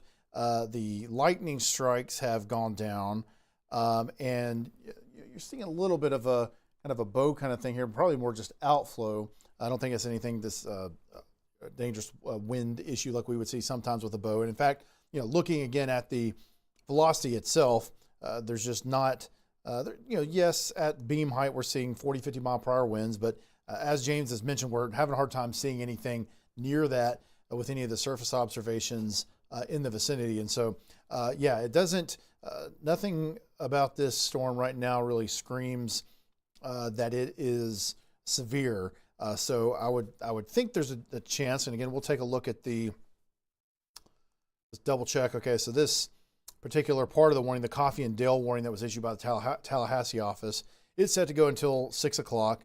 The part of it that was issued by the Mobile office, it's scheduled to expire in the next 3 minutes. And so I would assume, and again, we may have gotten an update from, it looks like Mobile actually just expired that. Okay, so the portion of this that includes Luverne and Brantley, the part that basically is southeastern Butler, Crenshaw, and northern Covington counties, they're going to let that expire at 5:30. So we will no longer have severe thunderstorm warning for those areas. Again, Luverne, Brantley, Dozier, those areas will be no longer under the severe thunderstorm warning here very, very shortly. And then we still have those couple of counties there, Coffee and Dale counties in the Tallahassee office area that are still under that. And again, I'm not seeing anything from Tallahassee yet indicating that they have any plans to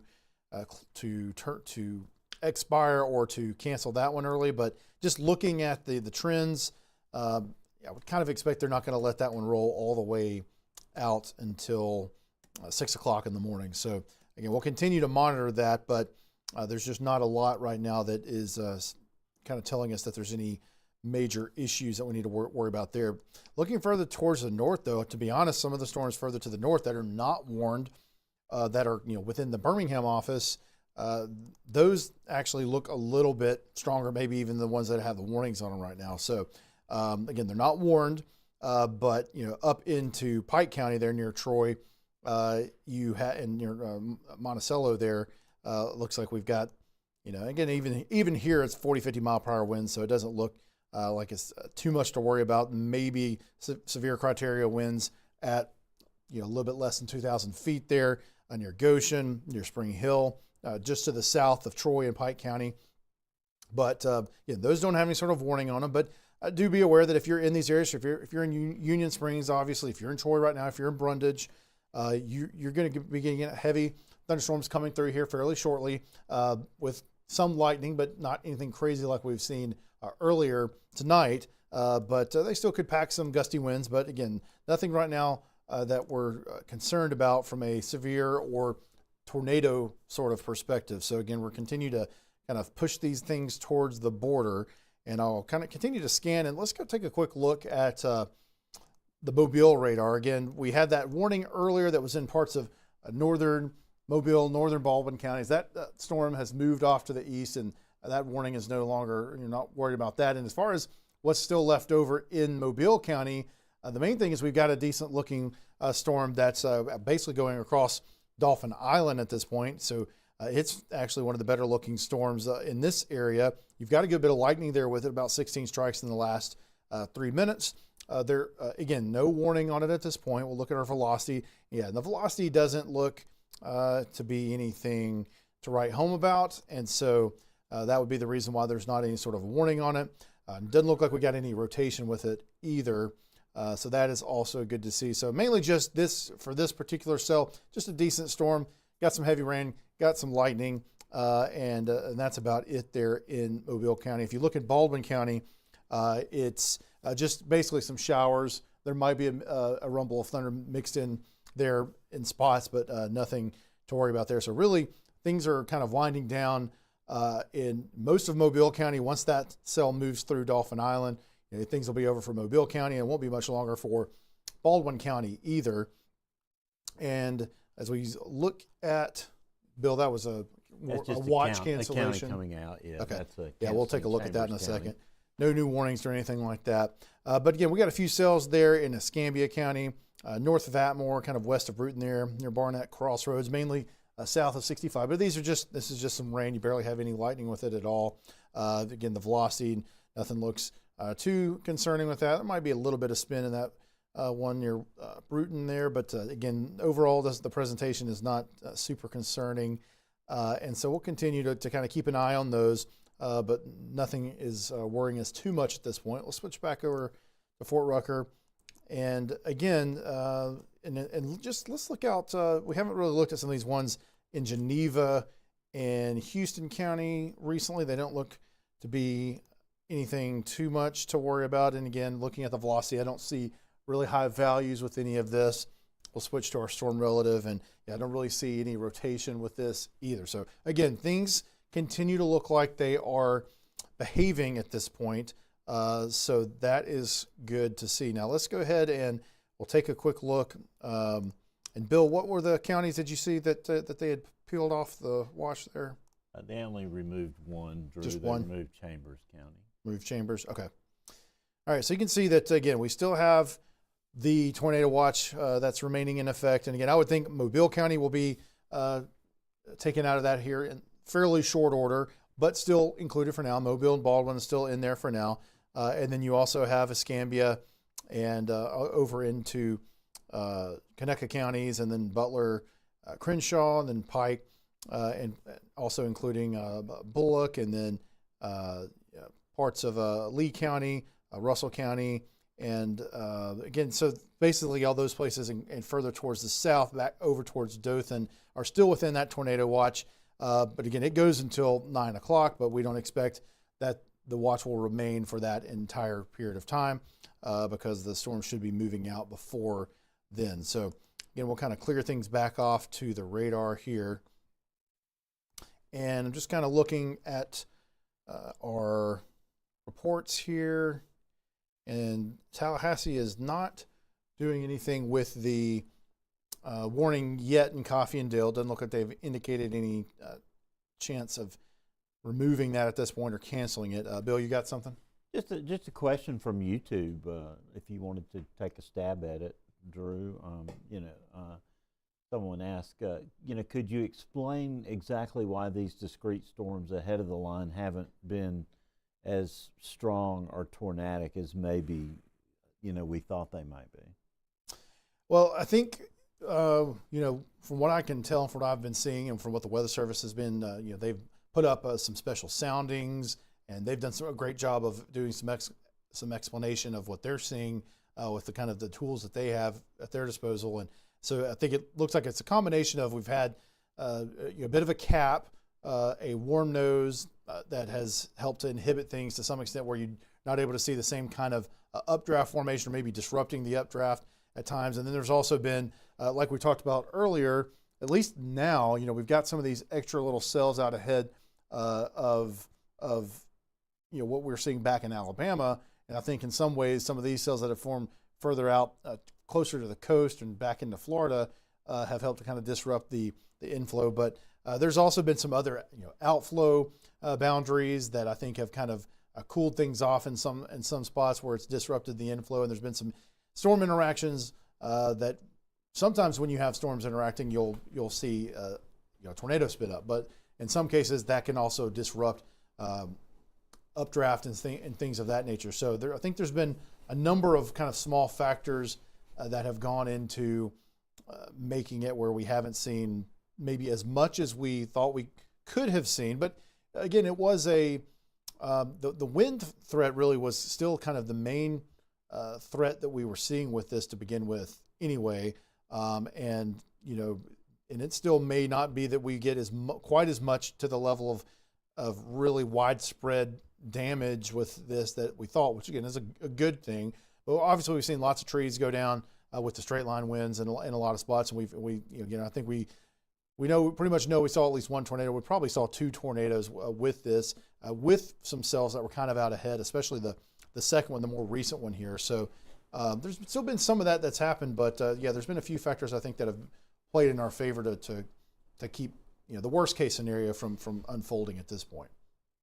I want to thank all of our viewers, especially in all the social media channels, and in the YouTube, the YouTube stream especially, because they're so well behaved and they spend all their time encouraging each other and answering questions, and it's really phenomenal to watch that community, helping each other, because there are a lot of people who have tremendous storm anxiety, and we don't have time as a team to assuage everyone's fears like we'd love to, and they're doing it. Our community's doing it, so thank you.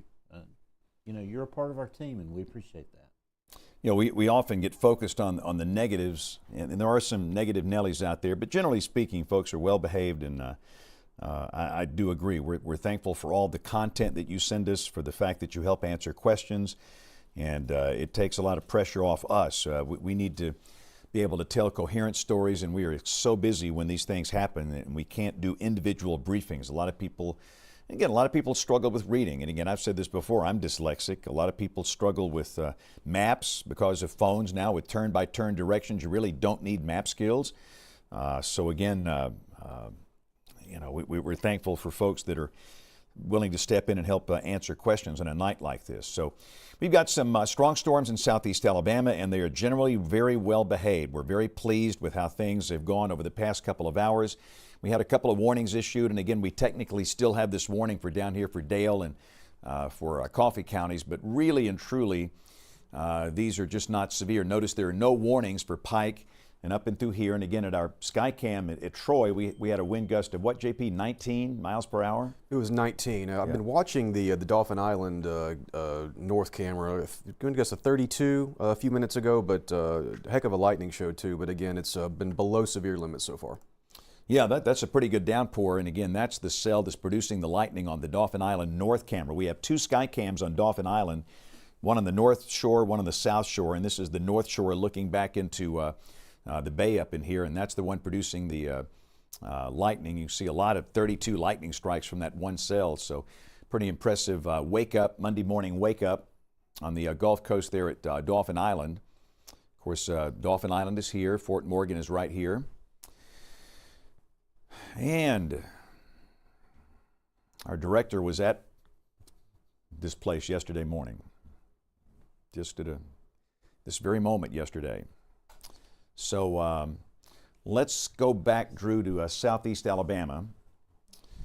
And we'll stay here for a little longer, as long as these warnings are in effect. But again, we're feeling very confident that we're not going to have any, I think the atmosphere is talking to us, is telling us that it's just not really capable of supporting these big sustained updrafts and major tornadoes this morning, which is a very good thing. We did have that on the probabilistic outlook from SPC. We had that southeast Alabama zone kind of circled for this morning, but again, we're just not seeing any evidence of tornado activity.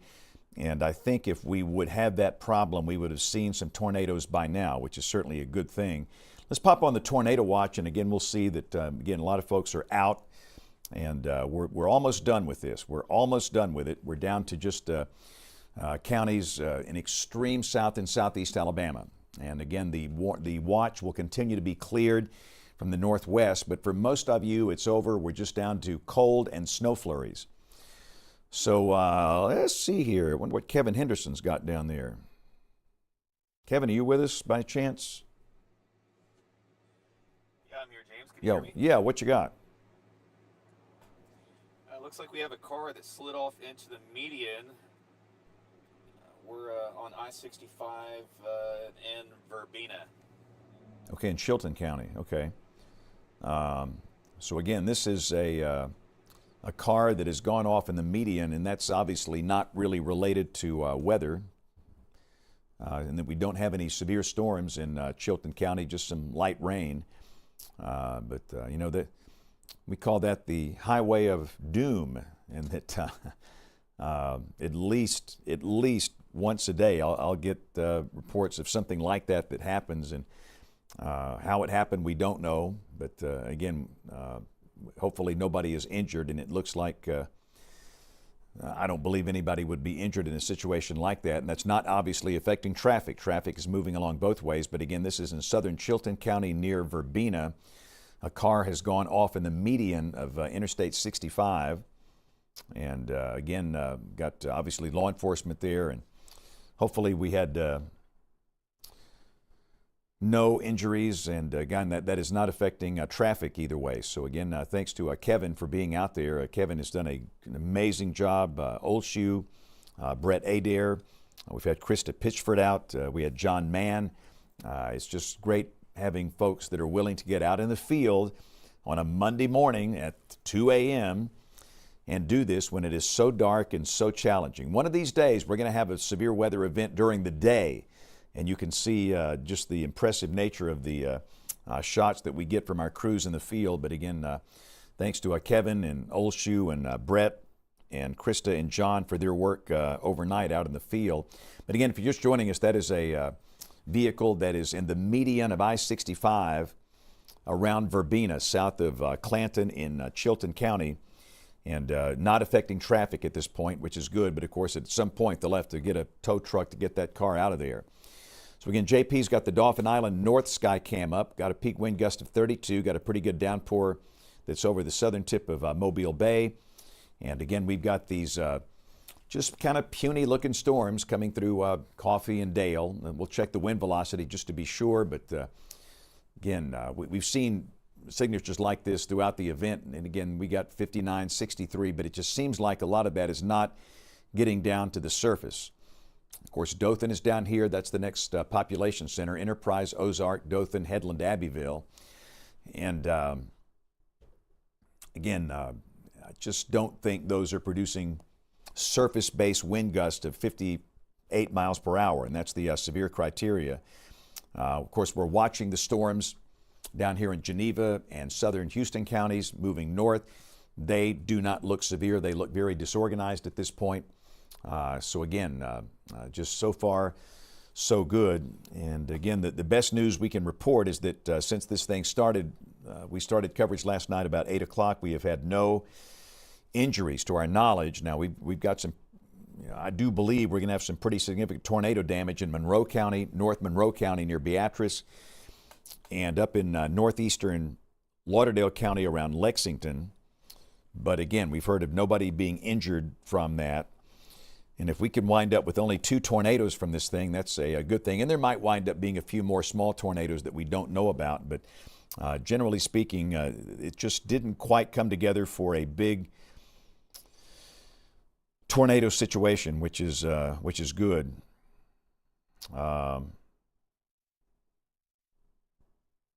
And I see absolutely no damage reports out of southeast Alabama with these storms over the past hour or so. And that's a good thing. So again, we'll keep it here for a little longer, get these storms out of the southeastern part of the state, and then we'll focus on the cold air coming in. And it will be a different kind of day today, with temperatures holding in the 30s in many spots over North Alabama, and snow flurries and snow showers. Where just yesterday, many spots enjoyed 80 degrees. Tomorrow, or later today, the chance of flurries and showers. And so it goes in March. That's just March being March. That's what happens this time of the year. So we've got the long band of showers and storms lined up from near Eufaula down into Coffee County around Enterprise, then arcing down to near Gulf Shores in Fort Morgan and Dauphin Island. And once that passes, that's it. We're done with any severe threat. Of course, we'll watch what develops back in here with the upper trough. And again, that will likely bring the snow showers and snow flurries around today. We're not expecting any impact from that, of course, other than people freaking out, which happens in this state when you have one snowflake. We all know that.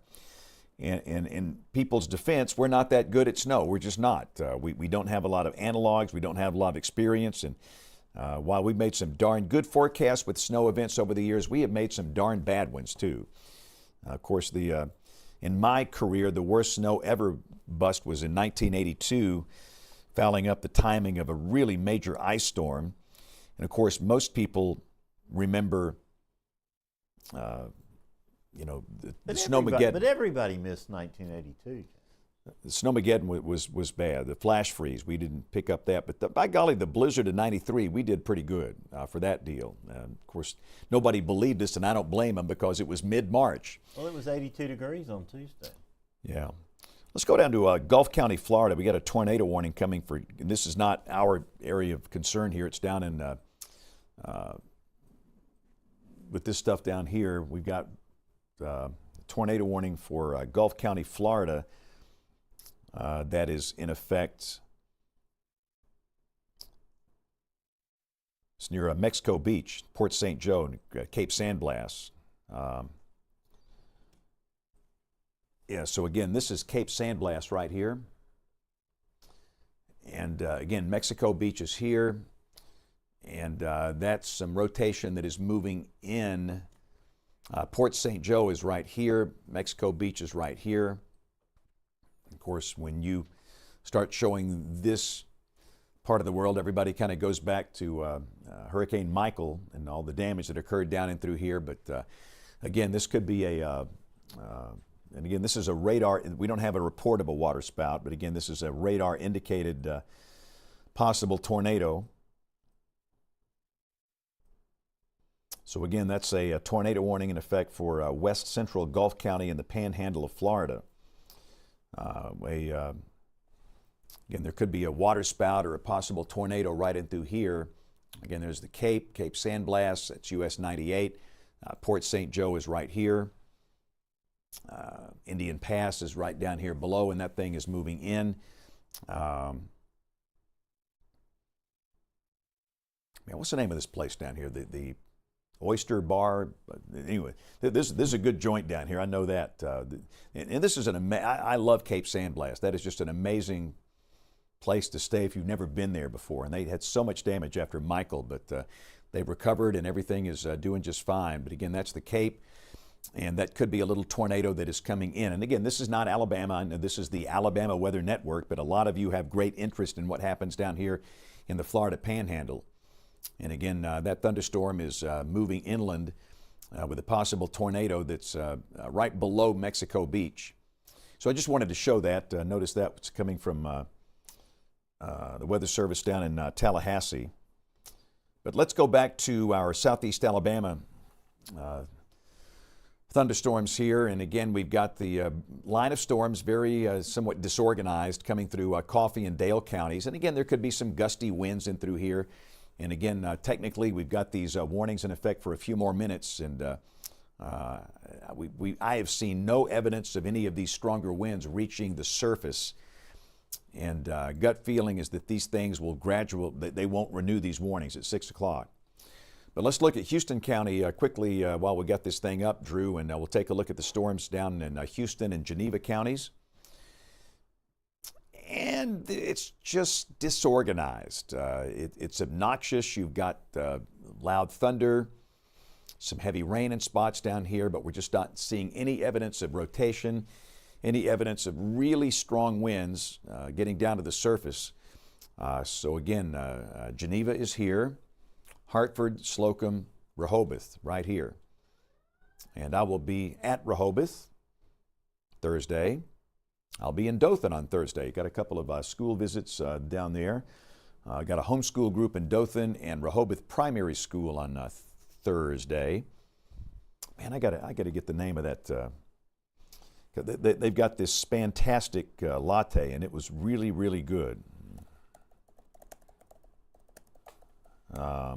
That makes you sound like a hipster.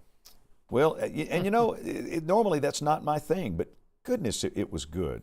You're usually a McDonald's coffee kind of guy. Yeah, you know, it's like, you know, go to the gas station. Mugley's. What city, James, I was? Rehoboth. It's right by Dothan. It's right here. I'm going to leave and head and get one. No, man, I wish I had one right now. I mean, it was so good, it'd make you slap your mama. I mean, it was good. They have that all the time, or is it like a special? I think it's all the time now. So if you walk in and ask for the Spantastic latte, a Spantastic? What are the ingredients? I don't know, but wasn't it good, Ryan? Ryan had one here. I'm look this up. Look up Spantastic latte at the Mugley's Coffee Shop in Rehoboth. And again, I will be there Thursday. That's my first destination when I get to Rehoboth, is to go by Mugley's. But there's just some great people. It's a marvelous place. And we're going to try and get a book signing together. We've been kind of off the road here lately because the weather's been so busy and so many things are going on. But once we get back on the book tour, we're going to do one there. But that's just a great place. But again, the point of what I'm saying here is that the storms over Houston and Geneva counties are very disorganized. They're just... we see no evidence of tornadoes, no evidence of damaging wind down at the surface, and that's what we want to see. And again, the line itself is up here to the northwest, and again, that'll be clearing southeast Alabama soon. You can see that's the line right in through here. And once we get that through, and again, as the models have done a pretty good job with this, the line is kind of disintegrated, and it's morphed into these more cellular type showers and thunderstorms down here. The cold front's right in through here. Let's check that Troy camera, JP. Let's see what they're doing. We'll go to I want to see the temperature and see if they've dropped. And you can tell when the front comes through. I mean, it will come down really quickly. So here's a look at Troy, and well, the dew points come down and the temperatures it was like 70 degrees earlier this morning, so we dropped about 8 degrees. So I think it's clear that the front is now past Troy, and it will keep on dropping to the south. And I would say the strongest storm in the state right now is the one that's over Mobile Bay, about to move into Baldwin County. Really interesting shot there looking to the west. I think we should pull that Skycam back up. Give me a second. Let's look at Gulf Shores. Let's look at our Gulf Shores camera. And don't forget, we've got one at Point Clear, which is right in the middle of this thing right now, so we can pull those up. All right, so this is the Gulf Shores camera here. And we're watching that storm. So far, the winds don't seem to be, the lightning is impressive, but the winds are not, which is good. Produced a lot of lightning over Mobile Bay. But again, this is Fort Morgan right here. Gulf Shores, Orange Beach. Lillian right here, Alberta, Foley. And again, that segment is coming onto the eastern shore, Fairhope, Point Clear.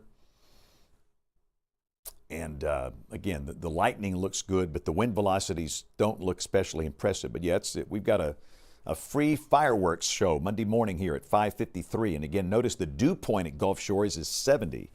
That's always problematic when your dew point is 70 on a March morning. But thankfully, the better dynamics are a little away from the Gulf Coast, which is a good thing. So let's flip it back over to those two counties under warning, this Dale and Coffee. We'll go back to the Fort Rucker radar here.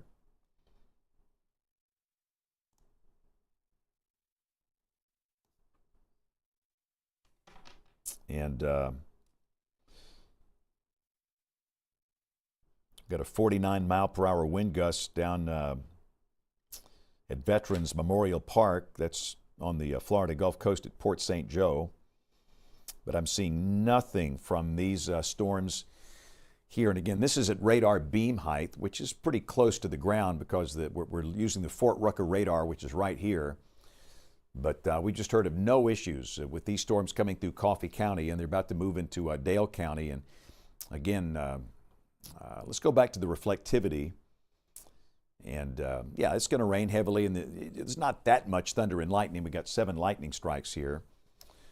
But that'll be coming through Enterprise and Ozark, and then ultimately Dothan. Of course, Dothan's got a good downpour now. And again, we stress the storms in Houston County are not severe. This is just messy, junky convection down here, which is what you want to see. That's good. Whenever we say that, that means the storms are quite disorganized. And again, once we get that wind shift down here, then we'll be done with this. We are almost wrapped up for the morning. We'll stay with it for a little longer.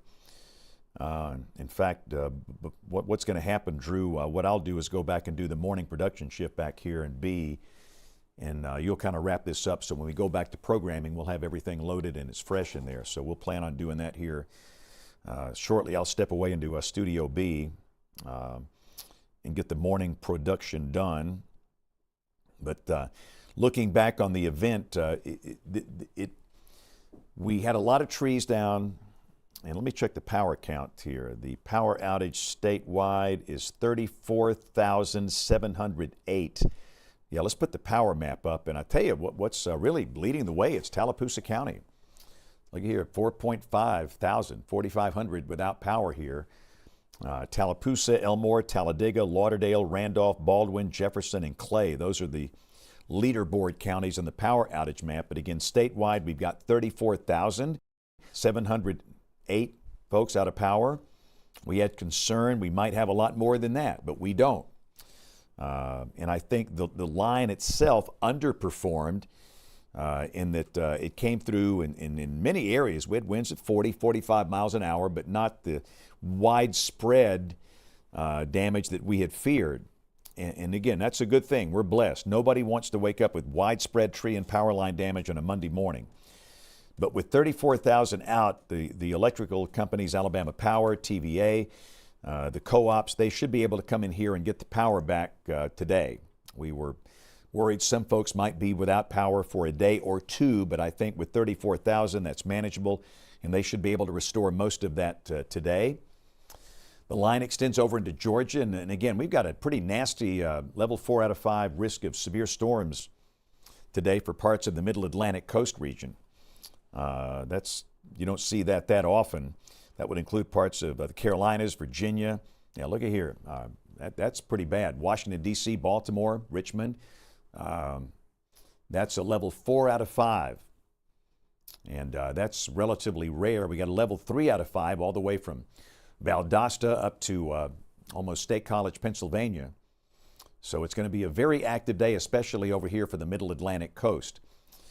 So again, as we are getting close to our storms being out, what I'm going to do, Drew, is slip away and do the morning production shift, and then I'll let you two guys kind of swap, and you come over here, and by the time you finish, I'll have the morning production ready, and our Weather Channel will be fresh.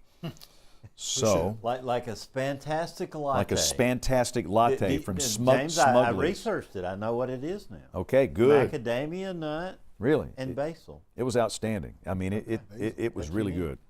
And I'll let Ryan turn my mic off.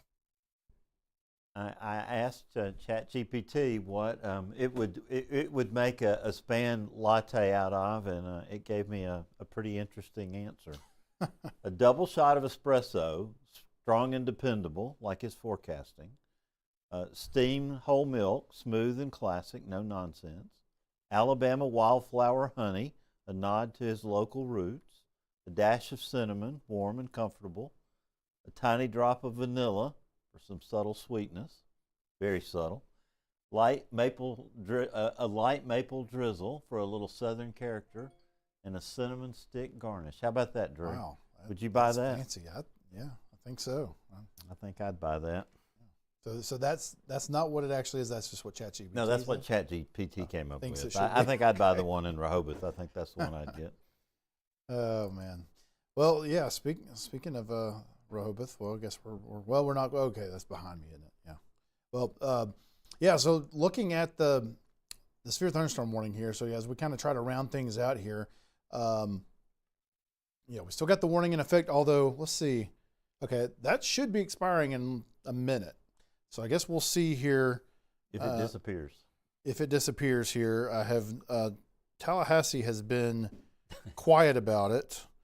Has not really given any updates on their thoughts or anything. They're not spilling the beans, are they? No, they're keeping it close to the vest. But I would assume they're going to torture us. Yeah, that thing's going to drop out here very shortly. We've hit 6 o'clock now, so we'll wait for it to fall away. Yep, there it is. There it goes. All right. So that's good to see. And again, we haven't seen evidence that this little area of storms has been severe or super threatening for quite some time now. So good to see that that has gone away. So at this point, we are warning free across Alabama. You can see here that we still have some storms though in the southeastern part of the state. We've got cell there near Andalusia. We've got a few there still trying to exit Escambia County east of Bruton at this point. And if you have your cells there kind of out ahead, they're still a little bit out ahead of, I guess we've been calling it the main line. Again, it's sort of fallen apart a little bit where you don't really have that solid continuous line, through the entire state like we did there for a long time. So we've got a few more breaks, but still you have a little bit of this out ahead, but it's certainly not nearly as organized as what we've seen in some cases out ahead of the main line previously, earlier in the morning and late last night. Again, no warnings down here in either Geneva or Houston counties at this point either. So again, we'll kind of take a look around and see if I see any indications from anybody on any plans to do anything else with any sort of warnings. Again, it's been very quiet. Tallahassee, don't believe they even put a weather statement out on this, because sometimes when you see that a storm's weakened, they may still go ahead and issue a special weather statement for it as it continues to move towards the east. But I don't even see that. Correct me if I'm wrong, Bill, but I'm not seeing even a special weather statement from Tallahassee out of on that particular storm. So yeah, there is a special weather statement from Birmingham up through Pike and Barber, up into Russell, and Mobile's got one back, and Tallahassee does have one into southern parts of Geneva. Oh, okay. But they do have one. Not for Coffeedale, Henry. Okay, so nothing for this particular that had right. the warning, but there are a few other ones. Okay. So again, and those are, we don't, a lot of times we don't even show those on the map because, again, we're kind of focusing on, severe thunderstorm warnings and greater tornado warnings and things like that. We don't want to have too much stuff going on where it's hard to interpret, but, and again, we're usually trying to focus on the storms that actually have more of a chance of having some sort of impact. But But again, so that means that there's still a few stronger storms down in parts of Geneva County, again, back up into Barber County as well. And we were mentioning earlier, if we can zoom into that Barber County there again, Bill, that it was looking like for a while now that the storms that are left, that it was a little bit further north, that there was even a little bit more strength left over in some of these. So again, looking here kind of west of Eufaula here, most of the storm is south of 82, but there is a part of it that's on 82 at this point, a little bit further towards the northern part of Barber County. But again, just looks like a good bit of rain. As far as the lightning strikes are concerned there, I see a few there near Louisville there, but seen 10 in the last 3 minutes or so. So we're just not seeing a ton of lightning necessarily at this point with any of this. And I guess if we look at the velocity, Bill, just to kind of see if anything looks like anything concerning. And again, not a whole lot. Doesn't look like we've got anything even at beam height that is too concerning with this. And then is this just base velocity, or is this storm relative? That was base. That's this base. is storm. That's storm relative. Okay. Yeah. So as far as rotation, there's really just nothing on the board there that is too much to worry about, it looks like, at this point. So again, good. All signs continue to be positive. It's been a little bit since we've seen a storm that looked to be suspicious or something that we were super worried about. So to this point, it still seems like the trends are heading in the right direction. Still seeing some decent lightning there on the Gulf Shores cam. So you can still see that there's a good bit of a lightning show happening there with that storm that's still in Baldwin County. And yeah, that as far as just lightning is concerned, at least, and at least the look of the storm, like JP had mentioned earlier, I think this one still looks like the one that is the strongest. And again, so we'll go ahead and kind of mention, obviously, if you're, this is one of the more populated areas. This is one of the most populous counties in the state. So if you're in southern Baldwin County and it's 6 or 4 in the morning, you're starting to wake up on a Monday morning, yes, there's some heavy rain. There's a lot of lightning with this storm, but it is not severe. There's no sort of warning. There's no severe thunderstorm warning. There's no tornado warning.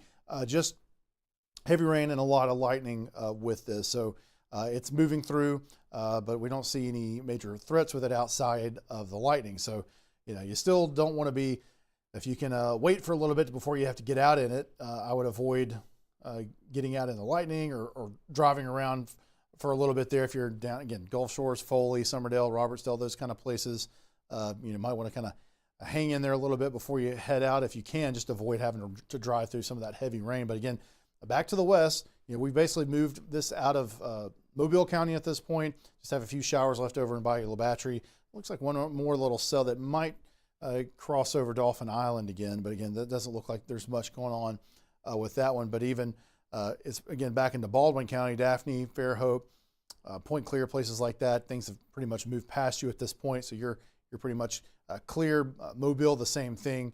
You are clear there in that part of Mobile County. So yeah, we don't have a whole lot more else going on there in that area outside of that one in Baldwin County. But again, yeah, the lightning continues to be pretty frequent there in Gulf Shores. So you can see the dew point is still at 70. The temperature is still at 70. Wind gusts, though, at 24 miles per hour. And let's see, I guess, so that storm, yeah, can you zoom back into that one again real quick in Gulf Shores, Bill? I just want to see. So yeah, the edge of that storm is just starting to get into Gulf Shores here. So it'll be interesting to see whether we get any more than a 24 mile per hour gust off our Gulf Shores camera with this, as it's just right there. If you query a few of those values there, Bill, just curious what it's showing on the radar. Yeah, so it's showing 40, 50 mile per hour gusts, which, I would assume are a few thousand feet up. Yeah, these the level that the radar beam is about 1,375 feet right in here, Drew. So we'll see if we can get that gust. Okay, they ticked up a little bit there. We got 31 miles per hour, and the lightning lightning's definitely popping. Which direction are we looking back towards the west, I guess, JP? We're looking to the north, Drew, the northwest. I'm kind of following that storm as it moves across Baldwin, but yeah, definitely a heck of a light show. Yeah, for sure. Yeah, the strongest winds are moving through the Gulf State Park right now, Drew, heading over toward Orange Beach and Ono Island and all those areas full of spring breakers this week. I understand the Huntsville school systems are on spring break this week, I think. I don't know if that was last week or this coming week, but maybe I think it is this coming week. I'm sure it's got it. Yeah, I know my kids are kind of coming up here, I believe, not this week, but the next week. So, yeah, we're right in the heart of that. So, yeah, that's a good point. If there are any spring breakers, if you happen to have pulled us up and you're in Gulf Shores or Orange Beach or Fort Morgan, any of those kind of places there in the Alabama Gulf Coast, again, the storm's here, lots of lightning, but there's not a warning or anything like that, so it's not something to be too concerned about other than just the fact that you probably ought to just stay inside for a little bit longer, let it pass before you try to get out and about. If you have to get up and go anywhere, go to work or whatever it may be, I guess the spring breakers hopefully aren't going to work, but but if you're working or if you live and work in that area, you may want to take it a little bit easier there, but hopefully the spring breakers are sleeping, I guess, through it. But and we want to caution them too, Drew. There's still high rip current risks today on the Gulf Coast, and in addition to those red flags, there are also purple flags flying for marine life. And someone sent in a picture I shared on one of my statewides on Sunday afternoon. The beach at Pensacola Beach was literally covered in jellyfish. Yeah. So it's not a good time to go in the water right now. Yeah, no, that's a good point for sure, that even after this moves out, it may not be, well, for one thing, it's going to get, in addition to what you're talking about, the rip currents and jellyfish out there, it's obviously going to also get a lot colder. And it won't get as cold down here as it will in North Alabama. Don't expect snow down this way, or snow flurries or snow showers like we're expecting in North Alabama later this morning. That'll be, again, not impactful, but just a little bit of snow here and there. But we're not expecting that down in South Alabama, but it's still going to get a lot chillier. So probably another reason to probably not be trying to get out in the water over the next couple of days, I guess. Maybe later in the week you might have a little bit better chance, but it's going to be chilly the next couple of days, even in far South Alabama. But again, yeah, it looks like, again, no warnings in effect across anywhere in Alabama at this point. Again, we'll kind of see if we see any potential changes to that. Let's see.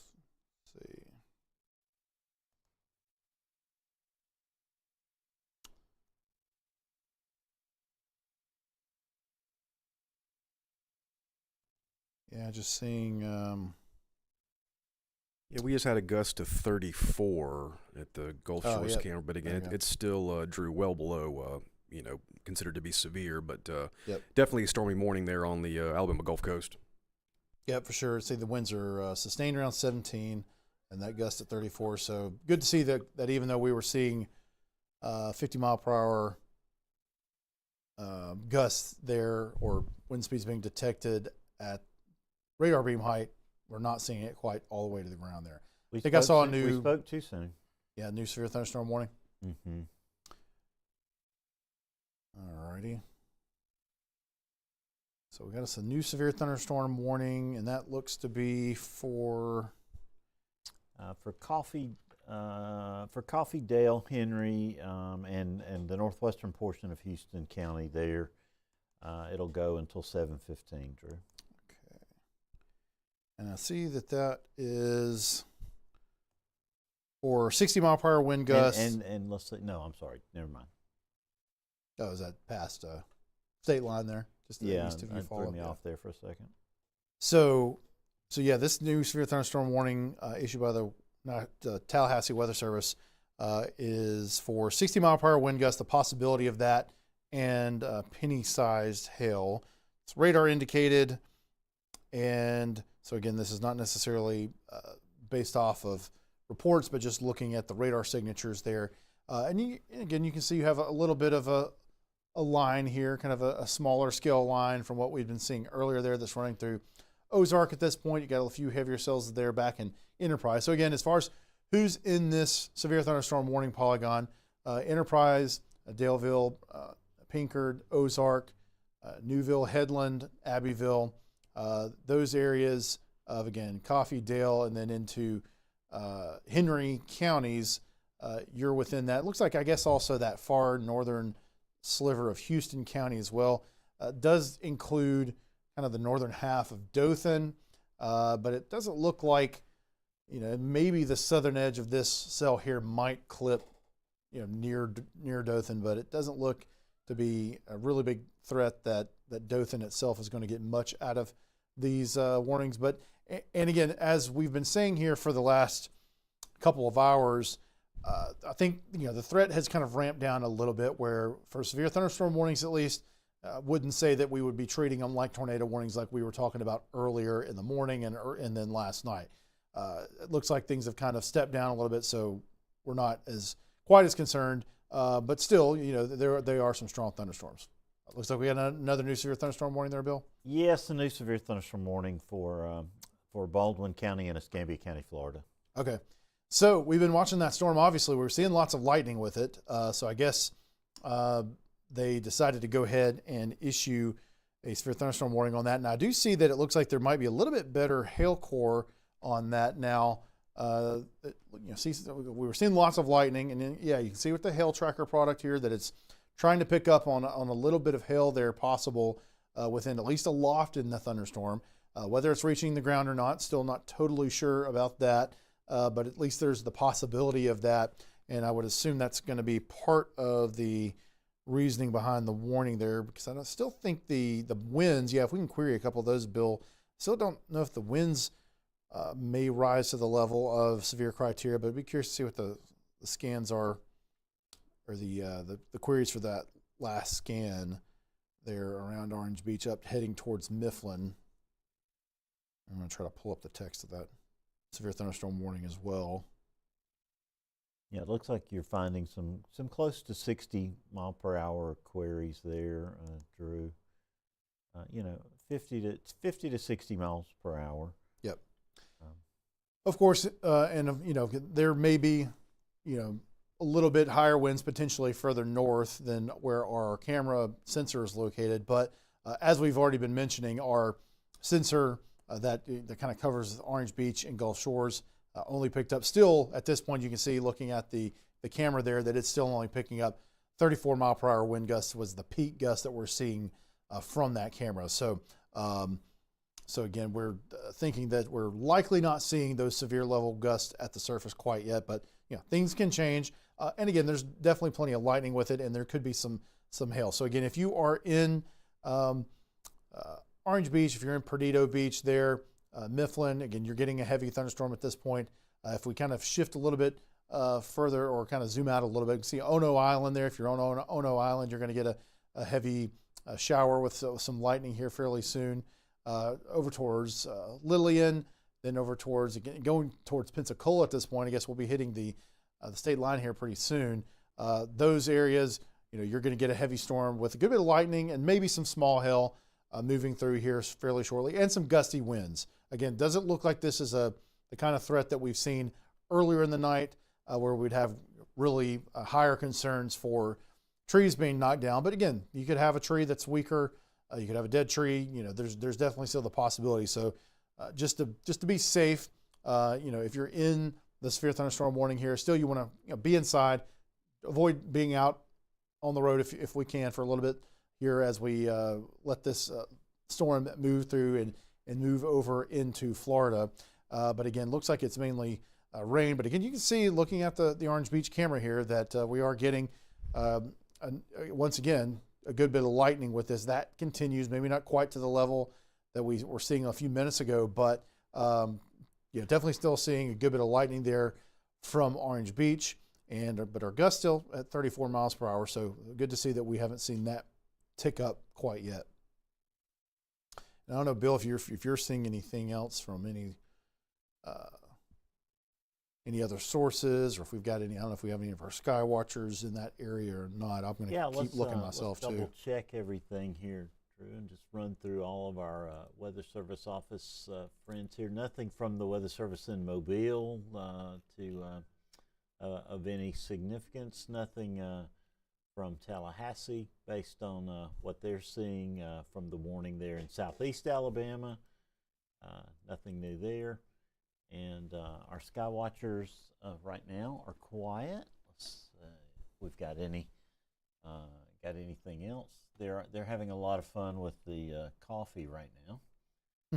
That's the main thing. We are getting some reports of gradient winds back in north central Alabama. John Talbot reporting a tree down in Calera up there, which is of course well behind the line. But County Road 86 at Long Branch Parkway got a tree down in the Calera area. But you know, we're just thankful to all the sky watchers for staying up with us all night and all the great reports that we've gotten from those guys. Truck fire on I-65 north, right past exit 310 in the Coleman area. That's not going to be a good thing. Getting some pea-sized hail right now, or a graupel in the Moundville area, and those showers that are falling in that area, Drew. That's kind of interesting. Some pretty heavy convective showers lined up there from south of Coaling back through Moundville and the Akron and Bolagie and Epps areas. And lots of folks waking up now, getting lots of reports of this small, looks like Dippin' Dot size hail there in southern Tuscaloosa, back through Hale and into that area. So we'll kind of go up there and see what we see on the Birmingham radar here, and take a look at that. Wow. You see those convective showers right there, and the models have been hinting at that, you know. And you've got very cold air aloft, so very easy for that to happen. And what'll be interesting later today, Drew, you'll actually see instability over North Alabama. You know, when you were looking at the modeling, you know, tonight we've seen, you know, instability, you know, go to 500, 1,000, 2,000 joules a cape. Today it'll be very meager, you know, maybe 50, 80 joules of cape, but by this afternoon, you'll have that kind of cape over North Alabama, and the result will be snow flurries and snow showers. And we could see snow showers up till 7, 8, 9 o'clock tonight. So it's going to be an interesting day. Drew, I termed it earlier, it's a kitchen sink day. You know, we're going to have had everything from, you know, severe weather, strong winds, you know, to hail, to snow. We've had blizzard conditions in Wisconsin. We've had people sending us pictures from all over the country today. We've had the largest wildfire in the history of Nebraska. I mean, you know, this has just been crazy weather. Yeah, for sure, Bill. And I'd be curious, Ryan, I don't know if we pull up the Tuscaloosa, not Ryan, JP, the Tuscaloosa sky cam. I'm trying to think of some of the other ones. Just be curious, the ones that are near those convective showers, be curious what our temperatures are now. Yeah, so we got 42 degrees already at the University of Alabama. Dew points are in the mid-30s. Winds are gusting up to 36 miles per hour, so it's getting pretty chilly. I'm sure our wind chills are a little bit lower than what you see there. Look, Cherokee sitting at 35 degrees, so we're almost freezing already there at Cherokee. So quite a big change from seeing severe thunderstorms moving through earlier to now we're sitting just a little bit above freezing. Looks like Florence sitting at 37 degrees there, and we got gusts up to 31 miles per hour. So, you know, the winds are, you know, they're coming from a different direction now, but we had lots of wind out ahead of the front coming out of the south, knocking down some trees here and there. We had winds along with the storms.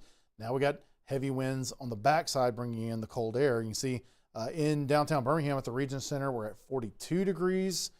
You can see winds are gusting up to around 34 miles per hour there, so it's a chilly early morning there in downtown Birmingham. Dew points again have dropped into the 40s. Montgomery is at 52 now. Looks like we can start, I think I'm starting to see the sun trying to come up there. And gusts are around 24 miles per hour there. Winds coming out of the west-northwest there in Montgomery. Let's see. So that's, that's definitely can see where with that instability, with the cold air, that we're definitely would be seeing some sort of, could see some sort of small frozen precipitation trying to come out of these convective showers like that, whether you want to call it hail or sleet or whatever you may want to call it. But that's pretty cool to see there. So again, kind of going back down to the severe portion of things, we've got our cold weather portion of the state in the northern part of the state, and we've still got our severe weather portion where we're still sitting looks like Abbeville is at 61 degrees now with the dew point in the upper 50s.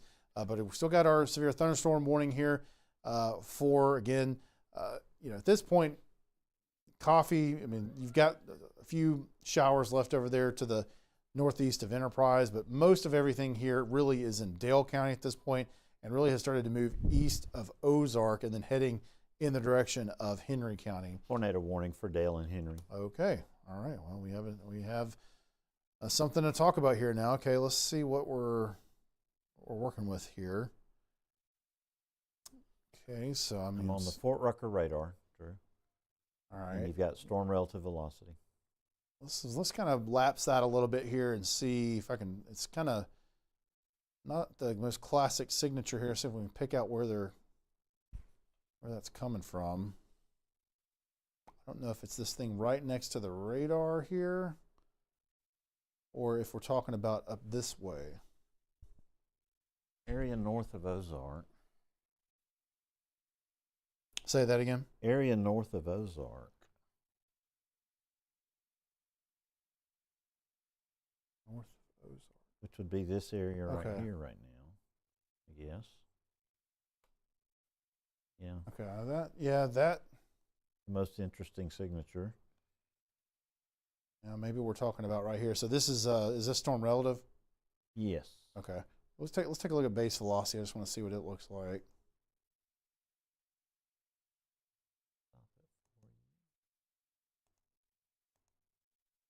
That one little signature right there. And nothing really going on seeing there. a little. Let me zoom in down this way a little bit more. We'll see if Which that's. product would you like to have? Let's just leave on the correlation coefficient and then zoom down, and then we'll switch back over to reflectivity.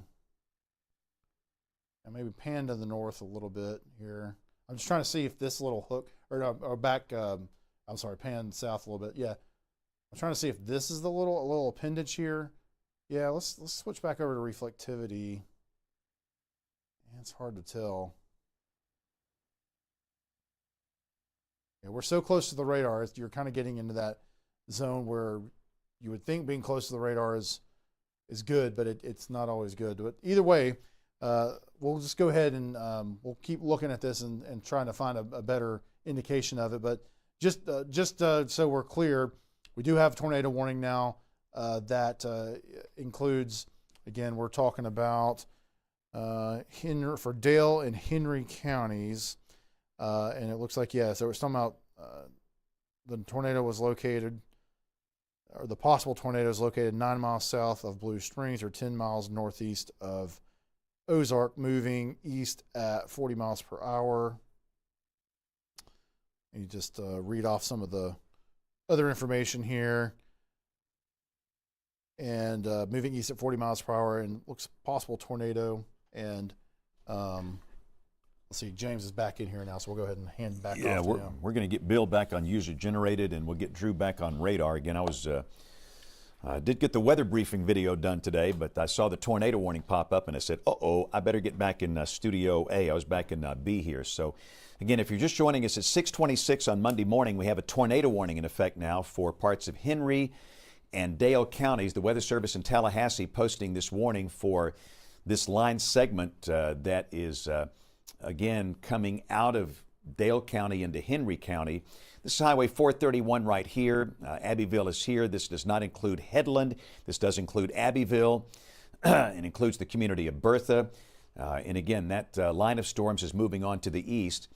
And we've got our Skycam at Abbeville pointed back into this. JP, have you seen anything?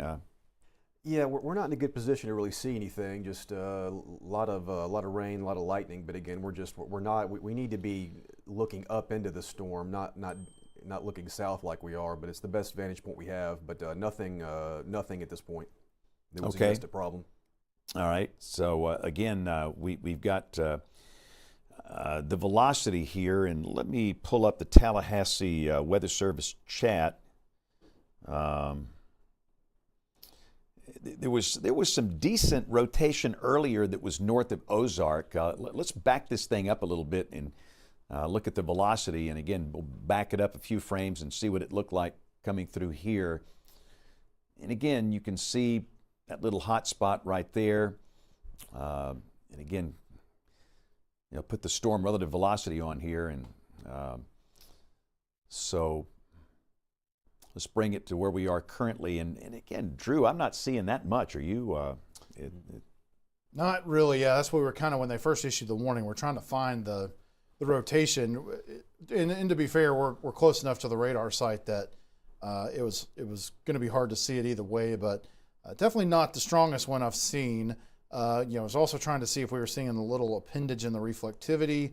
Again, being so close to the radar site, that was kind of hard to tell as well. But even back around Ozark, I mean, yes, I can see a little bit, of a rotation, a little bit of a velocity couplet there, but it's definitely not anything that looks super concerning like I would think it would be on the ground. So we'll just check just to make sure. I'm going to click through. It's going to be really hard to look at the debris detection with the proximity to the radar here.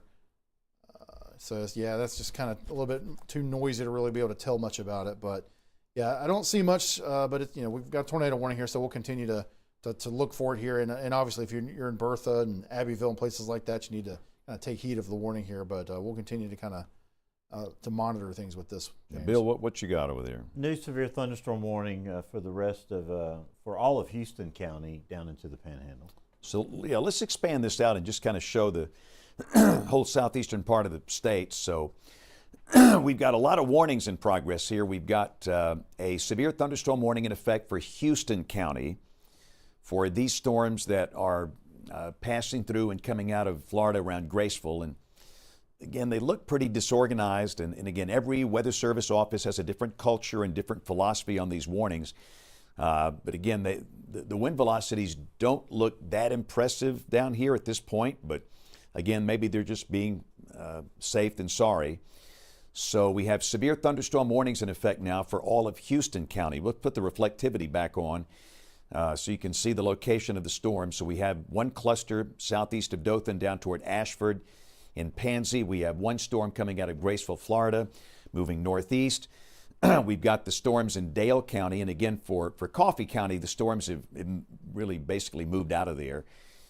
We've got this small tornado warning in effect that includes Abbeville. So let's go back up and look at this closer. And quite frankly, we're just having a hard time seeing any evidence of a tornado here. There's just nothing there. Well, and again, of course, obviously on the flip side, as the sun, we'll have sunrise here in a few minutes, so at least our visibility will improve. We'll see this a little bit better. And again, we're watching the sky cams over here, and maybe we can get one of these two looping between different sources. We've got, it looks like they're both in Abbeville. We'll get one that's going to be looping through.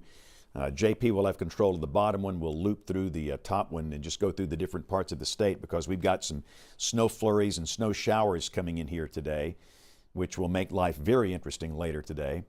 But again, I just can't see any evidence of a tornado in here. I wish I could, but I don't. We got a line of storms that could be producing some gusty winds coming into Henry County. But again, you know the deal. Respect the polygon.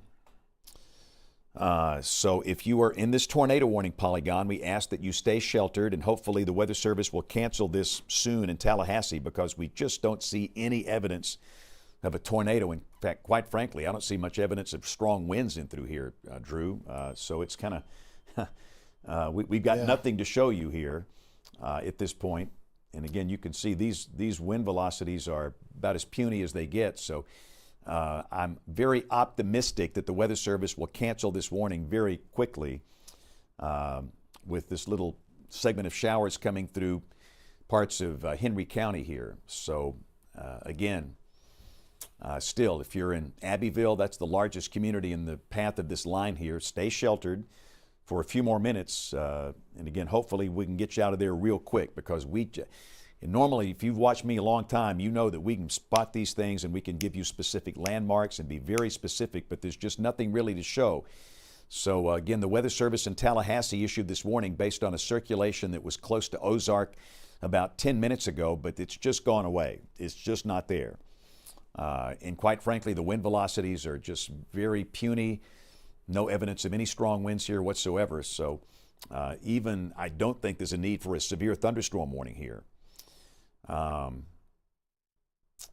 of course, to the north, up here in Barber County, there's no warning at all. And again, that county is handled by the Weather Service in Birmingham. But there's warnings galore down here in southeast Alabama. So let's look at the storms down at Dothan, down in Houston County. And again, we've got heavier rain. Pansy is right here on US 84, down to Grangeburg, which is on the Florida-Alabama state line. Cottonwood is here. We've got the new cluster of storms coming up into the southwestern part of the county, of Houston County. And again, no evidence of a tornado here. And the wind velocities just don't look that overwhelming. We'll do a couple of pixel queries. There's 22, 19.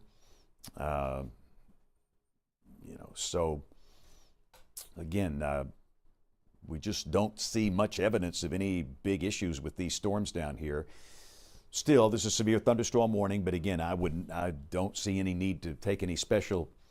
I would not be treating this like a tornado warning. I'll put it that way. There is zero evidence of any tornado, really strong winds in here at this point. So again, technically, we've got a severe thunderstorm warning for Houston County. And again, we'll go back to the north for this tornado warning up and through here. And let's look one more time, Drew, and see if we can find anything. I mean, we're trying to find something that just isn't there. There's just no evidence whatsoever. So, but again, as long as the tornado warning polygon is up, stay sheltered. I know it's frustrating. It's 6:34. You've got to go to work. You've got to get dressed. You've got things to do. I understand that. But again, hopefully they'll just let this thing be canceled here at any minute, because we see zero evidence of a tornado in through here. This warning is scheduled to expire at 7.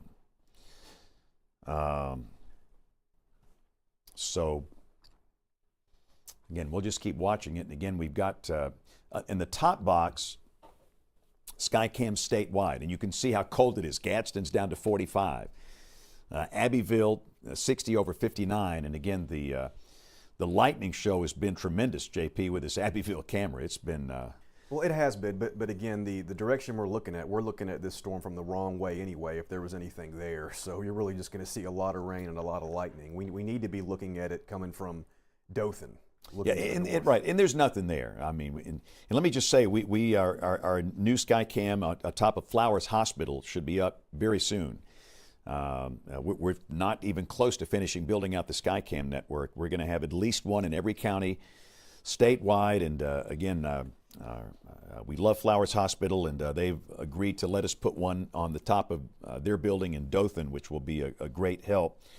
But again, the Abbeville, it's been fun to watch the lightning, but remember, lightning doesn't make a storm severe. The only thing that can make a storm severe, 58 mile per hour winds or 1-inch diameter hail.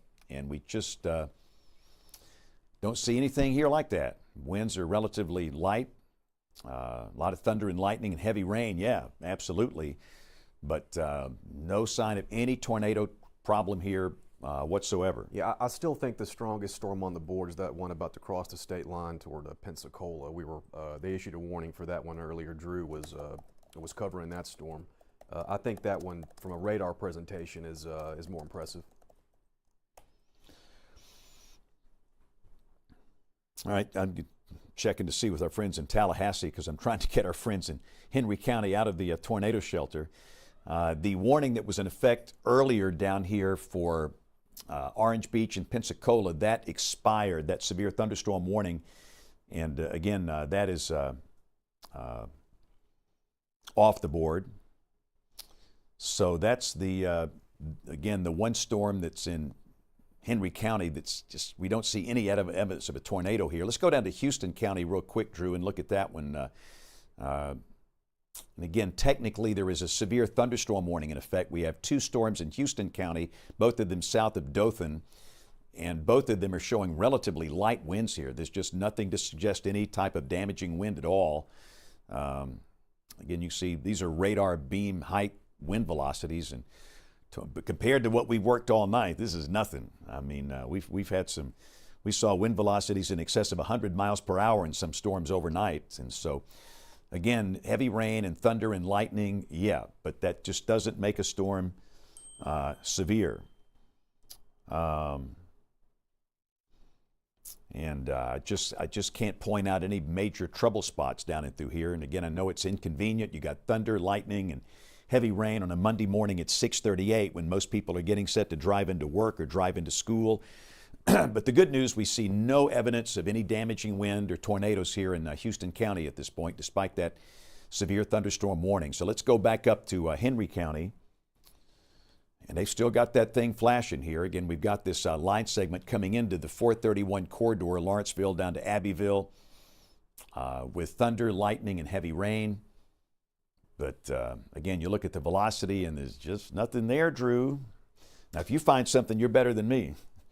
Yeah, I mean, I'm looking. The only thing that I've seen that seems to be kind of persistent that I could see, maybe there could be an issue there. There might be a little kink or something here within the reflectivity. So I've been looking in that area as I'm switching between products.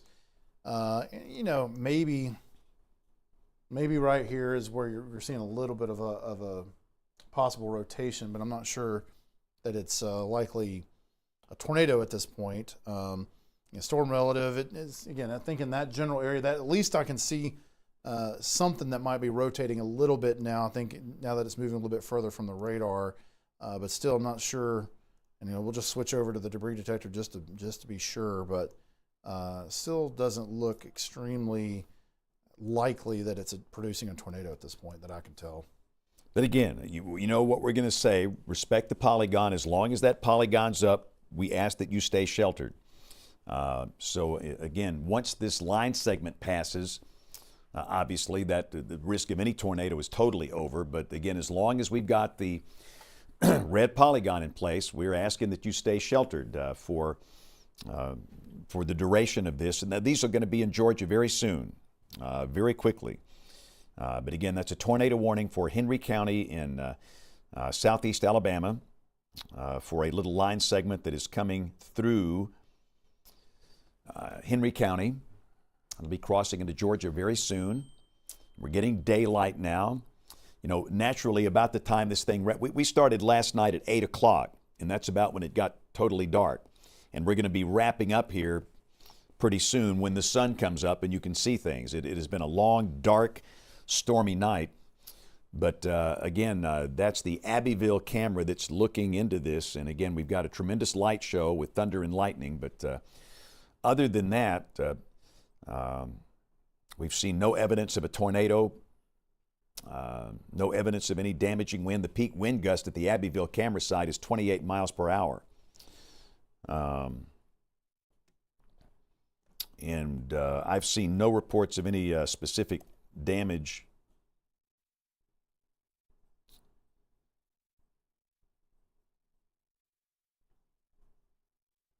coming out of southeast Alabama. And again, that's noise. That's not debris. That's noise. We know what a debris TDS looks like, and that's not one. And again, you've got the little kinks in here, and but normally for a little spin-up tornado, you would see some hint in the velocity display, and it's really hard to find one. And again, this was a radar-indicated tornado, and again, when they issued this, that little spot was back over around Ozark and Dale County, and that little spot is down here. So again, stay sheltered. Stay sheltered. Don't get out of your safe place until we totally get that tornado warning polygon off the board, and hopefully that will be sooner than than later. We're at 6:42.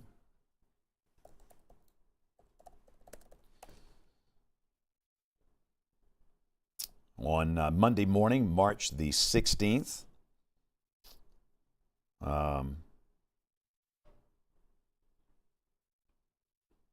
Again, Drew's showing the the progress of these showers and storms. And it's the same thing down here in Houston County. Again, I know we've got a severe thunderstorm warning down here, but we're just not seeing much in the way of strong wind velocities down here. The wind velocities are not overwhelming at all.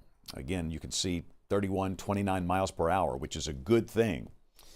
So again, these look disorganized, and they seem to be below severe limits at this point.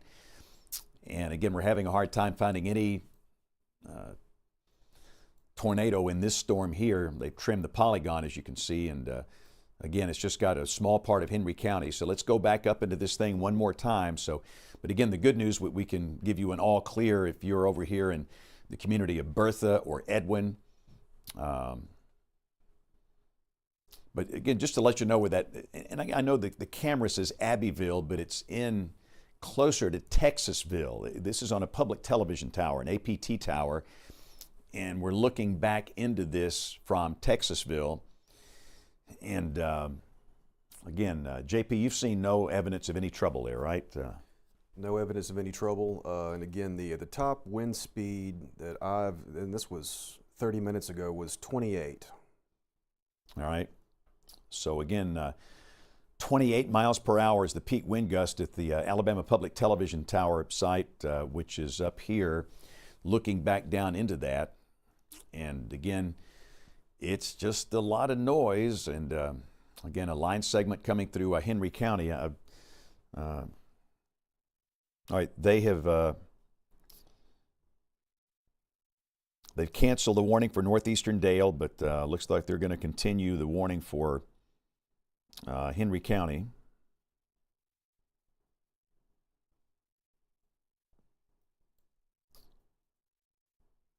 I'm just trying to see if they know something that we don't.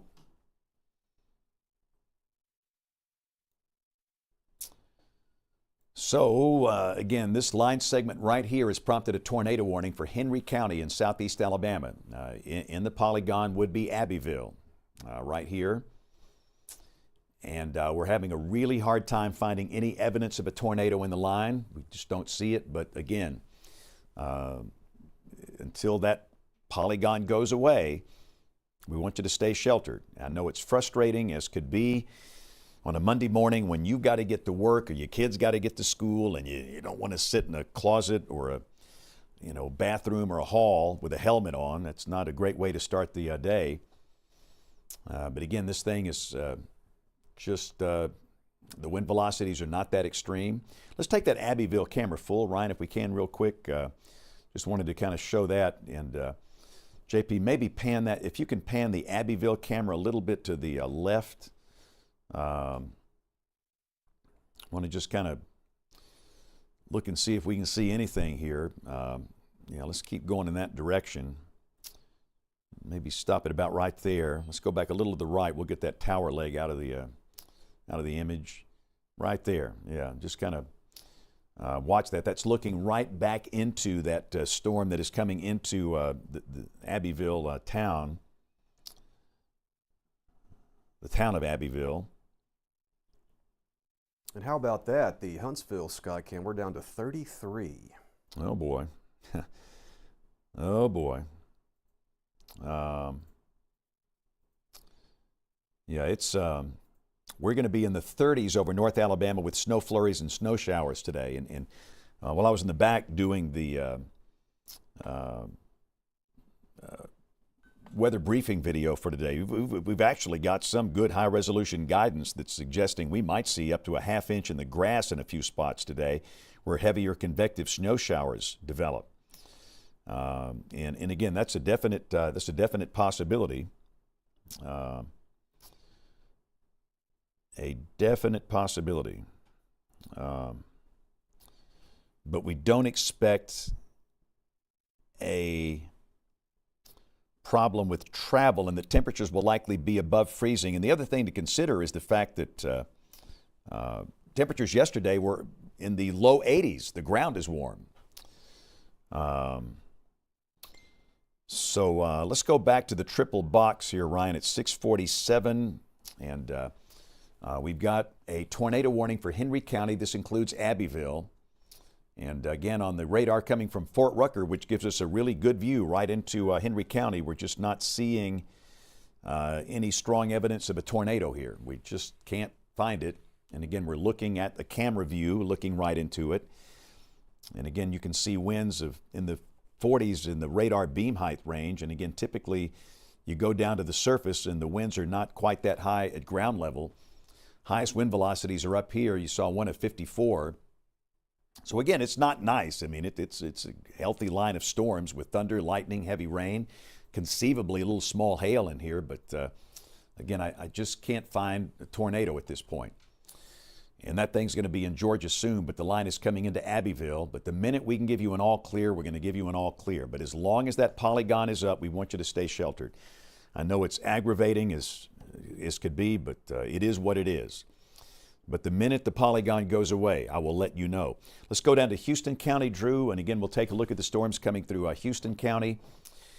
And again, these don't look impressive at all.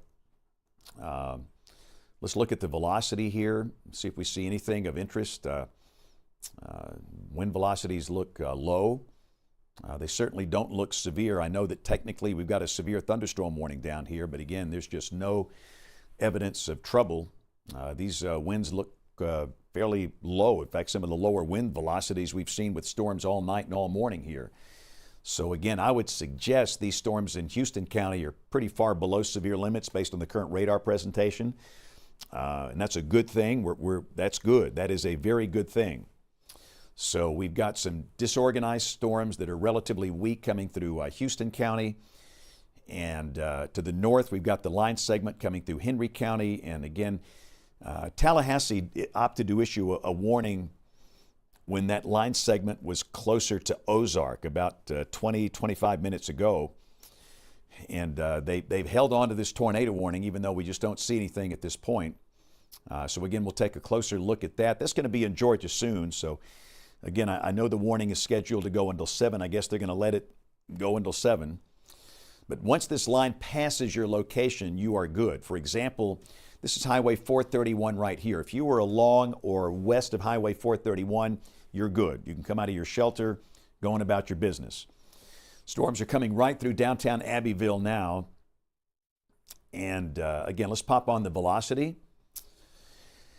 And you can see there's just zero evidence of any rotation here, any circulation. We just don't see that. Now, again, the wind velocities are showing mid-50s in here at radar beam height. So down at the surface, winds are probably 45, 50 miles an hour. And that's a very robust storm. But to be severe, you need 58 mile per hour winds.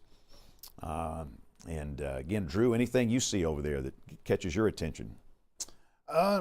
No, just continuing to watch. Again, we've seen, maybe some evidence of broad rotation, along this area there near Abbeville at this point. And there's still a good bit of lightning with this. And so still, worth monitoring it for sure. And, we've continued to have in the reflectivity, you've had still a little notch showing up from time to time.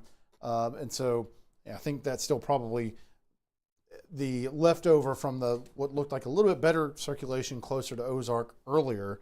But for now, again, we're just having a hard time finding wind speeds that would be high enough to warrant or for it to actually produce a tornado. And again, we're still not getting anything above 55 or 6 miles per hour generally with what we've been querying at radar beam height, which is at this point we're less than 1,000 feet. So we're getting a pretty good sample of what it would actually be, and it still would be slightly lower than this generally right there at the surface. So switch back to storm relative velocity, and again, the looking at the storm relative velocity, it's definitely not a tight circulation or anything like that.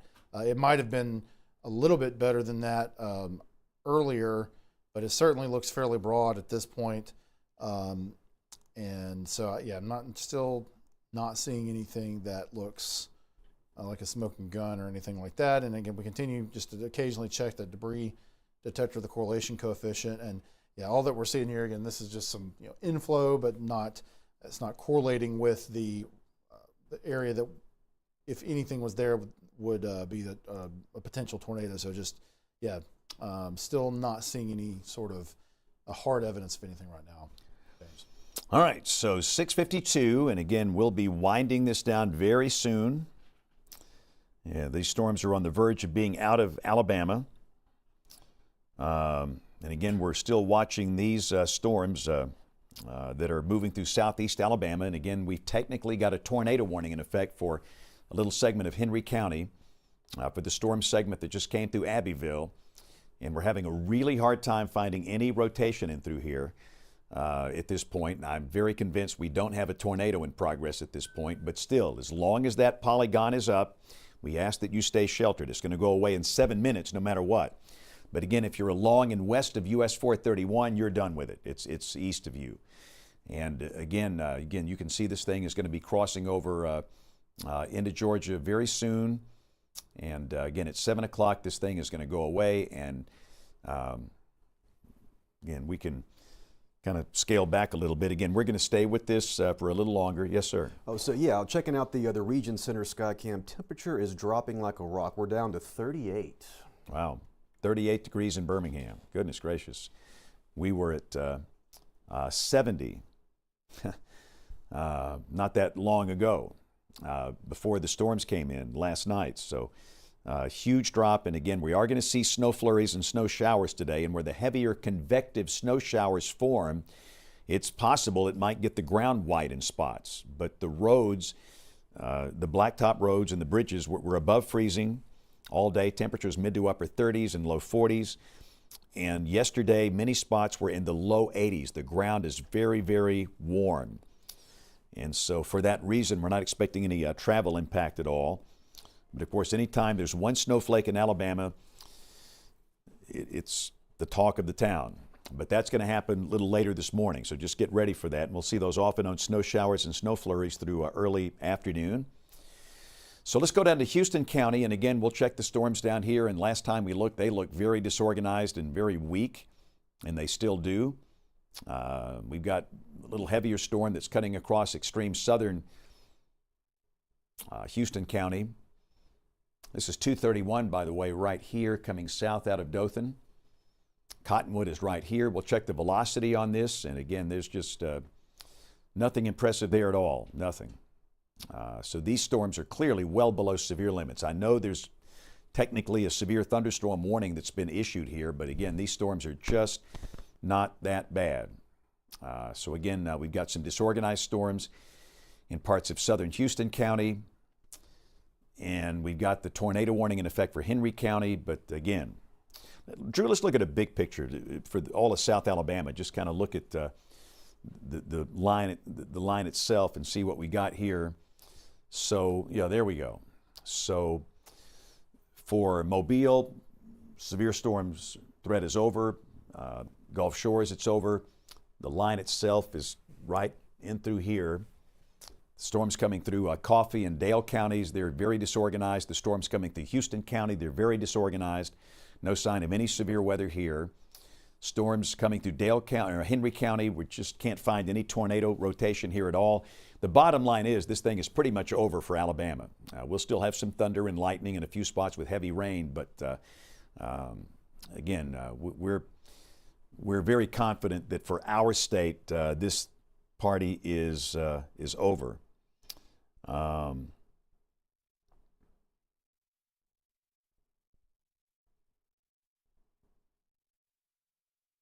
Looking for a few more. I see 0 reports out of Skywatchers, Weather Service, anybody down here.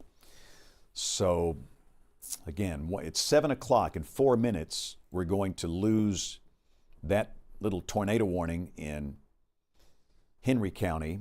When is this severe thunderstorm warning scheduled to go away? It needs to go away now. 8 o'clock? 8 o'clock. Okay. Wow. Maybe that's 8 o'clock Eastern time, because we're straddling, you've got... It's 13Z, James. So it's 8 o'clock. Wow. Well, again, I will just tell you, there's no severe storms in Houston County at all, and this thing needs to go away. And again, this is going to go away at the top of the hour. when does this severe thunderstorm warning go away? I'm afraid to do the cursor in this one. It goes away at 7:15. And again, this segment's going to be in Georgia here in a matter of minutes. So, again, once we get that tornado warning gone, things look fine. For Alabama, I think we're pretty much done with it this morning. Well,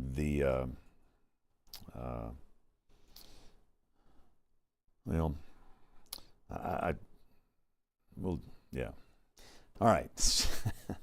Sometimes you need to learn. Sometimes I learned a long time ago. Sometimes you just need to stop talking and don't say anything. It's a very bizarre situation down here this morning. And again, I know it's not funny. We need to.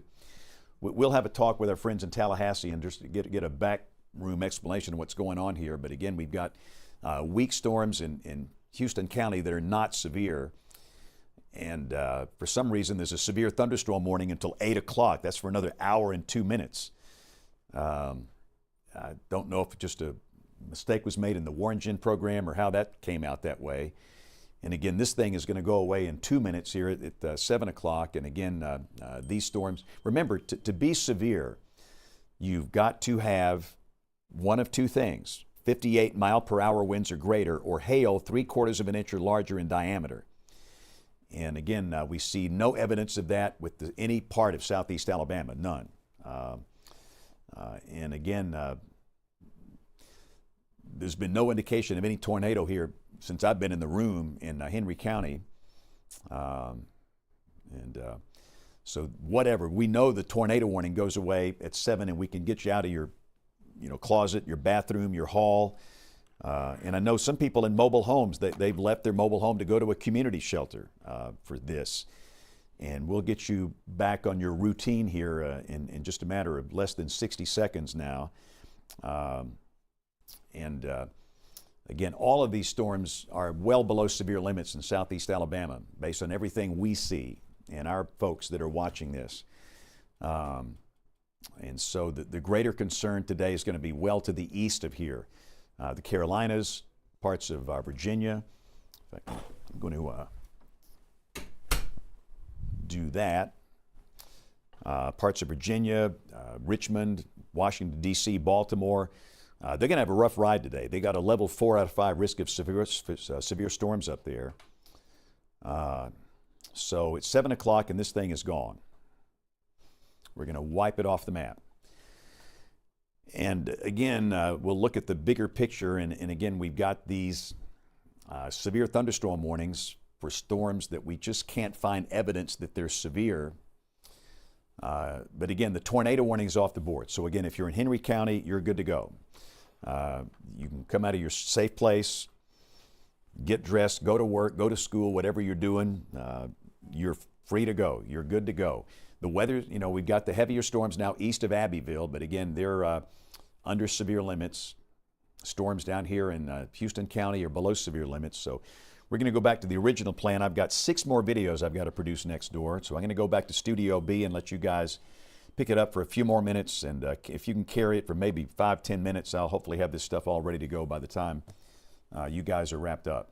But again, I do thank you for watching the Alabama Network. Don't go away. We're going to stay with it for a few more minutes while I get a couple of videos done back in Studio B. But here's Drew, the king of the hill in Studio A now.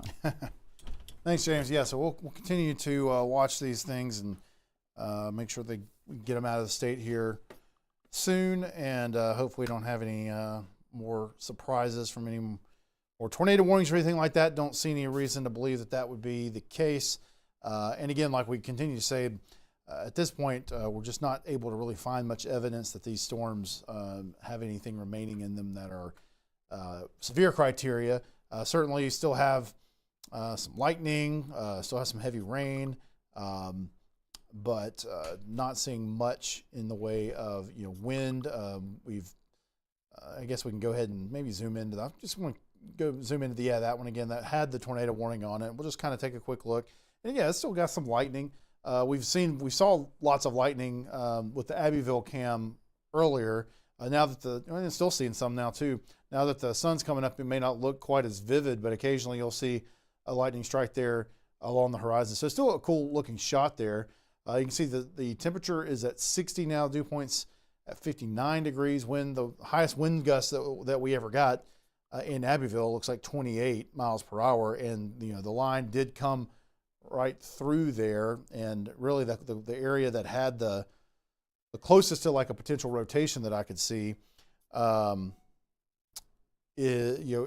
passed really close to Abbeville. So the fact that we only got a gust around 28 miles per hour is a good sign that, again, there's not really any evidence that we've got a severe thunderstorm here. Again, we might see some heavier rain up there closer to kind of northwest of Fort Gaines, really close to the line there with Georgia, to the north of Shorterville, to the northeast of Abbeville, and to the east of Lawrenceville. So there might still be some heavy rain there, a good bit of lightning in that part of the storm. Maybe the winds might be a little bit heavier there as well. But again, nothing in here seems to indicate that there is any real threat with this, so that is good to see. And continue to kind of watch the camera there. And yeah, definitely even the lightning intensity looks a lot less there. But again, looking at our section Skycam there, we're seeing those temperatures in the 30s. So again, we're going to pretty shortly transition over to the next part of the day, which is going to be the snow showers. And the cold weather is already here in the northern part of the state, but a few snow flurries and snow showers, and whether we actually get enough to accumulate a little bit on some grassy areas, even though we don't expect any issues with impacts on the roads or anything like that. But it might be some fun for a few folks for probably a fairly short period of time. But again, don't really see much else within this. And then again, this is the one that I guess in theory should be expiring in about 10 minutes. That's right. So let's see. And hopefully we'll see some indication. Well, I guess we can move down to the Houston County one again. Hopefully we'll get some indication here fairly shortly that they're going to cut that one off, or that they're going to cancel this one well before the 8 o'clock expiration that it currently has. Let's see. We're not really getting much commentary from Tallahassee on, really, I haven't seen much on this particular warning in a really long time. Again, we can just flip over to velocity just for the fun of it here, Bill, and see. Here's your base velocity, Drew. Okay. Yeah, let's just do a few queries there. I can just tell looking at the palette there's not much going on there. But Oops, I'm sorry, that's not. It's still showing until 8. I've got my 24-hour badge now, Drew. So I know. the brain and the You need to go to sleep. fingers are not always communicating properly here. Yeah, it's time for you. Yeah, Time for you to give some velocities rest. are pretty low. Yeah. So again, we're maybe could get 20, 30 mile per hour gusts out of that potentially, but it's certainly not severe level at this point. I guess we could see what the inbound is on this. That's still maybe only 20 or 30. Okay, that's 38, but still we're not at severe criteria with that. But it does look like there's that little cell down there. It's got a little bit more lightning with it. It's trying to move back in. I guess let's see the motion on that real quick with the laps. Just see if it's. So that might try to sneak back up into that southern part of Houston County for a little bit there. Might bring, and it looks like it's going to bring some heavy rain and some lightning, and maybe some winds 20, 30 miles per hour.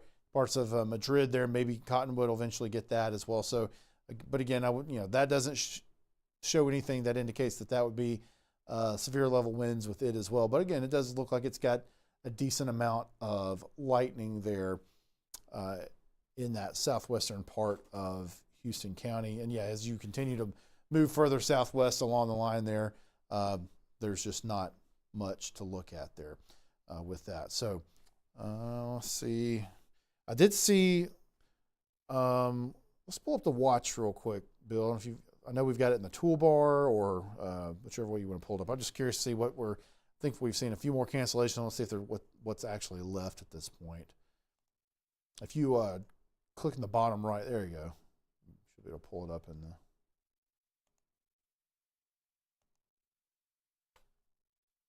All right, so yeah, they've just issued a big, watch that goes through 1 p.m. Central Time through southern Georgia. Yep. Up into the Carolinas and through much of the Florida Big Bend area. But that it still continues the watch till 9 a.m. for southeast Alabama. Yeah, so of course some of these areas are, especially as you move further to the east, are just getting started and getting those new watches issued. Thankfully, we're winding down here, and again, we don't expect that these counties are going to be under watch for 2 more hours at this point. But again, you basically just have Coffee and Dale, Henry, Houston, and Geneva. Those are the only watches, are the only counties left within the tornado watch in Alabama. So that would be it for now. And so that is good to see that we're getting closer to the finish line as far as the watch is concerned. So let's go ahead and we can switch it back to the radar here.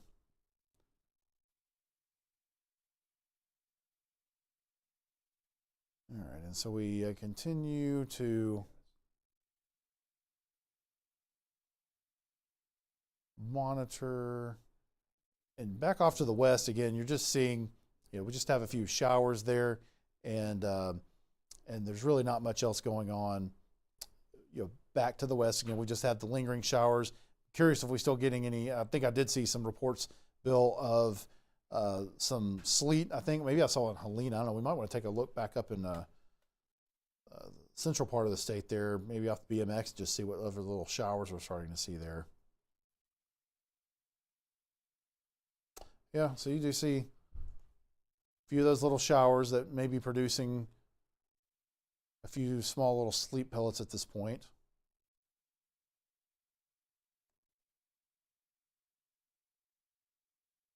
And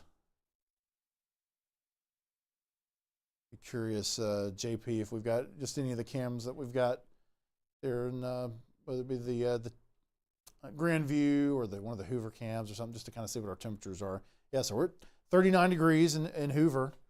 So I could see where you could definitely get a few little sleet pellets there. We're getting close enough to the freezing level at that point to potentially see that. And I just heard something else. That is severe thunderstorm warning. Okay.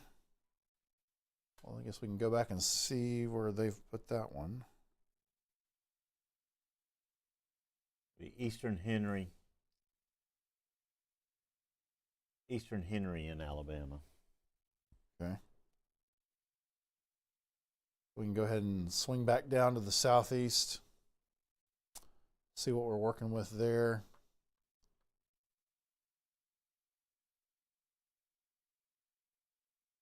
So I guess, is it just this little piece right here?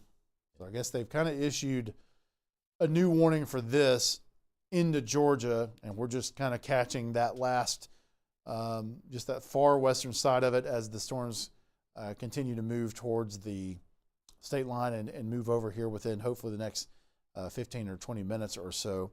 Again, let's take a quick look at the velocity again here and see if we see anything. And do a few queries along here. And again, I see a few values that are up, especially into Georgia, that are getting a little bit higher, a little bit closer to sphere criteria. You see some 50s and some 40s, but again, we're looking at beam height there. But as you get back into Alabama, you're still getting back down into the 30s and 40s. So,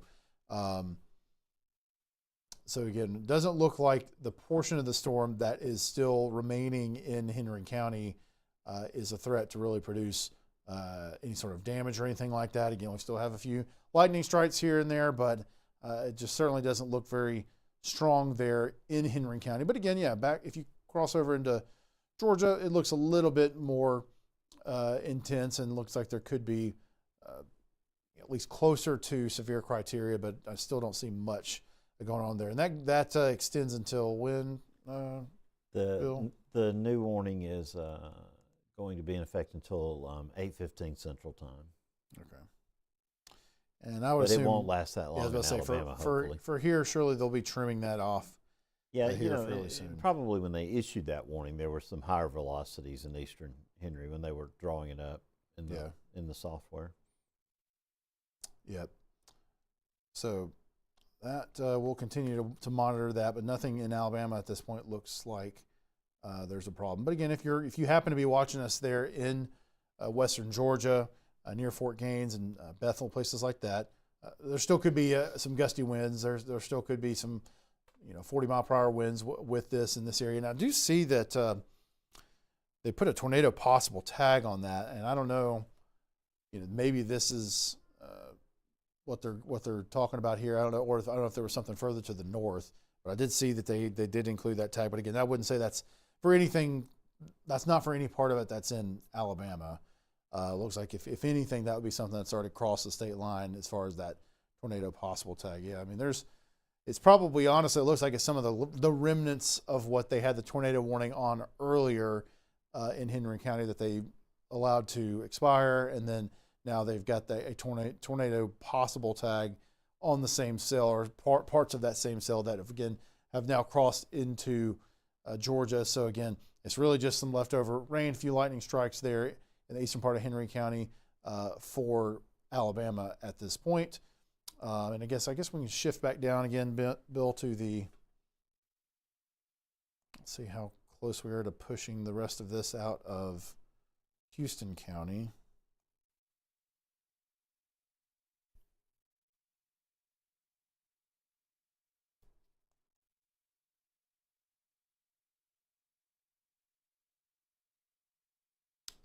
It looks like, again, that little portion that we were talking about, pushing kind of back up from Florida into near Cottonwood there, that continues to kind of push over. But, again, there's maybe a few little gusty parts of the wind there that you might get a few decent gusts at times, but nothing that rises to the level of severe criteria that we can see there. We're still looking at 20, 30-mile-per-hour winds at beam height, and likely less than that as you move further down towards the ground.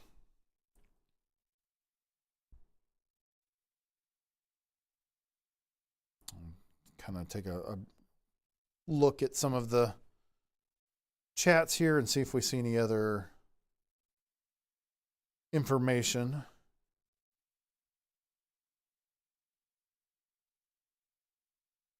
Let's see.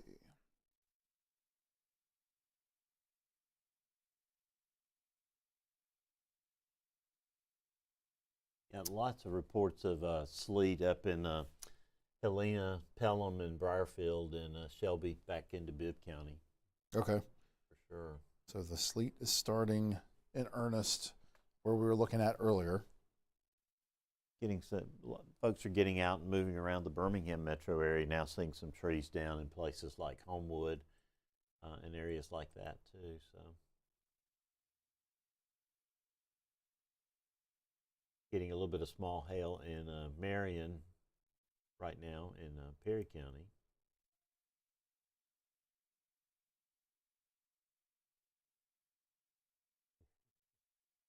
Some folks are commiserating with us over our warnings.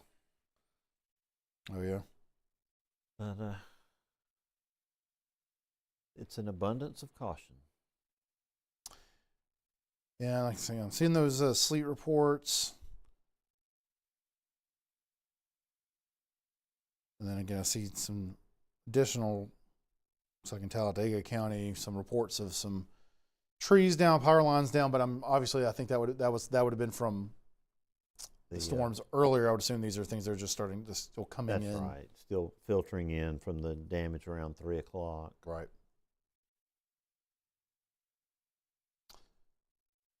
Yeah, probably not a bad idea to kind of take a quick look at the power outages, and that kind of tells us the story too here, that you've got quite a few power outages in places that did see quite a bit of downed trees in the last number of hours. So it looks like Tallapoosa still has, from what I can tell, it looks like that's still the highest level in the state. 4,500 customers without power in Tallapoosa. We saw some tree damage. So it definitely looks like there was at least some straight line wind damage, knocking down some trees and power lines in Randolph County. You got 2,000 customers out there. Elmore County, 2,500.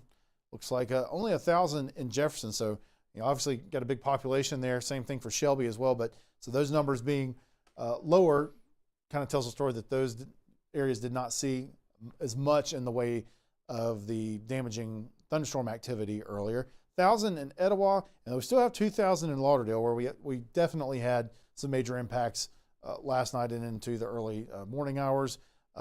So because we had up to, I think, about 10,000 or so at one point there in Lauderdale. So good to see that most of that is back online at this point. But as we look down into southeastern Alabama, only 100 customers in Houston County. So, and you don't see any outages in any of those surrounding counties like Henry County, where we've seen that tornado warning earlier. So that's a good sign. That I think helps us confirm that we likely didn't have a tornado in Henry County, at least from what we can tell at this point. The fact that we don't see outages showing up there yet. But again, we've got 100 in Houston, which again, still not fun to have your power go out. But again, doesn't look like a big number that would make us think that there was some sort of major impacts from the warnings that are currently, or from the storms that have been moving through here fairly recently. So good to see that the southeastern corner looks relatively clear here from the power outage standpoint there, Bill. Yeah, total 26,000 people in this, or 26,000 customers in the state of Alabama right now without power. Already 50,000 customers in the state of Georgia without power. So it's going to be a rough day in the state of Georgia, South Carolina, North Carolina, up into Virginia, and the Delmarva today, with that level 4 out of 5 risk, including widespread damaging winds and the threat of significant tornadoes there today. So it's going to be quite a wild ride in those areas, but not getting off to a good start in Georgia. And I really am surprised that we don't have 6-figure power outages here in Alabama, Drew, given kind of, what we thought. We've been lucky that we did not get the widespread wind damage that we began to believe that we might. With a 70-knot low-level jet and 110-knot mid-level jet, the conditions were there dynamically for us to have really widespread severe weather. And just for, a very thin layer inversion, kept these updrafts from getting out of control overnight, which is just really good news. Yep, absolutely. We always are, if we can find a way to disrupt these kind of situations where it looks like everything's kind of coming together to produce a more impactful event. Hey, we're happy to be not all the way correct in situations where it means that we're going to have less impact and less people are going to be seeing impacts to their homes and their families and their have it. And if obviously we want to avoid all injuries or anything along that line. So, but still, not that we haven't had a lot of impacts around the state. We've still had probably at least a couple of tornadoes, and we've had a lot of trees down, had a lot of power lines down. So there's still plenty of people who have some not fun days ahead as they wade through insurance claims and all the kind of stuff that you have to do if you get a tree fall on your house and the damage that has occurred to the people that have sustained it is still not fun. So I want to minimize that. But again, the fact that from what we can tell from what we're hearing so far, we haven't still no sign of any injuries or anything worse than that with what we've seen. So that is great news that we can continue to communicate at this point. And again, we're still kind of looking at our southeastern remaining warnings here. And it looks like that cell that we still have in that warning that got kind of reissued here recently is basically moved all the way into Georgia at this point. So we still have that edge of that polygon, but I'd say at this point, Henry County, you're good as far as that severe thunderstorm warning is concerned. You've got a few showers still here left over. We can maybe zoom in and just take a quick look at those. They look pretty disorganized to me, but I guess we can switch over to the velocity here and just kind of take a quick look.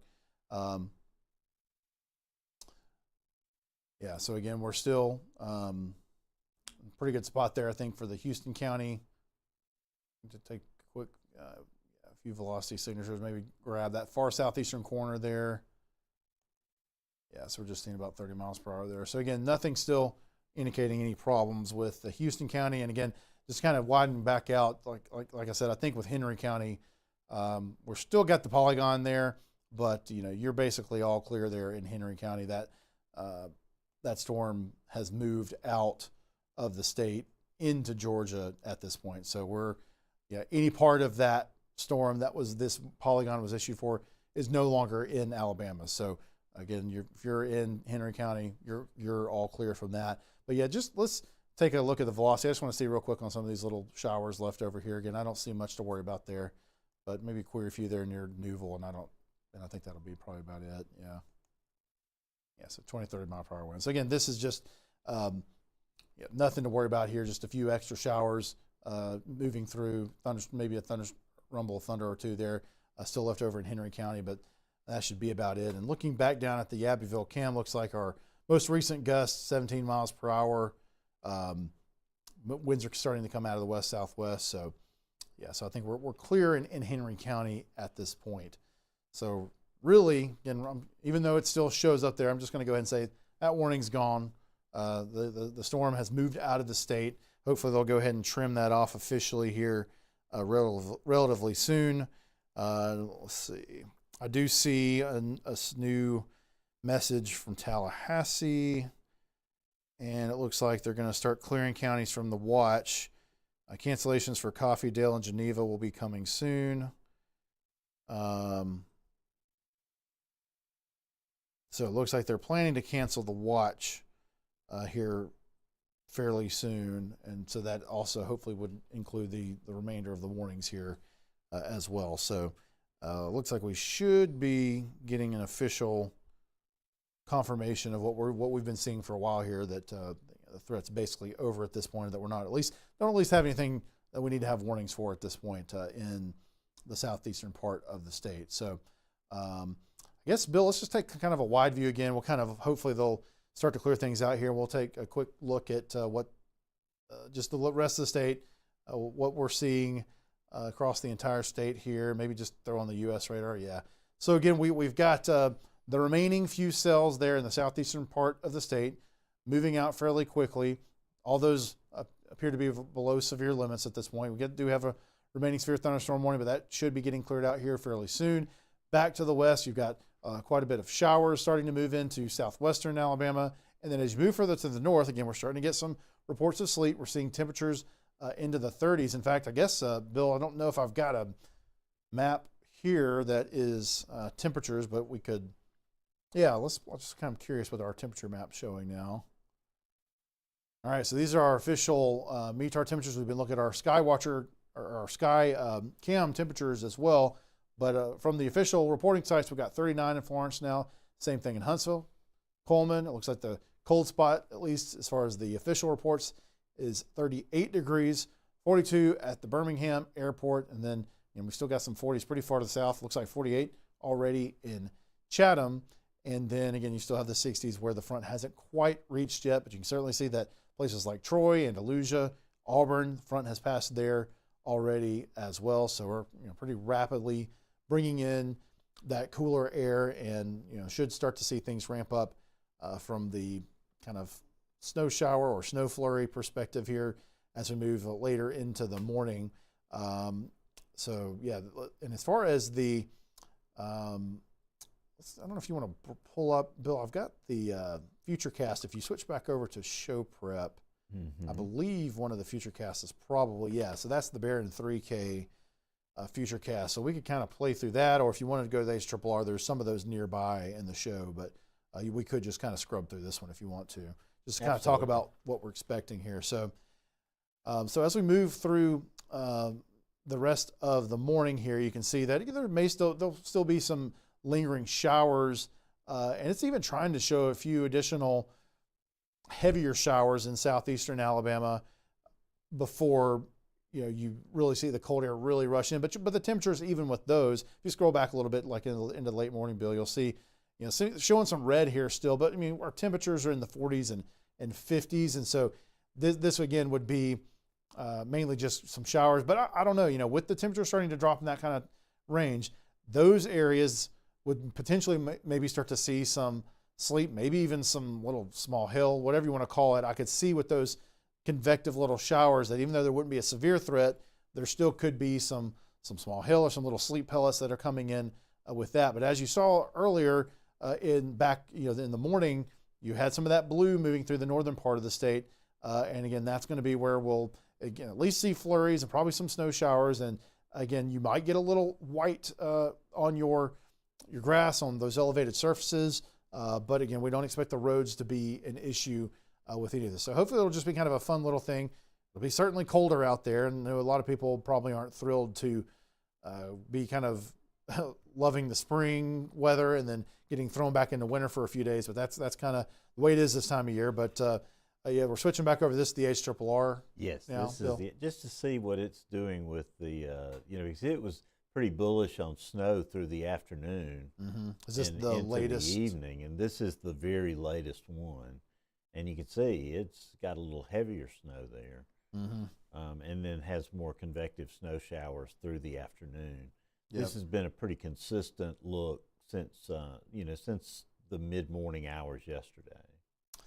Yeah, so definitely like you were saying there, it's like you've got an initial band that moves through, but then it looks like the HRRR is picking up a little bit more of those kind of persisting little showers, convective showers, continuing to be there for a little bit longer into the afternoon. It looks like even into the evening.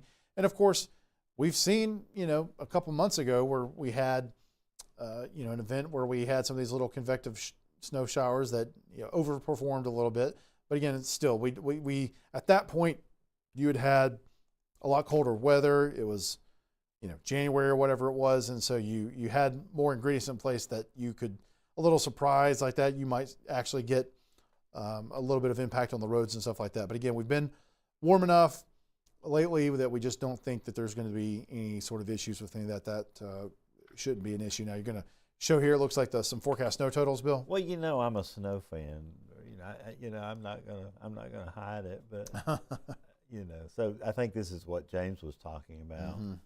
That you might see some grassy areas pick up a half-inch of snow in northeastern parts of the area, and no impacts on roads or anything. You can't go from 82 degrees, 78 degrees in these areas to having problems. But I don't think we'll see any kind of significant accumulations at all. But it's fun to think about. Certainly for snow fans that have been fairly deprived through this winter this year. Yeah.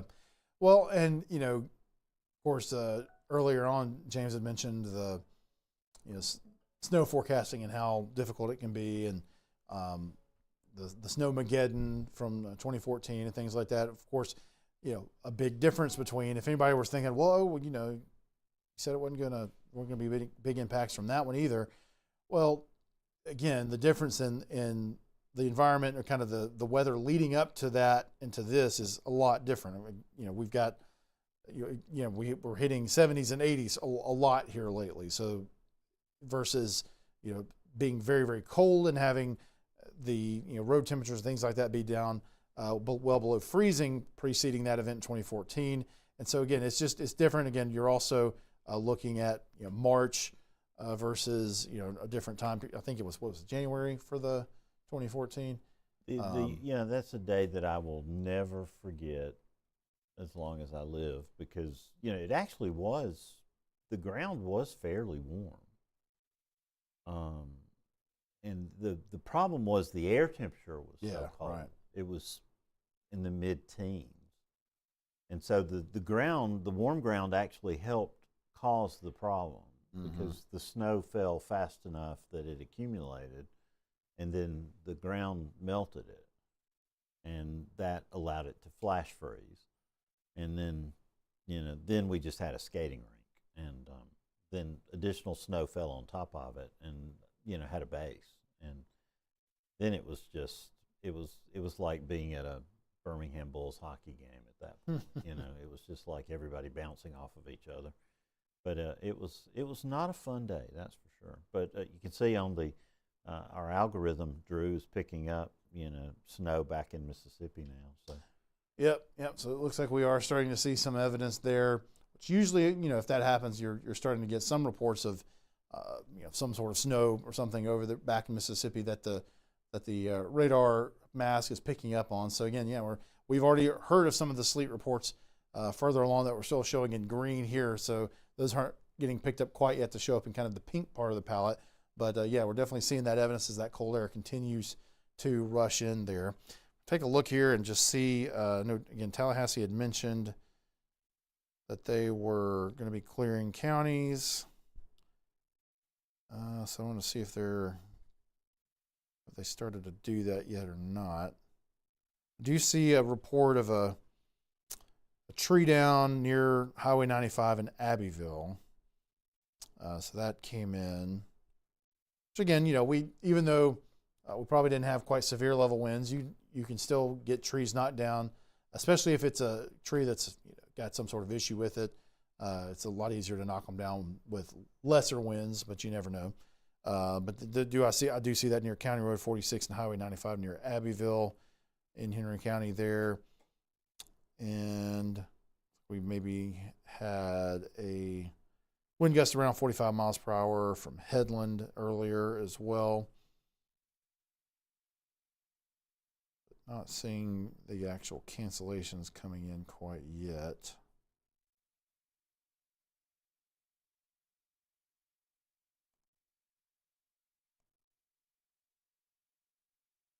And even seeing, so the National Weather Service in Mobile is even talking about with some of the sleet showers they're getting reports of back in Mississippi, that they wouldn't be shocked to hear of some sleet mixing in with some of the rain in parts of Choctaw and Clark and Wilcox counties in the next couple of hours. So again, no impacts, but certainly looks like there even some of our southern counties that you wouldn't expect would be getting sleet necessarily with this, and probably won't see any sort of snow flurries, but at least may see a little bit of sleet mixed in with some of the rain here in the next few hours. So again, just a crazy kind of roller coaster here. What was that? What did I hear there? That's the new day one coming out. Okay.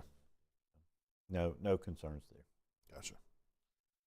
And there's Rehoboth. There's our great coffee place. Oh yeah, there it is. All righty. Well, so at this point, I don't know if we've given James enough time to get the all the products made, to get the channel freshened up. But I think we're getting his inventory. Yeah, we'll check real quick. But I think we're he pretty is a close. Machine. There is no question about Absolutely, he's cranking them out back there as we Well, speak. he is a machine. He has done 6 products. Okay, so we're good. So I think at this point, again, we've still got this severe thunderstorm warning that they have not canceled yet in Houston County, but I just don't see any good reason to continue with it, because again, we'll just double check it. Maybe we'll zoom in one more time. Let's just check a few things before we call it an event. But I think we're pretty close to the point where we can go ahead and call the dogs off and end our coverage here. If for some reason something crazy happened, we'll hop back on here. But again, we're not seeing any evidence of anything that we need to worry about too much with this. And again, I'm looking just to kind of check things again. We may want to check this cell back here in Western Geneva County as well, see if anything looks weird with that. Maybe get a few queries on the velocity data on that there near Samson, and just to see what kind of, actually showing a little bit more there. That may be problematic. That may be, it looks like actually. No, that's a Watch County notification. So that may be that clears Coffeedale and Geneva. Okay. But leaves Henry and Houston. Henry and Houston are still on their watch. Okay. All right, so we're making some progress there on clearing things out from the watch. Again, we'll watch this little cell here in Western Geneva County. Again, we don't see anything severe criteria at this point. If we can play it real quick, I just want to kind of see what the overall motion is on that one. But it is going to it's kind of moving sort of northeast, so it's kind of trying to head back into Alabama for a little bit longer out of Florida. And we have a few more of those back down and moving in towards Houston County as well. But again, none of this looks severe at this point. Lightning's ramping up a little bit. Right? Yeah, I got like 4 strikes in the last several minutes. Very heavy rain coming into Sampson now. But, nothing that looks like it's threatening to be severe right now, for sure. No. And let's go back over to Houston. Let's just check what's currently there now. And again, that warning, they've still got the warning there. Of course, they didn't cancel the watch in Houston County yet either. So I guess that's part of the reason they've left the warning there. But the original cells I think that they had issued this on have moved on at this point. They've maintained it. But let's take a look at the velocity here, just to make sure nothing in here is sneaking up on us. Yeah, just do a few queries in there just to make sure, but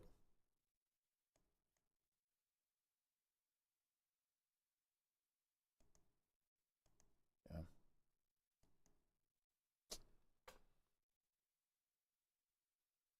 Any other suspicious areas you want me to check? No, I think we're good on that. So There comes your outflow, I guess, right there into Ashford and Madrid and Cottonwood. Fedette just got across through Fedette. I showed James's James Mystic's fabulous mural from Fedette on Saturday. Oh yeah. Yeah, I think I saw that actually. Yeah, that was awesome. Let's do one quick query there between Browntown and Ellaville down in Florida. Just want to take a look at that. See what it is. Oh, dang.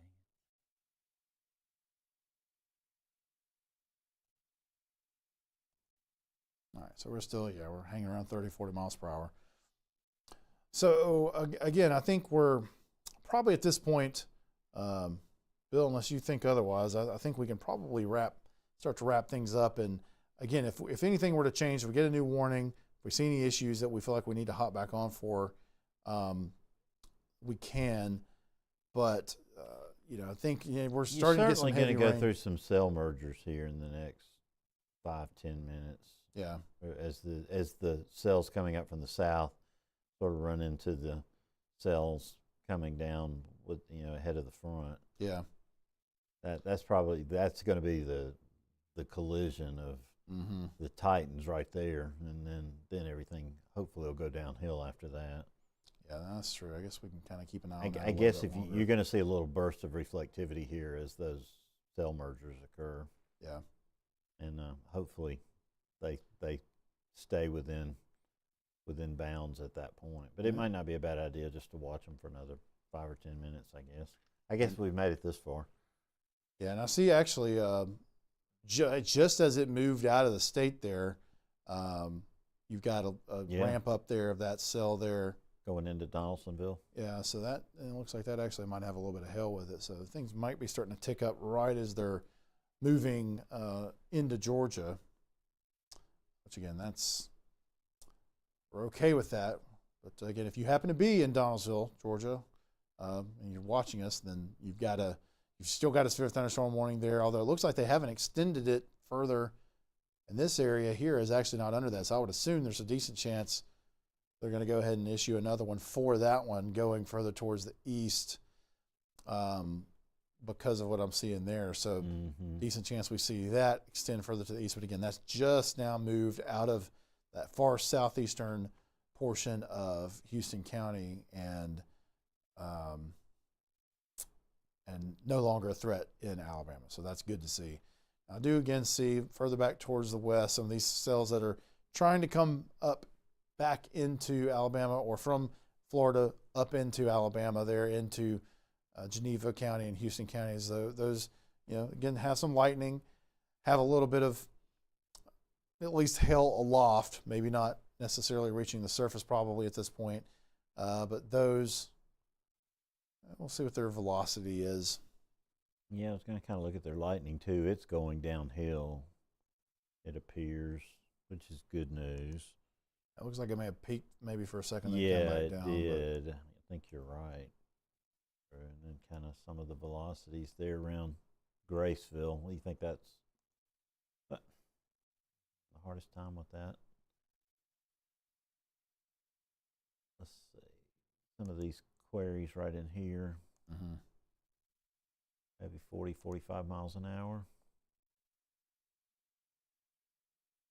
So nothing out of bounds for sure. Yeah.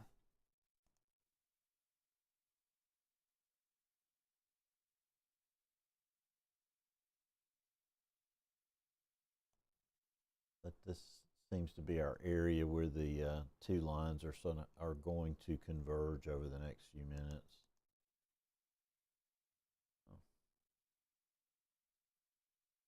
Yeah, I'm seeing Tallahassee's saying there's still portions of the southeastern Houston County storm which could see severe gusts with the frontal push, and a few storms moving into southeast Houston from Florida. Severe threat will end just after the frontal push through the county. So yeah, I think that surge from the north is gonna sort of spell an end to the severe weather. Yeah, so they're going to keep that going for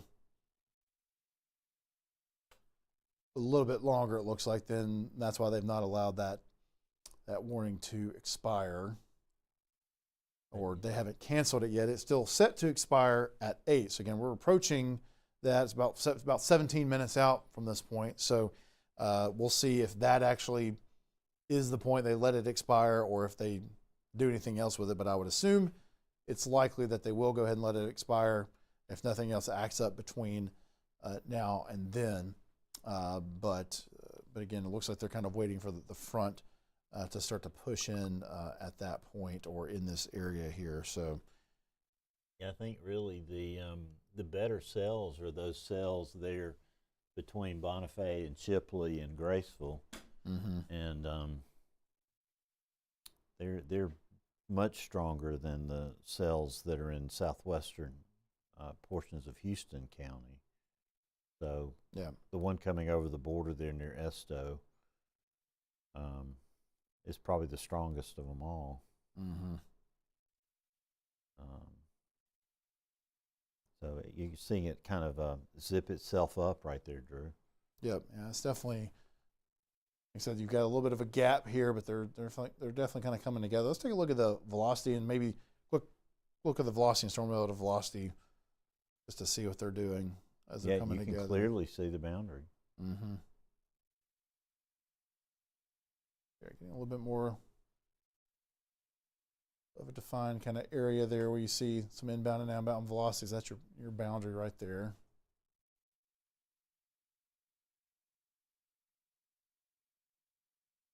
Again, no gusts that seem to be problematic at this point. I guess we could try that. Yeah, that little pixel. That's 46. the strongest one I see. Sampling that cell right there is about 46 miles per hour. Yep.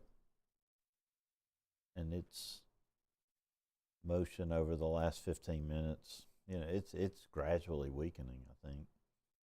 So it'll be interesting to see what happens to it as it rides along that boundary.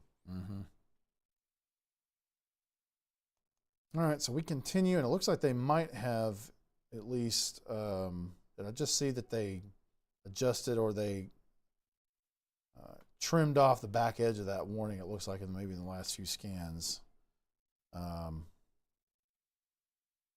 Pretty sure that's what I saw. So places like, yeah. So they did trim that off a little bit.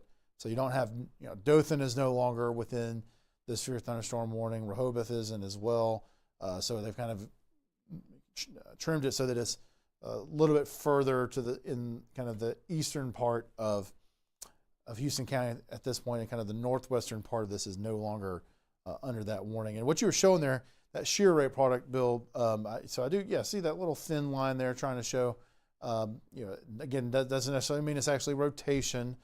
Maybe we need to relabel this product because there's a lot of times that we are looking at it for straight line winds as well. So, I mean, again, it does seem to show some possibility of some gusty winds there north of Cottonwood. Again, you see some lightning starting to ramp up in that area. Still nothing crazy, but we are seeing a little bit there, Bill. But it clearly shows there's a change in wind direction there. And we saw that in the base velocity, winds going to and away from the radar in close proximity to each other. But it seems to be weakening a bit, and the push of the front is winning, Drew. Mm-hmm. That surge of the colder air, which is good news. That's what we want. Yep. We want the front to win out and push this stuff on out in as far south as we can get it. Yep. We're getting close there. Again, we zoom back off towards let's just zoom out a little bit, let's get a little bit more of a look at what's happening. And we're still got that little cell that we were watching move into western Geneva. It's kind of now moved into right around Geneva, maybe has already kind of passed through Geneva. So we'll take a quick look at that as well. Again, no warning on this, but if you're in Geneva, you got a heavy shower here fairly recently, and then things have kind of quickly moved on to the east at this point. As far as the velocity is concerned, I don't really see too much. That's a really big concern. There are some gusty winds there. It looks like at beam height to the west of Geneva, in between DeSampson and Geneva. Yeah, I don't have to look and see what height we're at here. We're about 2,400 feet.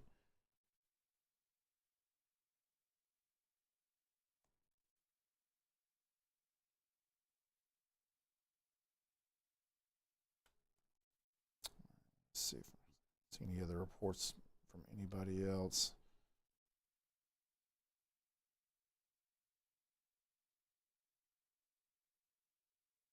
Looking at our Skywatcher chat here.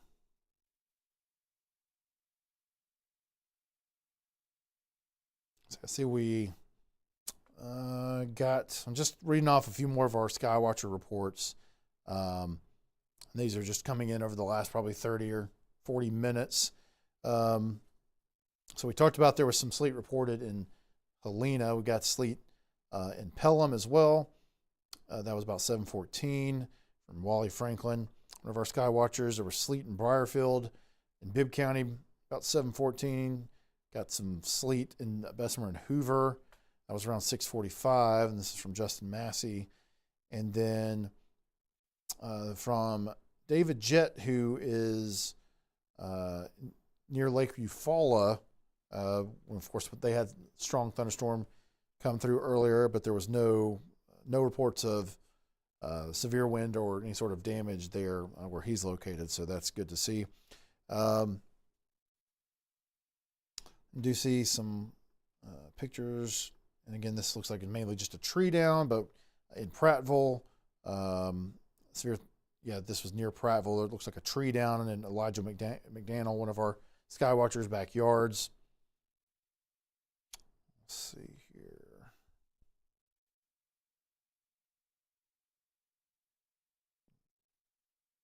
And then I see some light sleet and wind gusting in 6 Mile, and this was in Bibb County as well. So again, a lot of the reports are going to start coming in now based on the sleet, and eventually, most likely, some snow flurries or some snow showers as we move on through this morning and into the afternoon. And it's 7:51 here in the Alabama Weather Network, and we're just continuing to try to usher the last of these storms out of the state here. We've still got this severe thunderstorm warning active for kind of the southeastern part of Houston County. Includes Madrid, Cottonwood, Ashford, Gordon, and places in kind of southeastern, eastern Houston counties. Dothan, again, you're no longer in that polygon for the severe thunderstorm warning. And it's, again, we got a fairly congealed sort of mass of rain here now, Bill. I guess kind of play that through again. It looks like we've kind of mostly got things merged up decently well now. Yeah, the reflectivity increased. The overall intensity picked up, but I don't see anything that makes me think it's tending to be severe. Yeah, let's take a quick look at the velocity.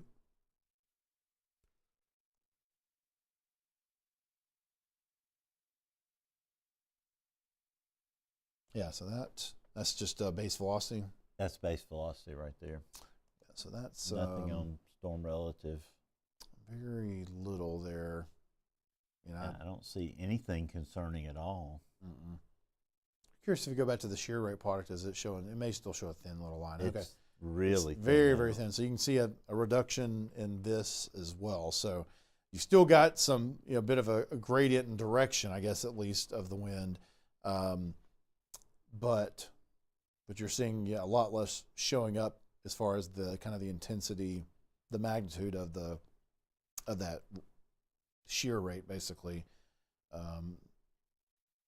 So that's good to see. That's another good sign that cell mergers and other things going on there have not intensified the storms or anything like that. In fact, it looks like they have begun to start weakening again. Now, looking back over into Geneva County, see a few little blips there, but actually it looks like that's on the west side of really where the heavy rain and everything is potentially. See if you kind of switch back to reflectivity, I'm curious.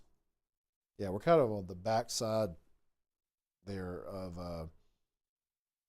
of that. So again, that shouldn't be anything to worry about, but there's still pretty heavy rain falling there in Hartford and kind of the eastern part of Geneva County. Again, we're east of Geneva, and again, there is no warning for that. We're just kind of paying attention to it because it's a heavier cell.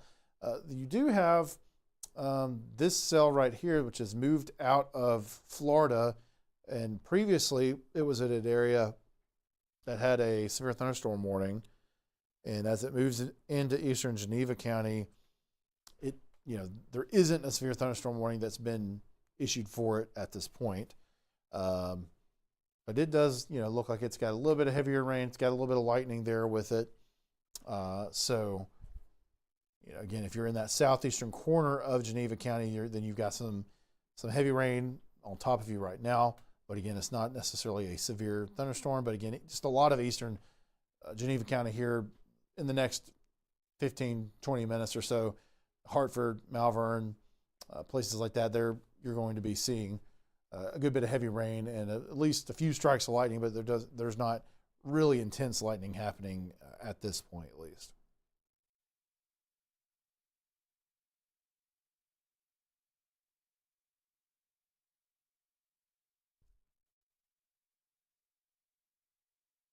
Let's see here.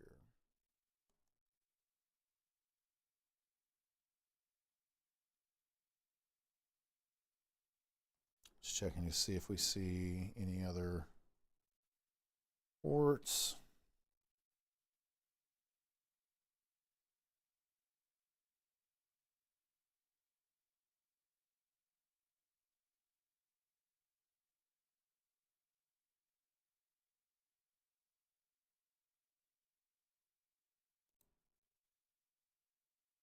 I'm not seeing anything out of Tallahassee No. at all. And, the only things coming from our sky watchers are sleet reports and some damage reports coming in from Lexington up in the northwest corner of Alabama. A lot of nice notes about the long coverage overnight. I think we've been on the air now for, can't tell, I thought I would be able to tell you, but the latest information in is another little bit of accounting work on the watch. They've cleared Henry County. Okay, they cleared Henry. Looks like Houston's the only one remaining now at this point. That's right.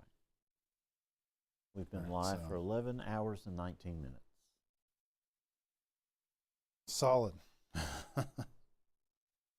Yep. We've it's taken, well, to be honest, it's I think everything was moving a little bit slower than what some of the models were trying to show. I think we were kind of thinking it might be rushing through here a little bit faster than it did.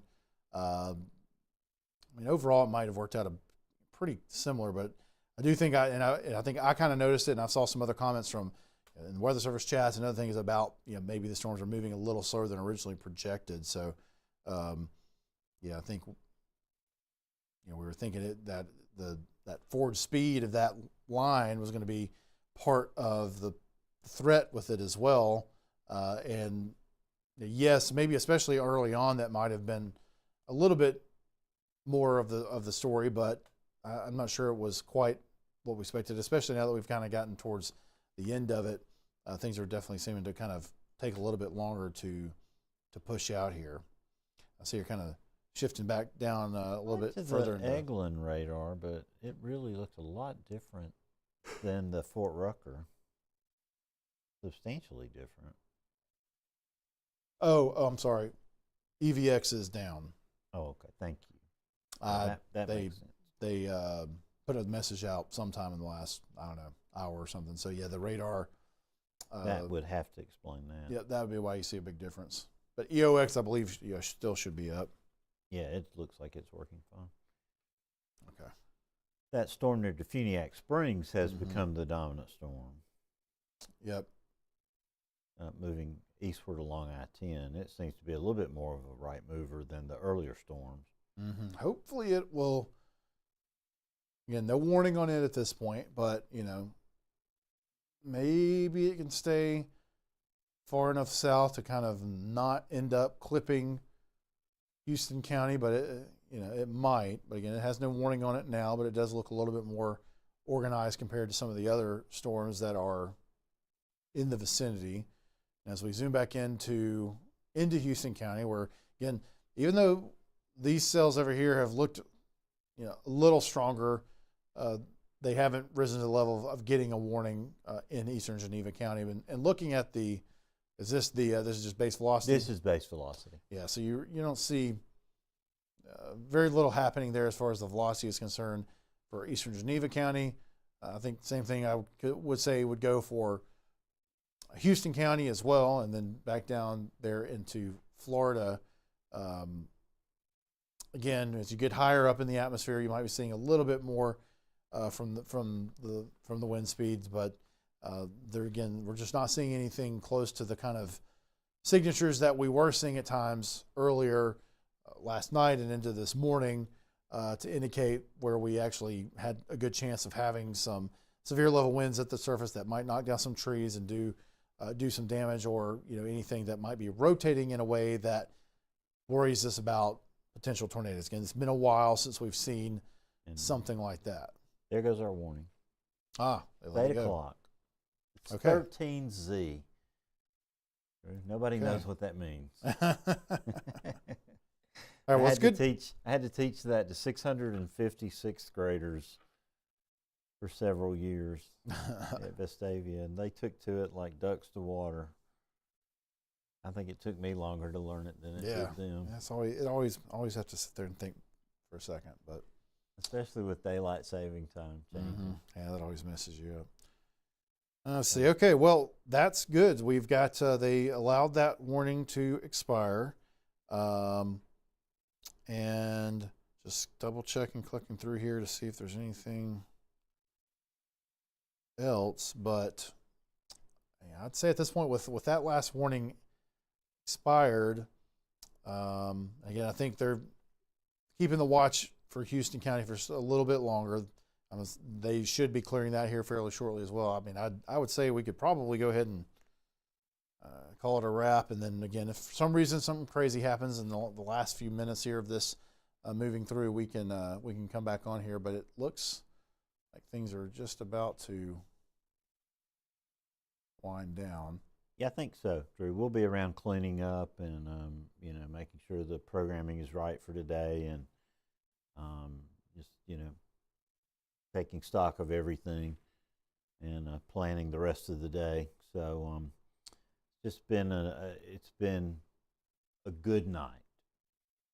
I know we have some damage. We have a lot of people without power, but it's much better than it could have been.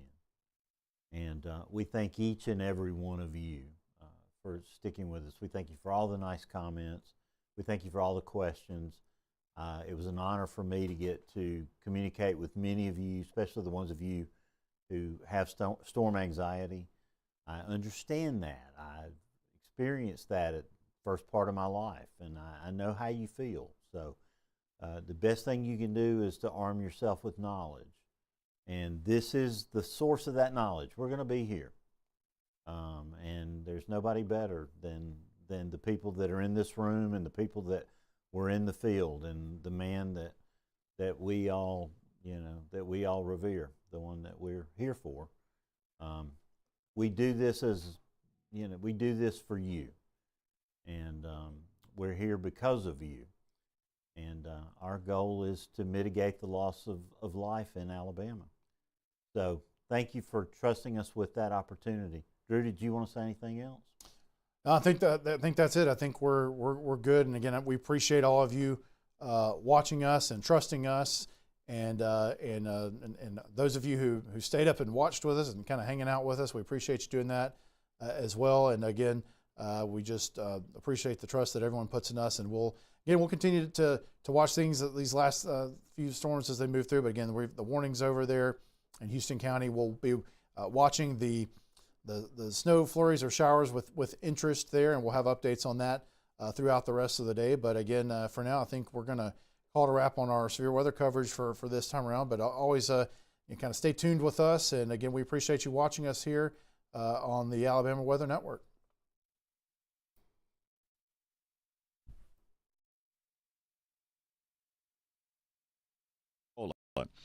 For that storm segment that is moving along the Gulf Coast this morning.